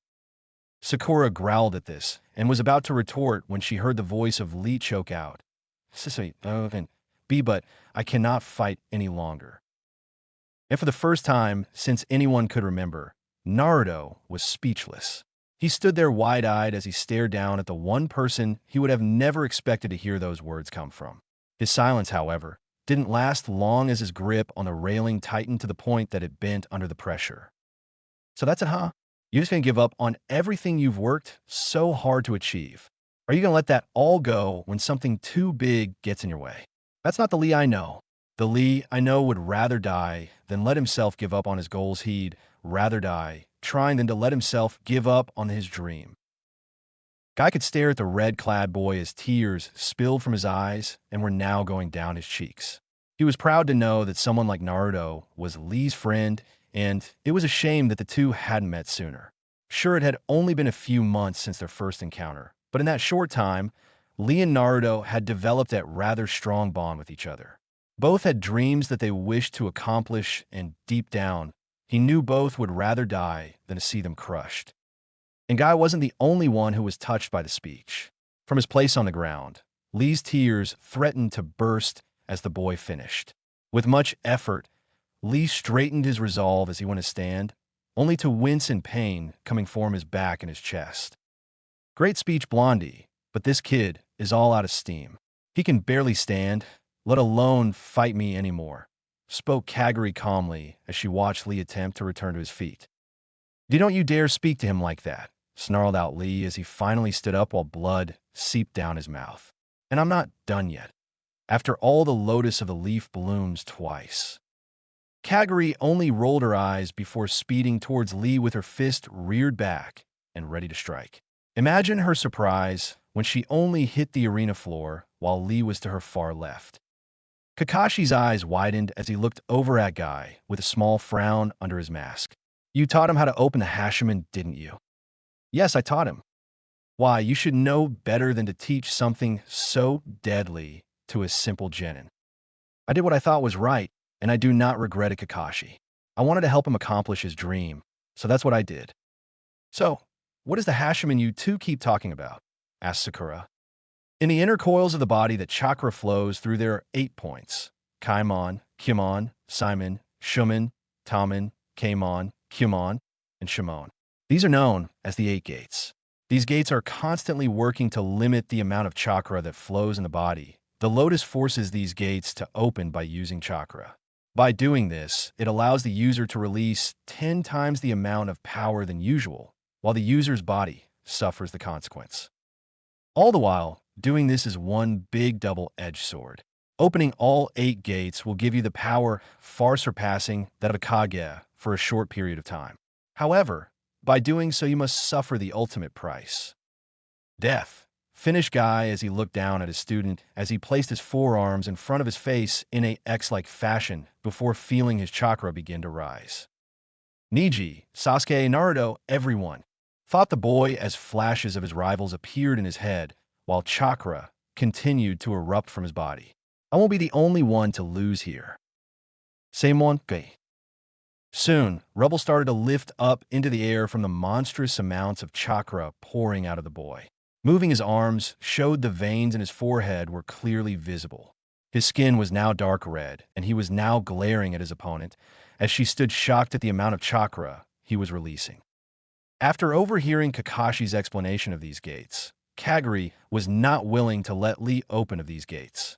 So, shaking her worries away, she leaped forward as she launched a roundhouse kick towards the boy's head. To her surprise, Lee had effortlessly caught her foot mid-air before tossing her foot to the side and sending a punch to her abdomen.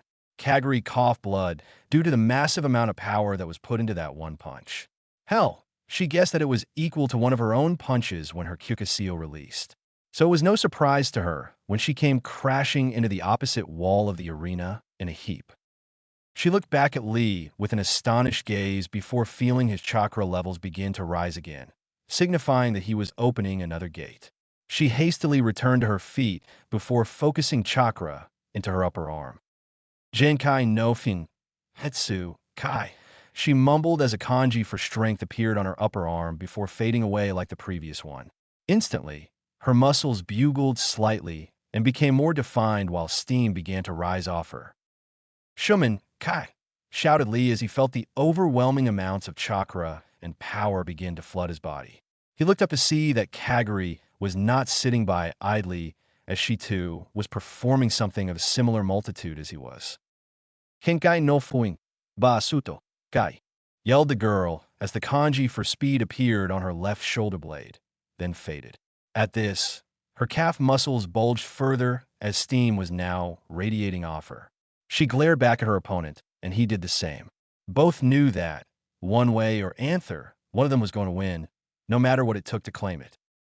So, with a ferocious war cry, both sped towards each other with speeds that almost completely leveled the entire arena and Haku, had she not had moved out of the blast zone. And just as quickly as they disappeared, they appeared again, with both taking a powerful right hook to each other's faces, sending them both flying back. They were both able to flip mid-air, despite the blistering speeds, and springboard themselves back into the action, while leaving small craters in both sides of the wall. Soon it was back to becoming blurs and split-second views of each fighter landing either an attack or them rebounding off the wall or floor before zipping off back into the battle again. This continued for a good while until finally Lee managed to gain the upper hand by delivering an upward kick to her chin, which sent her flying into the air again. Before the girl could even blink, Lee was in front of her glaring daggers at her before sending another powerful punch to her chest when sent her flying towards the wall. She expected to come in contact with the wall, only to feel the kick hit her hard in the back, which sailing upwards again. To everyone that was below them watching, it seemed as though Kaguri was being tossed around like a pinball, and she was the ball. Soon Lee's speed began to falter, and his muscles began to snap. He knew he had to end this, so with that in mind, he forced open the 5th gate before going in for the finisher. Pushing off the ceiling, he sped forward as fast as his body would allow, before punching Kaguri as hard as he could to her midsection. As she went down towards the ground, she felt her body jerk, and Lee, who was holding onto the bandage that he had wrapped around her waist, gave it a fierce tug. As Kaguri came closer, she began to see Lee rear his right palm back along with his right foot until she was in striking range. "You're a range," hollered out Lee before striking her dead in the chest, sending both fighters crashing down to the ground, kicking up a massive amount of dust, making everyone in the room shield their eyes. When the dust was finally cleared, Lee was crouched on the ground, bleeding profusely while Kaguri lay in the crater motionless. Haku was the first on the scene. She quickly ran up and checked the girl's pulse and was astonished that she was living, albeit barely. "The winner, Lee." "Why was Sage?" shouted Guy and Naruto at the same time, while others were standing there gaping at the green-clad youth that was standing in the arena with a huge grin on his face. No doubt, even while in the pain he was still able to smile graciously at his sensei and friend before passing out onto the arena floor with a loud thud. "Lee!" yelled Naruto as he prepared to jump down, only to stop when he heard the sound of loud snoring. Most sweat dropped at this, while others just chuckled softly at the boy's actions. After the medical team came and picked up the two exhausted ninja, Haku cleared her throat before asking all winners to come down to the floor, or what was left of it. When all winners were accounted for, with the exception of Sasuke, Lee, and Tenten, Haku spoke. "For those of you who have won your matches, congratulations. Now we can begin with the main part of this exam." She then turned towards Sarutobi before gesturing him to continue for her. "As it was stated before, in the main event, your matches will be seen by everyone. Each of you will be fight to represent the strengths of your countries. I'd like you all to show all your skills with no reserves, which is why the finals will be held in 1 month." "Why a month?" asked Yujito curiously. "This is a way to hone your skills and rest for the upcoming event. If we were to proceed with this by, let's say, the next few days, most of you wouldn't be at your prime, and the last thing we want is to disappoint the people who will be coming to watch these fights." "Well, that makes sense," replied Choji as he munched down on his chips. "Not only that, but the 1-month time period is needed since it takes a lot of time to contact other nations and daimyos for this event, along with traveling from places like Hyumo. Also, in this battle, you were all able to witness firsthand some of your fellow competitors' abilities. But for those who have been badly injured, this month could be used for rest, and that's all there is to it. But before I dismiss you, I want you to take a piece of paper inside the box that Anko is holding. Once everyone has one, call out your number, and that will determine who you will be fighting in the final rounds." "But some of them aren't here," said Naruto. "Don't worry, we will have someone else take one in their place. Now please start passing out the numbers, Anko-chan." "Hi, Hokage-sama," said Anko as she walked forward with a box in her hands. One by one, the contestants pulled out their slips of paper until only 3 were left.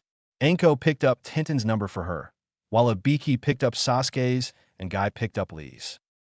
Naruto 1, Temari 5, Gaara 9, Tenten 8, Lee 4, Neji 2, Sasuke 10, Choji 3, Shikamaru 6, Yujito 7.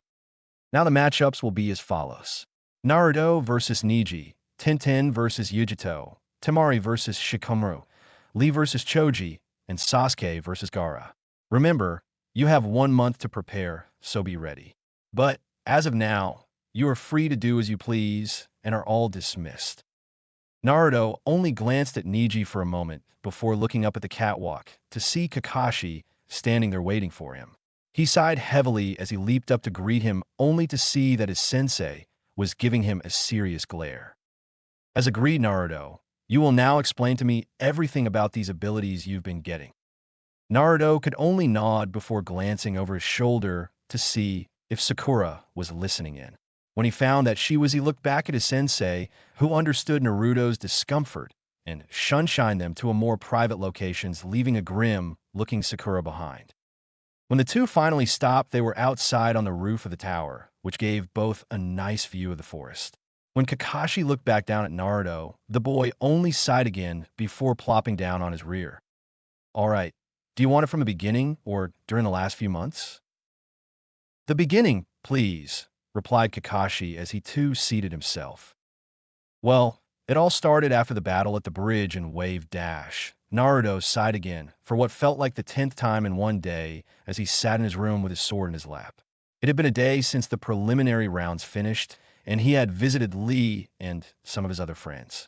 Lee was in bad shape after opening 5 of the gates, but to Naruto's amazement, Lee was still able to attend the finals. Though the doctor had said that he would be unable to use the gates, Naruto had a feeling that Lee would try and use them again if he had to. He also saw Tintin while he was there and was happy to note that she would be able to leave in 2 more days. But for Naruto, he had a few problems he had to deal with. Yes, he had the curse seal taken care of by Kakashi, but the seal on his stomach had yet to be touched, and he was anxious to get it off. The only problem was that, from what Kakashi had told him, only the Hokage could take it off, and he had been too busy in preparation for the finals that he couldn't afford to be interrupted. Not only that, but he still had to train for the finals, and while Sasuke was training with Kakashi, he had been left without a sensei. But he wasn't discouraged at all by it, since he still had much more to learn from Kyuubi and Taisho. That was if he was able to see them, and he could somehow talk to the Hokage to get the seal off him. With a sigh, he looked back down at his sword before deciding to make an attempt on visiting Taisho. With that in mind, he sat his sword beside him before sitting cross-legged on his bed and closed his eyes in concentration. He felt his grip on the waking world slowly fade as he entering his mind. "Hey, brat," until the shout from Zabuza interrupted his meditation. Growling in annoyance, Naruto got off his bed and went to his door to hear hard banging. With a flicker of his wrist, he extended his Yuki whip to turn the knob and opened the door to see the former missing Nin standing in his doorway, looking rather peeved. "What?" growled out Naruto. "The hot water heater is busted again." Yes, Uzumaki Naruto knew the basics to repairing and installing new mechanics since the age of 10. It was one of the things he learned from Yuma while he had been around, and thanks to his old owner, he was forced to learn how to fix most of the problems that accrued in his home. Ever since then, he is always thankful for the old man's teachings since it saved him lots of money during those times when money was scarce. Throwing the man a half-heated glare, Naruto walked past the man and down the stairs leading to Zabuza's apartment to survey the problem before he brought his tools out. Opening the door, he noticed that the man's place looked relatively clean with a few shirts, pants, and a copy of Ica Paradise lying around. Walking over to one of the closets, he opened the door to find that the water heater looked fine. "Are you trying to piss me off, Zabuza? Your water heater's fine," hollered Naruto as his eyebrow began to twitch. The said man was quiet for a few moments before sticking his head through the doorway. "Who said my water heater was busted?" Unnoticed by him, the twitch in Naruto's eyebrow picked up in pace as he looked back at the man with pissed-off look on his face. He only shook his head to try and calm down as he walked out of Zabuza's home and towards Haku's front door. "Is she home?" "Yes, she should be." He nodded before knocking on her door. After waiting a few seconds and hearing no reply, he turned the knob to find that her door was unlocked. "Will she mind if I go in?" "Nah, she's not the type to care if you walk in unless it's on a mission." Walking inside, he found, as expected, that her home was cleaner than Zabuza's was. But it wasn't his job to survey her home. He was here to repair something. So he walked over towards the closet door where the hot water heater was located, only to find that it was located directly in Haku's room. At that point, warning bells began to go off in his head, and he started to suspect that something bad was going to happen soon.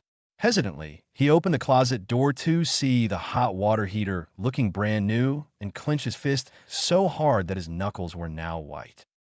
"That bastard Zabuza," mumbled Naruto darkly before sensing a presence behind him. He slowly turned his head to see a scarlet-faced Haku, who was clad in only a pair of white panties with a blue towel wrapped around her neck which hid her other assets, standing stiff as a board in the doorway to the room. How he hadn't noticed that she was in the shower would be the question on his mind for the next few hours, if he lived that long, that is. The only thing he could do was blush as scarlet as she was before doing the only thing he could think of. He made a mad dash towards the only conveniently open window in the room before leaping out it, and all the while screaming one thing. "Damn you, Zabuza!"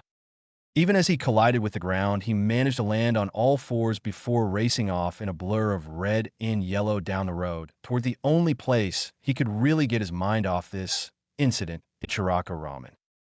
15 bowls of ramen later. The boy let out a sigh after completing his last bowl. It was one of the few things that really took his mind off things, and Ayam was always someone he could talk to without worrying about what she would say. It had always been like that for as long as he could remember. Hence why he called her Nachan sometimes. She was always there and would always listen to him when he had a problem about something. It was also the fact that she was one of his few female friends that didn't hit him for everything stupid he said. "So you just bolted when you saw her?" asked the waitress with a small frown on her face. "Yeah," answered the blonde sheepishly. "I did that because I know what was going to happen if I stayed there, so that's why I came here. But you know she's still going to kill you for invading her privacy. She might even think you're a pervert now that you saw her like that. Hey, I was tricked, so I shouldn't be the one to blame. But you saw her. Yeah, but it wasn't intentional. But you still liked what you saw, didn't you?" At this, Naruto only blushed a bit before huffing, since her words, in all honesty, were true. This action made Ayam giggle a bit before walking over and began to ruffle his hair. "You look so adorable when you're upset," cooed Ayam as she started to then stroke his hair. "I wish my hair was this smooth." The boy blush soon darkened at the first comment, as he ideally wondered if all females were strange. Though some part of him took the time to notice that Tucci was sharpening his knife a little too harshly for his liking. "Well, I gotta run, Ayam-chan, but I'll see you around later," yelled the blonde as he swiftly got out of the waitress's grasp, placed his money on the table, and dashed out the stall with the intention of having some training done far away from the female population today. And poor Ayam was now staring at the spot Naruto once stood with a curious look in her eyes before stomping her foot on the ground in a childish manner. "Damn, I didn't even get to ask what he used to get his hair that smooth," muttered the waitress angrily before huffing and going into the back while carrying half of the 15 empty bowls of ramen that Naruto had devoured. Tucci, on the other hand, was looking at the spot Naruto was just standing at with an amused smile on his face. Yes, things were getting interesting, and he knew that whatever was going on was funny as hell in his eyes. Back with Naruto. It had been tricky on his part, but he did it. He had snuck into his home without being detected and retrieved his sword and was now sitting under the bridge that went over one of the hot springs. While he wasn't sure this would work, it would at least keep him away from females at the moment, as at the moment, things were getting weird with him and the girls around him. It's like some sort of weird story where the writer starts messing with the main character's luck, thought Naruto while glancing down at the hot waters that the springs provided. Of course, if it was, then I'd be breaking the fourth wall now. Heh, like that's ever happened. The boy only shrugged before relaxing himself again to where he could enter his mind. He was close to succeeding when he heard the sound of faint giggling coming from not too far away. Glancing in that direction, he found a white-haired man dressed in full kabuki getup with a scroll strapped onto his lower back hiding in a small bush while scribbling something into his notebook. Now, normally, Naruto really wouldn't care all too much since he had seen all sorts of perverts hanging around the village. But this one was not only open about it, he was also disturbing him, and Naruto was now too annoyed at not getting any focus on his meditation. So with a twitch of his wrist and Yuki flowing through his fingertips, his Yuki whip came forth and lashed across the man's back, which earned him a loud yelp of sudden pain. The old man in question turned to glare at the source of the attack to see a blond boy in a red cloak glare back at him with a small smirk on his face. "What are you smiling at, you little brat?" snarled the man. "Your rotten luck, that's what," replied Naruto in a sarcastic tone. "Why do you say that?" "Because I don't think the girls on the other side will be happy when I holler out pervert." The man's face went from anger to horror in the fraction of a second. Naruto only grinned as he prepared to yell when a man appeared in front of him with his hand covering Naruto's mouth. "Holy crap," thought Naruto with widened eyes as the man calmly moved his hand away from the boy's mouth. "If you yell, you'll be the only one to be stuck in here to take the blame." "How do you figure that one, Chief?" "Simple," said the man before pointing behind Naruto. "He'll keep you here and leave when the girls come and kick your ass." Naruto turned to follow the man's finger only to have his eyes widen further as a giant toad stood behind him with its eyes set only on him. Looking back at the man and then the toad, he was able to come to one conclusion. Why your Jiraiya? The toad Sanin. The man only grinned happily as he performed a strange stance before shouting out. That's right, I'm M.Team Aibo Kogama's holy master, and don't you forget it, brat. Naruto sweat dropped at this act of pure foolishness and ideally wondered if he acted that way before he met Tenten. Once the man's little act was over, he looked over at him with a raised eyebrow. But how do you know me? You don't look like the type of kid who knows about famous people like myself. I'll ignore the crack on my intelligence and explain. My friend is a big fan of one of you Sanin and wants to become as great as she is one day. She read up on all of them and told me bits and pieces of each of you. I wasn't all that interested, but all I got from it was that each one had a contract. You had toads, one had slugs, and one had snakes. Personally, I didn't think I would meet any of you. Well then, you must be proud to meet one of us in this lifetime. Though, one of them isn't among us anymore, but still you should take it as a privilege to even see one of us at all. I've met one of you before. This made Jiraiya slump a bit before grumbling out. Who was the first one you met? Orochimaru.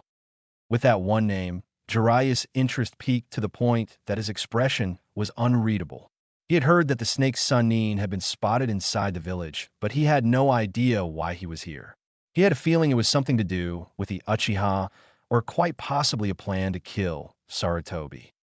His thoughts were interrupted when he heard the blonde mumble out. So gotta get that seal off my gut too, damn Hebe team. In an instant, Naruto felt Jiraiya's gaze upon him and looked to see that the man was giving him a dead serious look. What kind of seal are we talking about? Naruto could feel the coldness of his words and felt a small shiver travel up his spine. He knew that there was no point in denying it since the man clearly heard him. Not only that, but he could tell, after witnessing how fast he was, that even if he transformed into his yokai form that this man could rip him to shreds and not even break a sweat. He slowly lifted his shirt too as he channeled chakra throughout his body before revealing the seal for the entire world to see. The man kneeled down as he examined the seal placed onto him with a skeptical look before sighing. Definably Orochimaru's work. All right, brat, this is going to hurt, but I can remove the seal for you. Naruto could only grin happily at finally getting the stupid seal off him. Though Taisho was his friend, he missed hearing Kyuubi a lot since he wasn't sure if she was alright, and the fact that he loved her hugs whenever he showed up at his mindscape. Jiraiya slowly flowed chakra into his fingertips as light blue flames began to appear around them before giving Naruto a nod, who nodded back as he braced himself. Without any hesitation, the man slammed his fingers into the boy's stomach as Naruto bit his lip to hold back a scream as he felt the burning pain crash into the seal. Gogyukaien, muttered the man as he moved his hand away from the seal as the extra markings left by Orochimaru faded away. He watched as Naruto fell to one knee, gasping as the burning pain started to die down to a small stinging sensation. Naruto continued to wheeze on the ground before glancing up at Jiraiya. I'm going to see her if I don't wake up in the next 30 minutes. Wake me up, all right. He watched as Jiraiya's confused expression changed to one of slight understanding and returned to his meditative seating posture before closing his eyes and concentrating. Mindscape. Naruto's eyes snapped open to see the sight of a lush green clearing of grass.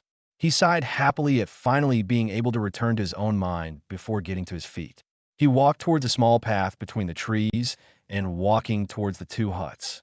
After a while, the huts came into view, and he was able to witness one of the most humorous sights he would ever see in his lifetime. There, standing in between the two huts, was Kyuubi and Taisho, with the latter caught in a vice-grip embracement. What was made the boy laugh was the fact that Taisho, the mighty dog leader, was turning purple under Kyuubi's powerful hug. I missed you, Makiba-chan, squealed out Kyuubi. It is wonderful to see you as well, Kyuubi-dano. However, I cannot breath properly, gasped out the fellow demon while trying to pry the vixen off him. Oh, it was a priceless sight to see. In fact, Naruto doubted he would ever forget this moment, even if he went brain dead. That was why he crashed to the ground, laughing hysterically the whole time. That is, until the sun's rays were blocked by a tall shadow looming over him. He looked up in horror to see a gleeful-looking Kyubi standing above him with all 9 of her tails swaying happily behind her. Yo Kyubi-chan, said the boy nervously. In a flash of a second, Kyubi had Naruto in her tight embrace while nuzzling his cheek with a big smile on her face. Had he not been focused on his breathing, he would have noticed the amused look Taisho was giving the two from his spot by the huts. Naruto-kun, I missed you too, squealed Kyubi as she tightened her grip on him. I'm happy to see that you stayed safe while I was sealed away. Are you okay? Did anything bad happen to you while I was gone? Are you still a virgin?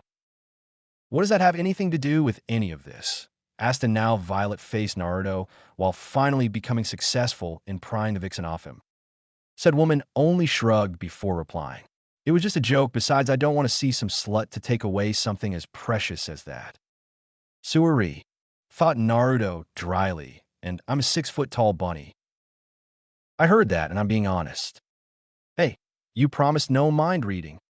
At the sound of someone clearing their throat, both turned to see Taisho standing above them with the same smile he had before. Naruto grinned up at him while Kyubi continued to nuzzle his cheek. I'm glad for your return, Naruto-san. I assume that the seal that Scarecrow placed on you has been successful.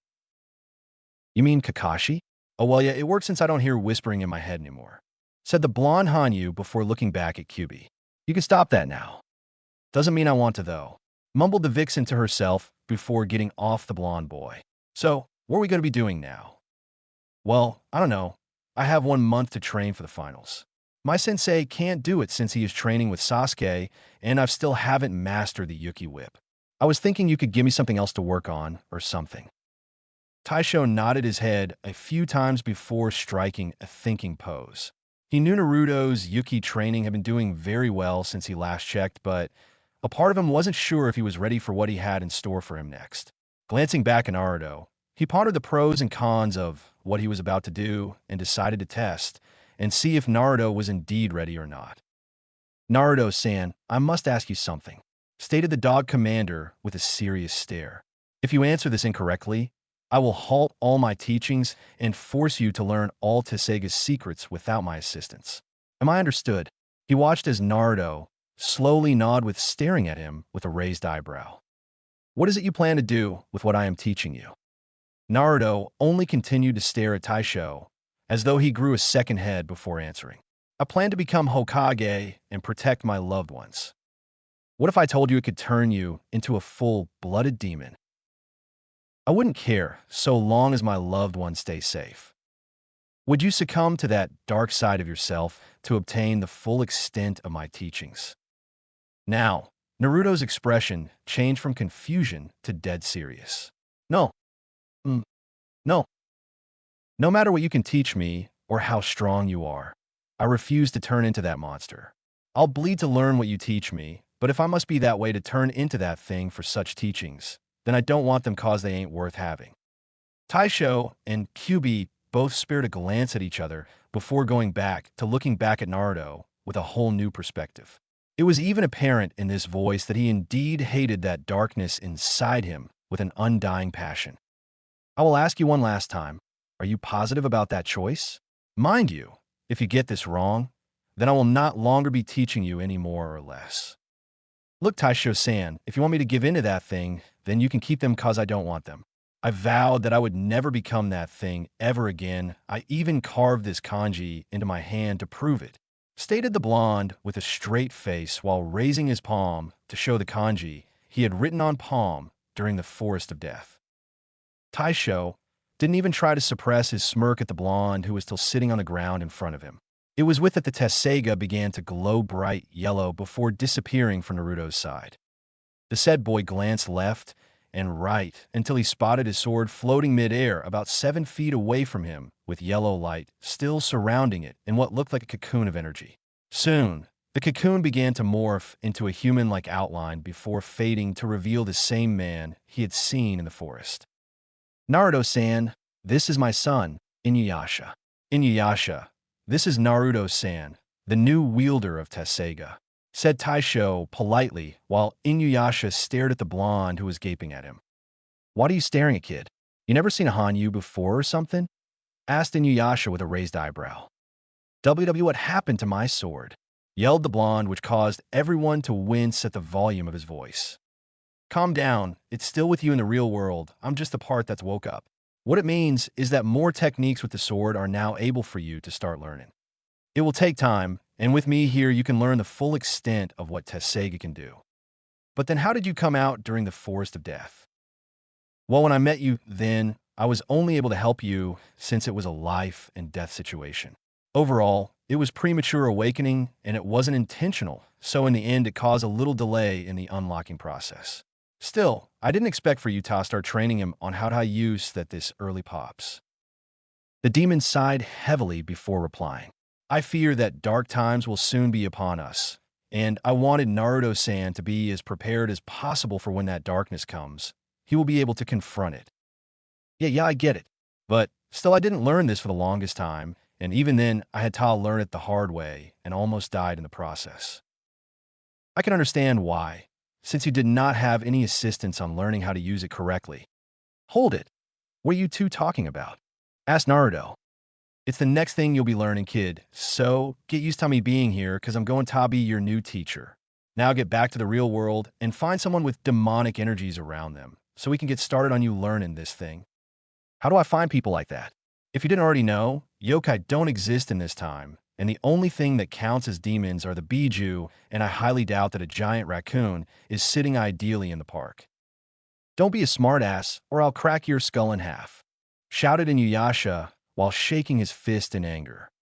Go ahead and try it, you dog-eared bastard, resorted Naruto while shaking his fist as well. Excuse me, Naruto-san. Might I suggest Miss Niyujito? During her battle, even as I reside here, I was able to feel the presence of demonic energies similar to Cubidano lingering around her. It may only be a small possibility, but it might be the only grasp at what we require for us to continue onwards. Nodding his head, he looked over towards where Kyubi and Taisho's huts were before imagining a third one stationed beside Taisho's. Naruto glanced over towards Inuyasha before grinning. Welcome to my mind. Fix it up as you like, and don't screw up my mind too much.